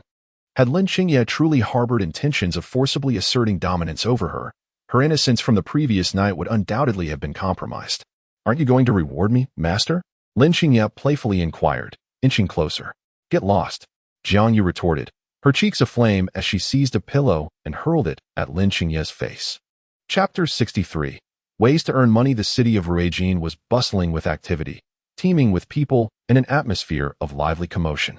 Uncertain of the current stance of the Baiwei demon sect regarding her, Jiang Yu was cautious, fearful that any misstep might expose her whereabouts and lead to her downfall. Thus, over the past few days, she had been exceedingly vigilant, meticulously observing her surroundings to detect any signs of trouble. In theory, as a cultivator at the transformation realm, she could choose to fly on a sword, traversing the city from one side to the other. However, in an effort to remain inconspicuous, Jiang Yu opted for the more traditional methods of walking or riding a horse-drawn carriage. Although this approach considerably slowed her down, it attracted far fewer eyes. thereby enhancing her safety. However, in reality, no peculiar individuals were detected, which caused Jiang Yu to lower her guard somewhat. Nevertheless, Lin Qingye remained steadfast in maintaining a low profile, striving to avoid becoming a target of scrutiny. Jiang Yu chose to trust Lin Qingye's decisions. After all, in novels, films, or television dramas, those who oppose the protagonist invariably meet with unfortunate fates. Why would one not cling to a powerful ally and enjoy the benefits? Instead of standing against the main character, Jiang Yu was not foolish. In recent days, Lin Qingye had been engaged in spiritual awareness training. In the bustling and diverse city of Ruijin, it was crucial to enhance her spiritual perception to swiftly discern who was tailing her and who was merely passing by. Within a radius of 1 mile, there were a total of 527 individuals, of which 514 lacked any cultivation, 10 were at the Qi refinement stage, 2 at the foundation establishment stage, and 1 at the golden core stage. Lin Qingye closed her eyes, and after a mere 3 seconds of perceiving with her spiritual awareness, she reached this conclusion. Jiang Yu was somewhat astonished by the accuracy of Lin Qingye's perception. Her own mastery in spiritual awareness was not significantly superior. "How have you trained your spiritual awareness?" she inquired, intrigued. Upon hearing this, Lin Qingye retrieved a small booklet from her storage ring. This 8-9 condensing spirit technique is specifically designed for cultivating spiritual awareness. Master, you can use this to enhance your spiritual strength. It is the finest technique I have discovered throughout the entire Tianling continent for improving spiritual awareness. She presented the booklet to Jiang Yu, who accepted it without hesitation. Upon opening this tome, one discovers that every stroke and character within is meticulously inscribed by Lin Qingye herself. Jiang Yu gazes at the first page of the booklet, feeling a sense of obscurity that necessitates careful contemplation to fully grasp its essence. At that moment, an idea suddenly dawns upon Jiang Yu. "Qingye, surely your mind harbors numerous formidable techniques akin to these. If we were to transcribe these methods and auction them at the market in Ruijin City, wouldn't that yield substantial profits?" Jiang Yu inquired, her eyes sparkling with curiosity. "In theory, it is feasible," Lin Qingye replied. "However, should such high-level techniques circulate in the marketplace, we might find ourselves stripped bare of our defenses by the following day." In truth, Lin Qingye possessed an array of techniques and secrets within her mind, many of which she deemed inferior, having been cultivated during her earlier, less advanced stages. Techniques acquired during her time in the fusion realm, for instance, were often discarded due to excessive consumption or inadequate damage output as she advanced to more potent methods. Yet, for the inhabitants of Ruijin City, whose combat prowess peaked at the void refinement realm, these techniques would be considered unparalleled treasures. The moment such techniques entered circulation, they would undoubtedly spark a frenzy of demand, inevitably leading to the exposure of the myriad secrets surrounding Lin Qingye. This was a scenario she was determined to avoid. One of her primary reasons for coming to Ruijin City was the anonymity afforded by its bustling populace, which made it difficult to be tracked or discovered. To jeopardize that would indeed be counterproductive. After hearing this, Jiang Yu felt that Lin Qingye's words held considerable merit. However, at that moment, she suddenly recalled another matter. What if we possessed a legitimate identity to engage in the sale of such goods, would that not render the situation far more acceptable? Lin Qingye, somewhat perplexed by this suggestion, inquired, "What do you mean by a legitimate identity?"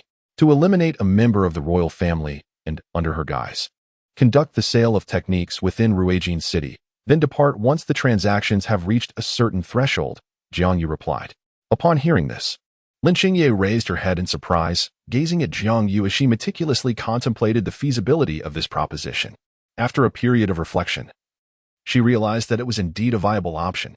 By simply presenting the goods to the auction house in Ruijin City under the royal banner, even if many were tempted by the origins of the merchandise, the mere knowledge of its royal association would deter them from being reckless enough to oppose the crown for fear of the repercussions from their own powerful factions. However, Lin Qingye was different. She was unequivocally determined to confront the royal family of the great Tao dynasty in a life-or-death struggle. Whether she provoked them sooner or later mattered little. Moreover, given Lin Qingye's disposition, she thrived in high-pressure circumstances, finding her true self in the pursuit of survival within the narrowest of margins. "I believe it is feasible. The crux of the matter lies in the absence of any permanent members of the royal family in Ruijin City. It is imperative for us to ascertain whether any royal figures will arrive here in the future, which presents a significant challenge. Furthermore, our combat capabilities are rather limited. Eliminating a member of the royal family without attracting attention, while also securing their identity token, is a feat akin to scaling the heavens. We must await the opportune moment. The information within the Dao dynasty is not well coordinated, and the intricacies surrounding royal family members are considerable. Many of them venture beyond the bounds of the Zhongshuan realm. In order to aid local personnel in identifying royal members, these individuals typically carry a token that signifies their royal status. This token serves as a symbol of their identity. Generally speaking, few would dare to assault a member of the royal family to seize such a token. The difficulty of such an endeavor is exceedingly high.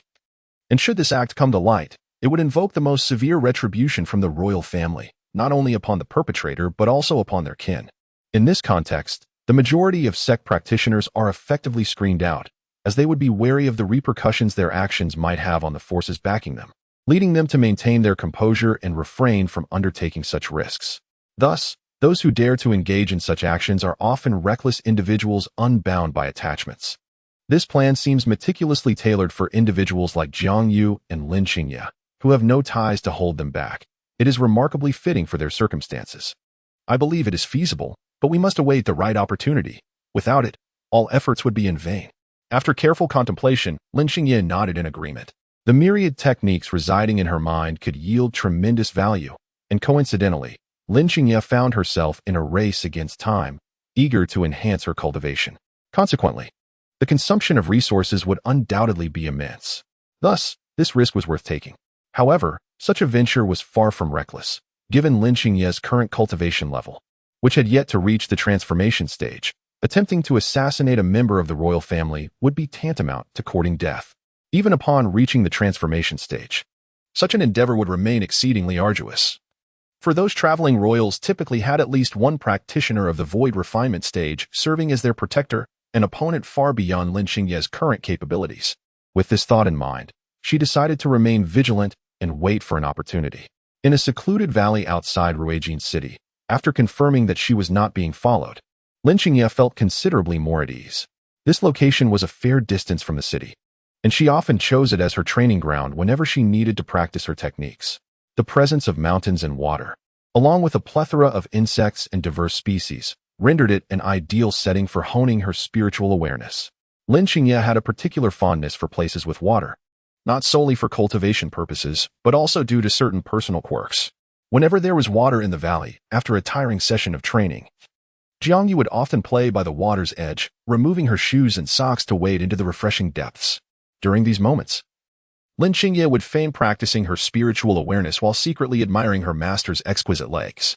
Jiang Yu certainly noticed Lin Xingye stealing glances at her. However, she bore no resentment, considering it merely a reward for her disciple. After all, allowing her a glimpse would not cost her anything. Jiang Yu was aware that Lin Xingye was observing her, and Lin Xingye was equally cognizant of her master's awareness of her furtive gazes. Thus, they shared a tacit understanding that lent a certain warmth to their interaction. Lin Xingye cherished the days spent in Jiang Yu's company, as the sense of reliance on someone was profoundly endearing to her. The exhilaration derived from power was something Lin Xingye had experienced countless times in her past life. Initially, she had been captivated by it, but as time wore on, her heart grew increasingly numb. Even achieving breakthroughs during tribulations no longer brought the same joy it once did. It felt as though she was merely fulfilling a routine task. Yet, ever since Jiang Yu entered her life, Lin Xingye's entire perspective had shifted. What did it matter if she was the strongest in the world? What significance did it hold if her master were to be absent? Even if she were to return to the pinnacle of tribulation, true happiness would elude her. After a brief respite, Jiang Yu resumed her cultivation of divine consciousness. The 8-9 concentration technique was indeed exquisite, although its difficulty was considerable.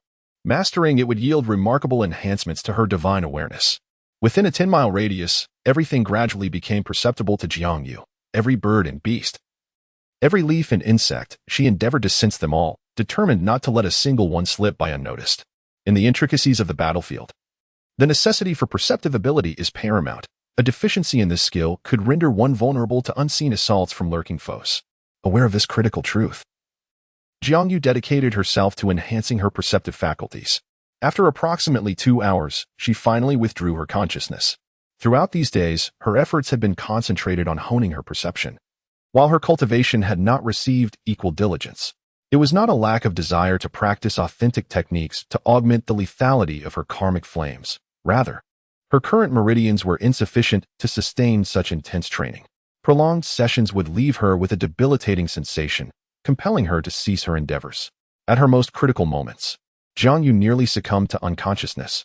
Fortunately, she had a substantial reserve of dragon meat from the small Qilin dragons within her, and whenever she felt drained, she would indulge in this sustenance to replenish her strength. However, this was merely a temporary remedy. The depletion of her energy stemmed from her bloodline, and consuming dragon meat could only provide a fleeting restoration. In the long run, her bloodline would inevitably face exhaustion. Sighing, she felt a wave of dizziness wash over her. And as she touched her forehead, her vision began to blur with spots. Master, Lin Xingye approached Jiang Yu, speaking gently, "The day is waning. Let us return." For 3 consecutive days and nights, both Lin Xingye and Jiang Yu have been immersed in their cultivation within this place. Generally speaking, a cultivator's physical prowess is intrinsically linked to their level of mastery. However, Lin Xingye possesses an exceptional constitution, while Jiang Yu currently suffers from a depletion of her bloodline vitality. Consequently, despite the notable disparity in their cultivation levels, their ultimate physical endurance is not drastically different. After such an extensive period of training, it is only fitting that they take a moment to rest. The training of a cultivator is far from ordinary. For Lin Xingye, each session entails completely exhausting her spiritual energy, followed by rapid replenishment and resurgence. This process is undeniably taxing, and without a robust reserve of vitality, one would find it quite challenging to endure. At this moment, Jiang Yu's mind felt somewhat vacant, and she momentarily failed to hear Lin Xingye calling her name. She appeared to be in a state of mild fatigue. "Master, is something the matter?" Jiang Yu finally responded, raising her gaze and shaking her head. "No, let us proceed." "Indeed, let us go," Lin Xingye replied with a gentle smile, turning her head away. At that moment, Jiang Yu delicately placed her hand over her heart, a sharp pang radiating from within. Taking a deep breath, she endeavored to mask any signs of her discomfort. In the city of Ruijin, safety is not guaranteed. It merely serves as a temporary refuge.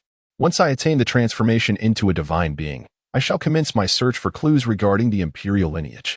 Moreover, our reserves of spirit stones are indeed dwindling. I can also sense the imminent approach of a breakthrough. Perhaps it is just a matter of days. Chapter 65. The Ethereal Seven. The voice of Lin Xingye resonated continuously from ahead. During this period, she had truly found joy, even amidst the exhaustion of her trainings. The mere sight of Jiang Yu by her side dissolved all fatigue in an instant. "Master, are you listening?" At that moment, Jiang Yu felt a sudden flutter of her heart. She lifted her gaze to Lin Xingye before offering a gentle smile and nodding. "Yes, I am listening." After uttering these words, Jiang Yu lowered her hand that had rested upon her heart. "Then we must quicken our pace. If we delay any further, we shall miss the last boat across the river," Lin Xingye remarked. To return to Ruijin City, they needed to cross a broad river. Although wide, the river posed no obstacle to a transformation stage cultivator. Jiang Yu could fly with her sword and easily traverse it. However, she preferred to avoid drawing attention, so she opted to take a boat instead. Observing Lin Xingye walking ahead, Jiang Yu once again pressed her hand against her heart. The pain in her bloodline had intensified, threatening to erupt at any moment. Yet, for now, she could endure a little longer. On the tranquil river, Jiang Yu and Lin Xingye managed to catch the last small boat just in time. After collecting the fare, the boatman cheerfully began to row. The vessel was not particularly large, accommodating perhaps 10 individuals, but seeing that dusk had fallen and likely no more passengers would arrive, the boatman chose to set off without delay. As the curtain was drawn back and she stepped inside, Jiang Yu was astonished to discover the presence of another individual aboard the vessel. Upon glimpsing the appearance of this person, Lin Xingye's pupils constricted in surprise. She was a young maiden, seemingly in her 20s, adorned in a simple white garment, with a long sword slung across her back and hair as white as snow. When she lifted her gaze, Jiang Yu was taken aback to find that the girl's eyes were a striking crimson, a pair of red orbs. After discerning the maiden's visage, even Jiang Yu could not help but silently exclaim in admiration at her extraordinary beauty. The girl sat serenely in her seat, absorbing the gentle undulations of the small boat, her expression devoid of any discernible emotion. It was as though her heart had been stripped away. Curiosity piqued within Jiang Yu, and as her gaze descended once more, she was met with a scene that struck her as profoundly unsettling. The girl's hands were marred, bearing numerous scars from what appeared to be cuts inflicted by a long blade. Some wounds were still fresh, oozing blood. It was not just her hands. Marks of injury were evident on her shoulders, neck, chest, and ankles. Every visible area bore the traces of harm. The nature of these lacerations suggested they were not the result of combat, but rather the aftermath of self-inflicted wounds. At that moment, a chill ran down Jiang Yu's spine as she regarded the girl before her, yearning to utter something, yet the words stuck in her throat, unable to escape. Indeed, it was all rather peculiar. Just then, the maiden turned her head to face Jiang Yu, her gaze appearing pristine, seemingly untainted by any impurities. "Is there something you wish to inquire about?" the girl gently asked, addressing Jiang Yu with a soft voice. No, Jiang Yu replied somewhat incoherently, realizing that her unabashed gaze upon the other person was indeed rather impolite. "Then, why have you been staring at me?" The girl tilted her head, her crimson eyes fixed intently on Jiang Yu, her curiosity evident as she scrutinized the individual before her. I was merely pondering how you acquired those wounds," Jiang Yu eventually inquired after a moment of hesitation. Upon hearing this, the girl turned her head away, resuming her previous posture. 1 second, 2 seconds, 3 seconds. The air seemed to thicken, and the girl's indifference made Jiang Yu feel slightly awkward. Did you inflict these wounds upon yourself?" After much deliberation, Jiang Yu decided to pose the question to the girl once again. The girl turned her head back. With her white hair complementing her red eyes, she appeared stunningly exquisite. Jiang Yu swore that among all the girls she had encountered, this one could undoubtedly rank among the most beautiful, coupled with her ethereal aura, akin to petals caught in a breeze, and the various scars adorning her body. The girl exuded an air of profound mystery. The girl nodded in acknowledgement. At that moment, Lin Xingye sat silently beside Jiang Yu, her eyes firmly shut, yet her expression was taut, beads of sweat trickling down her forehead. Lin Xingye's hand remained poised near her sword, never straying more than 3 centimeters from the hilt, ready to draw her blade at the slightest hint of danger. "Why do you engage in such self-destructive behavior? Is there something troubling you?" Jiang Yu inquired with curiosity. The white-haired girl paused momentarily at the question. After a brief silence, she replied, "Because it hurts. If it hurts, then why resort to self-harm?" Jiang Yu found herself perplexed by the logic of the girl before her, feeling somewhat bewildered by her reasoning. There is also emotional pain. Why would one feel that? This person truly is quite peculiar. When the body suffers, the heart feels no pain, the white-haired girl softly stated. After speaking, she turned her gaze towards Jiang Yu. "You are Jiang Yu, aren't you?" Upon hearing this, Jiang Yu's heart skipped a beat, her pupils dilating in shock. In that moment, the white-haired girl unleashed a sudden surge of energy. Her blade was swiftly drawn from its sheath, and a powerful current of energy began to swirl upwards in a spiraling motion. The aura of divine transformation erupted, tearing the small boat apart, including the ferryman. In an instant, Jiang Yu swiftly embraced Lin Xingye and leaped out of the vessel, retreating hastily. In that fleeting moment, Jiang Yu managed to distance herself by several miles. Meanwhile, Lin Xingye immediately cut his finger, retrieving 2 talismans from his storage ring. He quickly inscribed symbols onto the talismans with his blood, a luminous white light gradually manifesting. After approximately 5 seconds, the 2 talismans were completed. Lin Xingye's heart sank as he focused intently, channeling the talismans into his own body. Subsequently, another talisman swiftly manifested, radiating a brilliant light. Lin Xingye embedded this talisman into Jiang Yu's back, whereupon a spell inscription appeared behind her. This was the wind-breaking talisman, designed to accelerate the flow of air surrounding the user and to confer a degree of resistance against wind-based injuries. Lin Xingye promptly explained this to Jiang Yu, who was fixated on the approaching figure of a young woman clad in white. She recognized this formidable individual. Chapter 66. The white-clad sword master. The young woman seemed to be a master of wind. Jiang Yu gritted her teeth, her gaze unwavering as she focused on the advancing figure.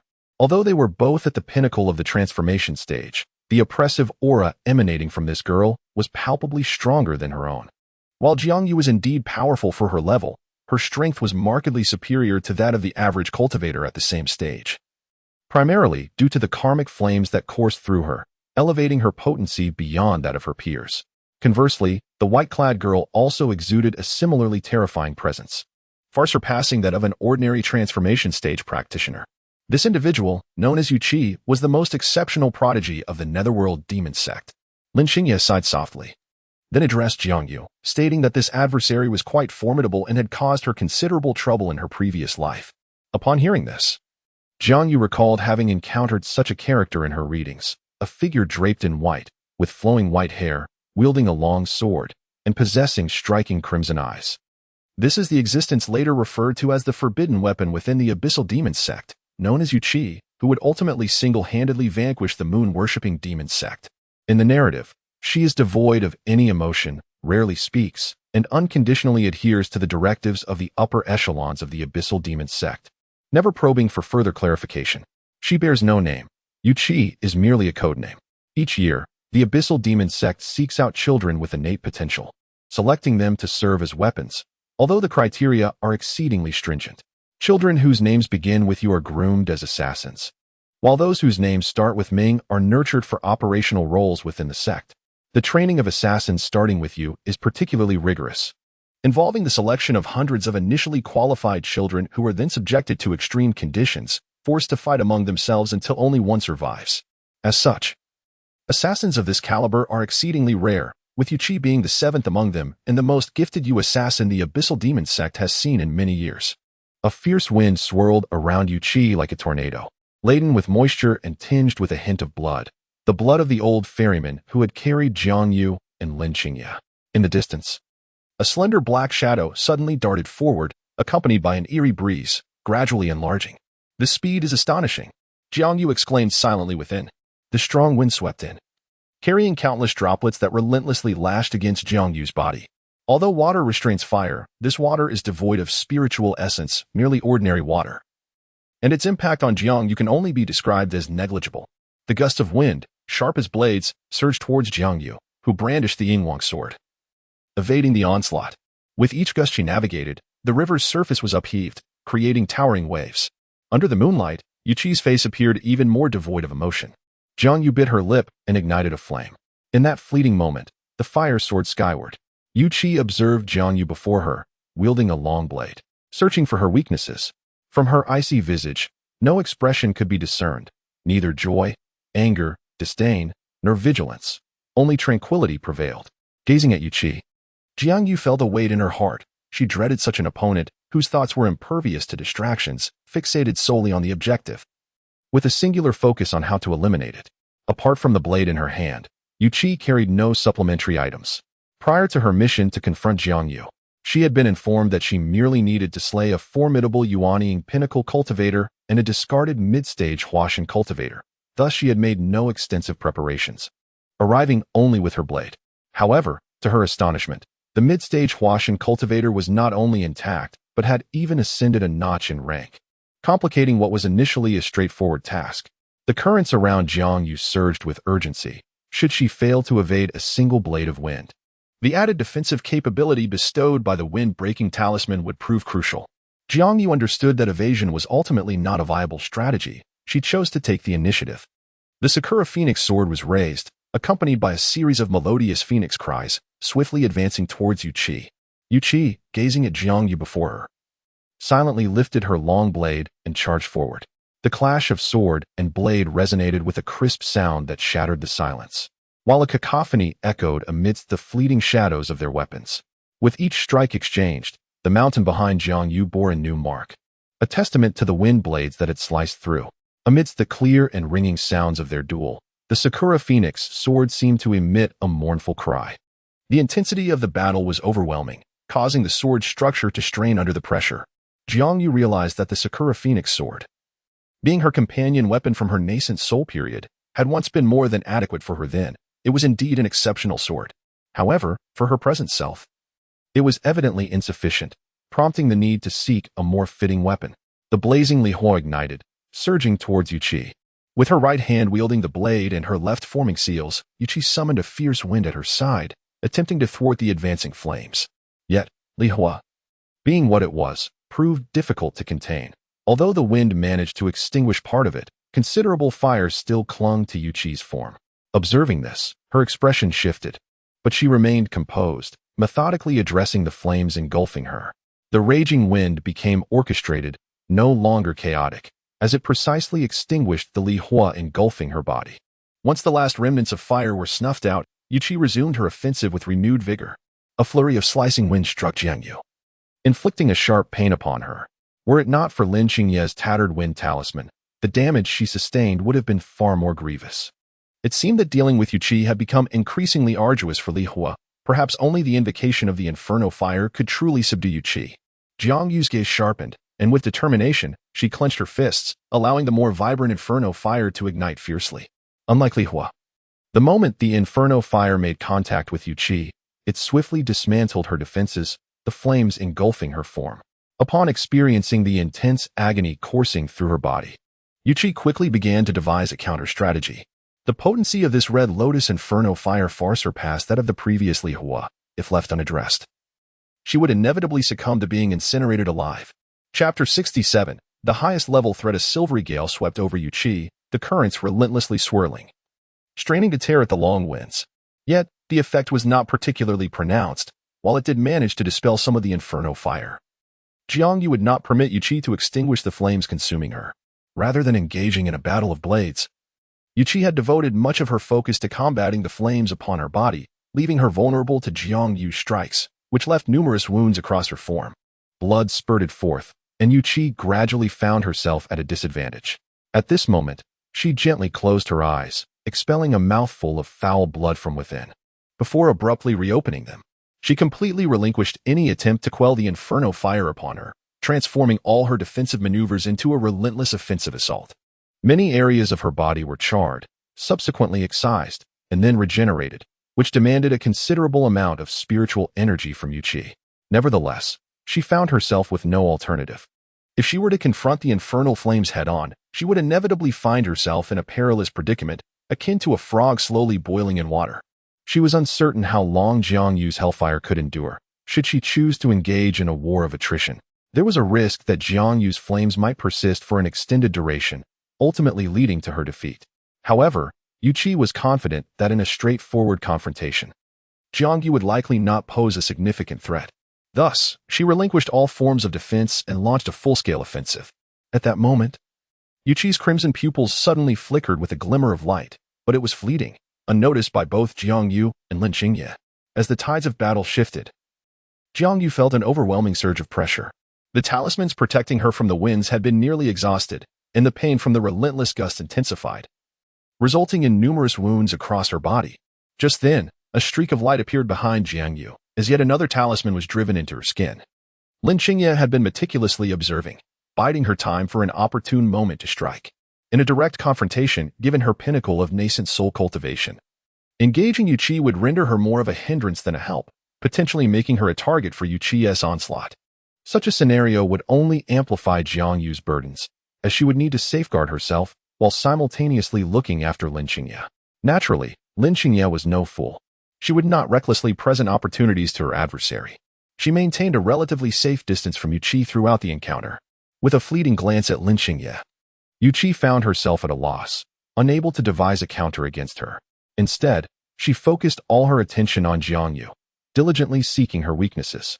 At that moment, a sudden flash of light caught Yuqi's awareness from behind. The stars shimmered, and 7 beams of light darted past as Lin Qingye surged forward. Swiftly passing by Yuqi, a sense of imminent peril surged through her, prompting her to slightly shift her body. In that instant, the brilliance of Lin Qingye's Bai Yi sword, initially aimed at Yuqi's heart, veered off course, plunging instead into her lung. Lin Qingye hastily moved past, and then the primal thunder erupted, detonating explosively against Yuqi's chest. With a thunderous roar, she was propelled several hundred meters away. Clutching her heart, Yuqi coughed up blood, her form now a gruesome sight. Yet this blow did not claim her life.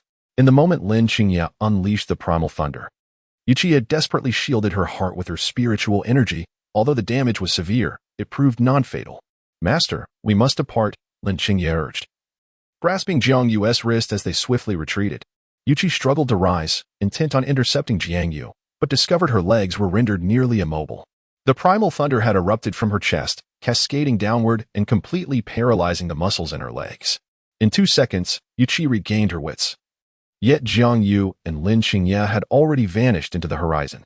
She coughed up a mouthful of blood, and then, summoning her spiritual energy, she began to heal herself rapidly. This marked the first time in her life that she had failed a mission. Yuqi sheathed her long blade and swiftly departed from the scene. After fleeing a considerable distance, Jiangyu finally came to a halt. Taking a deep breath, she realized her stamina was evidently waning. With no choice but to inhale deeply, she commenced the circulation of her energy to restore her spiritual power swiftly. Yuqi was indeed formidable, Jiangyu muttered under her breath.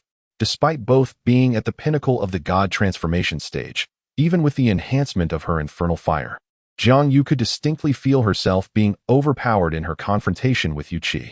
Had it not been for the infernal fire's augmentation, Jiangyu would likely have been subdued by Yuqi by now. Perhaps the intensity of her output was too great, causing her lineage to struggle under the strain. Jiangyu sensed that her infernal fire's potency was diminishing with each subsequent clash.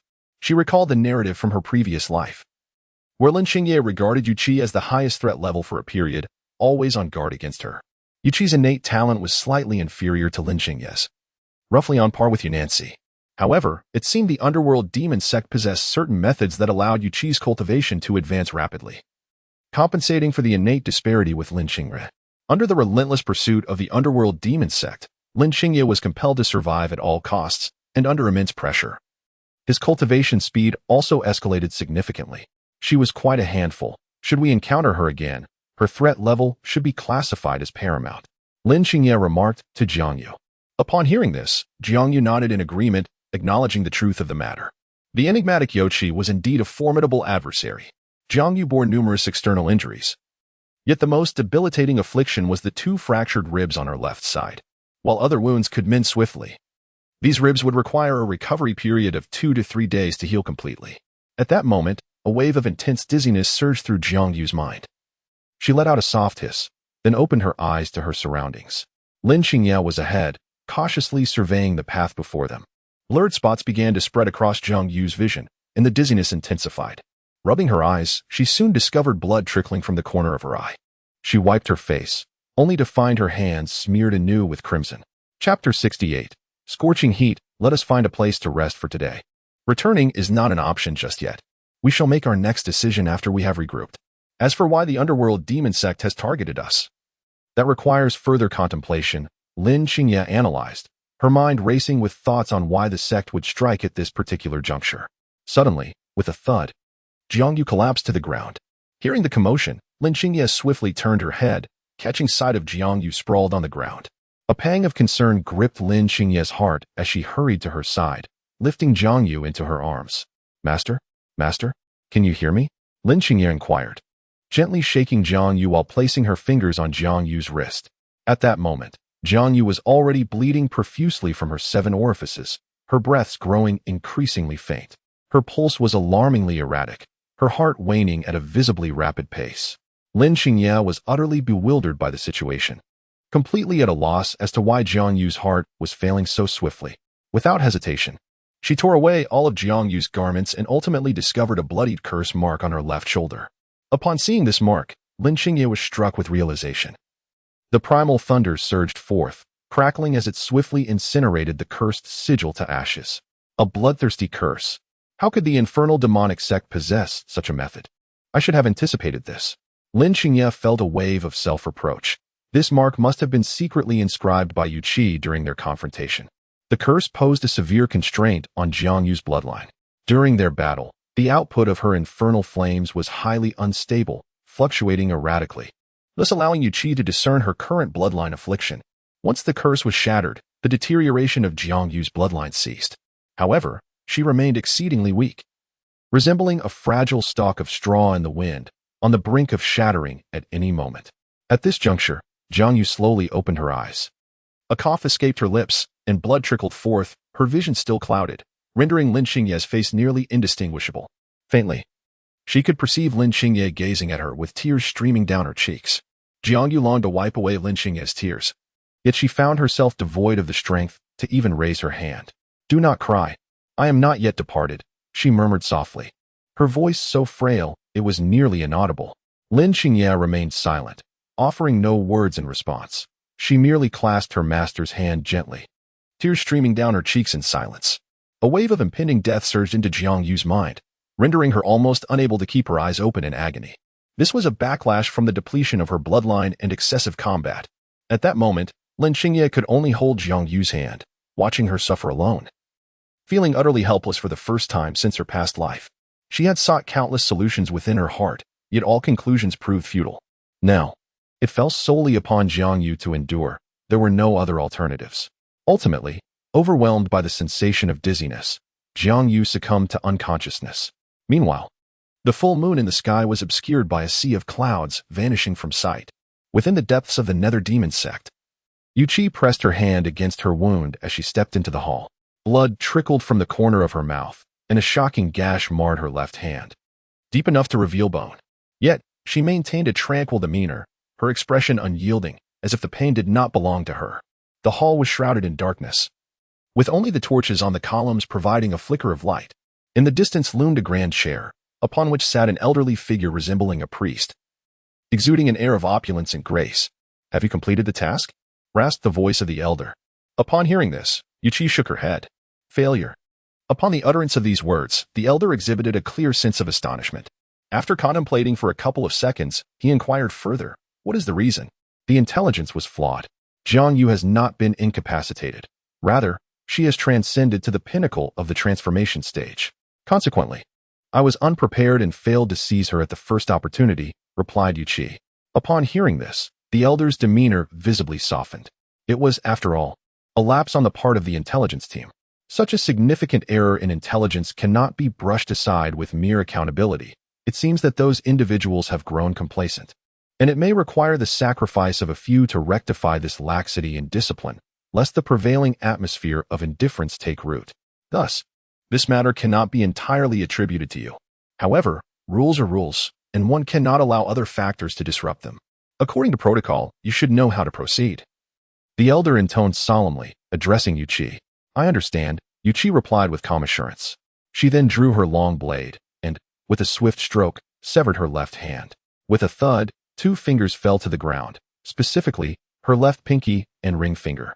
The sound of blood dripping onto the floor resonated in the stillness. Yu Qi remained motionless, standing resolutely before the Pope, awaiting his command. The intense pain surged through her nerves, yet her expression remained unchanged, reflecting her unwavering resolve. For a practitioner at the transformation stage, whether losing a hand or fingers, restoration is not insurmountable, though it does entail a certain cost. The assassin who fails to complete their mission faces the penalty of severing 2 fingers in the infernal sect. However, there exists a chance for redemption through meritorious service. Upon successful completion of such service, the assassin may seek the aid of the sect's healer to restore the severed digits. Yet, should all 10 fingers be lost, the only fate that awaits the assassin is execution. "Very well, you may withdraw and await your next command," the Pope remarked with a satisfied nod. Upon hearing this, Yu Qi turned away. "Remember, you are of the infernal sect in life, and even in death, you shall remain a specter of the sect. Should you contemplate escape, consider your mother, who endures constant suffering." The Pope's voice lingered softly as he addressed Yu Qi. She paused momentarily, her expression shifting, her heart clenching tightly. However, this brief hesitation passed, and she resumed her forward path. Upon exiting the hall, she lifted her gaze to the heavens, where the scorching sun blazed above. Yu Qi found the heat somewhat blinding. Instinctively, she raised her hand to shield herself from the relentless rays. Yet, after this fleeting moment of discomfort, her eyes gradually adjusted. At this moment, Yu Qi felt the sun's warmth enveloping her, casting light upon her battered form. A wave of unease washed over her heart, prompting her to hasten toward the shadows. The leader had once declared that individuals like her are unworthy of basking in the sunlight. Chapter 69. The reclusive lips within the dilapidated temple. Lin Xingye gently placed Jiang Yu upon a relatively even mat. The dragon meat of the young dragon can only restore Jiang Yu's strength temporarily, yet the underlying issue of her bloodline remains unresolved. Although the substance is indeed valuable, it must be administered appropriately to achieve a lasting remedy. Currently, it appears that the only solution to Jiang Yu's bloodline predicament lies in acquiring a complete phoenix. Lin Xingye has set up countless detection orbs within a 10-mile radius of the temple. Should anyone approach, they will be detected without delay. After completing these preparations, she seated herself on the ground, focused her energy, and commenced her assault on the transformation into the divine realm. Jiang Yu briefly lost consciousness, and Lin Xingye, lacking sufficient prowess, realized that her only chance of resistance lay in striving for a higher realm. The most prudent course of action now would be for Lin Xingye to break through to the divine realm.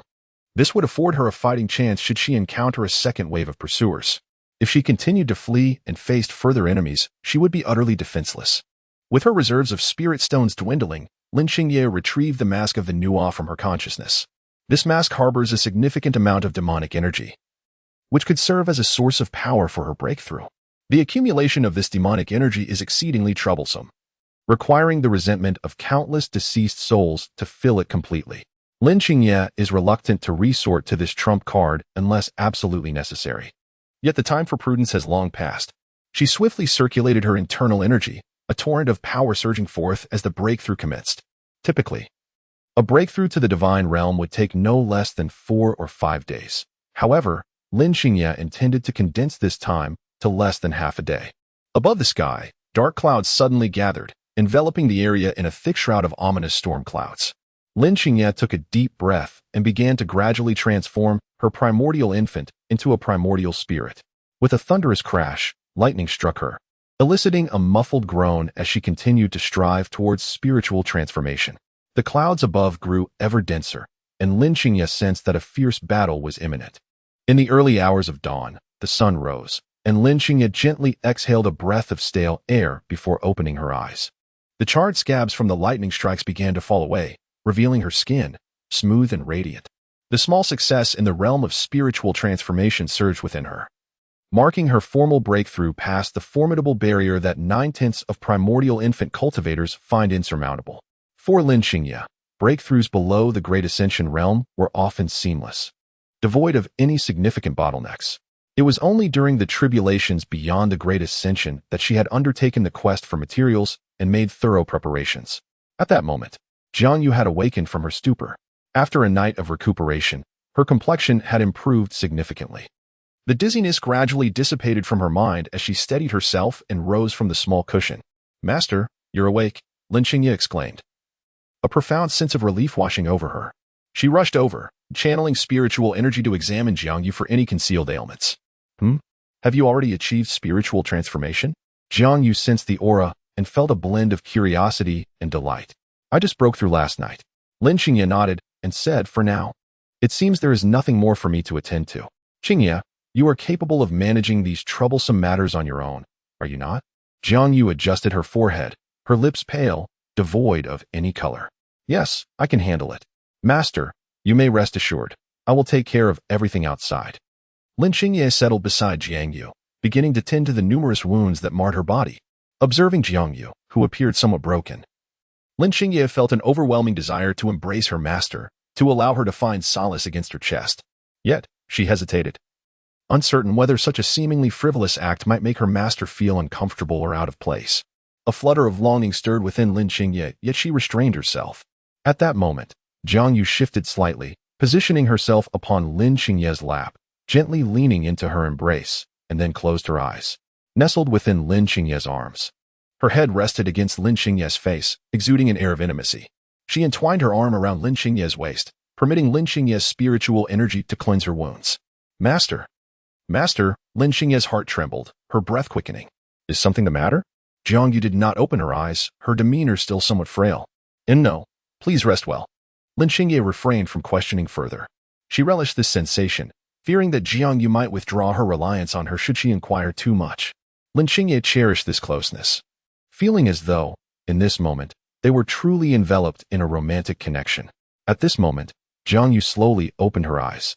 She lifted her head and locked her gaze onto Lin Xingye's eyes. Lin Xingye diverted her gaze. Her breathing quickened, and her body began to warm slightly. When their eyes met, Lin Xingye felt as if her heart had been struck with a heavy blow. The typically assertive Lin Xingye found herself inexplicably shy at that moment. She dared not meet Jiang Yu's eyes directly, fearing that she might succumb further to the overwhelming sensation. "Xingye, could you look at me?" Jiang Yu gently spoke, addressing Lin Xingye. Upon hearing this, Lin Xingye was taken aback.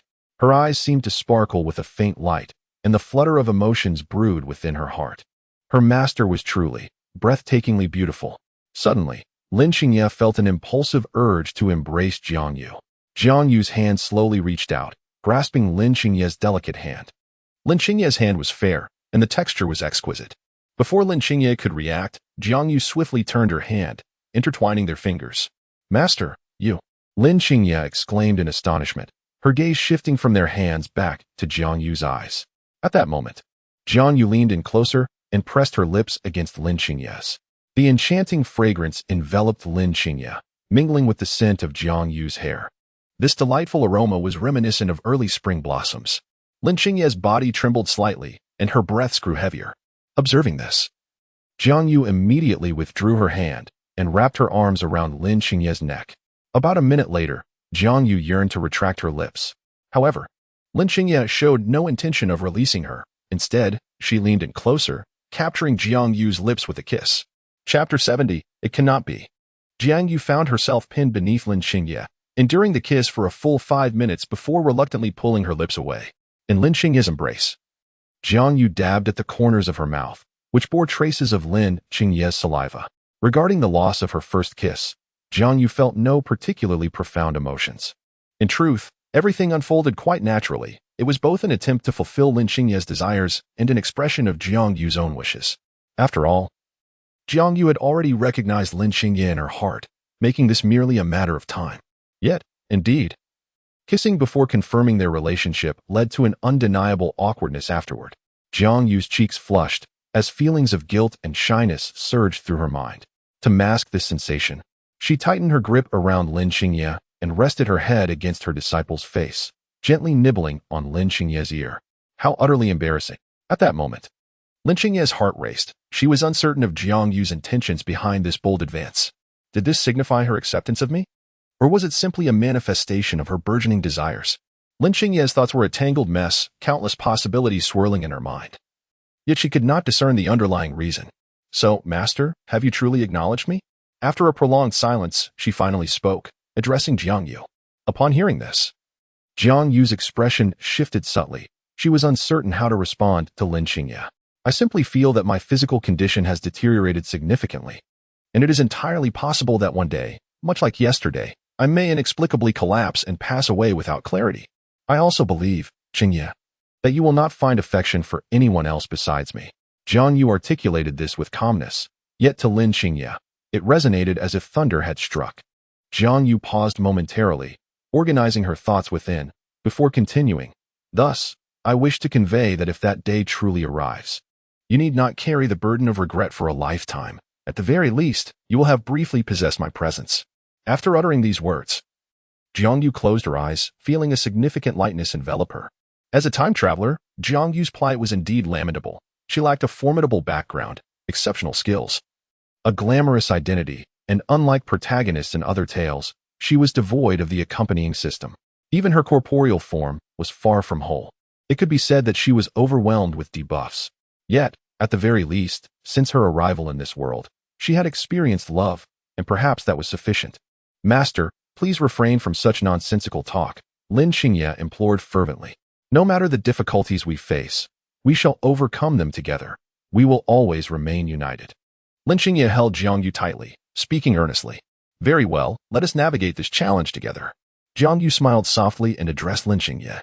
One cannot remain perpetually pessimistic. She merely contemplated the worst possible outcome with earnestness. Should she unexpectedly meet her demise one day, Lin Qingye would undoubtedly bear the regret of her absence, and Jiang Yu would become an insurmountable knot in her heart. However, if Lin Qingye were to have experienced her affection, the weight of such feelings might be alleviated. Thus, "Master, have we now shattered that barrier between us?" Lin Qingye gazed at Jiang Yu, inquiring. "Fool, after sharing a kiss, how could we not be beyond that barrier? Do you think I am a heartbreaker?" Jiang Yu replied with a hint of melancholy, clearly exasperated by her foolish disciple. Upon hearing these words, an overwhelming joy surged within Lin Qingye, nearly bringing her to tears. She appeared somewhat flustered, unsure of how to convey her current emotions. "Bring your face closer," Jiang Yu urged, lifting her gaze to Lin Qingye. Without hesitation, Lin Qingye obediently leaned in.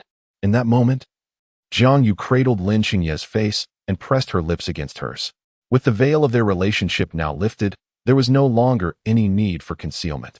Jiang Yu could openly acknowledge her feelings for her disciple, embracing her desires without reservation. Lin Qingye's visage was undeniably perfect in Jiang Yu's aesthetic, and she found herself irresistibly drawn to that frigid, aloof demeanor. At that moment, a surge of desire unexpectedly welled up within Lin Xingye's heart. She grasped Jiang Yu's wrist and leaned closer to her. Could we? Perhaps. No, we cannot, Jiang Yu interjected, raising her hands in a gesture of refusal. While she was amenable to light kisses in their usual interactions, she was not yet ready to consent to anything more intimate. Jiang Yu had always been somewhat reserved, affirming her relationship with Lin Xingye and agreeing to kiss her had already pushed her boundaries. Allowing Lin Xingye access to further privileges would undoubtedly lead to complications in the future. With a haughty demeanor, Jiang Yu bit her lip and turned her head away. Last night, Lin Xingye had opted not to return directly to Ruijin City, primarily out of fear of potential ambushes along the way. However, this evening, such concerns were alleviated, as she had already traveled far beyond the vicinity of any intended attack.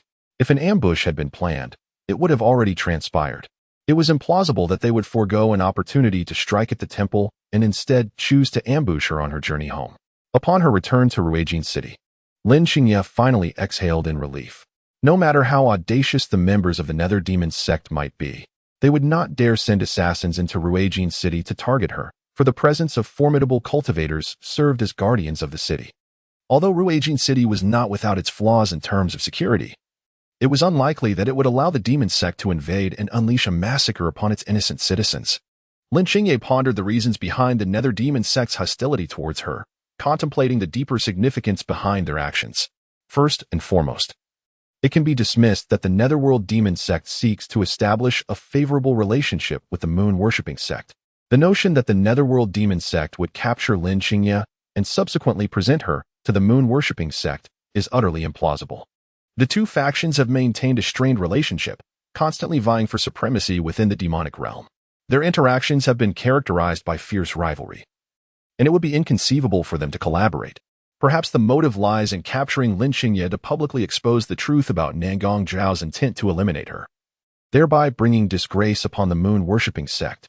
At that moment, it seemed to Lin Xingye that this was the only plausible motive she could conceive. Yet she could not ascertain its veracity. After pondering for a while, she found herself unable to arrive at a definitive conclusion and thus set the matter aside. Just then, Jiang Yu pushed open the door to Lin Xingye's room and strode directly towards her wardrobe. Master, is there something you need? Lin Xingye inquired, observing Jiang Yu's actions. My clothes have all been damaged, so I've come to borrow a set to wear, Jiang Yu replied. In recent days, she had been so engrossed in her cultivation that she neglected her daily affairs, forgetting to acquire additional garments from the market.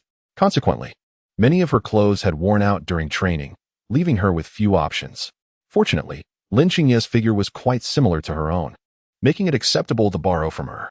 Master, allow me to assist you in choosing, Lin Xingye said, a hint of urgency in her voice as she rose hastily from her bed. Jiang Yu, dismissing her concerns, thought to herself that selecting a mere outfit hardly warranted assistance. However, upon opening the wardrobe, Jiang Yu found herself momentarily dazed. What on earth was happening? To her astonishment, she discovered several pieces of her underwear that had been missing for days. Lin Xingye appeared somewhat embarrassed as she gazed at Jiang Yu. Master, this is truly just a delightful misunderstanding. I can't be bothered to scold you. Jiang Yu retrieved a couple of garments along with her own lingerie, then turned and gave Lin Xingye's head a firm pat before pushing open the door and returning to her own room. She was undeniably exhausted after the past few days and intended to retire for the night. Ever since her narrow escape from death, Jiang Yu had grown increasingly lethargic. Initially, she presumed it was merely a sign of her own laziness, but it seemed to be more profound than that. It appeared her body was demanding additional rest. Once back in her room, Jiang Yu changed her clothes. Just then, the door was gently knocked upon, and Lin Xingye stepped inside. Jiang Yu cast a glance at her, but said nothing, turning her head away once more. What is it? Master, I wish to sleep with you. Lin Xingye sat on Jiang Yu's bed, staring intently at her. No. Jiang Yu buried her head beneath the covers, shutting Lin Xingye out. What a ridiculous request. How could she possibly acquiesce? The memory of Lin Xingye having drugged her was still vivid. She was all too aware of her own desires. Allowing her to share a bed would undoubtedly lead to unforeseen complications. Jiang Yu was certainly not that foolish. Master, I simply wish to share your bed. Without any ulterior motives or inappropriate actions, Lin Xingye earnestly expressed to Jiang Yu. I do not believe you, Jiang Yu replied, still cocooned in her blankets, refusing to show her face. Master, could you trust me just this once? Lin Xingye appeared somewhat stubborn. And Jiang Yu felt as if the Lin Xingye who was pouting before her was not the same person she knew. Who would have imagined that this seemingly cunning disciple was, in the original narrative, a heartless demon capable of taking lives without a second thought? In truth, she too was a remorseless killer in this life, albeit one who had been somewhat softened by Jiang Yu's influence. Her fangs merely concealed themselves from her. Jiang Yu chose to ignore Lin Xingye's antics, allowing her to frolic outside the warmth of her blankets. However, Lin Xingye was relentless, determined to remain in this standoff until she could share the bed. Ultimately, Jiang Yu yielded to her disciple's persistence, lifting her covers to allow Lin Xingye to slip in beside her. Upon witnessing Jiang Yu lower her defenses, Lin Xingye felt a surge of joy and promptly nestled into the warmth of her master's embrace. "Master, you smell so delightful," Lin Xingye exclaimed, nuzzling against Jiang Yu's collarbone. "You claimed you wouldn't be inappropriate, yet here you are," Jiang Yu remarked with a hint of annoyance, casting a glance at Lin Xingye. "Not at all. I am merely rubbing my head against you, not my hands or feet," Lin Xingye retorted defiantly, tightening her embrace around Jiang Yu. Though she had savored the experiences of this body countless times in her past life, upon her rebirth, she still found herself yearning for it. "Don't make a fuss. I wish to sleep," Jiang Yu murmured, extending her hand to gently push Lin Xingye's face away from her own. In truth, Jiang Yu felt that having Lin Xingye as a makeshift pillow was quite delightful. It was undeniably comfortable to embrace him. While it was pleasant to be close to Xingye, Jiang Yu's primary intention for lying in bed was, after all, to rest. Fatigue had permeated her mind, and she was exceedingly weary. "Good night, master," Lin Xingye said with a soft smile directed at Jiang Yu. Upon hearing his words, she closed her eyes and nestled into Lin Xingye's embrace, succumbing to slumber within the span of a tea's brew. Jiang Yu's breathing grew increasingly steady, while Lin Xingye's heart began to flutter with unease. "Master, are you asleep?" he inquired softly, observing the serene visage of Jiang Yu before him. Jiang Yu remained unresponsive, lost in her dreams, seemingly oblivious to his words. At that moment, Lin Xingye leaned in and stole a gentle kiss from her. Jiang Yu's eyes fluttered open, fixating on Lin Xingye. "You mustn't steal kisses," she chided. "Master, are you not asleep?" Lin Xingye stammered, appearing somewhat embarrassed. "I was asleep, but with such grand gestures, anyone would awaken," Jiang Yu replied with a hint of irritation. Upon hearing this, Lin Xingye leaned in once more and pressed another kiss upon Jiang Yu's lips. "Well, you mustn't kiss so brazenly when I am trying to sleep," Jiang Yu remarked with a hint of resignation. "All right," Lin Xingye nodded in agreement. Upon hearing Lin Xingye's promise, Jiang Yu finally felt at ease, closed her eyes, and soon drifted into a deep slumber. After the passage of time equivalent to a single incense stick, Jiang Yu's breathing had stabilized completely, indicating that she was indeed in a profound sleep. As a master of poison, Lin Xingye possessed a keen understanding of the various states of the human body. "Master, are you asleep?" Lin Xingye gently inquired, directing her question toward Jiang Yu. Jiang Yu remained silent, offering no response, and continued to sleep peacefully. "Master?" To ascertain her state, Lin Xingye asked once more. At that moment, Jiang Yu still did not awaken, her heartbeat and respiration steady and calm. Then, "I must apologize, master." Lin Xingye licked her lips and then pressed a kiss to Jiang Yu's neck. Chapter 72. Why bother washing something that cannot be cleansed? So sleepy. Jiang Yu rubbed the corners of her eyes, awakening to find that daylight had already broken. Turning her head to the side, she discovered Lin Xingye nestled closely beside her. Sharing the same bed, Lin Xingye had yet to rise, appearing to be in a deep slumber. She held Jiang Yu quite tightly, a sensation that brought a comforting warmth. At that moment, Lin Xingye noticed Jiang Yu's gaze upon her, slowly opening her eyes and lifting her head. "Oh," Jiang Yu seemed to have perceived something, and, with a hint of perplexity, extended her hand to gently touch the corner of Lin Xingye's mouth. A slightly curled strand of black hair was brushed down by Jiang Yu. "Xingye, your hair appears somewhat disheveled." Upon hearing this, Lin Xingye lifted her gaze towards Jiang Yu. Is it?" "Indeed," Jiang Yu affirmed, nodding as she presented the stray hair before Lin Xingye's eyes. Observing this scene, Lin Xingye clearly felt a tinge of embarrassment. "Perhaps it's due to the recent pressures I've been experiencing." After her breakthrough to the transformation stage, Lin Xingye distinctly felt her strength had ascended several levels.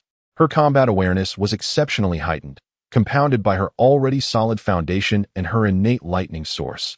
Her current combat prowess could contend with Jiang Yu without falling behind. It is important to note that Jiang Yu surpassed the average cultivator at the peak of the transformation stage. Xingye, what do you think about that Yuqi? Why did she choose to strike against us? Do you have any insights? Jiang Yu inquired, gazing at Lin Xingye. In response, Lin Xingye shook her head. At present, I can only speculate. There is no concrete evidence. Perhaps we could transform her from foe to friend? Jiang Yu suggested, looking inquisitively at Lin Xingye. Such a possibility is virtually non-existent, Lin Xingye replied. Yuqi has undergone a comprehensive brainwashing by the Netherworld Demon Sect. She is now merely an emotionless weapon.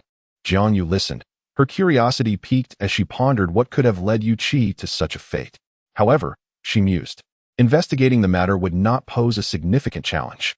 Lin Xingye suddenly found herself in agreement with Jiang Yu's perspective. In her previous life, she had never considered the possibility of swaying Yuqi, primarily because she had always preferred to resolve conflicts through the sword. However, she had never pondered the reasons behind Yuqi's transformation. Although the dark sect possessed formidable brainwashing capabilities, it did not seem entirely impervious. Should one seek to penetrate its defenses, opportunities might still arise. Nonetheless, the immediate priority was to journey to the dark city of Tianshui to obtain the legacy hidden there. Lin Xingye articulated her intentions, revealing that her choice of the North Xian region was fundamentally driven by the quest for the fortuitous inheritance within the Tianshui Dark City. Perhaps the butterfly effect triggered by her rebirth had begun to manifest more prominently, and the crises she faced now were far more daunting than those of her previous life during the same period. Lin Xingye felt it was time to truly exert her strength. Meanwhile, in the depths of the underworld demon sect, Yuqi, carrying 2 severed heads, made her way into the hall of the sect. These heads belonged to 2 high-ranking officials from the East Xian region's law enforcement hall, whose stringent scrutiny of the demonic path had provoked the ire of the underworld demon sect, resulting in their elimination by assassins. Yuqi was precisely the assassin appointed for this task.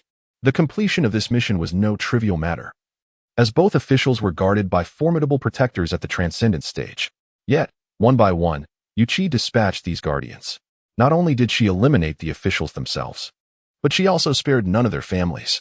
With a thud, the heads fell to the ground and rolled, prompting a smile to grace the lips of the Pope as he inspected them closely.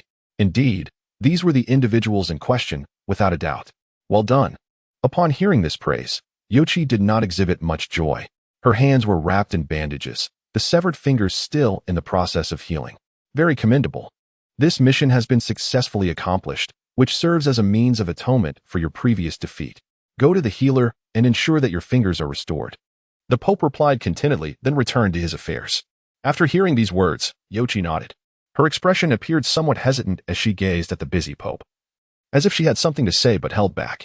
The Pope noticed this peculiar behavior and furrowed his brow before turning his gaze towards Yuqi. Is there anything else? Upon hearing this, Yuqi appeared slightly moved, and then spoke. I wish to see my mother. A flicker of discomfort was evident in the Pope's eyes upon hearing this request, but he quickly masked it. Your mother is still undergoing treatment and is in a state of deep unconsciousness.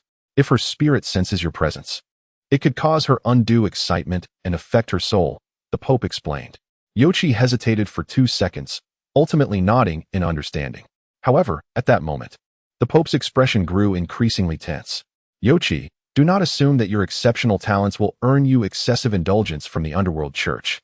Allowing you to retain a fragment of emotional connection to your family is already a considerable act of leniency. Should you seek more? Do not blame the methods of the dark teachings. Yuqi nodded in response. Upon realizing this, Yuqi resolved to refrain from asking any further questions. After witnessing this scene, the Pope nodded in satisfaction. Go forth. Those 2, Jiang Yu and Lin Xingye, shall be entrusted to you. Do not falter this time. Should you fail again, do not blame the church for its severe penalties.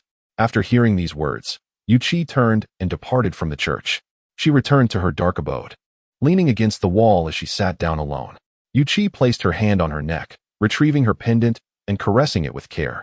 Gradually, tears began to flow from the corners of her eyes. This pendant was a gift from her mother during her childhood, intended for warding off evil. And Yuqi had always kept it close, never once removing it. Despairing of her future, she had often contemplated that perhaps succumbing to death, rather than living as a mere weapon for the underworld demon sect, might be a more favorable outcome. Yet, the belief in saving her mother had sustained Yuqi, propelling her to navigate her arduous path. Fate indeed seemed cruel. when her mother was cursed and teetering on the brink of death. It was solely the underworld demon sect that offered assistance, albeit at the cost of unconditional obedience to Yuchi. The fact that she retained this semblance of affection was already a rare concession from the underworld demon sect, for others, apart from herself, were not afforded such leniency. Thus, the night passed in silence. Yuchi remained muted, enduring the entire night. The blood on her hands had long since scabbed over. Yet she had no intention of cleansing it. Why bother to wash away what could not be cleansed? Chapter 73. The Dark City of Tianshui. Outside the Dark City of Tianshui, Jiangyu gazed at the colossal floating metropolis in the distance, momentarily overwhelmed by a sense of awe. The journey to this place had consumed a full 3 months of her time. Nestled in the far western reaches of the North Xin domain, it was a desolate land, isolated from the world. Legend has it that a powerful figure, having reached the tribulation stage, attempted a breakthrough here but ultimately perished in failure, their lingering resentment giving rise to the Dark City of Tianshui over the ages. This place possessed a peculiarity. Its sky was not the traditional expanse of blue, but rather composed of flowing water. Jiangyu ascended for quite some time. Yet she could not touch the essence of this water, and eventually had to concede and descend. Throughout these 3 months of travel, Lin Xingye had not neglected his cultivation, consistently fortifying and enhancing his realm. They encountered numerous challenges along the way, all of which Lin Xingye adeptly resolved.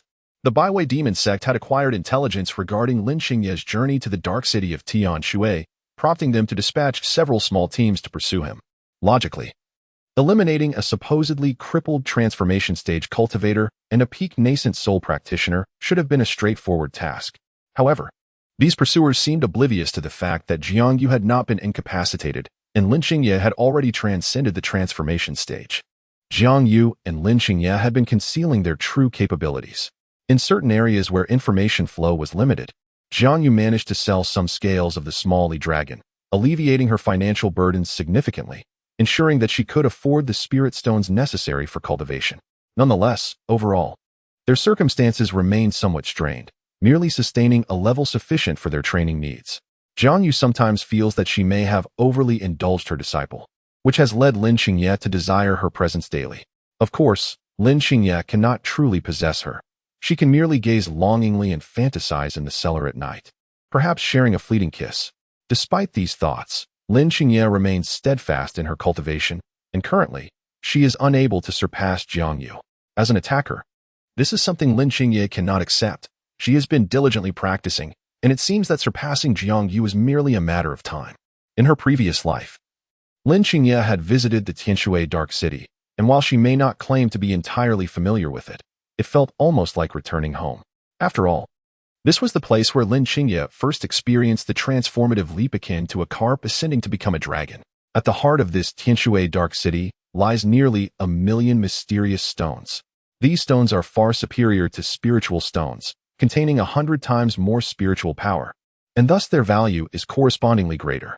The worth of 1,000,000 mysterious stones amounts to a staggering 100 million spiritual stones, which would suffice for Lin Xingye to cultivate to the integration stage. In terms of normal cultivation rates, one does not require such a vast amount. But Lin Xingye's rigorous approach to solidifying her foundation before attempting breakthroughs inevitably leads to higher consumption.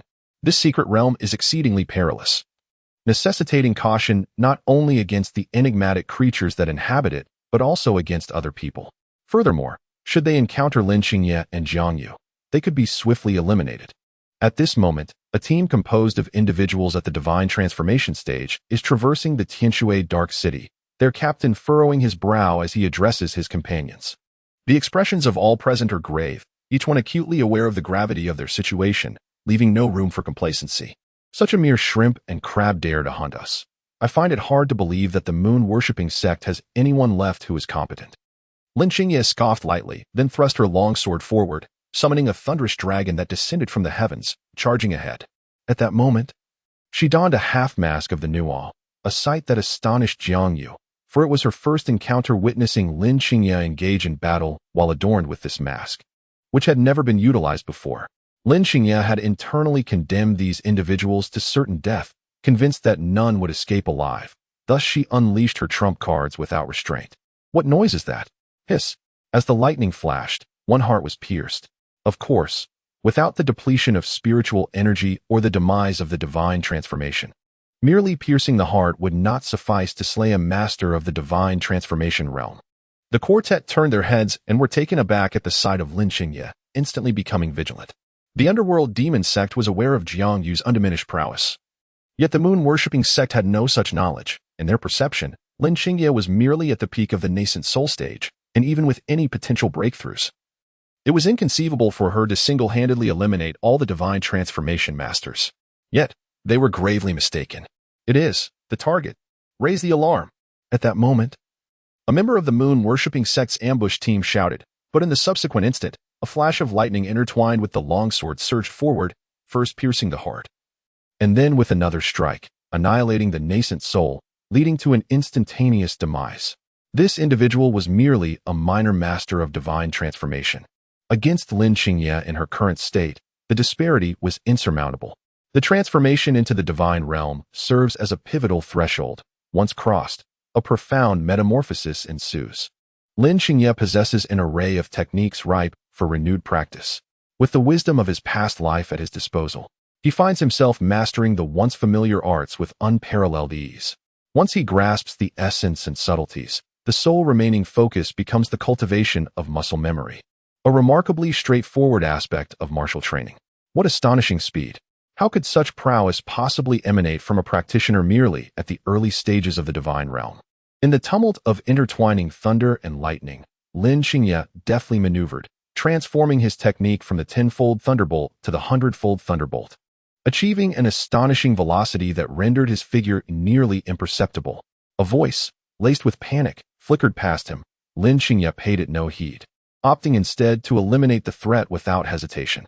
The lightning dragon surged forth, piercing through his adversary's form and obliterating everything within. In less than half a minute, the man was reduced to mere charred remains.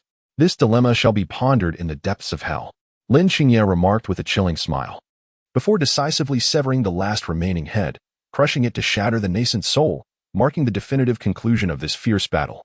And under the time it takes to burn a stick of incense, Lin Qingye had dispatched every opponent. It appears that my progress surpasses my expectations. Lin Qingye mused to himself. Previously, it was due to a lack of time for personal development, but now, with the opportunity to catch her breath and strengthen herself, Lin Qingye found that a minor achievement in the transformation realm was no more than an ant she could effortlessly crush. Qingye, your rate of progress surpasses my expectations by a considerable margin, Jiang Yu remarked, a hint of surprise evident in her gaze as she looked at Lin Qingye. So, is there a reward? Lin Qingye inched closer, offering Jiang Yu a gentle smile as she spoke. Jiang Yu chuckled softly, leaning in to plant a kiss on Lin Qingye's lips. Yet, at that moment, Lin Qingye was not content. She boldly embraced Jiang Yu, kissing her passionately. Jiang Yu could only helplessly yield to Lin Qingye's affection. After all, this was the disciple she had indulged, and she had to accept it. Though Lin Qingye was indeed exceptionally beautiful, Jiang Yu felt she was not at a disadvantage. After all, who could remain unaffected in the presence of such a stunning young woman? Many troublesome aspects of the dark city of Tianshui had been resolved, and Jiang Yu sensed that Lin Qingye's south approach to this place was not merely about clearing levels, but rather akin to a swift conquest. It was not just the content that needed deciphering, but also the vanquishing of the undead guardians. Everything seemed so familiar and effortless. Once all the troublesome matters were addressed, the central secret realm was finally unveiled. Lin Qingye took hold of Jiang Yu's hand, and together they stepped inside. Is this all Xian stones? Jiang Yu gasped, staring in disbelief at the towering pile of Xian stones before her. She could hardly fathom the wealth that lay in this place. The million mysterious stones. Such a fortune could indeed purchase the entire moon-worshipping sect. Merely relying on the storage ring would undoubtedly be insufficient. Lin Qingye, having witnessed the grandeur of the world, felt a flicker of joy in her heart, yet she remained composed and astute. Silently, she channeled her spiritual energy, drawing each of the mysterious stones into her storage space.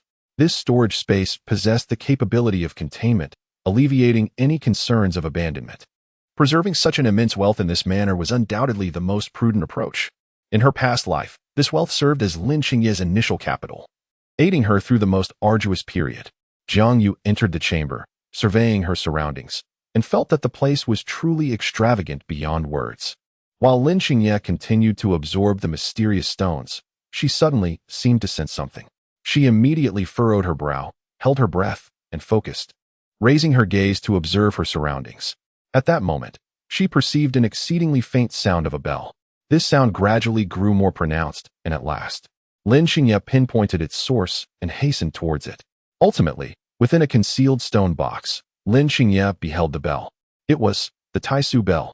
Lin Xingye was overwhelmed with delight and couldn't help but exclaim.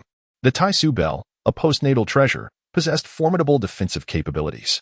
Hiding within this bell could allow one to withstand attacks across levels. If one's cultivation was of a lower tier, the effectiveness of this shield would be even more pronounced. Crucially, as a postnatal treasure rather than a spiritual artifact, the Taisu bell boasted an exceptional mechanism. During combat, it did not deplete the spiritual energy of its wielder. The consumption of spiritual energy can be substituted with spirit stones, thus alleviating the need for additional expenditure during combat.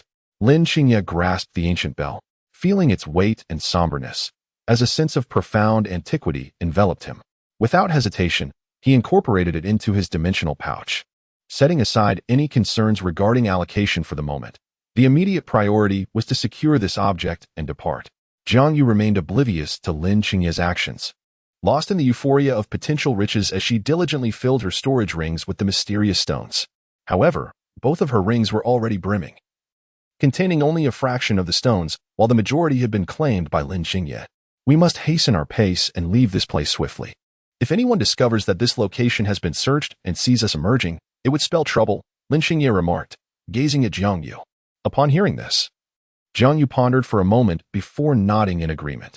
I find it perplexing how, regardless of where we go, those from the demonic sect can always locate us, she inquired, her curiosity about this matter having lingered for quite some time. The most probable explanation lies in their use of divination techniques to deduce our whereabouts. It is also remotely possible that they utilize the Taiji diagram to ascertain our positions through fortune-telling. However, the likelihood of this is nearly negligible, as the Taiji diagram is an innate treasure. Yet, in the hands of the moon-worshipping demonic sect, it is likely that this minor sect would be exposed by tomorrow. Lin Xingye explained patiently with a gentle smile. In her previous life, she was the bearer of the Tai Chi diagram, and Lin Xingye was acutely aware of the terrifying value of a congenital treasure. It is no exaggeration to assert that such a treasure could compel even the mightiest of beings on the verge of transcendence to wager everything they possess, including their very lives. So that is the case. Jiang Yu nodded. If the method employed were to be the rewind technique, it would indeed make sense. But are there any other valuable items hidden within this dark city of Tianshui? At that moment, Jiang Yu tilted her head, directing her gaze towards Lin Xingye. After a moment of contemplation, Lin Xingye replied, "Yes." "What is it?" Jiang Yu inquired. "The wind of origin," Lin Xingye responded with a smile. Upon hearing this, Jiang Yu's heart jolted. She raised her gaze to the sky of the dark city of Tianshui, where layers of deep blue water hung like a celestial river. The wind of origin resided just above these layers of dark water. Having spoken, Lin Xingye turned to leave. "Do not dwell on it. This dark city of Tianshui exists largely to safeguard the wind of origin. My constitution is ill-suited to harness the wind of origin and master. Your current constitution is too weak as well, rendering you equally unfit. The two major demonic sects are merely a band of inept fools. They are powerless against this wind. However, there is a significant possibility that Yu Qi could seize the wind of origin," Lin Xingye analyzed. Chapter 75, That Disciple's Willingness. The others are but inept fools. Only Yu Qi possesses that potential. Jiang Yu found it somewhat incredulous that such words had escaped Lin Xingye's lips. Had they come from anyone else, she might have remained indifferent. However, uttered by Lin Xingye, they bore significant weight. In her heart, her apprentice had always exuded confidence, confronting any individual or circumstance with an assurance that suggested an ability to prevail. Yet, it was only with Yu Qi that she adopted such a cautious demeanor, indicating that this was no ordinary individual. Perhaps during their earlier confrontation, she had merely revealed the tip of her iceberg. After distancing herself from the very heart of the Tianshui dark city, Lin Xingye finally found a moment of respite. At this juncture, she procured the Taisu bell from her possession and placed it before Jiang Yu. "What is this?" Jiang Yu gasped upon witnessing the ancient and magnificent bell. It was a postnatal treasure known as the Taisu bell, capable of withstanding a significant majority of external impacts, serving as a formidable defensive artifact. "If you desire it, Master, then this treasure is yours," Lin Xingye offered, extending the Taisu bell toward Jiang Yu. Upon examining the bell more closely, Jiang Yu was left in awe, marveling at the exquisite craftsmanship of this postnatal treasure. Given its immense value, are you certain you wish to part with it so readily? Jiang Yu gazed intently at Lin Qingye. What troubles you? Lin Qingye tilted her head in inquiry. Primarily, this item is exceedingly precious, and it was you who acquired it. Would it not be somewhat inappropriate to simply give it to me? Jiang Yu interjected, expressing that while she harbored thoughts of relying on her disciple to provide for her in the future, it was essential to acknowledge that Lin Qingye was not yet the formidable, transcendent being capable of overcoming tribulations. Currently, she was merely a cultivator at the divine transformation stage, and the significance of a postnatal treasure to her was immeasurable. If she were to take it away unilaterally, it would indeed seem rather inappropriate. Yet, what of it? These items, should master desire them, Qingye is more than willing to offer. Lin Qingye replied with a gentle smile directed at Jiang Yu. In my humble opinion, these trifling possessions pale in comparison to your worth, master. Upon hearing these words, Jiang Yu could not help but smile, her lips curving upward. Although such sweet nothings sounded somewhat cliché to her ears, they were undeniably delightful, and she relished hearing them. Flattery suits you. Keep it. And should you need anything in the future, I shall return for it, Jiang Yu said, playfully tapping Lin Qingye's forehead with her finger. Furthermore, your vigilance leaves much to be desired. Lin Qingye was taken aback by this remark. Surely not. My spiritual sense is quite robust at this moment. I can detect any subtle signs around me. As long as they are not above the void refinement stage, I can sense their presence almost instantaneously. I do not speak of that, Jiang Yu clarified. I refer to your lack of caution towards me. The fact that you are willing to offer your treasures is one thing, but the moment I infused my spiritual energy into your body, you did not resist even once. Do you realize that if I had even the slightest malicious intent, your cultivation could be obliterated in an instant? Jiang Yu stated. It is crucial to understand that allowing the spiritual essence of others to enter one's own body is a grave taboo among practitioners. Should that individual harbor even the slightest ill intention, their spiritual energy could instantaneously devastate the host's energy reservoir and meridians. If they are of equal standing, the consequences are nearly always debilitating. Do you truly trust me? Lin Qingye inquired. Of course I trust you, master. You would never harm me, she replied. But what if I were to harbor such malicious intent? To obliterate your entire cultivation, seize your treasures, and imprison you, turning you into my captive. Especially given your striking beauty? Jiang Yu continued, addressing Lin Qingye. She was uncertain why she spoke this way, perhaps because it was how the original text was written. I would willingly accept that fate. Lin Qingye suddenly lowered her head, pondering that if Jiang Yu truly intended such actions, her existence would lose all meaning. After all, if the one person she trusted most were to become so, she would be condemned to a life of solitude, akin to her previous existence. Upon hearing these words, Jiang Yu was taken aback. She had not anticipated such a response from Lin Qingye. Had her standing in Lin Qingye's heart risen to such heights? At that moment, Jiang Yu felt a warmth envelop her heart, and a smile involuntarily graced her lips. She was elated. Leaning closer, Jiang Yu gazed at Lin Qingye and spoke. What is it? Lin Qingye inquired with curiosity as she moved closer. Jiang Yu embraced Lin Qingye and planted a kiss upon her lips.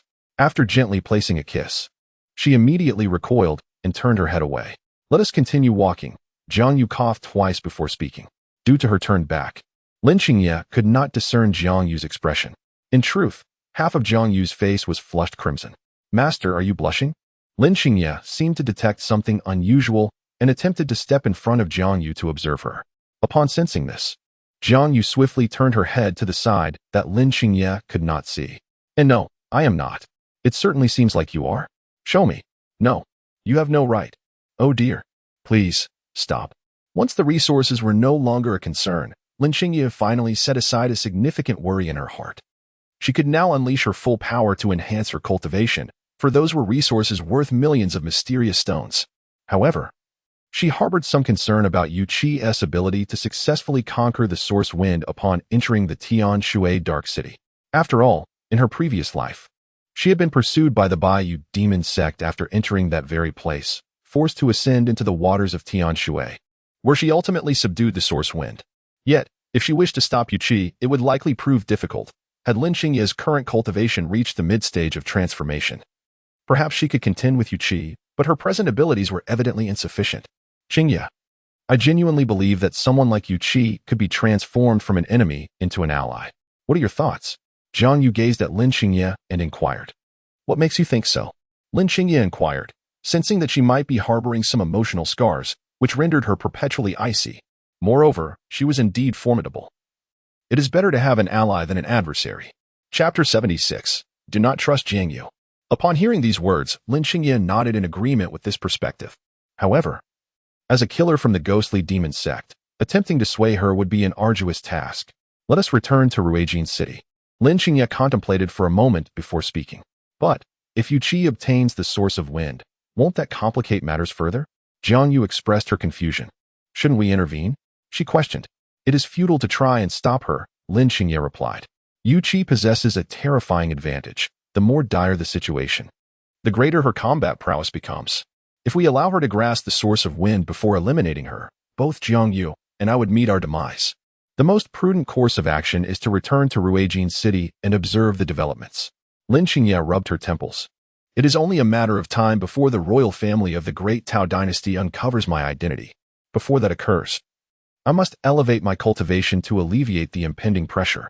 70 miles from Ruijin City, in a satellite town, a young man clad in azure garments strode confidently into a brothel. At the collar of his azure robe, there lay a faint pattern, signifying his esteemed status. This individual was none other than He Yuqing, the 11th prince of the great Tao dynasty. While his name may evoke an image of refinement and gentility beneath the surface, he was a man of debauchery, particularly fond of married women. It was not uncommon for him to indulge in licentious acts during daylight hours within the confines of brothels. However, for the sake of his reputation, he refrained from such displays in crowded places, rendering these smaller towns ideal havens for his exploits. As a prince, it was only natural for him to be accompanied by 2 or 3 accomplished cultivators for protection. Approaching the courtesan before him, He Yuqing rubbed his hands together, a smile gracing his lips as he stepped inside. The proprietress, being a perceptive woman, immediately recognized the significance of his attire and understood that he was no ordinary patron. She promptly approached him with hospitable intentions. Esteemed young master, please come this way. May I inquire if you have a reservation? He Yuqing cast a glance at the proprietress and then produced a reservation slip from his bosom, presenting it to her. Upon seeing the slip, the proprietress's demeanor transformed into one of delight as she warmly ushered He Yuqing to the VIP area on the 3rd floor. At that moment, the courtesan trembled slightly, lifting her gaze to meet that of He Yuqing, forcing a smile upon her lips. Enraptured, He Yuqing suddenly let out a lecherous chuckle and advanced toward the courtesan with ill intentions. Just then, a dense cloud of smoke enveloped the room. He Yuqing merely inhaled once, and immediately, a wave of dizziness overcame him, causing him to lose consciousness. Lin Xingye entered from outside the room, drawing forth the base sword and swiftly severing He Yuqing's neck with a single stroke. Afterward, she reached for his storage ring and took it. Having completed these actions, Lin Xingye produced a noxious, smoke-like poison from her sleeve and scattered it over He Yuqing's corpse. In an instant of contact, He Yuqing's body began to dissolve slowly. Within half a minute, it had completely vanished without a trace. She cast one last glance at the unconscious courtesan before turning away and disappearing. This poison would erase a person's memory, and by the morning, she would remember nothing. As for his 3 guards, who had achieved the pinnacle of transformation, they had already succumbed to Lin Xingye's toxin long before He Yuqing entered the brothel. To prepare for this, Lin Xingye had made considerable efforts, spending a staggering 50,000 mysterious stones to procure the necessary toxic materials, investing ample time to concoct the 7 Souls strangling poison, a lethal poison effective against the transformed. High-level poisons require significant cultivation. To kill a transformed being, one must possess comparable strength. Yet, Lin Xingye was a genius in the art of poison, capable of creating lethal concoctions that transcended her own level. Have you obtained the items? Jiang Yu inquired as she approached Lin Xingye. Upon hearing this, Lin Xingye smiled softly and produced a token from her storage ring. Upon seeing the token, Jiang Yu's heart soared with joy, and she exclaimed, "Excellent, let us depart." Lin Xingye had dedicated considerable time to eliminate the prince, spending nearly half a month lurking in the night market, searching for any signs of movement within the city before seizing this opportunity to acquire the token. What progress has been made on Yu Qi's side? Are there any relevant clues? Jiang Yu inquired, casting her gaze towards Lin Xingye. Not for the moment. We still lack concrete information on how the ghostly demonic sect managed to control Yu Qi. We must continue to observe, Lin Xingye replied. As for what is known, Yu Qi has acquired the source wind and, riding this momentum, has successfully broken through to the pinnacle of transformation. This is a perilous signal. Should Yu Qi advance to the realm of void refinement before us, it would pose a significant threat. During these days, Lin Xingye meticulously studied Jiang Yu's bloodline. It became apparent that her phoenix bloodline was incomplete, not a descendant of purebred phoenixes. The other half of her bloodline was exceedingly enigmatic. So much so that even Lin Xingye could not discern its nature. It was a peculiar bloodline she had never encountered before. Perhaps only upon her own breakthrough into void refinement, when she would possess the qualifications to delve into the essence of the soul, could she hope to unravel its mysteries. Although the million Xin stones would suffice for Lin Xingye to cultivate to the late stages of void refinement, she had to consider Jiang Yu's situation. Thus, she resolved to follow Jiang Yu's method, composing a portion of the techniques, and subsequently, under the guise of a prince, venture to Ruijin City to sell them. I'm so tired. I think I'll go to sleep now, Jiang Yu said, rubbing her eyes. Yes, master, I will accompany you, Lin Xingye replied, moving closer. Ever since Yu Qi had employed the bloodthirsty curse, affecting Jiang Yu's bloodline, she had grown increasingly lethargic. Lin Xingye considered this a consequence of the issues stemming from the bloodline itself. Today, Jiang Yu felt an unusual fatigue, and rather than engaging in banter with Lin Xingye, she simply permitted her to lie beside her and embrace her. Gazing into her master's eyes, Lin Xingye felt a profound sense of security blossom within her heart. However, at that moment, a faint white light seemed to pierce her vision. Upon discerning the message, her pupils involuntarily constricted. Do not trust Jiang Yu. Chapter 77, Selling Dragon Meat. Developing the Economy. Do not trust Jiang Yu. Do not trust Jiang Yu. Do not trust Jiang Yu. Initially, Lin Xingye questioned whether her vision was playing tricks on her, leading to illusions before her eyes. Yet, as the white light flickered incessantly, inscribing words into her sight, she realized this was no mere hallucination. It was an authentic image. What is happening? Who has cast this white light into my eyes? Lin Xingye felt perplexed. Do not trust Jiang Yu? Who provided her with this warning? She pondered carefully. Had the newly reborn Lin Xingye encountered this message, she would have undoubtedly deemed the messenger's mind to be deranged. Lin Xingye was not foolish. How could she possibly trust that venomous woman? Yet, the current Lin Xingye was completely enraptured, unable to extricate herself from her deep affection for her beloved master. How could she possibly heed such a warning? It was evidently implausible. Do not trust Jiang Yu. Here, Jiang Yu must refer to that former venomous woman. For the current master was no longer the person she once was. Lin Xingye continuously persuaded herself in her heart. With this thought, she felt considerably reassured. She cradled Jiang Yu in her arms, allowing her master to sleep peacefully before her eyes. In recent days, her master had indeed become increasingly drowsy. Ordinarily, cultivators at the transformation stage no longer required sleep. Yet, Lin Xingye relished this state, for it was only during Jiang Yu's slumber that she could openly embrace her. Lin Xingye gently pressed her lips against Jiang Yu's, and soon after, she drifted into a light slumber. In the heart of Ruijin City, a bustling hub teeming with people, Jiang Yu and Lin Xingye donned hooded azure garments and arrived early at the auction venue. These azure robes were retrieved from the storage rings of several royal guards, serving as the uniforms of the royal palace guards. Typically, those lacking discernment would not recognize them. Yet the upper echelons of the auction would certainly be aware. Prior to undertaking this endeavor, Jiang Yu had thoroughly prepared. Generally, royalty refrained from engaging directly in trade, as they deemed such matters troublesome. Thus, they opted to delegate tasks to their guards or attendants, presenting the relevant tokens to signify their identity. It was this tradition that compelled Jiang Yu to eliminate a prince to seize the token. Ordinarily, few would dare to commit such a brazen act of regicide. If discovered, the consequences would be dire. However, Lin Xingye had already faced such repercussions once before, and she harbored no fear of them now. Moreover, driven by the allure of resources, she was quite willing to pursue this course of action. Jiang Yu directly approached the VIP area, confident in the quality of the merchandise she had to offer. However, a guard stepped forward, interrupting her passage. The robes she wore were recognizable. She belonged to the royal lineage, and they could not afford to offend her. Yet it was imperative to verify her identity. If someone were to impersonate royalty, it would lead to significant complications. Previously, a desperate cultivator, in dire need of spirit stones, had commissioned a counterfeit royal attendant's uniform to infiltrate the auction house in Ruijin City, pretending to negotiate a deal to swindle a deposit. Once the funds were secured, he fled without a trace.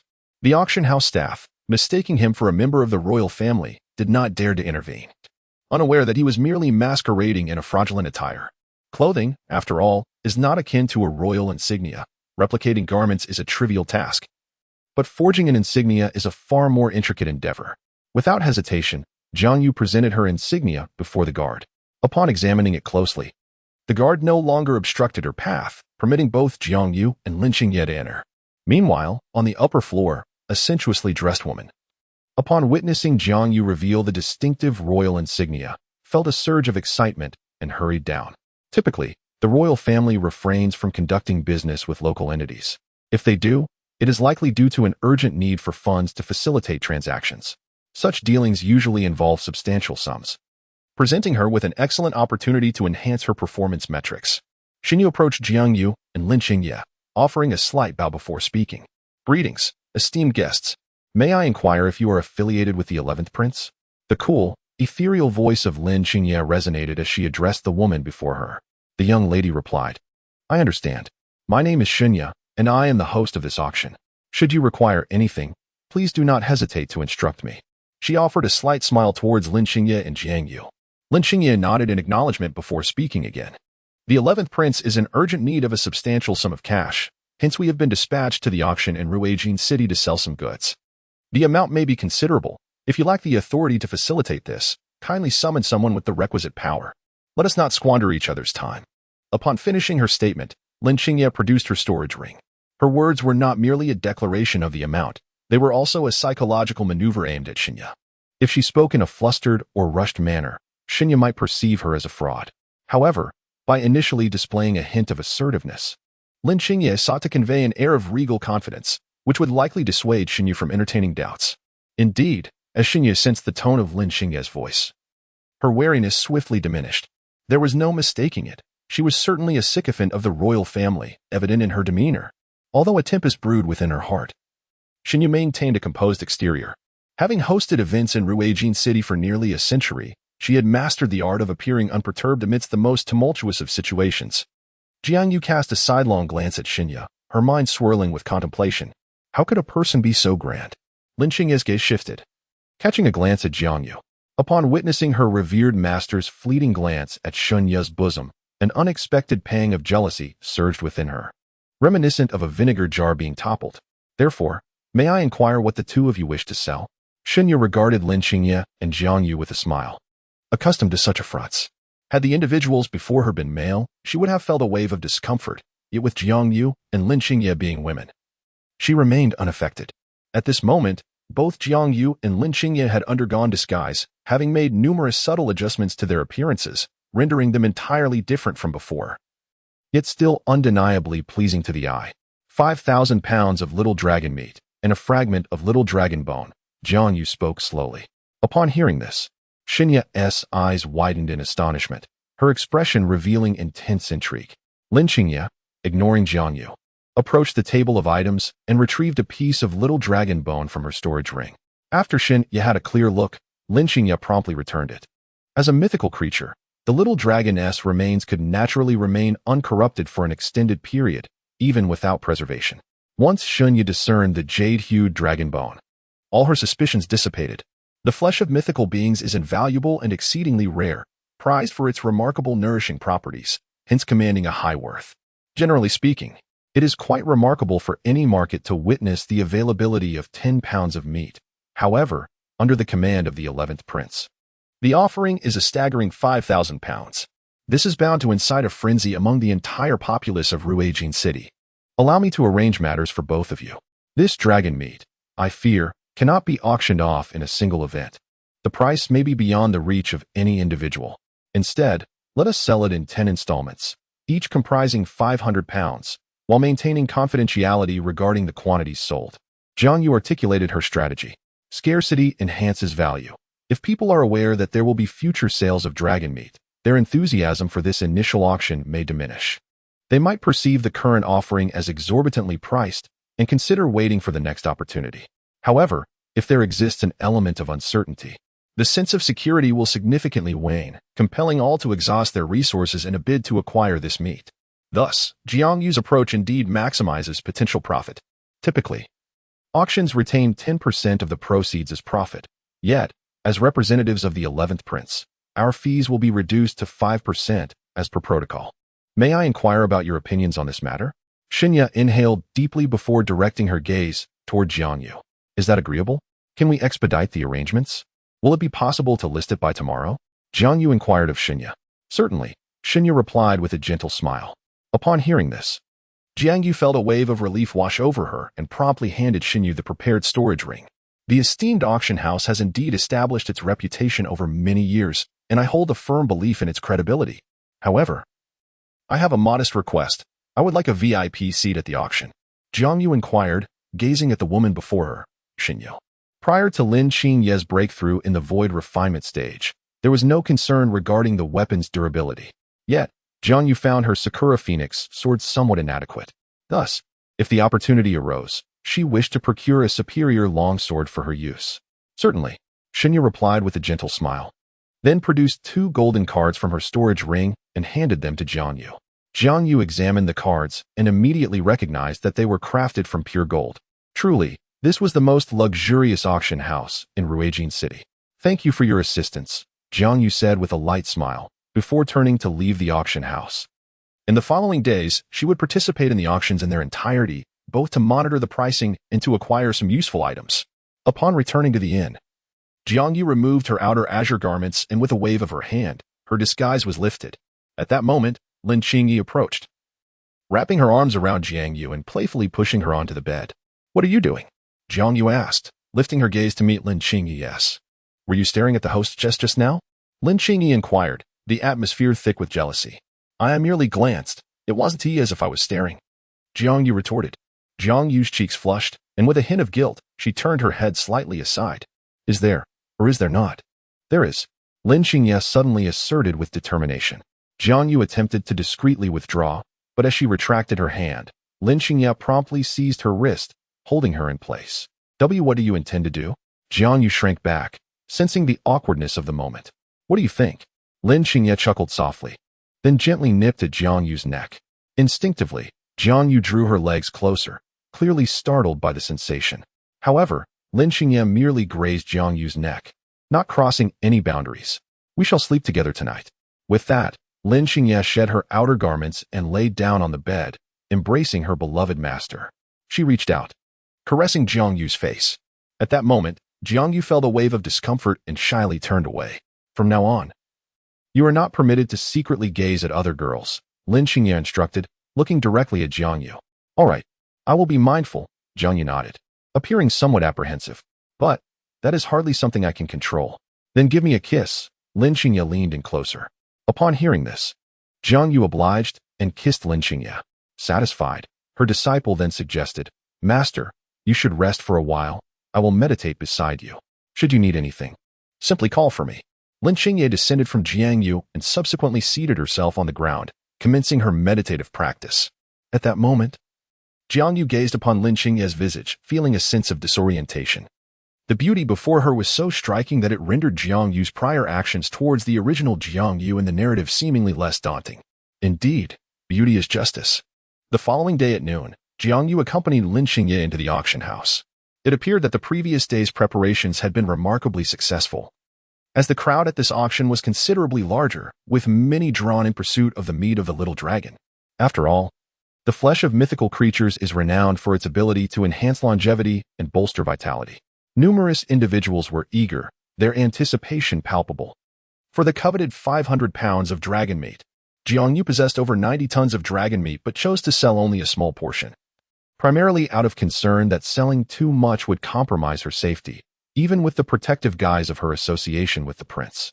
Such an action would inevitably invite scrutiny from countless individuals, a scenario Jiang Yu wished to avoid. Within the auction house, in the VIP section, Jiang Yu observed a diverse array of attendees, including many of the city's commercial magnates. These individuals, having lived for many years and amassed considerable wealth, found themselves in want of something far more precious than money: longevity. Among them were numerous unrefined mortals lacking any cultivation, who, having lived merely a century, naturally relied on various supplements to extend their lifespan. Though Jiang Yu is now over 100 years old, the lifespan of a transcendent being can extend to over 1,000 years, thus she can rest assured in this regard. Moreover, she has been consuming the meat of the little dragon recently. If her bloodline poses no issues, her lifespan may have already surpassed 2,000 years.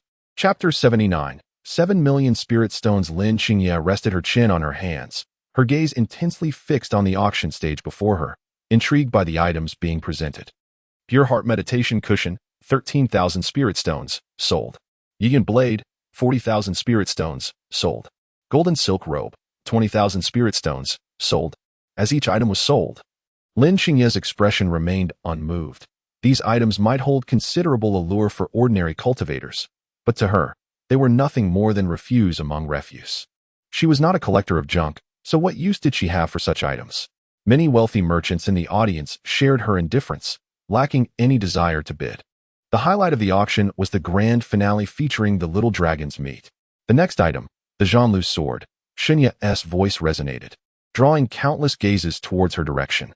Lin Qingye cast a glance at the sword, feeling a flicker of inexplicable interest. The Zhanlu sword, cloaked in a deep crimson hue, emanated a faint red glow. Originally a companion weapon of a formidable cultivator, it had been buried alongside its master upon their passing. Recently unearthed, the sword, despite its age, retained its exquisite craftsmanship and allure, with a starting bid of 100,000 spirit stones.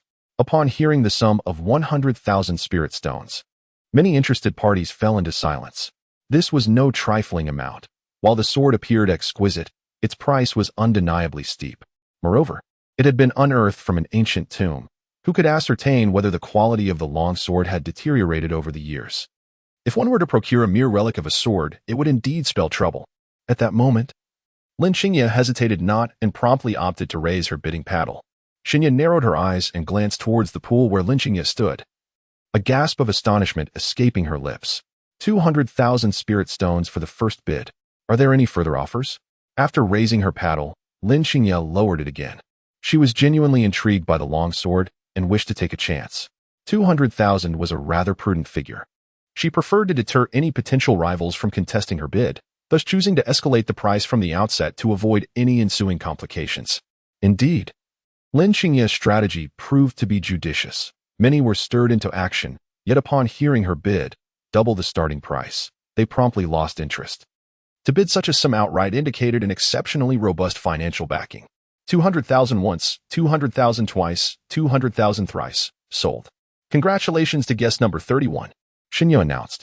Although she was somewhat pleased, a tinge of disappointment lingered. She had hoped for competition to drive the auction's earnings higher. What is so special about this sword?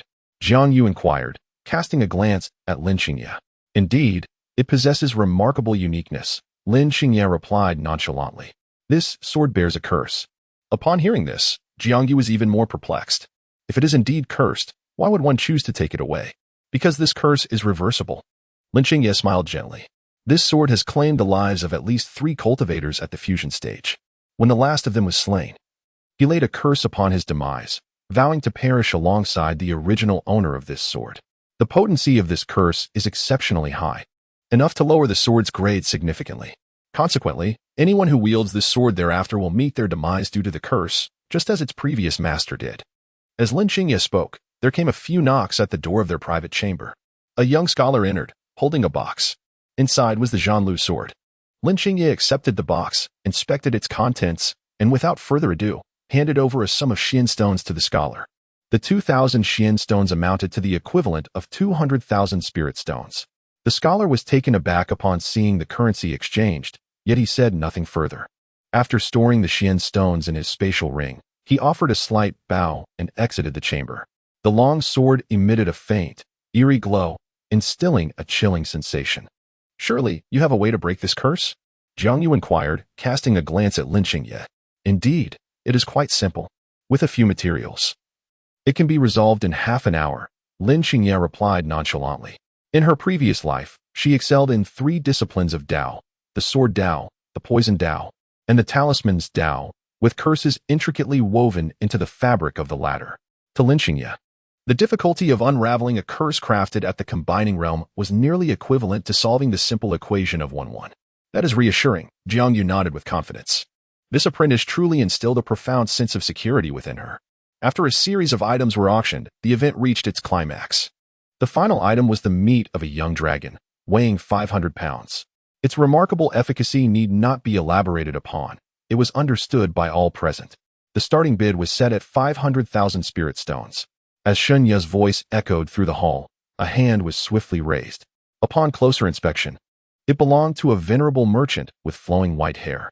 He was a well-known purveyor of spiritual herbs within Ruijin City, having amassed considerable wealth through fortuitous ventures in years past.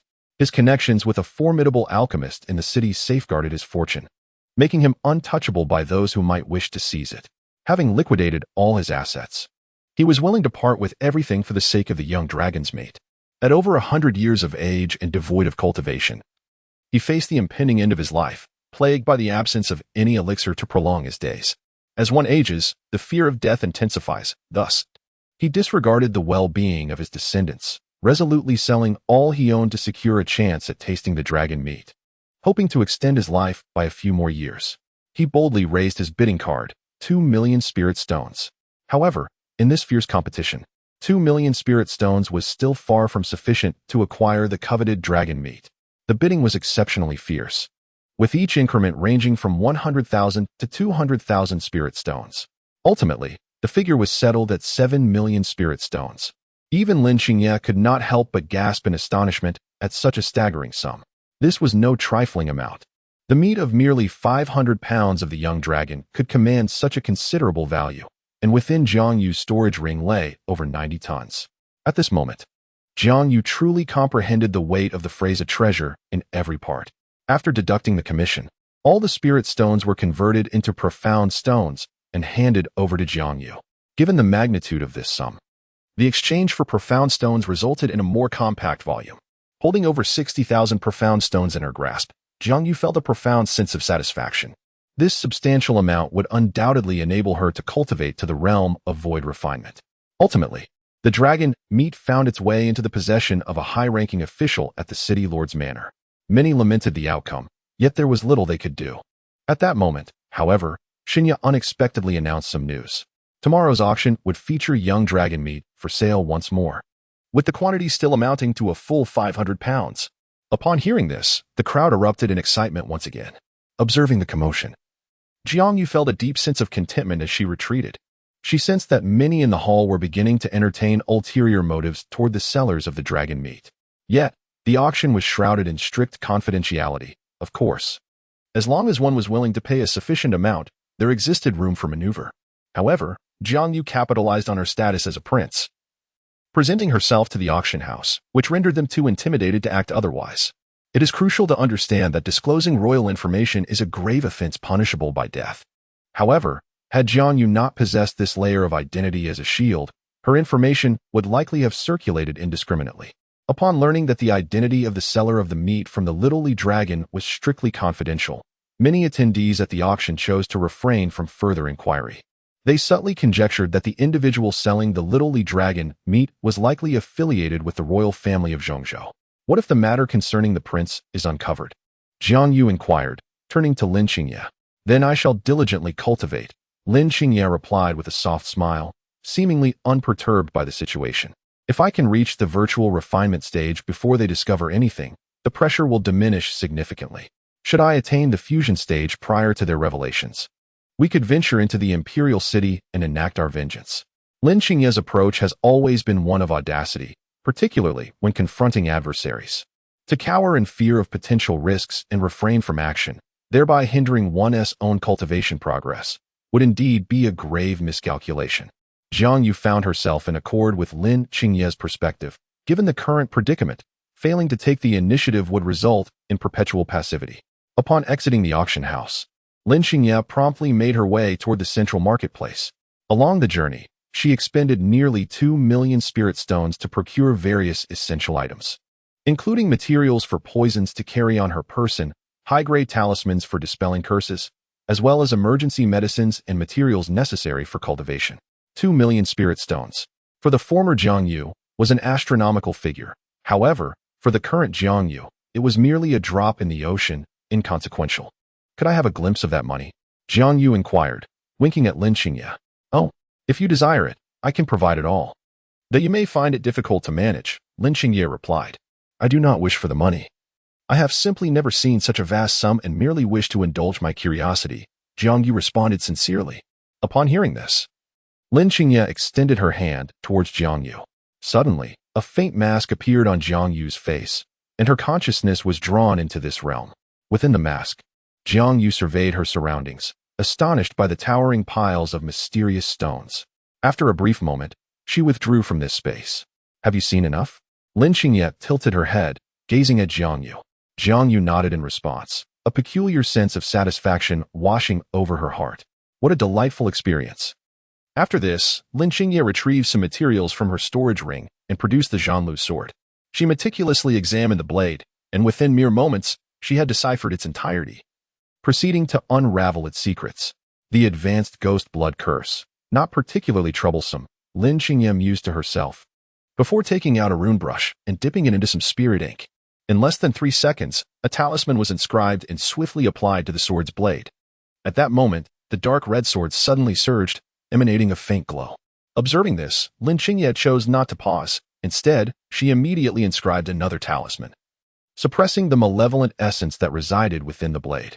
Is it truly imperceptible when wielded? Jiang Yu gasped, for the cursed Zhanlu sword indeed appeared formidable. The curse upon this sword was exquisitely crafted. Even the wielder would struggle to discern its presence, perhaps remaining oblivious until death. Furthermore, its potency was considerable. Yet it bore a notable weakness. Once discovered, dispelling the curse proved to be rather uncomplicated. Lin Xingye replied, her focus unwavering on the Zhanlu sword while conversing with Jiang Yu, continuously inscribing talismans to gradually unravel the curse. Clutching a piece of mysterious stone, she discarded each one as it was consumed, seamlessly transitioning to the next, with the flow of spiritual energy around her becoming palpably evident. Inscribing talismans demanded immense spiritual power, necessitating constant replenishment to sustain the intricate process. After a considerable duration, the ghostly blood curse was finally eradicated, and the Zhanlu sword was successfully purified. Wiping the sweat from her brow, Lin Xingye grasped the sword. Indeed, this was a companion blade suited for a cultivator in the integration realm. A surge of joy filled her heart as she remarked. The exquisite craftsmanship and luxurious materials unmistakably indicated that this sword was anything but ordinary. If this sword were to unleash its full potential, it could effortlessly obliterate the city of Ruijin. Lin Xingye murmured to herself, then turned around and handed the Zhanlu sword to Jiang Yu. Master, your Yinghuang sword can be exchanged now. Is this for me? Jiang Yu expressed her surprise. Yet she did not decline and accepted it without hesitation. Have you considered exchanging it for a superior sword? While Bei is commendable, it would merely assist you in overcoming the transformation stage, at best. Let us discuss that later, Lin Xingye replied, producing the Bei sword and observing it thoughtfully. After all, this sword was gifted by you. I hold it in great affection. Chapter 81. The rarity of value in the following days. The highlight of the auction was predominantly the meat of the little Elling dragon. However, the price was certainly not as elevated as before, averaging around 5 million spirit stones for 500 pounds. Many sought to unearth the identities of those selling the little Elling dragon meat. Yet the auction house's confidentiality measures were remarkably effective, leaving no trace of evidence. At this moment, Jiang Yu and Lin Xingye had taken their seats early, eagerly observing the array of auction items that flashed before them. Today marked the auction house's definitive announcement of the final day for the sale of dragon meat. After today, one would no longer be able to procure the meat of the little Elling dragon. To be honest, the phrase never again was exquisitely fitting, igniting a fervor in countless individuals who were left salivating at the prospect of the little Elling dragon's meat. The phrase no longer signifies scarcity, and scarcity is emblematic of exclusivity. Who does not yearn for a rare possession to showcase their power and status? Consequently, many individuals have amassed considerable funds in preparation for the contest over the final serving of dragon meat. Today marks the pinnacle of the auction, heightened by the anticipation surrounding the last serving of the diminutive dragon's flesh, resulting in an astonishing influx of attendees. Numerous individuals are seizing this opportunity to showcase their cherished possessions, hoping to secure a handsome price. Furthermore, The auction house has explicitly stated that today's event will not only feature the diminutive dragon meat as the main attraction, but also another exceedingly rare treasure for sale. However, this item is known solely to Jiangyu in the auction house, a fragment of the diminutive dragon's bone. The marrow within the dragon bone possesses extraordinary medicinal properties, while the bone itself is an excellent material for forging weaponry. Many craftsmen utilize dragon bones as the core for armor, making this item highly coveted among artisans. In recent days, Jiangyu has observed numerous auction items, yet has not encountered anything that piqued her interest, remaining rather apathetic during the bidding process. Lin Qingye has been watching closely, recognizing that luck does not often favor him, aside from rare occasions when he can strike a considerable bargain with minimal investment. The value of most items remains rather mundane, lacking genuine allure. As Lin Qingye observed the auction items being sold off one by one, his interest began to wane. However, at that moment, Xinye unexpectedly retrieved a small vessel from the official storage ring of the auction house. A profound aura emanated from the vessel, captivating the attention of the majority present. Suddenly, Lin Qingye clenched his hand tightly, shattering the armrest of the purple-gold Nama chair into splinters. Upon sensing this overwhelming energy, Jiangyu felt her heart race as if a primal desire for that drop of blood surged within her. This treasure could be deemed one of the highlights of the auction, hastily added just yesterday. The blood was extraordinary, an exquisite droplet from a phoenix at the fusion stage, its value needing no elaboration from Shun. The starting bid was set at 1 million spirit stones. At this declaration, the crowd erupted in astonishment. Phoenix blood, what immense worth it held. Although the Phoenix clan was not numerous, each member was an elite. Historically, no Phoenix had been recorded to mature below the fusion stage. While a single specimen might not surpass the value of a small dragon, it remained a significant treasure nonetheless. Though merely a single drop, its worth was incalculable. As the bidding commenced, Lin Qingye immediately raised his paddle. 2 million spirit stones. Once again, the audience gasped in disbelief. 2 million spirit stones going once. Is there anyone willing to raise the bid? At this moment, Xinyu felt a surge of joy. Truly, the royal lineage was extravagant in their spending. 2,100,000 spirit stones. At that moment, the individuals from the Lord's Manor suddenly began to raise their placards, their expressions grave as they gazed upon the precious phoenix blood before them. It was evident that this drop of essence was indeed vital to them. However, at that instant, another person lifted a placard, inscribed with the sum of 2,500,000.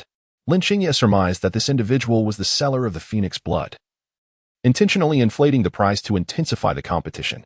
With a slight chill in her gaze, Lin Qingye promptly raised her placard, declaring 5 million spirit stones. Upon hearing this declaration, the expression of the Lord's Manor personnel soured considerably. 5,100,000. He then turned to Lin Qingye, addressing her, esteemed friend. I must insist that this phoenix blood be entrusted to me. The Lord's Manor will certainly 1 million spirit stones, Lin Qingye interjected before he could complete his sentence. The representatives from the Lord's Manor fell utterly silent upon hearing this sum. The value was simply monumental. While they could theoretically continue to compete, it would require a significant sacrifice on their part, rendering further bidding unnecessary. Typically, the worth of a single drop of phoenix blood ranges between 3 to 4 million. Yet Lin Qingye chose to disregard such trivialities and decisively bid 1 million. A crucial reason for this bold move was that should she engage in a prolonged bidding war, the opposing bidder might infer that she had expended considerable resources, potentially leading them to uncover her identity and attract unwarranted trouble. Conversely, by securing the blood for a straightforward 1 million, it would convey an impression of indifference towards the expenditure. Such fortitude is undoubtedly indicative of an extraordinary character. Henceforth, those who seek trouble will undoubtedly tread cautiously, weighing their options with discretion. This was the contemplation that occupied Lin Qingye's mind when the figure of 10 million was uttered. Silence enveloped the auction house, so profound that one could hear a pin drop, as all present regarded the occupant of the private box with a sense of trepidation and reverence. Humanity is naturally drawn to strength. Once one showcases their prowess, there will invariably be advocates defending their stance. Ultimately, the drop of phoenix blood was, without surprise, secured by Lin Qingye. At this juncture, the seller of the phoenix blood could have continued to raise the price, compelling Lin Qingye to part with even more of her wealth. However, should the formidable figure in the box be provoked and choose to withdraw from the bidding, The seller would face an unwarranted loss of at least 1 million spirit stones in fees and might also risk incurring enmity, a scenario utterly unworthy of the potential gains. Thus, no further bids were placed. Following a brief silence, the auction resumed its lively atmosphere, with attendees fervently speculating about the identity of the entity behind the private box. Lin Qingye, in turn, rightfully claimed the coveted drop of phoenix blood. Elated, she realized that this acquisition would significantly alleviate the concerns surrounding her master's lineage for some time. Yet, at that moment, Lin Qingye astutely sensed several pairs of eyes fixated upon her. While she could not discern the identities of those who had set their sights on her, she remained undaunted. She would confront any challenges as they arose. "Master," she proposed, "once this auction concludes, let us take our leave." Chapter 82. Further plans. The final batch of dragon meat was auctioned off at a staggering price of 13 million spirit stones. While the dragon bones fetched an impressive 8 million spirit stones, marking a substantial income. This operation proved to be exceedingly lucrative for Jiang Yu, leaving him completely satiated, almost to the point of excess, allowing him to set aside any financial concerns for an extended period. At this juncture, Jiang Yu's prowess surpassed that of Lin Qingye, as he had attained the pinnacle of the transformation realm, coupled with the formidable Zhanlu's sword in his possession, granting him combat capabilities that could rival the zenith of the transformation realm. However, when faced with those in the void refinement stage, he remained at a disadvantage, as any confrontation would lead to his immediate defeat. Upon reaching the transformation realm, each subsequent tier represented a formidable chasm. The transition from the peak of the nascent soul to the initial stage of transformation might appear deceptively close, yet it was akin to an insurmountable divide, traversable only by a select few prodigies capable of bridging such a gap. As Jiang Yu exited the auction house, he suddenly sensed numerous gazes fixated upon him. His spiritual perception had significantly heightened following systematic training, enabling him to instantly detect any probing stares. "We are being watched," Jiang Yu remarked to Lin Qingye. "It's of no concern. We cannot yet ascertain who exactly is observing us," Lin Qingye replied. "Isn't it quite evident? It must be the city lord's mansion. After all, we have seized their possessions, and they will undoubtedly seek to reclaim them." Jiang Yu was somewhat perplexed, believing that the answer to this question was exceedingly evident. Upon hearing this, Lin Qingye shook his head. The relationship between the city lord's mansion and the imperial family was one of subordination. If it were merely a matter of bidding, offending them would be inconsequential, as the imperial family of Zhongzhou would hardly take action against the city lord's mansion over trivialities. However, to resort to theft was a capital offense. Lin Qingye was acutely aware of the character of these individuals. Thus, she was certain that those who had set their sights on her were not affiliated with the city lord's mansion. Nonetheless, as long as she remained temporarily within Ruijin City, even if they had 1,000 boldness, they would not dare to act recklessly. For there existed formidable beings capable of refining the void within Ruijin City.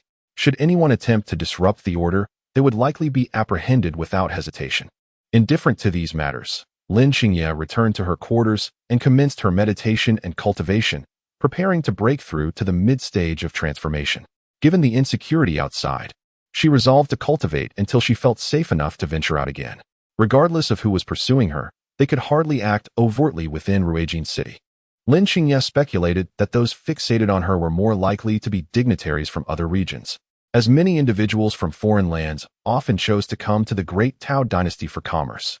Even if the imperial family within the dynasty were to eliminate her and then flee, it would bear little consequence, provided they could escape. There were indeed historical precedents for such actions, yet most ended in failure, with the majority perishing before they could escape the confines of the dynasty. "Master, this drop of essence blood, while it may not entirely eliminate your hidden dangers, will at the very least ensure a decade of peace concerning your bloodline, thus allowing for a prolonged respite."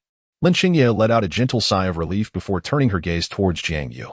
Although this drop of phoenix essence blood was sold at a premium, Lin Qingye still deemed it worthwhile. Even if its value were to multiply tenfold, she would still purchase it without hesitation. "Qingye, how long will it take for you to break through to the mid-stage of transformation?"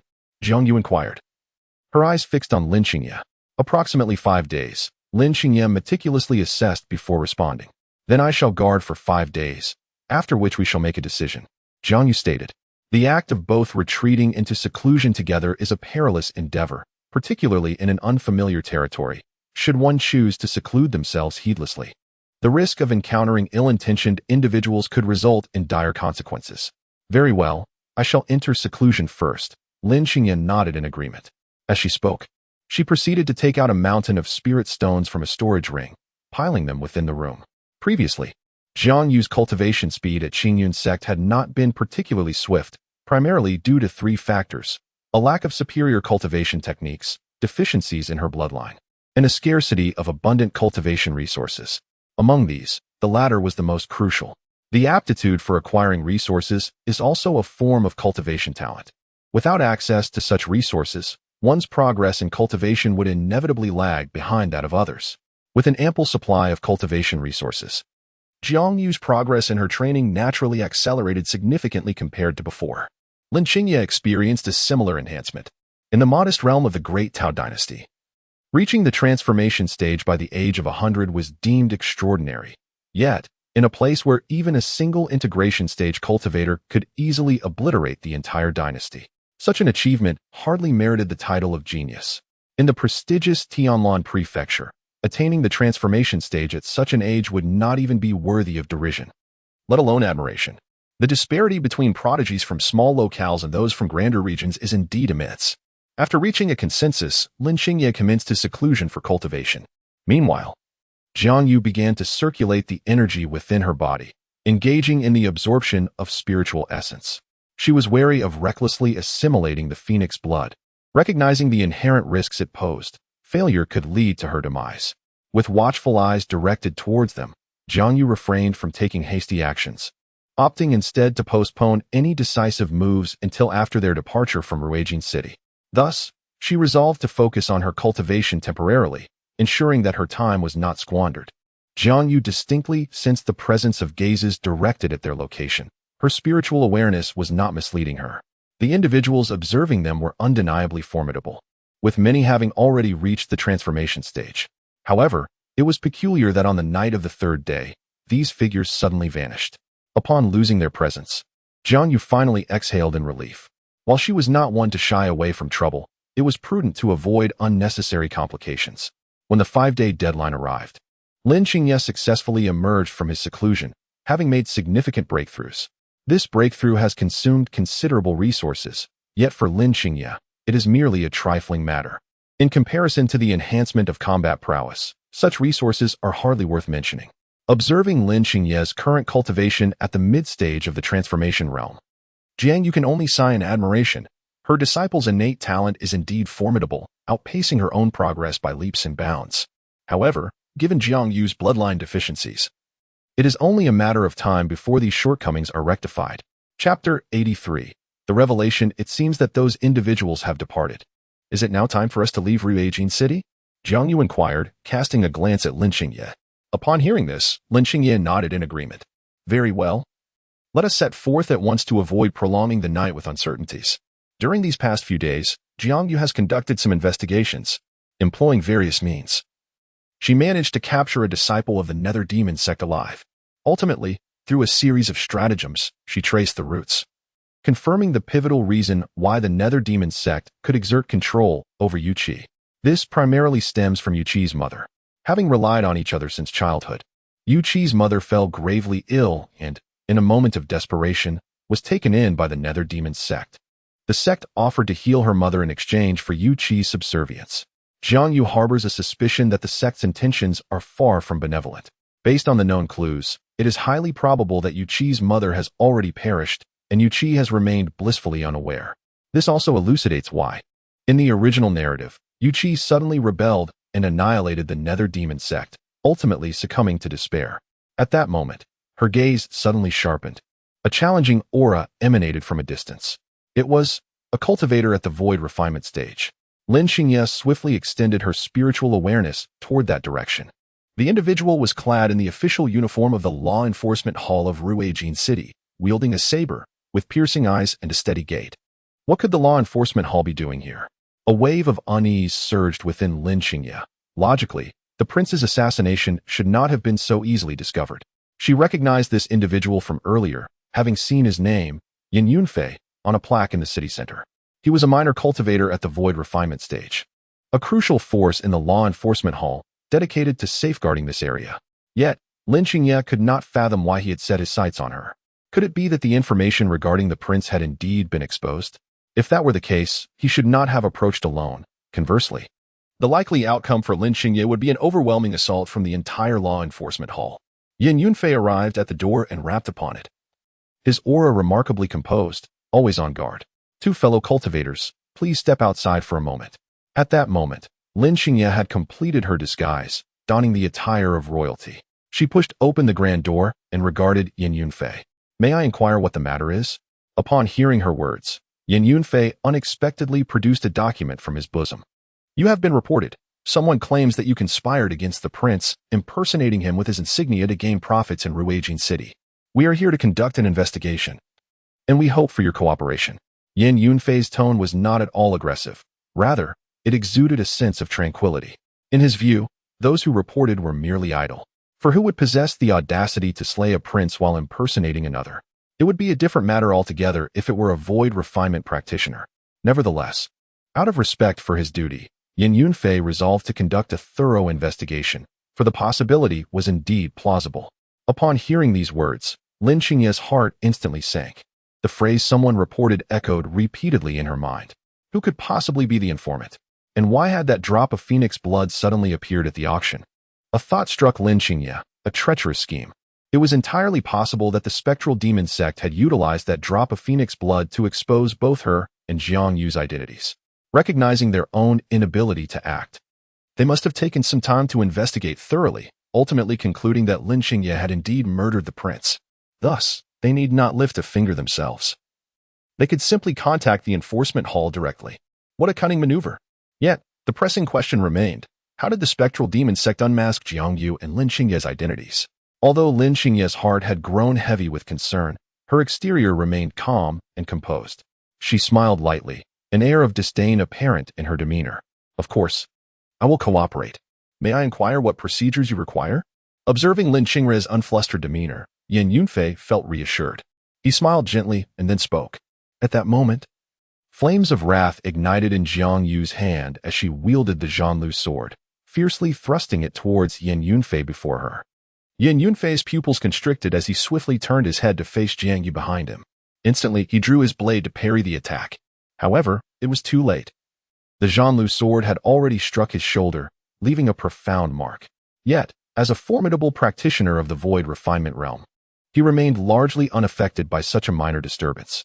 With a focused gaze, Yin Yunfei swiftly distanced himself, leaping out of the building in an instant. At that moment, Lin Xingye suddenly appeared behind him, thrusting a sword aimed directly at Yin Yunfei's forehead.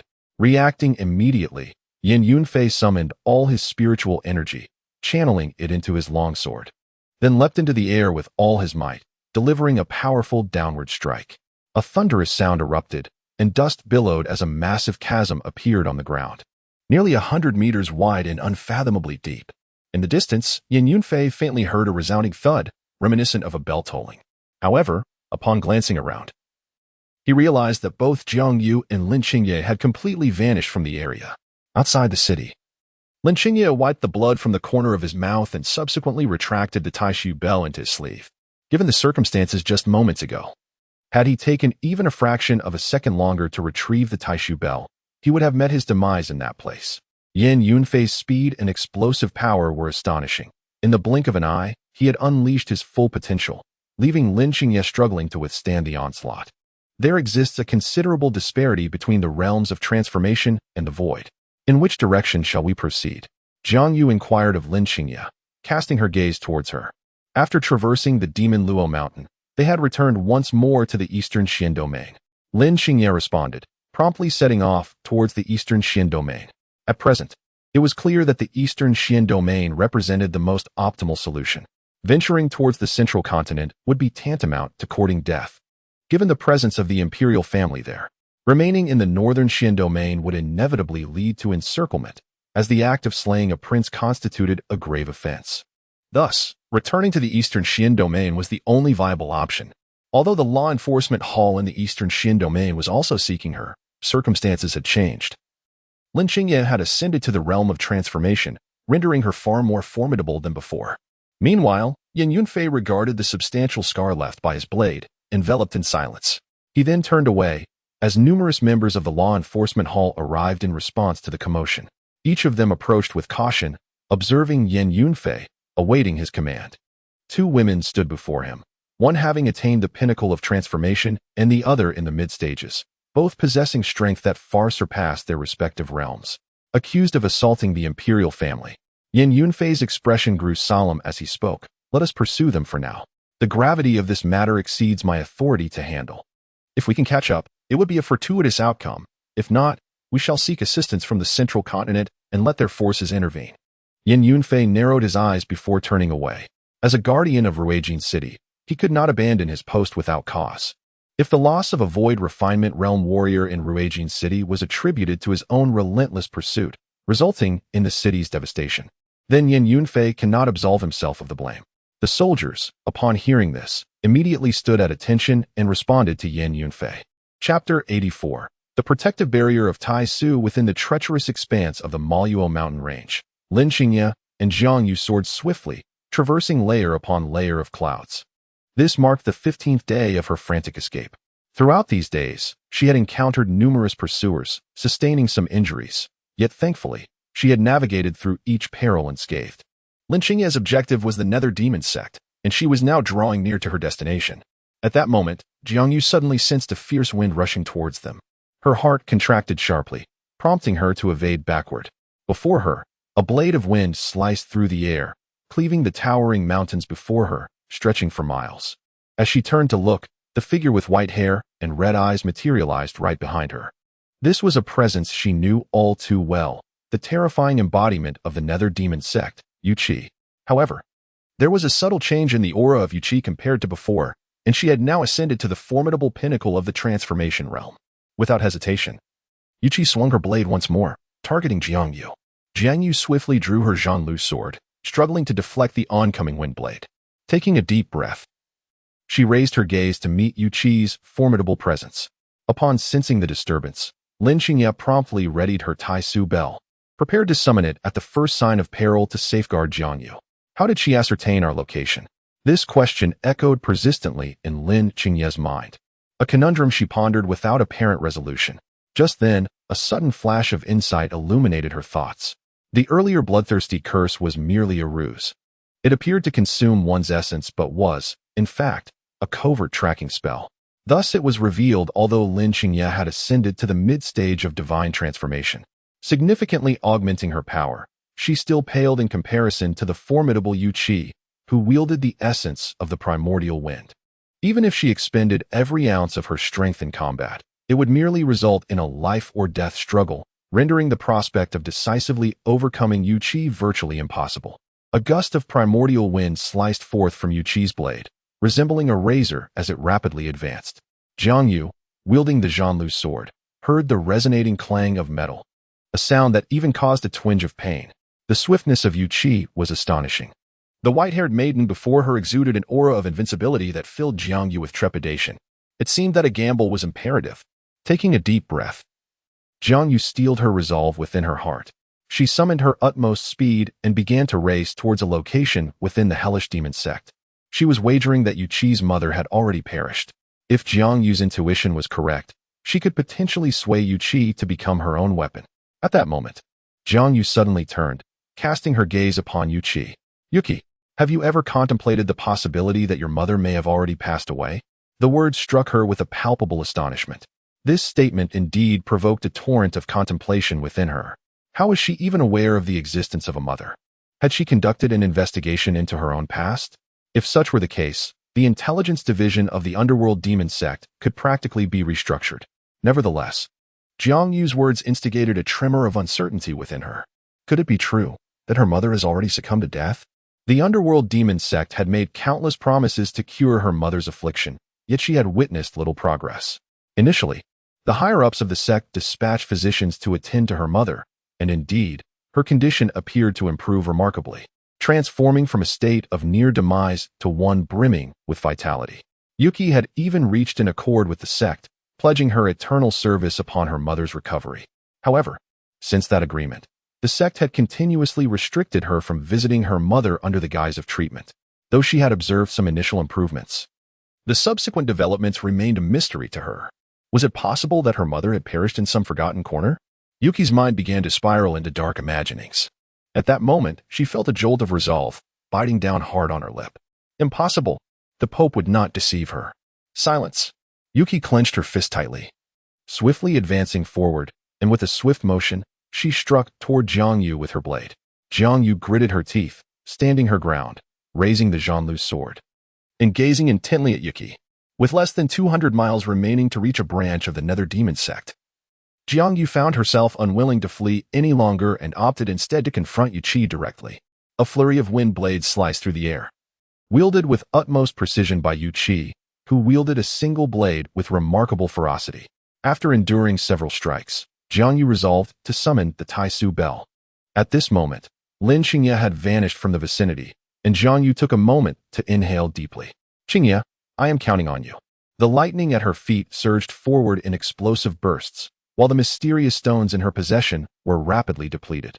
As the bearer of the source thunder, Lin Qingye possessed an unparalleled speed among her peers. Her self-created technique, the Flying Thunder Step, granted her a significant advantage in travel. The 100 Roads Flying Thunder could amplify Lin Qingye's speed manifold, allowing her to cover the distance of less than 200 miles with astonishing swiftness. However, this technique was not without its drawbacks. It would severely tax Lin Qingye's spiritual energy. Ultimately, in less than the time it takes to brew a cup of tea, Lin Qingye arrived within the confines of the Nether Demon sect. Who dares to trespass in this forbidden ground? At that moment, a cultivator at the nascent soul stage exclaimed in alarm, directing his attention towards Lin Qingye. She offered no significant response, merely thrusting her sword forward, which severed the cultivator's nascent soul, leading to his utter demise. Subsequently, she surveyed her surroundings, the multitude of buildings around her rendering her disoriented. Lin Qingye, uninterested in distinguishing each structure individually, unleashed a single sweeping strike of her sword, causing several edifices to collapse instantaneously. Her gaze darted around, meticulously assessing the scene.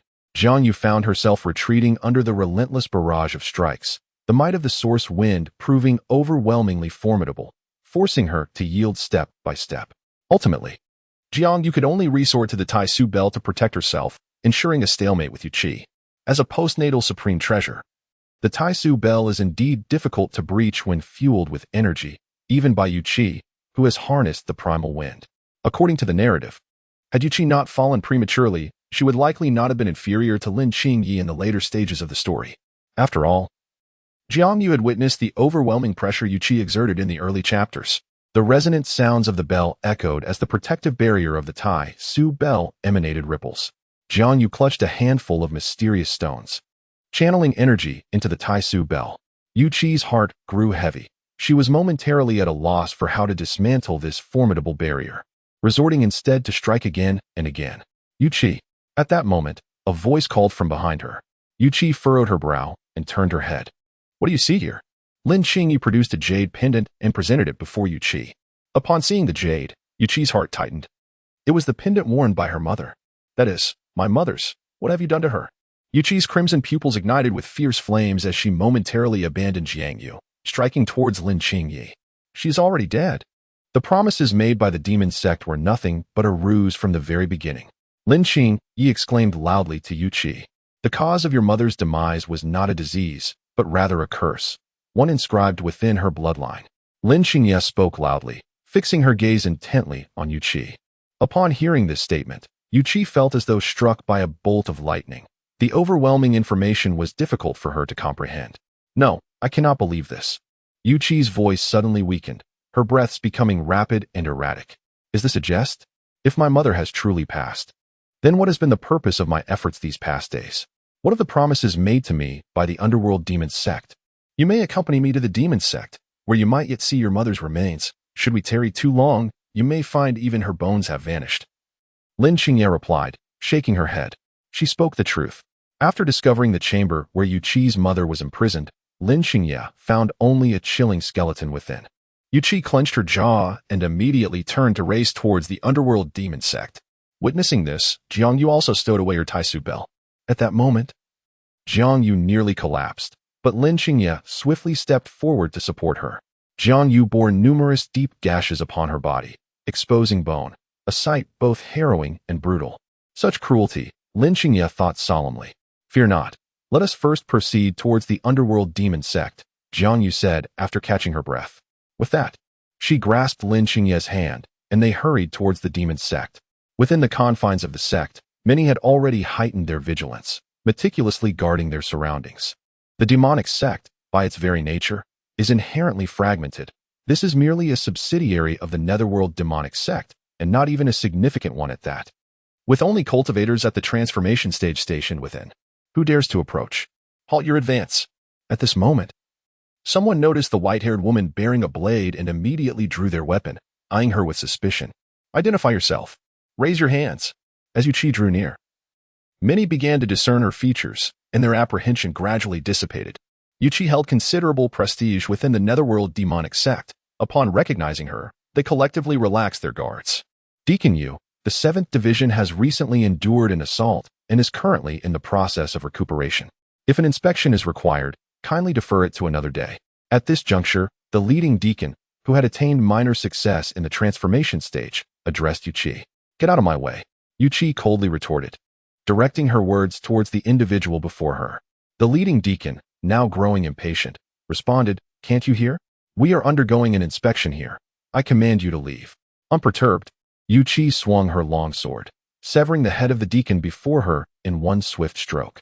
Blood gushed forth as the deacon staggered back, clutching his severed head, only to retrieve it moments later. Seizing the opportunity, Yuqi thrust her sword through his primordial spirit, instantly extinguishing his life. Are you rebelling? A nearby guard gasped in shock, his voice trembling. He understood that should Yuqi choose to unleash her wrath upon them, not a single soul would survive. Yuqi disregarded them, unleashing a flurry of wind blades, each one aimed directly at the nascent soul. Dozens of deep gashes marred the ground, and in that instant, all the nascent soul cultivators present perished without resistance. Unimpeded, Yuqi smoothly infiltrated this division. The area lacked any void refinement cultivators to guard it. The god transformation cultivators were utterly incapable of halting her advance, left only to witness her bold incursion. In a dilapidated small compartment, where the ceiling had been torn asunder, Yuqi came to a halt.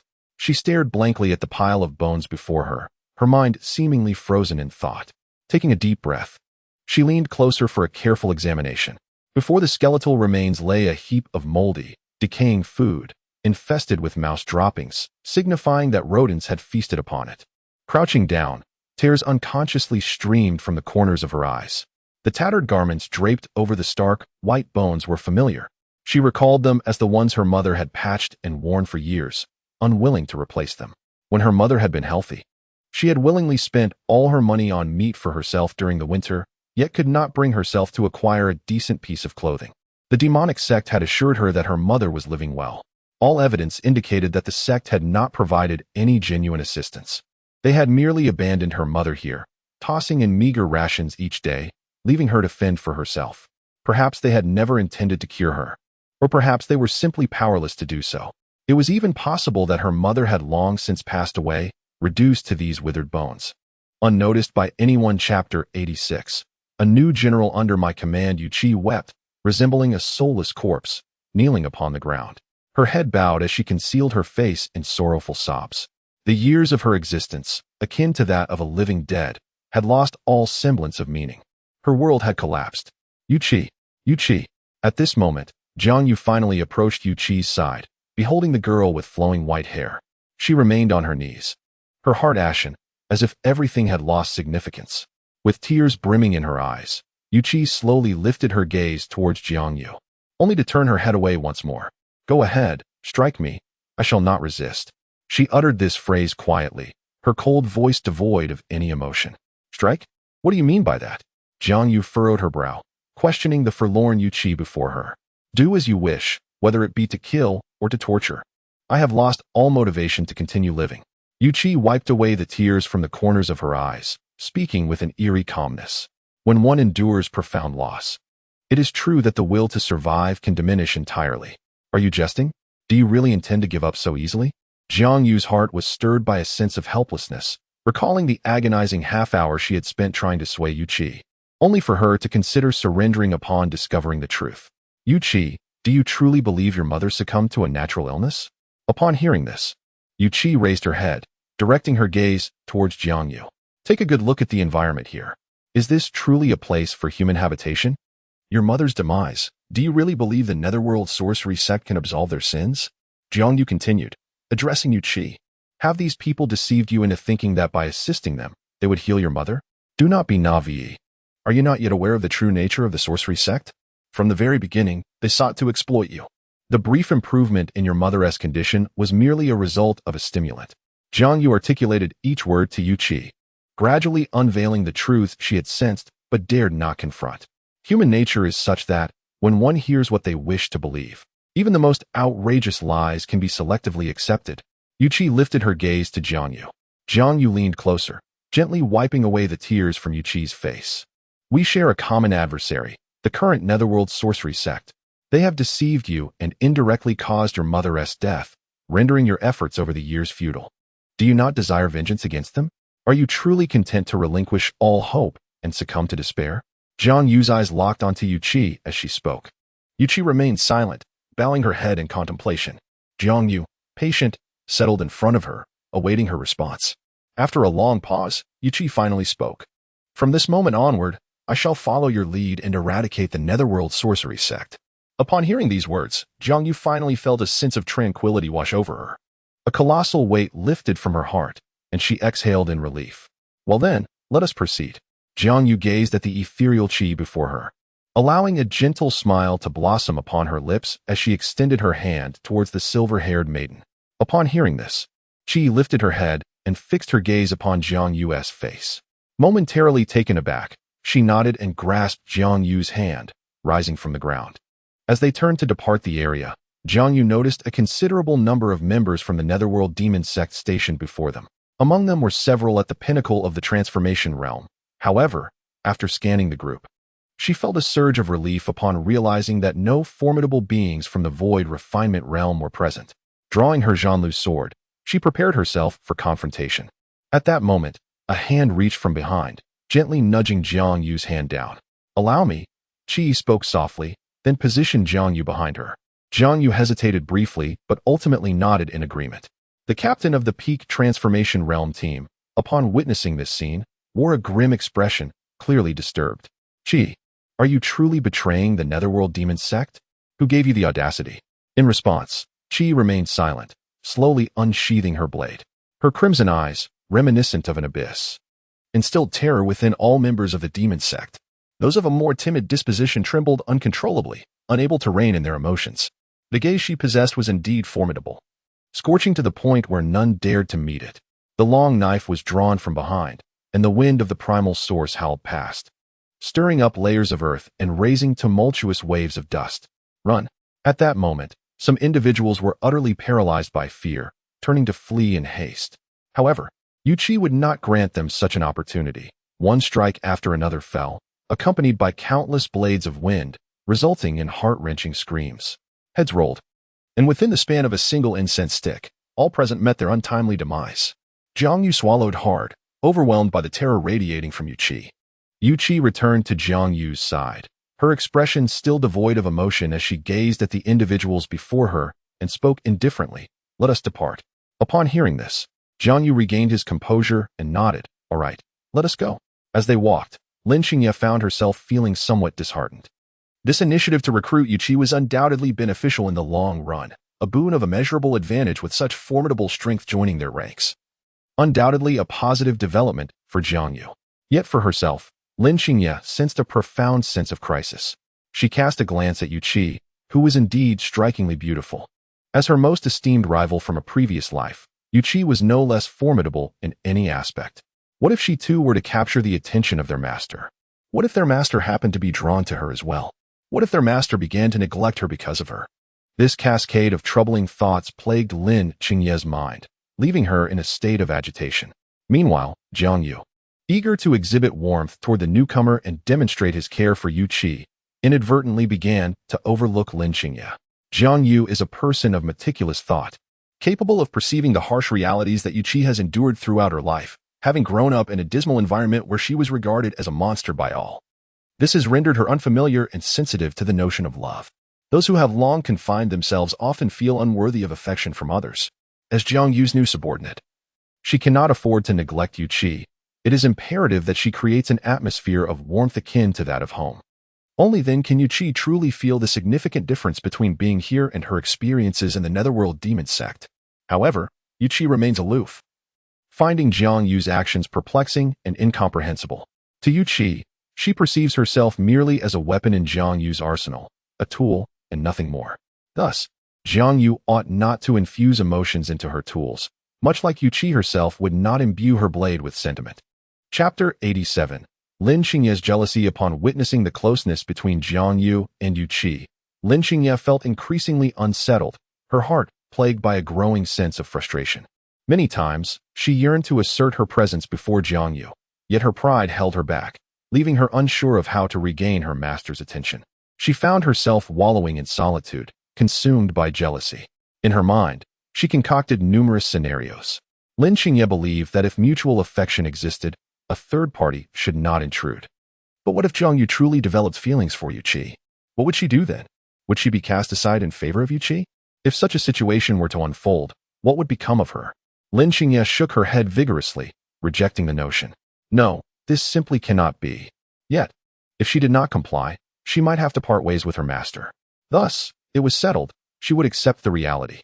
Her mind was now a chaotic mixture, akin to a pot of porridge overly seasoned with vinegar, nearly devoid of rational thought. As night fell, during a brief respite, the more she pondered, the more her defenses crumbled, the more distress she felt. She wished to cease her contemplation and disregard the troubling matter, attempting to meditate and cultivate her skills. However, the thought of the events between Jiang Yu and Yuchi intruded upon her focus, preventing her from attaining tranquility and causing her to spiral back into her anxious thoughts. Just as Lin Xingye was lost in her musings, Jiang Yu suddenly entered the cave where Lin Xingye resided. At that moment, Jiang Yu was clad in a short dress, her legs exposed, and her hair was elegantly tied up, secured by a hairpin. Upon observing Lin Xingye, she could not help but stifle a chuckle, playfully covering her mouth. "Are you feeling jealous?" she teased. "No," Lin Xingye replied, biting her lip and turning her head away. Her words denied it. Yet her expression was replete with the unmistakable signs of envy. "You claim there is no jealousy, yet the sin of it wafts into my nostrils," Jiang Yu quipped, leaning in closer to tap Lin Xingye's nose with her finger. Then, with a playful demeanor, she straddled Lin Xingye's lap and wrapped her arms around her waist. Jiang Yu lifted her gaze, meeting Lin Xingye's eyes with a gentle smile. "It is fortunate that I am a girl. Such actions do not seem inappropriate. Were I a boy, behaving this way towards a girl would surely appear rather odd. With such a beautiful disciple, one can certainly embrace her openly." Upon hearing this, Lin Xingye bit her lip, refraining from further comment, though she appeared somewhat haughty. Observing this, Jiang Yu immediately tackled Lin Xingye to the ground and planted a kiss on her lips. She reached out her hand, intertwining her fingers with Lin Xingye's. This was one of the rare moments when Jiang Yu took the initiative. After this exchange, Jiang Yu sat up from Lin Xingye's body and wiped her face. "If you feel jealous, come and tell your master. Do not keep everything bottled up inside." Jiang Yu wrapped her arms around Lin Xingye's neck and spoke softly to her. Upon hearing this, Lin Xingye gently responded with an and the feeling of frustration within her dissipated significantly. "You will always be the only one in my heart. Do not worry that I might abandon you." Jiang Yu cupped Lin Xingye's face and whispered to her. After saying this, she leaned in closer, nestling into Lin Xingye's embrace. At that moment, Jiang Yu could sense a few tears welling in the corners of Lin Xingye's eyes. Jiang Yu reached out her finger to wipe away the tears, but Lin Xingye immediately recoiled, as if she wished to hide this vulnerable side from Jiang Yu. The primary reason for Jiang Yu's visit to Lin Xingye was to navigate the waters of their relationship. After all, Yuchi could at most be considered a cooperative partner, a comrade in the battle against the underworld demon sect, whereas Lin Xingye was the one Jiang Yu desired to cherish for a lifetime. Thus, Jiang Yu was well aware of the distinction between what truly mattered. She would not overly neglect Yuchi, yet neither would she allow Yuchi to create distance between herself and her disciple. Jiang Yu was not the kind to grow weary of the old in favor of the new. At this moment, Yuchi sat perched upon a tree, cradling her blade, quietly gazing at the moon hanging on the horizon. The sentiments Jiang Yu had evoked in her over the past few days were indeed peculiar. She had never experienced such feelings before and remained uncertain of Jiang Yu's intentions behind her affections. Within the confines of the demon sect, Yuchi had only ever been subjected to commands and directives. The notion of love had eluded her entirely. Thus, she pondered the reasons behind Jiang Yu's affectionate demeanor.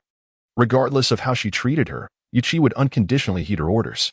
As she beheld the crescent moon above, tears began to well in the corners of her eyes. She gently lowered her head to examine her hands, marred and battered. Her wrists bore the marks of numerous knife wounds, each a testament to her suffering. Blood oozing down her arms. Her thoughts turned to her mother. During her time in the underworld demon sect, she had exerted herself tirelessly, driven by the singular purpose of rescuing her mother. Yet, she had come to realize that it was nothing more than a complete ruse. Yuchi whimpered, her voice thick with emotion. A faint wind blade gradually emerged from the fingers of her left hand, which she placed upon her right, gently slicing through her skin. Crimson droplets began to flow, cascading down her wrist and falling onto the branches below, slowly pooling. The scent of blood wafted through the air, luring a blood vulture that circled above her, ever watchful of the sorrowful Yuchi below. The blood vulture can detect the scent of its prey through the air, and upon catching a whiff of blood, it swiftly locks onto its target, awaiting the moment when the creature succumbs to its wounds before feasting on its remains. Yuchi raised her head and noticed the blood vulture hovering above. The vulture circled cautiously, sensing that Yuchi bore no hostility.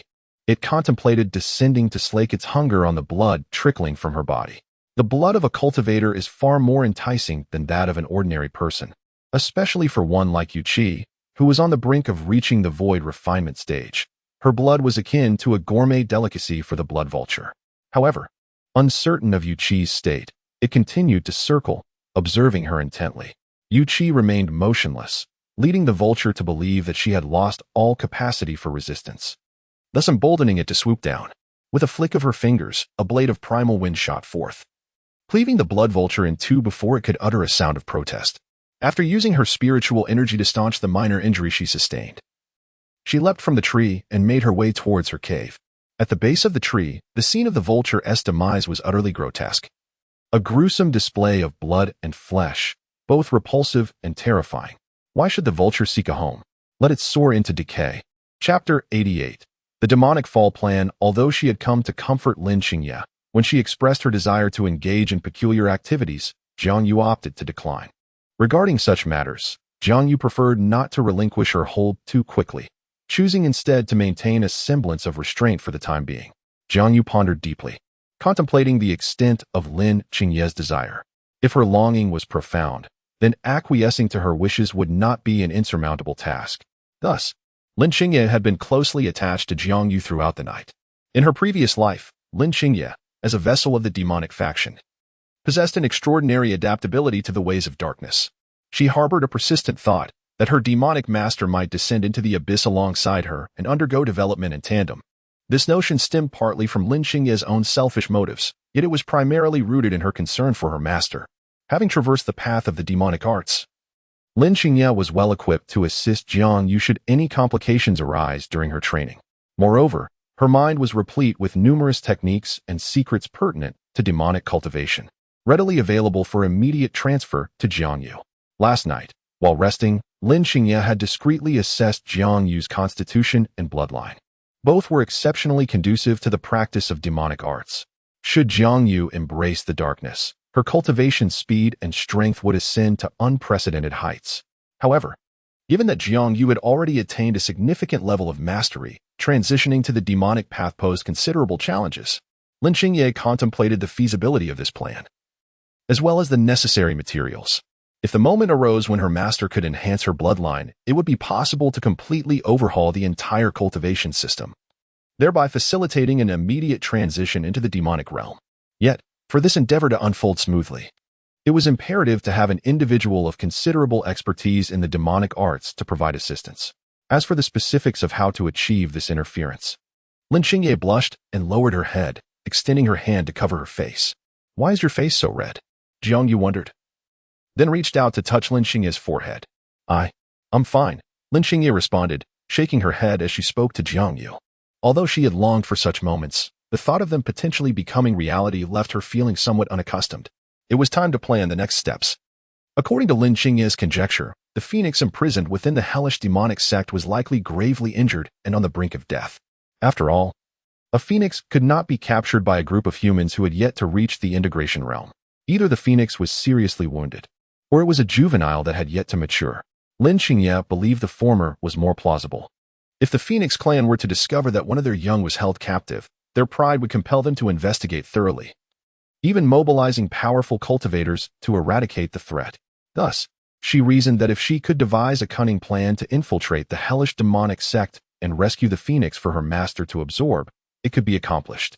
Though the concept seemed straightforward, the execution would undoubtedly prove complex. Fortunately, with Yuchi by her side, she might possess valuable insights regarding the operations of the hellish demonic sect. After rising, Jiangyu walked toward the cave entrance.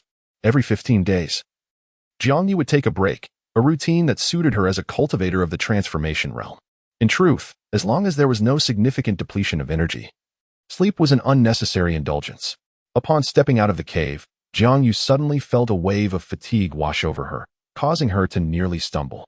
Qing Yi was truly. With a resigned sigh, Jiangyu accepted her predicament, yet anger did not stir within her. At that moment, Yuchi, clutching her long blade, was engrossed in her practice, manipulating a piece of mysterious stone and circulating the energy within her body, diligently cultivating. She had no desire for rest, nor did she require it. Thus she leaned against the wall and committed herself to training throughout the night.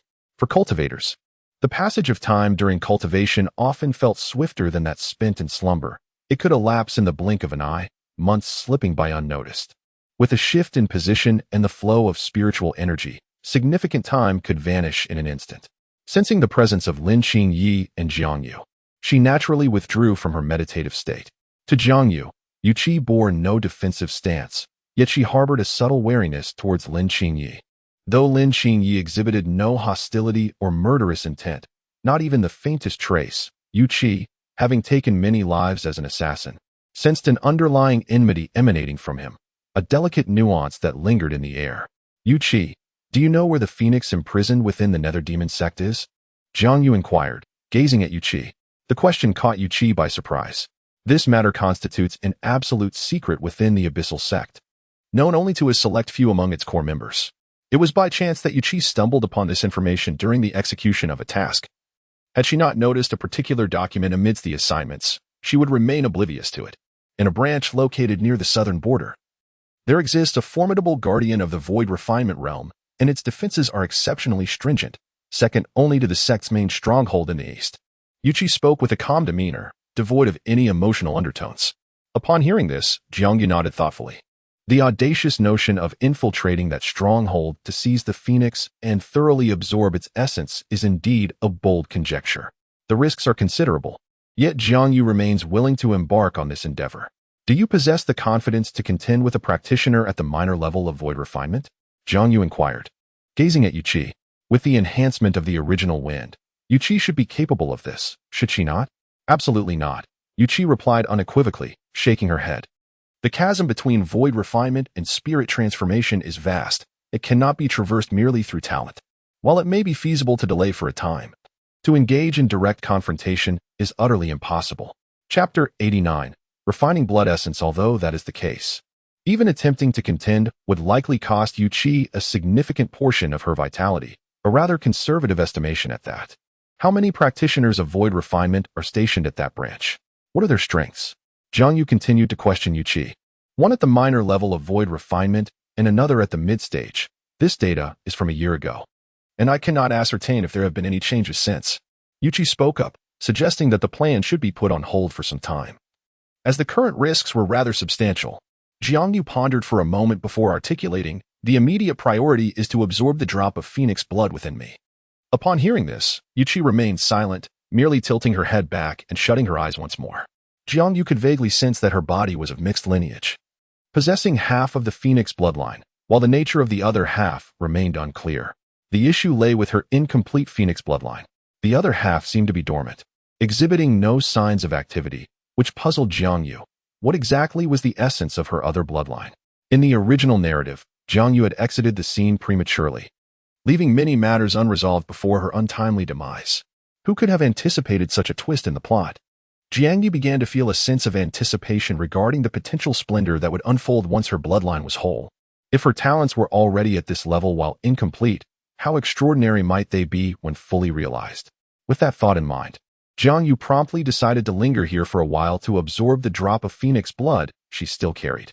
Qingyi, I shall enter a period of seclusion, Jiangyu declared, turning her head to address Lin Qingyi. Upon hearing this, Lin Qingyi nodded in agreement, acknowledging her decision. You intend to refine the phoenix blood? Very well. Here should be a place free from disturbances. Upon hearing Lin Qingye's words, Jiang Yu felt a significant sense of relief. Lin Qingye provided her with ample reassurance. Well, I shall entrust everything to you, Jiang Yu remarked with a smile towards the enchanting figure before her, then turned to enter the cave behind her. Lin Qingye nodded in response, subsequently settling down to commence her cultivation. Should there be any disturbances in the surroundings, Lin Qingye would promptly alert Jiang Yu. Inside the cave, Jiang Yu retrieved a drop of phoenix blood. She felt secure, knowing that not only Lin Qingye, but also the formidable Yu Qi was guarding outside. If someone weaker than Yu Qi attempted to intrude, she need not flee, as Yu Qi would handle it. Conversely, if a stronger presence approached, it would pose a challenge even for Yu Qi, rendering her escape futile. As Jiang Yu extracted the phoenix blood from her body, a sudden surge of restlessness coursed through her. Taking a deep breath, she opened her eyes and immediately began to refine the blood within her. The potent medicinal essence surged forth, compelling Jiang Yu to clench her teeth tightly as she inhaled deeply.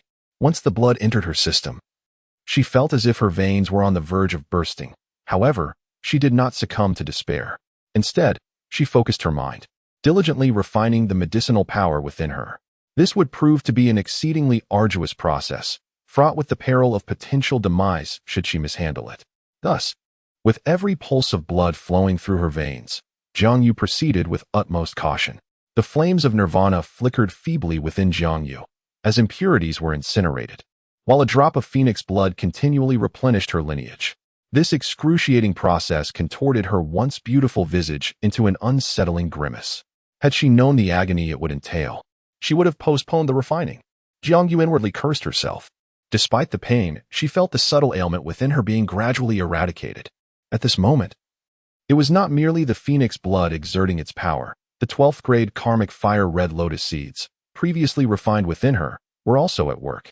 Days turned into weeks, and this ordeal was far more arduous than her previous ascension to the divine transformation realm.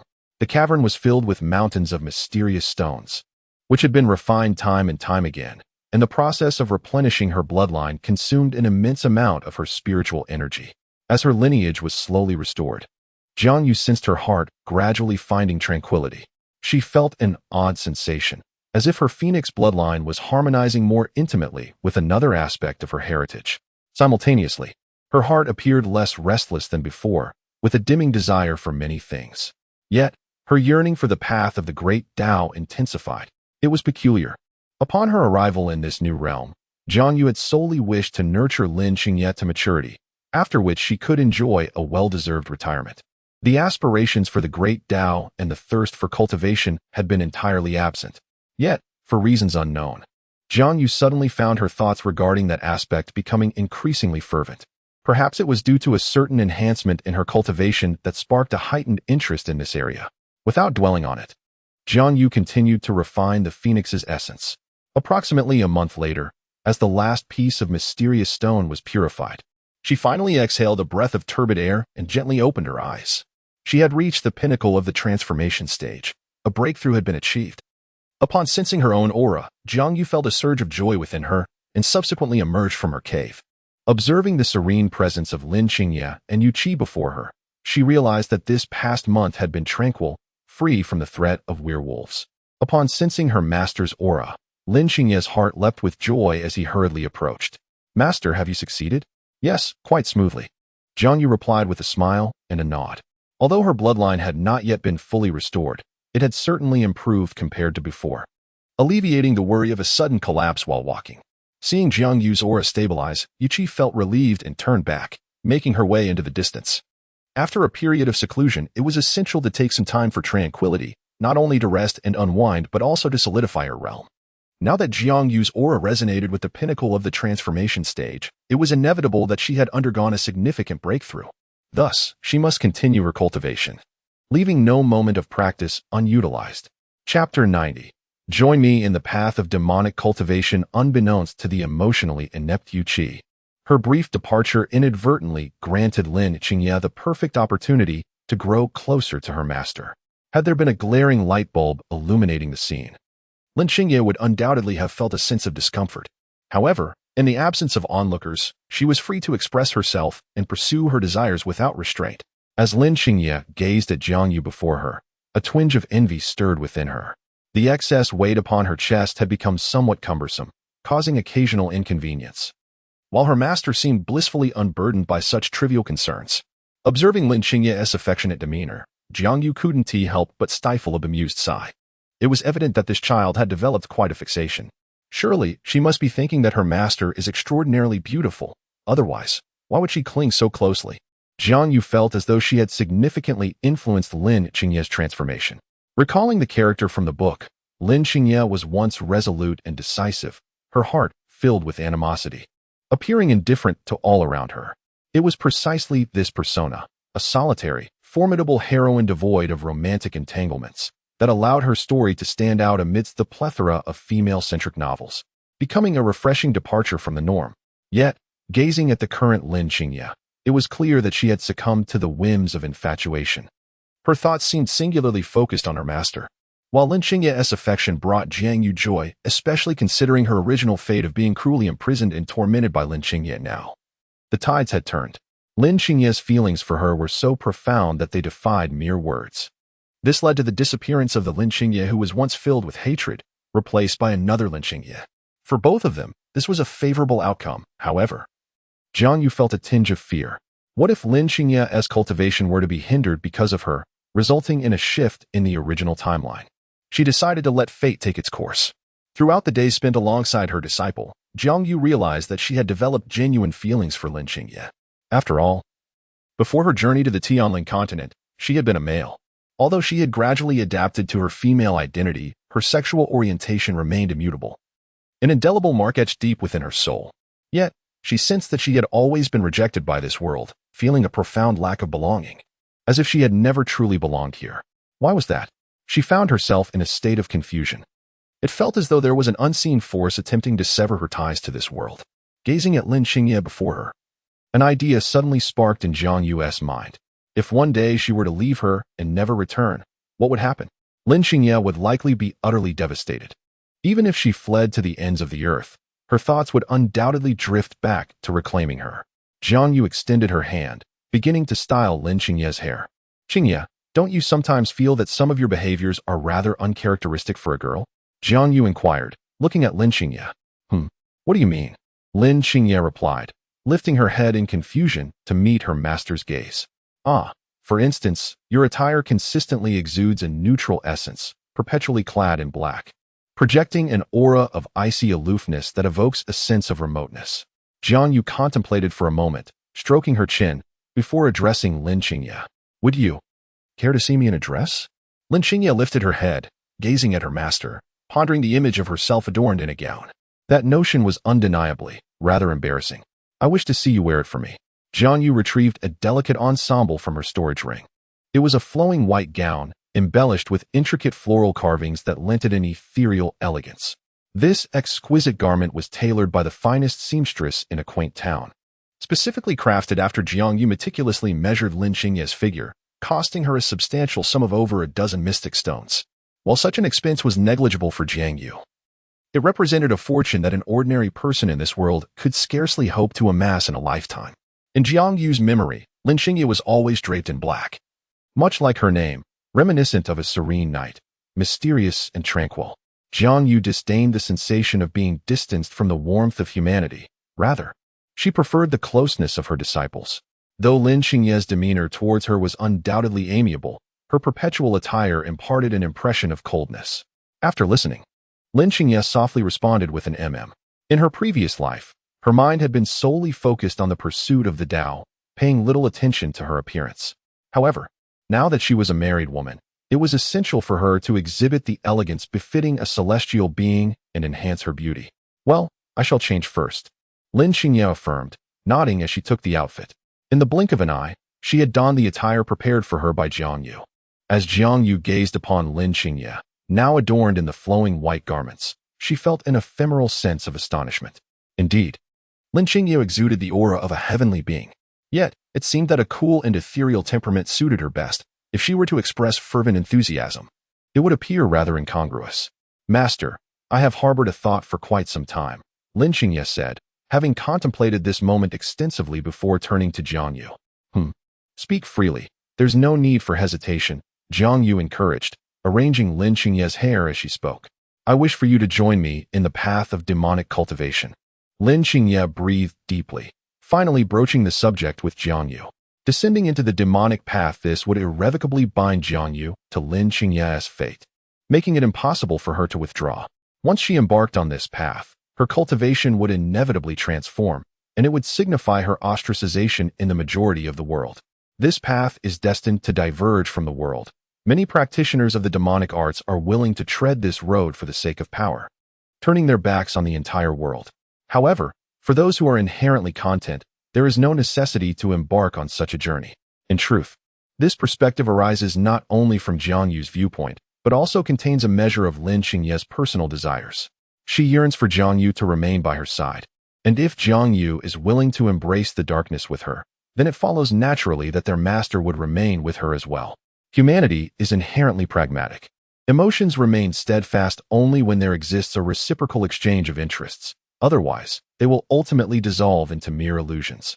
Lin Qingye contemplates that as long as Jiang Yu can continually derive opportunities for advancement from her, she will remain by her side. Chapter 91. Almost secured? Is there something to discuss? Jiang Yu inquired, somewhat perplexed. The notion of descending into the demonic path was still unclear to her. Had she traversed from a feudal era? Such a concept would have undoubtedly shocked her, leading to prolonged inner turmoil. However, Jiang Yu has journeyed from a modern society, where she has delved into various philosophical and ethical matters, effectively deconstructing many moral principles. Thus, the phrase falling into the demonic path has long since lost its potency for her. She perceives it as a rather mundane occurrence, akin to witnessing a commonplace event. Jiang Yu contemplated for a moment. After all, Lin Qingye was the most formidable demonic cultivator in her past life, possessing peak tribulation transcending prowess. With just a single utterance, she could alter the very landscape of the Tianling continent. At that moment, a spark of inspiration illuminated Jiang Yu's eyes. This presented a splendid opportunity to bask in the advantages of another, while others thrived on the benevolence of their masters. Only Jiang Yu indulged in the favors of her disciple. Yet, she felt no shame in this. Her delicate constitution rendered her naturally suited to such a lifestyle. Thus, did it truly matter if she veered into the demonic path? What precisely should I do? Jiang Yu turned her head and inquired. Upon hearing this, Lin Qingye regarded her with a gaze that held a hint of aggression, fixating directly upon Jiang Yu, whom it required. She extended her hand, gently grasping Jiang Yu's wrist. Leaning closer, Lin Qingye nibbled softly on Jiang Yu's ear, then whispered two words with a casual breath: dual cultivation.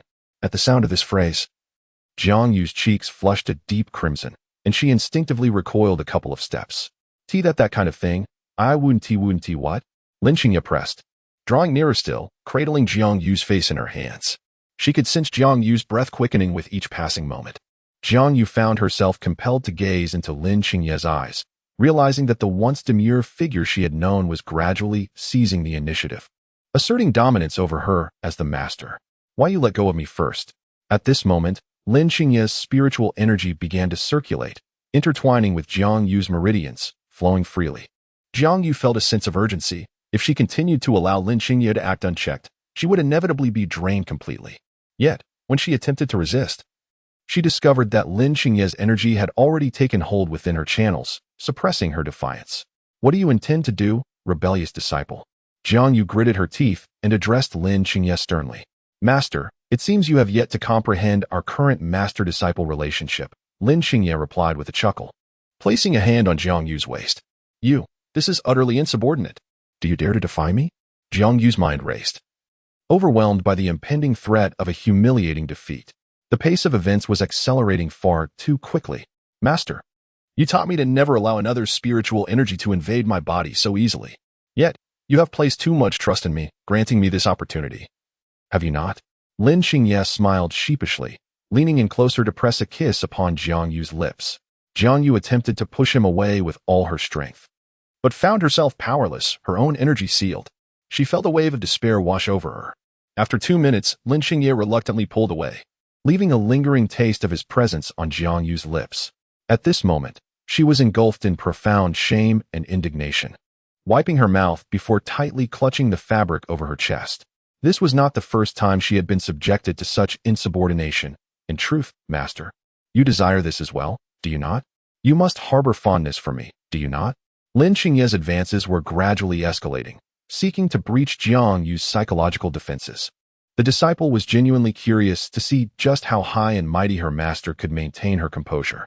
With a subtle smile, Lin Xingye continued, her gaze imbued with an aggressive intensity directed at her master, as if she were poised to consume her entirely.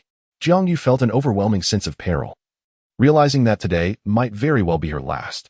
It seemed that in the future, when in Lin Xingye's company, she could not afford to shed her little skirt. Exposing her legs for Xingye's lingering gaze, the disciple truly harbored intentions. Oh, master, yield to me. Lin Xingye inched closer, enveloping Jiang Yu in her embrace. You mustn't, Jiang Yu uttered softly.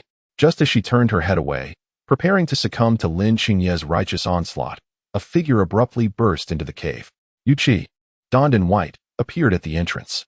Grasping the hilt of her sword tightly, she regarded Lin Xingye and Jiang Yu with an expression devoid of emotion. Earlier, Jiang Yu had spoken rather loudly, and upon hearing the commotion, Yu Qi had hurried towards her side, concerned that something was amiss. Observing the scene before her, Yu Qi's countenance was etched with confusion. At that moment, Lin Xingye's gaze toward Jiang Yu mirrored the way many had looked at her during her time in the underworld demon sect. However, what she perceived in Lin Xingye's eyes was predominantly aggression and possession, while Yu Qi saw in those individuals a greater manifestation of desire. At that moment, Jiang Yu seized the opportunity to extricate herself from beneath Lin Xingye. She clasped her chest and promptly adjusted her collar. How awkward. So very awkward. Jiang Yu touched her forehead, wishing to cool her thoughts swiftly. After observing the scene, Yu Qi remained silent. Although she did not comprehend the nature of Jiang Yu and Lin Xingye's actions, Jiang Yu's current response indicated her safety. Upon confirming this, Yu Qi turned and departed the cave alone. Meanwhile, Lin Xingye also rubbed his forehead, feeling a sudden wave of embarrassment. In a previous life, he and Yu Qi had fought fiercely against each other, and he never anticipated such an awkward situation arising here. Regrettably, the plan of the demon master would once again falter today. He had inadvertently alerted the serpent, and from now on, the master would undoubtedly be extra cautious of him. Chapter 92. Yet I feel quite wronged, ungrateful disciple. Is this how you repay your master? Jiang Yu spoke to Lin Xingye with a hint of anger. Observing her ire, Lin Xingye found it rather amusing, as her anger seemed almost like a playful pout. Well, I am merely acting for the sake of the master. Am I not? Lin Xingye tilted his head and addressed Jiang Yu. She fell silent, turning her head away, her eyes cast downwards, seemingly in a state of low spirits. Master, are you angry? No. Jiang Yu shook her head, retreating further into the corner, clutching her legs tightly and burying her face within them. Upon witnessing this sight, Lin Xingye felt a surge of anxiety. It seemed that her master was genuinely upset. Initially, Lin Xingye had merely intended to proceed gradually, to create some foreplay and build up. However, she had not anticipated that her master would truly be angered. What should she do now? Having never been in love herself, she was at a loss for how to comfort someone. At that moment, Jiang Yu suddenly felt a pang in her heart. Her eyes quickly brimmed with tears that cascaded down her cheeks. Observing this scene, Lin Xingye realized with certainty that she had indeed crossed a line. Master, are you angry with me? I am sorry. I promise I shall never act this way again. Lin Xingye approached and seated herself before Jiang Yu. Could you please allow me a moment alone? Jiang Yu's voice was choked with emotion as she wiped her tears away and buried her head once more. Master, I am truly sorry. I understand my mistake and will not repeat it. A wave of trepidation washed over Lin Xingye as she leaned closer, reaching out to gently wipe away Jiang Yu's tears. It was undeniably cruel to jest about such matters, especially considering that Lin Xingye's intentions were far from innocent. She harbored impure desires for Jiang Yu. I am not angry with you, truly. Please, may I have a moment alone? Jiang Yu, with tears glistening in her eyes, shook her head. Do you have something weighing on your mind? Would you care to share it with me? Lin Xingye gently inquired, addressing Jiang Yu once more. Jiang Yu shook her head, subsequently lowering it once more, burying herself within her own form. Observing Jiang Yu's demeanor, Lin Xingye was suddenly struck by a wave of heartache. An inexplicable pain surging through her. Master, please do not be angry with me. I can change anything, Lin Xingye implored, completely flustered, as she knelt before Jiang Yu. Upon hearing these words, Jiang Yu finally lifted her head. Large tears continued to cascade from the corners of her eyes, her eyelids still tinged with red. After a prolonged silence, she spoke softly, "Qingye, do you love me, or do you love this facade?" Lin Qingye was momentarily taken aback by the question. She had never truly pondered it. "Master, is there a difference between you and your form?" But at that moment, her heart suddenly tightened, as if she had realized something. Her pupils constricted as she gazed intently at her master. There is a difference. How could there not be? The Jiang Yu of today was no longer the manipulative femme fatale she once was. Jiang Yu looked up at Lin Qingye, then reached out to wipe the tears from her eyes. She gazed directly into Lin Qingye's eyes and managed a sorrowful smile. "You love this facade, don't you?" Hearing this, Lin Qingye's heart constricted. She wished to retort, yet her recent actions and thoughts rendered it difficult to do so. Indeed, she was drawn to this body. She yearned for this physical form. However, she also undeniably cherished the soul that resided within. "In recent days, I have been pondering whether your affections are truly directed towards me, or if I merely serve as a substitute for her." Jiang Yu had just dried her tears, only to find them streaming down her face once more. "The woman you refer to is..." Lin Qingye felt a sudden jolt in his heart as he gazed at his master before him. "You know who I speak of," Jiang Yu replied. "The one you first loved was her. She was your first, resonating in your heart for countless years. Perhaps in your eyes, I am merely an inconsequential outsider, a mere replacement for her, nothing more. When I first arrived in this world, I contemplated leaving once you were self-sufficient. I thought I could avoid seeing you for the rest of my life. I imagined living quietly until my lifespan waned, which would feel like a gain, as I, in my past life, was also a person long confined to a sickbed, nearing death. Yet, I have grown fond of you." At this moment, Jiang Yu was choked with emotion, unable to articulate her feelings. Upon hearing this, Lin Qingye suddenly experienced a profound realization, followed by a sharp pang in his heart. For days, Jiang Yu had been wrestling with the question of whether Lin Qingye adored her physical form or her very soul. She did not know, nor did she dare to find out. Thus, she had refrained from responding affirmatively to Lin Qingye's advances. It was not that she was unwilling to give, rather, she was uncertain about which aspect Lin Qingye truly cherished. "I understand that this predicament is not your fault, for the events of our past lives are not a reflection of your true desires. However, I feel quite wronged." Jiang Yu wiped away the tears at the corners of her eyes, her voice trembling as she spoke. In truth, she was not particularly concerned about Lin Qingye's past life. What troubled Jiang Yu was the realization that Lin Qingye did not truly love her. Rather, Qingye's affection stemmed solely from the fact that she was a continuation of another person, nothing more. This was the knot within Jiang Yu's heart. "So, Qingye, in your heart, I am merely a continuation of her, am I not?" Jiang Yu lifted her head, a sorrowful smile gracing her lips as she gazed at Lin Qingye.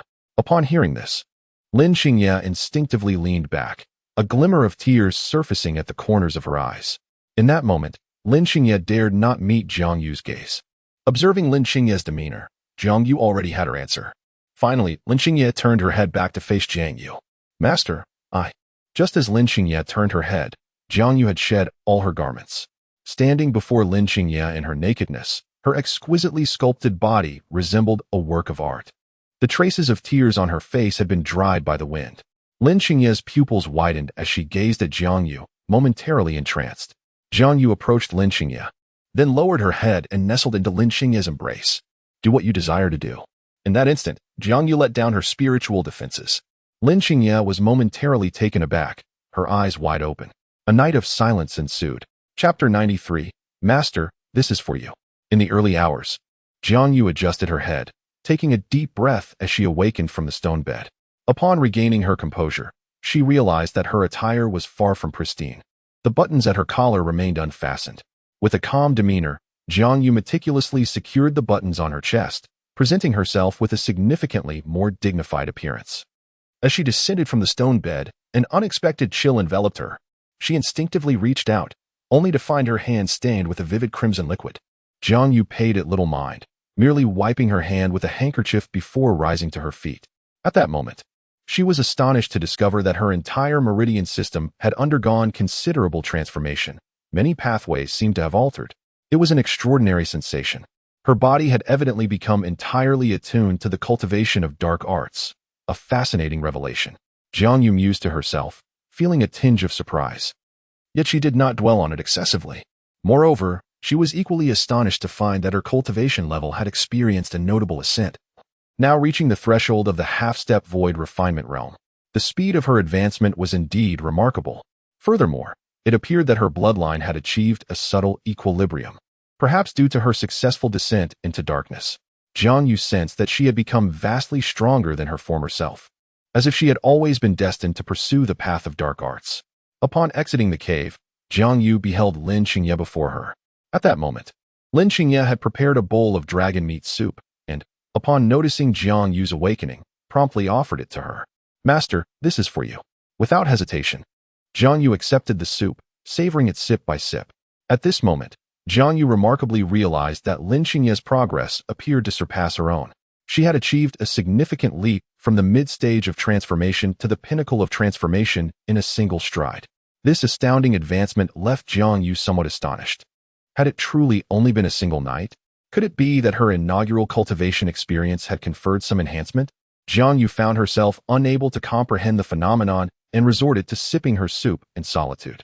Both were now at the pinnacle of transformation. Although Jiang Yu's foundation was more solidified, Lin Xingye's mind was brimming with numerous powerful techniques and martial arts. Should a confrontation arise, Jiang Yu feared she might indeed be outmatched by Lin Xingye. Nevertheless, there was no necessity for her to compete with Lin Xingye in terms of combat prowess. Suddenly, Lin Xingye approached, glancing at the hand that was entwined with Jiang Yu's. "Master, I wish to apologize for my recklessness yesterday." She lifted her gaze and spoke earnestly to Jiang Yu. Upon hearing this, Jiang Yu tilted her head slightly. "Moreover, Master, I believe it is time for us to have a sincere conversation." Lin Xingye began to open her heart, engaging in an honest dialogue with Jiang Yu. Jiang Yu tilted her head again, observing Lin Xingye before her. "Master, my affection for you is not born from seeing the shadows of past individuals in you, but rather from the genuine kindness you have shown me. This is a sincere love I have never encountered in all my years of existence. I harbor a deep-seated resentment towards Jiang Yu, the one who once plunged me into the abyss. Yet, I am profoundly grateful for the person you have become, for it is you who has guided me away from my former rage and hatred, allowing me to gradually embrace the emotions that define humanity. I express my gratitude sincerely." My gaze earnest.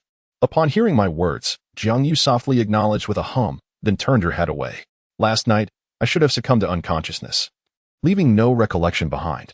Upon awakening, I discovered, to my dismay, that I had fallen prey to the allure of darkness. Such an experience is indeed, alas, a first for me, yet I find it disheartening. In truth, I do not blame you for this. I merely sought to vent the tumult of emotions within me yesterday." Jiang Yu sipped the dragon meat soup, exhaling softly before responding. Ultimately, it is not fair to cast blame upon Lin Xingye, for her heart did not desire this outcome. What pains Jiang Yu is the belief that Lin Xingye's affection lies not with her, but rather with the Jiang Yu of yore. Lin Xingye's fondness for her is merely a reflection of her past feelings for that former self. Before the incident, Lin Xingye had always held the original Jiang Yu in high regard. It was only Jiang Yu's desire to make Lin Xingye a vessel that transformed love into hatred. Nevertheless, Lin Xingye still loves her in some way. The respect Lin Xingye now holds for her stems from the transference of all the affection she once harbored for the original Jiang Yu, now directed towards her, thus inspiring such reverence. However, Jiang Yu couldn't shake the feeling that such affection was not genuinely hers. It was merely a superficial facade, devoid of authenticity. This realization caused her considerable distress. If the layers of pretense and the glow of self-importance surrounding Jiang Yu were stripped away, would Lin Xingye still hold her in such high regard? Jiang Yu pondered. Perhaps not. These thoughts weighed heavily on her heart. Perhaps, deep within Xingye's soul, she was merely a substitute, a reflection of the revered master who had always treated her with kindness. Everything Xingye did for her was never truly meant for Jiang Yu. "Master, I promise I won't joke like that again. Will you forgive me this once?" Lin Xingye cautiously approached Jiang Yu, inquiring softly. Jiang Yu rolled her eyes in response. "You are quite the flatterer. Master, then I." "All right, I've conceded. Just don't take advantage of my generosity," Jiang Yu replied, tapping Lin Xingye gently on the forehead, her expression slightly exasperated. Then, "Master, may I?"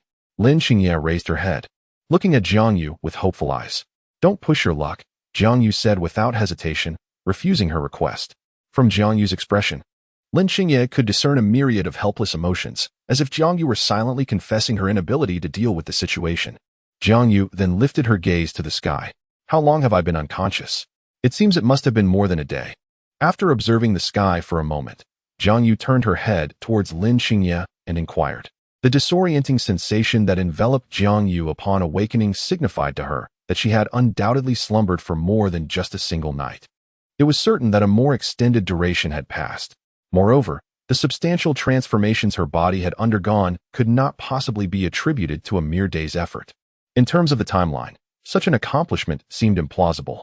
7 days appeared to be a more fitting estimate. Lin Xingye pondered for a moment before responding.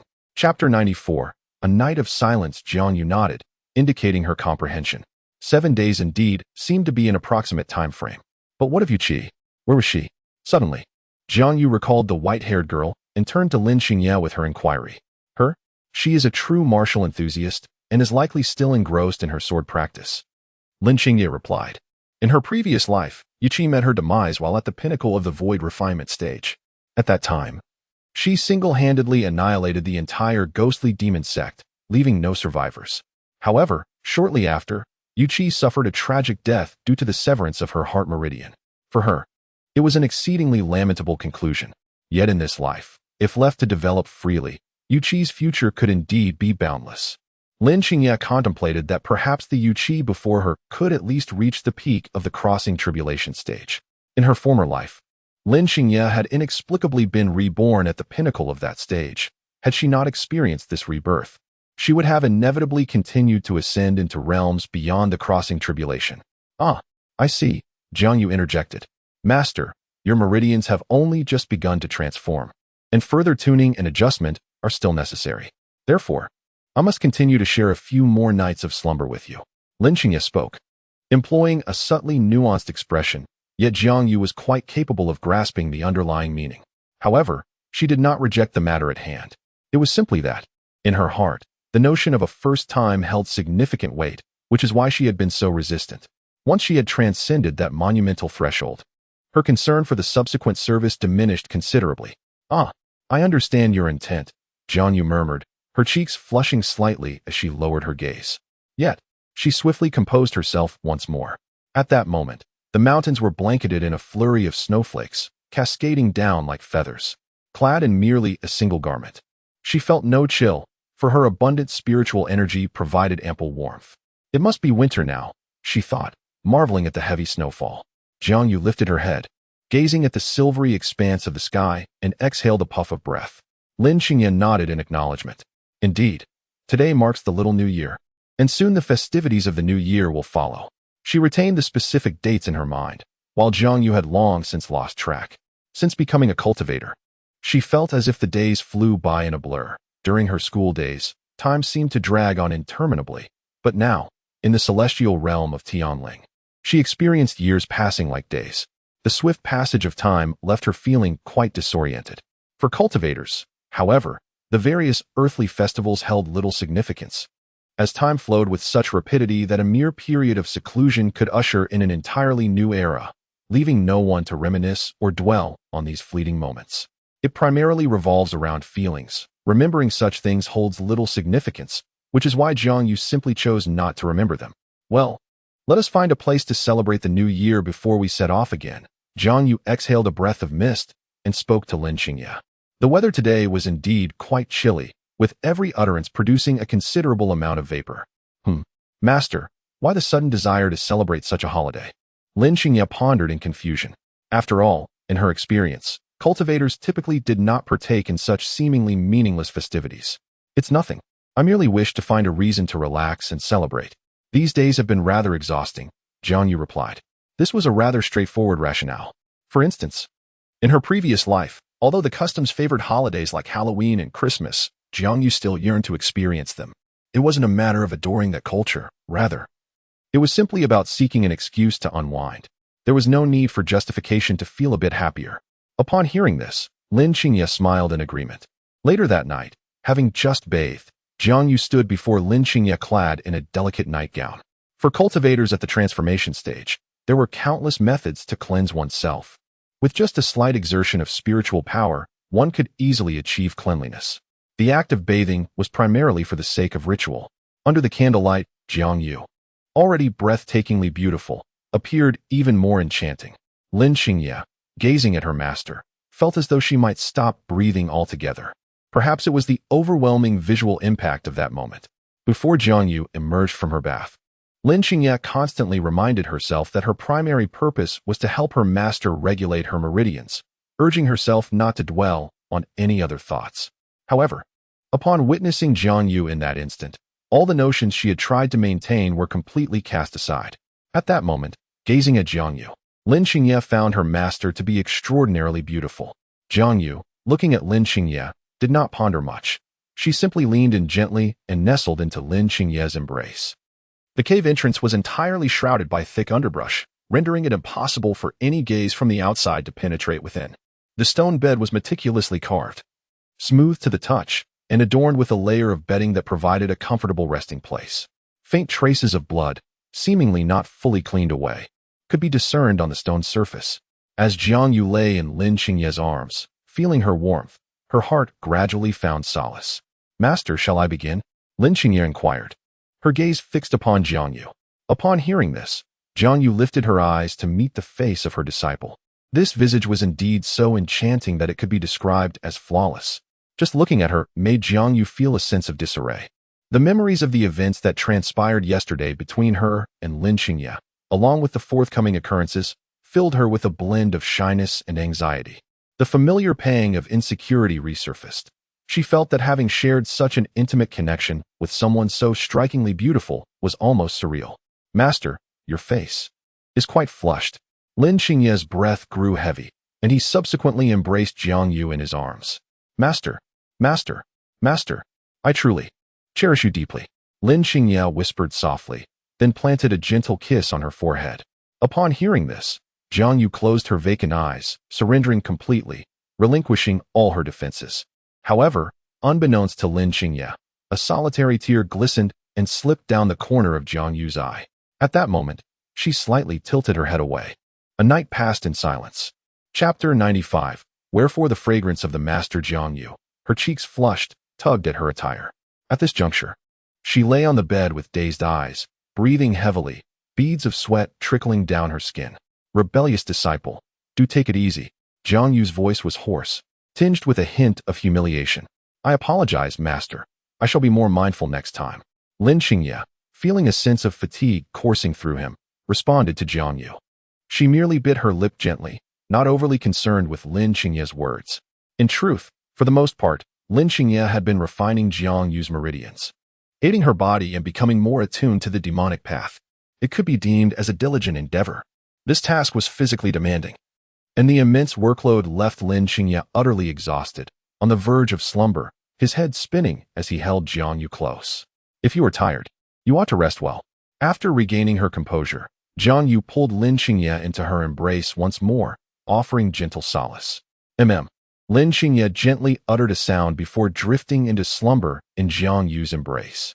She no longer possessed the energy to raise her head, merely yearning for a brief respite nestled within Jiang Yu's arms. Thus, she remained oblivious to the faint traces of tears lingering at the corners of Jiang Yu's eyes. Yet, in a distant reverie, it seemed she caught the whisperings of Jiang Yu's self-reflection. "Xingye, will you remember me in the days to come? Will you forget me?" The winter snow blanketed the mountains once more. After several days of arduous travel, Jiang Yu, Lin Xingye, and Yuqi arrived at a quaint little town. The streets were adorned with vibrant decorations, and the houses were festooned with red couplets. Jiang Yu, eschewing any unnecessary chatter, promptly rented a charming residence with a handful of spirit stones, making it their new abode. The house conveniently offered 3 rooms, perfectly suited for the 3 of them. Though cultivators at the transformation stage no longer required sustenance, Jiang Yu still opted to prepare a sumptuous New Year's Eve feast, intending to infuse warmth into the occasion. In truth, Yuqi possessed culinary skills, having learned the art of cooking during her childhood alongside her mother, often assisting with household chores, including meal preparation. However, the passage of time had dulled her culinary instincts, rendering many tasks unfamiliar. Both Jiang Yu and Lin Xingye were adept cooks.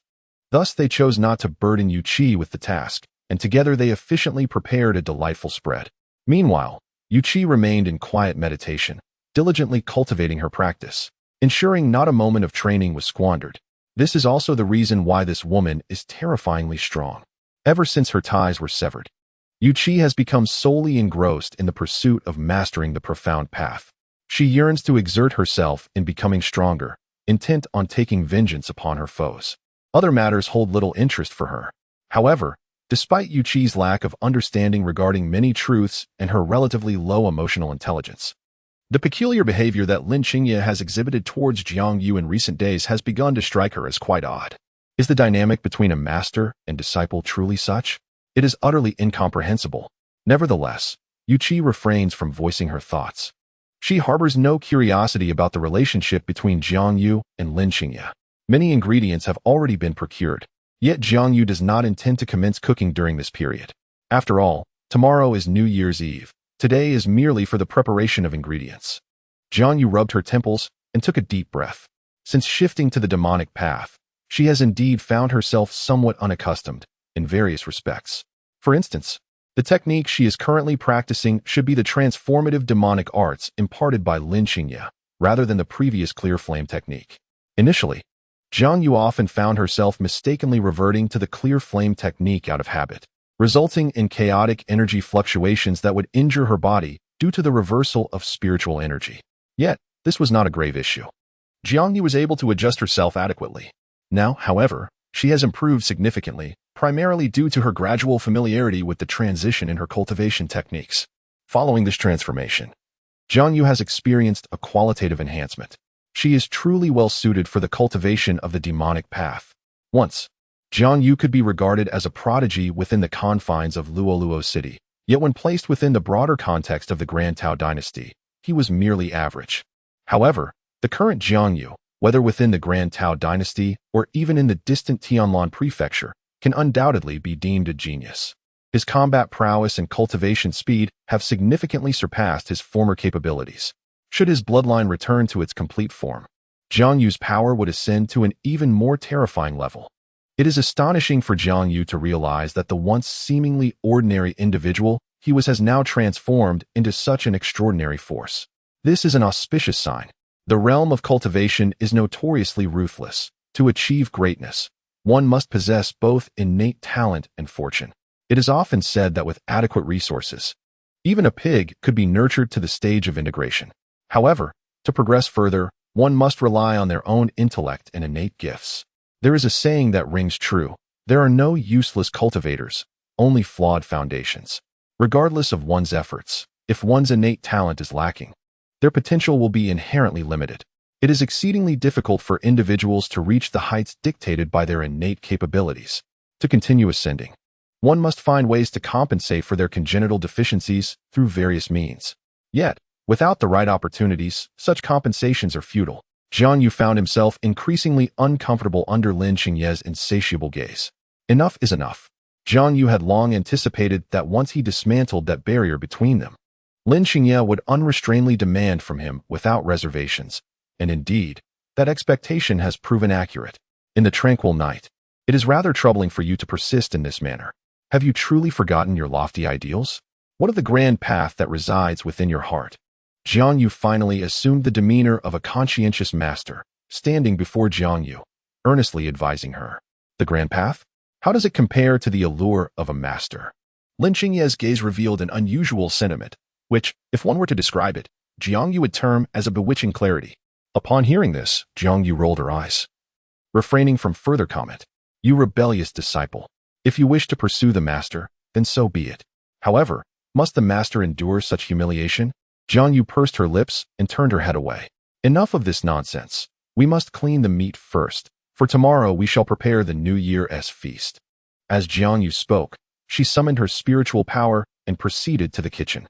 Indeed, I shall heed the master's words. Lin Qingye nodded, smiling as she replied.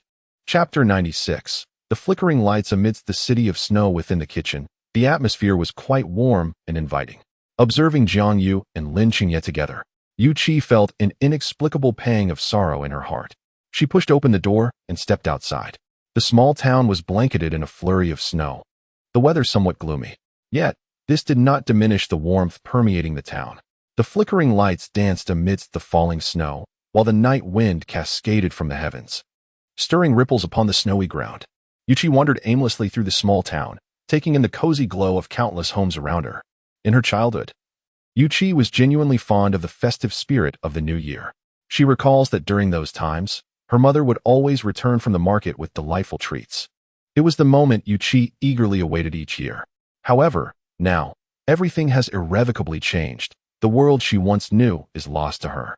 Her mother's remains lie buried in a secluded mountain, lacking a grand farewell or an opulent tomb. She never had the chance to bid her mother a final farewell, only able to silently kiss her mother's gravestone. Reflecting on those days evokes a profound sense of nostalgia. They were indeed a blissful time. During one New Year celebration, her mother brought home a bowl of wontons, and the 6-year-old Yuchi couldn't help but drool in anticipation. Her mother watched quietly, saying nothing, simply smiling at her daughter. At that moment, Yuchi declared that when she grew up, she would open a wonton shop, making countless wontons to share with her mother, earning plentiful money for her to spend. Yet now, everything lies in tatters, fragmented and disheveled. As she gazes at the myriad of lights twinkling in the distance, a sense of disorientation washes over her. Perhaps this is simply her destined path. Little girl, with such heavy snow, have you lost your way?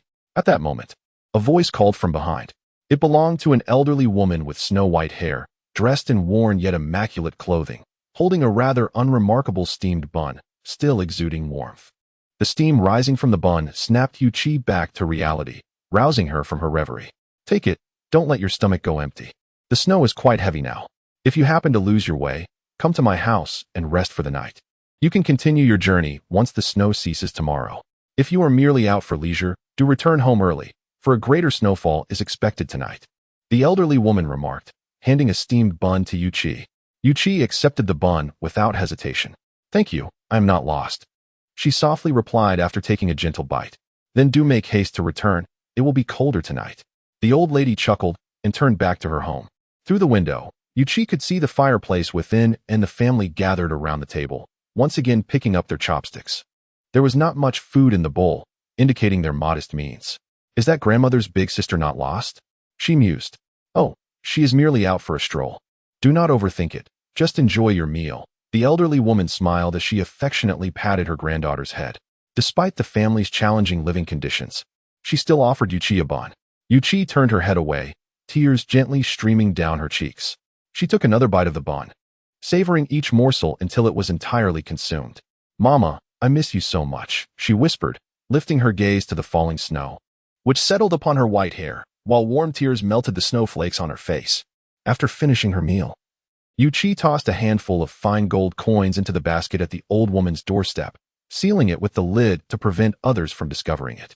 Once she completed this act, Yuchi rubbed her hands together and departed alone. She pondered whether someone like herself truly deserved happiness.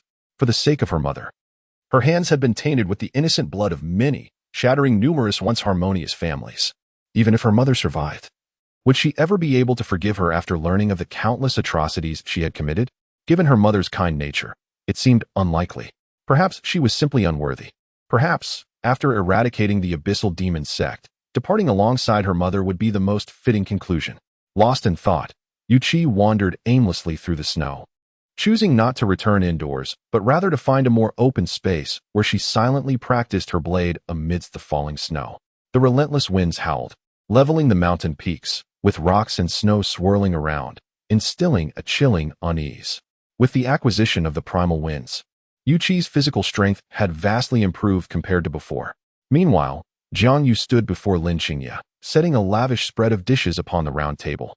While the meal may not have reflected their culinary expertise, it was certainly comprised of their favorite foods. Jiang Yu exhaled deeply, casting her gaze around. Where's Yuchi? She wondered aloud. Since she had left the previous night, she had not laid eyes on her. Lin Qingye shook her head and responded, perhaps she has gone to train. Shall we wait a little longer? Jiang Yu mumbled to herself as she arranged the chopsticks and bowls.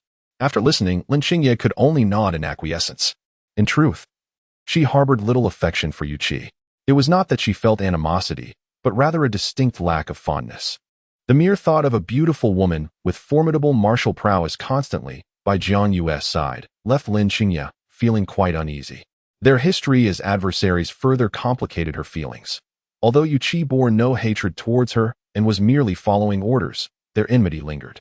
Thus, it was natural that Lin Xingye would not regard Yuchi with any warmth. Nevertheless, Jiang Yu had spoken, and Lin Xingye had no choice but to heed her words.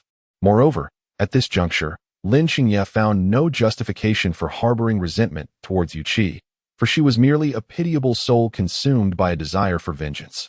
In this regard, Lin Xingye felt a measure of sympathy for Yuchi, as she could discern a fragment of her own reflection within the young woman before her. The door creaked ominously in the wind and snow. Yuchi summoned her spiritual energy, shaking off the frost that clung to her, and stepped inside. Jiang Yu could clearly perceive that the white-haired girl appeared somewhat fatigued, yet her aura was undeniably formidable, far beyond what a mere transformation realm cultivator could possess. "You have entered the void refinement stage?"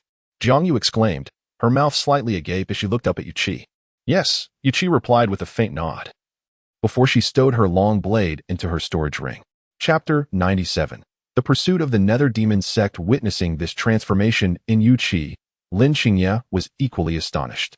Generally speaking, a breakthrough achieved in such a brief span of time must be attributed to either an extraordinary opportunity or a profound transformation in one's state of mind. However, the present Yuki appears to possess an additional reason. It is that Yuki is inherently a body free from tribulations. As long as her cultivation reaches a certain level, she can effortlessly attain breakthroughs irrespective of the realm. "I apologize for my tardiness," Yuki gently spoke, addressing Jiang Yu. "No matter. Come and sit with us," Jiang Yu replied, patting the chair beside her. Upon hearing this, Yuki felt a stir within her heart, though she did not overtly display much emotion.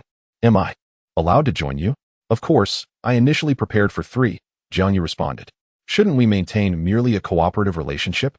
Even if you do not treat me kindly, I will still heed your commands," Yuki added, voicing her inner confusion. "I understand, but adding an extra pair of chopsticks is no trouble at all," Jiang Yu replied. "Moreover, now that we are here, while I cannot ensure absolute equality, I certainly will not completely disregard you. I am fully aware that this gesture may not yield any personal gain. My sole intention is to make you feel more comfortable, to convey that you are not excluded here, and nothing more." Jiang Yu gazed at Yuki before her, responding thoughtfully. Yuki stood in stunned silence for a moment, and after a lengthy pause, she raised her gaze to Jiang Yu. "Thank you. Let us dine first. It will grow cold if we wait too long." Jiang Yu chuckled softly in response. "Indeed." Yuchi nodded and subsequently took a seat at the dining table. This sensation was rather unfamiliar. Later that night, Lin Xingye trailed behind Jiang Yu, observing her master reveling in the fireworks with childlike delight. At times, Lin Xingye truly perceived a youthful spirit within her master, a fondness for playfulness, which was not a flaw at all. The current demeanor of her master stood in stark contrast to the previous one. Nevertheless, Lin Xingye cherished the present version of her master. At that moment, Yuchi approached, drenched in blood, carrying a severed head. The visage of the unfortunate being was so mutilated that it was rendered unrecognizable. Jiang Yu was taken aback, her gaze fixed upon the head, bewildered by the unfolding events. "This is an elder of the Nether Demon Sect, a practitioner at the minor void stage, whom I have just dispatched," Yuchi stated, discarding the head to the side as she addressed Jiang Yu. The Nether Demon Sect, indeed relentless in their pursuit. Jiang Yu murmured to herself, contemplating the myriad thoughts racing through her mind. Why would members of the Nether Demon Sect appear here at this moment? Jiang Yu discarded a firework she held, casting a glance at the severed head. To slay a practitioner of the Void Realm was no simple feat. Yuchi must have exerted considerable effort in the confrontation. Yet, simultaneously, the Nether Demon Sect had suffered the loss of a formidable lieutenant. The cultivation of a practitioner at the Void Refinement stage is exceedingly arduous. It necessitates not only innate talent, but also an inexhaustible array of resources. For a sect like the ghostly demon cult, which is not particularly affluent, locating a promising candidate capable of ascending to the Void Refinement stage may require a span of 70 to 80 years, during which countless resources must be amassed. Yet, did Yuchi truly eliminate such a potential? Jiang Yu cast a glance at Yuchi. Even if she had broken through to the Void Refinement stage, she would still be considered among the elite of her peers. It is indeed terrifying. Should we not take our leave from this place? At that moment, an ominous feeling surged within Jiang Yu, prompting her to speak to Yuchi. "It is too late." Yuchi shook her head and replied, "Too late? What does that mean?" Jiang Yu felt a pang of confusion, gazing at Yuqi, unsure of her implications. Yuqi produced a storage ring, revealing a decree within. The ghostly demon cult has dispatched no fewer than 3 practitioners at the void refinement stage to intercept us. The most formidable among them having achieved full mastery of the void refinement stage.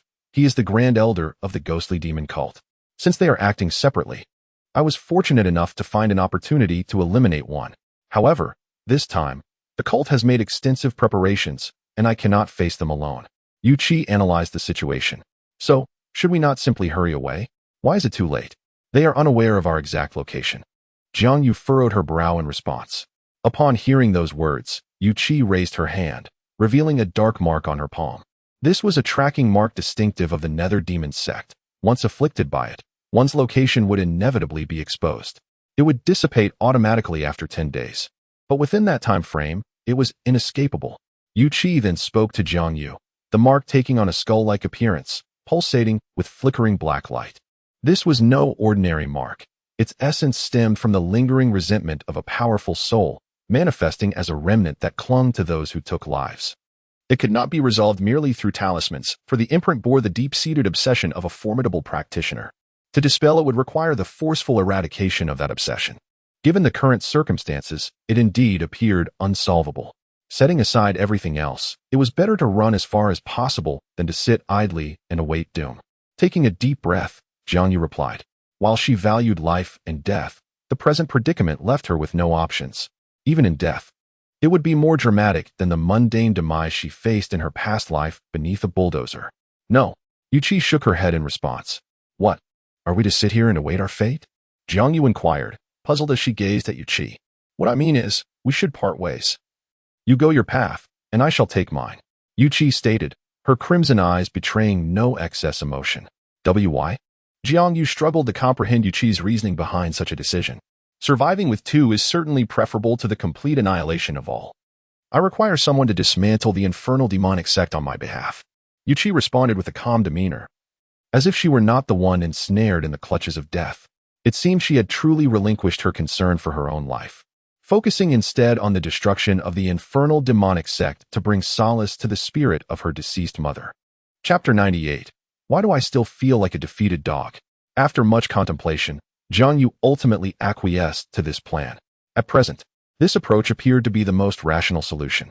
Was she to confront the 2 formidable practitioners of the void refinement stage as she had initially contemplated? Although the combat prowess of 2 peak divine transformation warriors was indeed impressive, it paled in comparison to the might of those at the pinnacle of the void refinement stage, rendering their strength merely a drop in the ocean. This is not an animated series. One cannot simply invoke camaraderie or bonds to unleash extraordinary power and vanquish adversaries. Such notions are evidently unrealistic. Yuqi's decision was not born of kindness or a desire to sacrifice herself to draw fire from Lin Qingye and Jiang Yu. Rather, it stemmed from her deep-seated hatred for the infernal demonic sect. Should no one rise to eradicate the sect for her, Yuqi might find herself unable to rest in peace. This was clearly not her desire. Perhaps it is only by truly disregarding one's own mortality that one can arrive at such a resolution. Lin Qingye and Jiang Yu chose to diverge from Yuqi, while she, armed with a single blade, charged towards the heart of the infernal demonic sect. She pondered how many disciples of the Netherworld sect she could take with her using the knife in her hand before her demise. After merely a day's journey, Jiang Yu and Lin Qingye had already distanced themselves considerably from Yuqi. Now, they were completely unaware of the circumstances on Yuqi's side, whether it was life or death, and could only rely on her own fortune. At that moment, Lin Qingye's pupils suddenly constricted, and she immediately came to a halt. Upon noticing her movement, Jiang Yu felt perplexed about her intentions. What's wrong? It seems my bottleneck has loosened, Lin Qingye replied, her brow furrowing. So soon? Jiang Yu exclaimed, her mouth agape in astonishment. Even a reincarnated individual shouldn't cultivate at such a rapid pace. Perhaps a significant reason lies with you, Master. The changes you made to me recently have not only greatly benefited me, but have also had a substantial impact on you. Coupled with an abundance of cultivation resources, this, while unexpected, is, upon reflection, quite reasonable, Lin Qingye contemplated internally. After hearing this, Jiang Yu grasped the situation. Someone like Lin Qingye was akin to a top-tier player restarting a new account to level up again. It was reminiscent of her past life in gaming, a top-level player. Upon first engaging with the game, would naturally need to gradually improve to elevate their rank. However, a seasoned player starting a new account would swiftly ascend through the ranks in casual matches, their progression as swift as lightning and entirely unobstructed. With the multitude of buffs enhancing her abilities, Jiang Yu contemplated deeply, her doubts gradually dissipating. Suddenly, an idea struck her. Qingyi, if you were to transcend to the void refinement realm, would that not imply that the entire Phantom Demon sect would be powerless against you? A glimmer of curiosity sparkled in Jiang Yu's eyes as she inquired of Lin Qingyi. What are you pondering, master? The Phantom Demon sect is overseen by a peak void refinement master. Do not overestimate my capabilities, Lin Qingyi responded to Jiang Yu. What if we had Yu Qi alongside us? Jiang Yu persisted, her hope still flickering. Lin Qingyi discerned Jiang Yu's intentions and silently sighed. Her master was far too kind-hearted, believing that Yu Qi would forsake her own life to part ways with them, which fueled Jiang Yu's desire to return and rescue Yu Qi. In Lin Qingyi's perspective, Yu Qi merely wished to delegate the task of dismantling the Phantom Demon sect to her, devoid of any other sentiments. Yet, Jiang Yu felt an overwhelming sense of guilt, prompting her thoughts. Suddenly, Lin Qingyi leaned in, enveloping Jiang Yu in an embrace and gently pushing her to the ground. In that moment, Lin Qingyi's gaze was not filled with impure desires as usual. Instead, it was devoid of any wicked thoughts and radiated a profound seriousness. Master, I understand your reluctance to witness Yu Qi perish alone, but you must comprehend the true purpose behind her wish for us to survive. She desires for us to eradicate the Nether Demon sect, for only then will her death hold meaning. It is solely through our annihilation of the sect that Yu Qi can find peace in her departure. However, if we return at this moment without absolute certainty and act recklessly, we would not only jeopardize our own lives, but also fail the mission entrusted to us by Yu Qi. Lin Qingyi calmly articulated this analysis to Jiang Yu. The most prudent course of action now is to depart from this place, engage in a period of cultivation, and once our strength is more stable, we can return to eliminate the Nether Demon sect. Jiang Yu remained silent, pinned beneath Lin Qingyi. After absorbing Lin Qingyi's reasoning, she too fell into a contemplative silence. Ultimately, Jiang Yu nodded in agreement. Upon witnessing her acquiescence, Lin Qingyi exhaled a sigh of relief. Let us proceed with this decision. The attention of the Nether Demon sect should be focused on Yu Qi, especially since she has made her way towards their headquarters. We are relatively safe for now. During this time, I will strive to break through to the void refinement stage, which will bolster my confidence and make it exceedingly difficult for anyone within the Daotao Empire to harm you under my watch. Lin Qingyi conveyed to Jiang Yu. In truth, Lin Qingyi held some personal motives in this matter. She was reluctant to see Jiang Yu engage in reckless adventures, particularly those fraught with perilous outcomes. As for herself, Lin Qingyi found herself less fearful. In her previous life, she had endured countless life and death crises, each time emerging unscathed. As a result, Lin Qingyi had become somewhat desensitized to such risks, feeling no hint of fear. She always believed that, regardless of the danger, she could deftly navigate through peril and return to a relatively safe haven. However, Jiang Yu was different. In her past life, Jiang Yu had met her demise at her own hands. Lin Qingyi could not guarantee that, should Jiang Yu find herself in a similarly perilous situation, she would be able to ensure her survival. After all, during many of those dangerous moments, she had expended considerable effort merely to preserve her own life, leaving little room to safeguard Jiang Yu's well-being. Having made her decision, Lin Qingyi finally calmed her mind, took a deep breath, and prepared herself to break through her limitations. At that moment, she had entered a meditative state, completely unaware of Jiang Yu's presence. Meanwhile, Jiang Yu sat idly before Lin Qingyi, captivated by her almost mesmerizing visage. Unconsciously, she averted her gaze. Despite the progression of their relationship, she still felt like a defeated dog. Lowering her head, Jiang Yu murmured to herself. After pondering for a long while, she sighed softly within her heart. Qingyi, no matter what, I at least owe you nothing. Chapter 99. The direction indicated as Lin Qingyi broke through, Jiang Yu could distinctly perceive the fluctuations in the surrounding space. Upon reaching the realm of refining the void, one becomes capable of perceiving the existence of spatial laws. At a minor level of mastery, one can sense them, while at a greater level, one can utilize space, achieving limited teleportation and domain manipulation, wielding space as a weapon. However, The disparities between each minor realm above refining the void are exceedingly vast, making it immensely challenging to engage in battles beyond 1's current level. Moreover, breaking through the refining void presents a significant risk, the celestial tribulation. Within 100 miles, dark clouds began to gather ominously, converging toward Lin Qingye. Jiang Yu furrowed her brow, recognizing this as a considerable challenge. The rapid advancement of Yu Qi in the early stages can be attributed largely to her exceptionally rare constitution, born without tribulation. Those possessing this constitution find that any breakthrough, regardless of the realm, occurs with utter ease, devoid of any obstacles or bottlenecks. There is no need for prolonged seclusion. Once 1's cultivation reaches a certain point, a breakthrough occurs naturally. The pursuit of cultivation is inherently against the natural order, and the celestial tribulation is a divine punishment imposed by the heavens to deter cultivators from further ascension, threatening their own supremacy. Its aim is to slay those who attempt to break through, preventing their continued growth in power and ensuring that no one can pose a threat. Yet, there are always a few favored individuals whose unique constitutions evade the scrutiny of the heavenly order, thereby facing no celestial tribulations during their breakthroughs. Yuki serves as an exemplary figure. Her ascension to the realm of void refinement transpired almost imperceptibly, devoid of any forewarning, as if it were a natural progression. This remarkable achievement can be attributed not only to her exceptional talent and physique, but also to her profound dedication to martial arts. Whenever she is out of sight, Yuki diligently engages in solitary cultivation. Jiang Yu let out a soft breath before retreating 10 miles away. The commotion caused by Lin Qingye's breakthrough was considerable. If she did not hasten to distance herself, the calamity of thunder would be indiscriminate. Should she be struck by the tumultuous bolts of heavenly lightning, enduring the consequences would be quite arduous. Although Lin Qingye insisted that Jiang Yu remain by her side to prevent any unforeseen mishaps during her breakthrough, Jiang Yu had already surmised that Lin Qingye's true intention was far from that. She merely wished to use this pretext to keep Jiang Yu close. The breakthrough of Lin Qingye into the void refinement realm was of little consequence. Anything below that level was inconsequential. A single bolt of calamity would assuredly spell her demise. As for entities above the void refinement realm, even if Jiang Yu stood guard, she would be unable to protect against such formidable forces, given her current capabilities. What then could she do? She could only wait in uncertainty. Jiang Yu felt a heavy burden in her heart.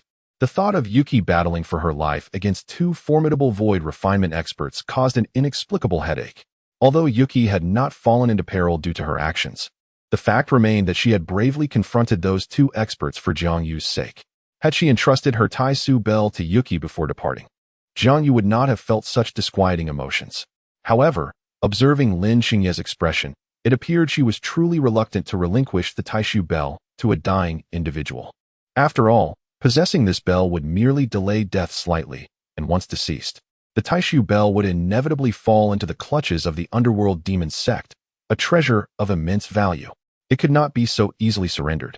Jiang Yu felt vexed, uncertain of how to proceed, yet she recognized the rationality in Lin Qingye's analysis. Her decision-making ability maximized potential benefits. At that moment, a messenger falcon suddenly appeared in the sky, soaring at remarkable speed towards her. Jiang Yu's heart stirred as she watched the falcon approach. No, it was not merely passing by. The falcon was indeed heading directly for her. It landed gracefully on her hand, revealing a letter clutched in its talons. She was taken aback. Jiang Yu pondered who among her acquaintances could possibly send her a letter at this crucial moment. Furrowing her brow, she gently opened the letter and read the contents within. A situation had turned. Reinforcements were arriving swiftly. Written by Yu Qi. The handwriting was elegant yet forceful, conveying a sense of urgency. Upon reading the letter, Jiang Yu was momentarily stunned. The situation had shifted? She frowned, her heart filled with disbelief. How had it shifted? In the span of a second, Jiang Yu contemplated countless possibilities in her mind. Yet it seemed that regardless of how the situation evolved, Yu Qi was left with but one path, death. If it is said that the formidable combat prowess of Yu Qi, imbued with the essence of primal winds, could not be subdued by merely two accomplished practitioners of the void refinement stage, then it stands to reason that the underworld demon sect harbors more than just these two formidable opponents. Such a prodigious talent, especially one that harbors immense animosity towards them, would surely compel the higher echelons of the underworld demon sect, assuming they possess even a modicum of intelligence, to employ every conceivable means to eliminate the threat entirely. Thus, it is inevitable that the sect will intensify its pursuit of Yuchi in the days to come. Could it be that Yuchi has advanced to the mid-level of the void refinement stage? That seems improbable, having just achieved a breakthrough. Even with the aid of rare celestial treasures, the likelihood of another immediate advancement seems slim. What could possibly account for this situation? Jiang Yu pondered deeply, yet found herself at an impasse. Ultimately, she could only shake her head. Even if she were inclined to assist Yuchi, she had no knowledge of her current whereabouts. After all, they had acted separately, and neither knew the location of the other. Moreover, she could not ascertain whether this letter was genuinely sent by Yuchi. It could very well be a trap laid by the underworld demon sect. Just then, the messenger falcon let out a piercing cry, and within a heartbeat, it transformed into a pool of thick blood, which then coalesced into a talisman that appeared in Jiang Yu's hand. Suddenly, a blood-red arrow materialized on the talisman, pointing towards a specific direction. This crimson hue bore the unmistakable mark of the primal winds. Upon witnessing this, Jiang Yu felt convinced that this was indeed a message from Yuchi. At that moment, she resolved to act without hesitation, setting forth towards the direction indicated by the arrow. There was no time to linger. From the fact that Yuchi was willing to part ways with Jiang Yu, it is evident that she is not one to fear death. It is improbable that there is absolutely no chance of survival. Thus, Yuchi should allow herself to assist her. After much contemplation, Jiang Yu made her decision to venture forth and support Yuchi.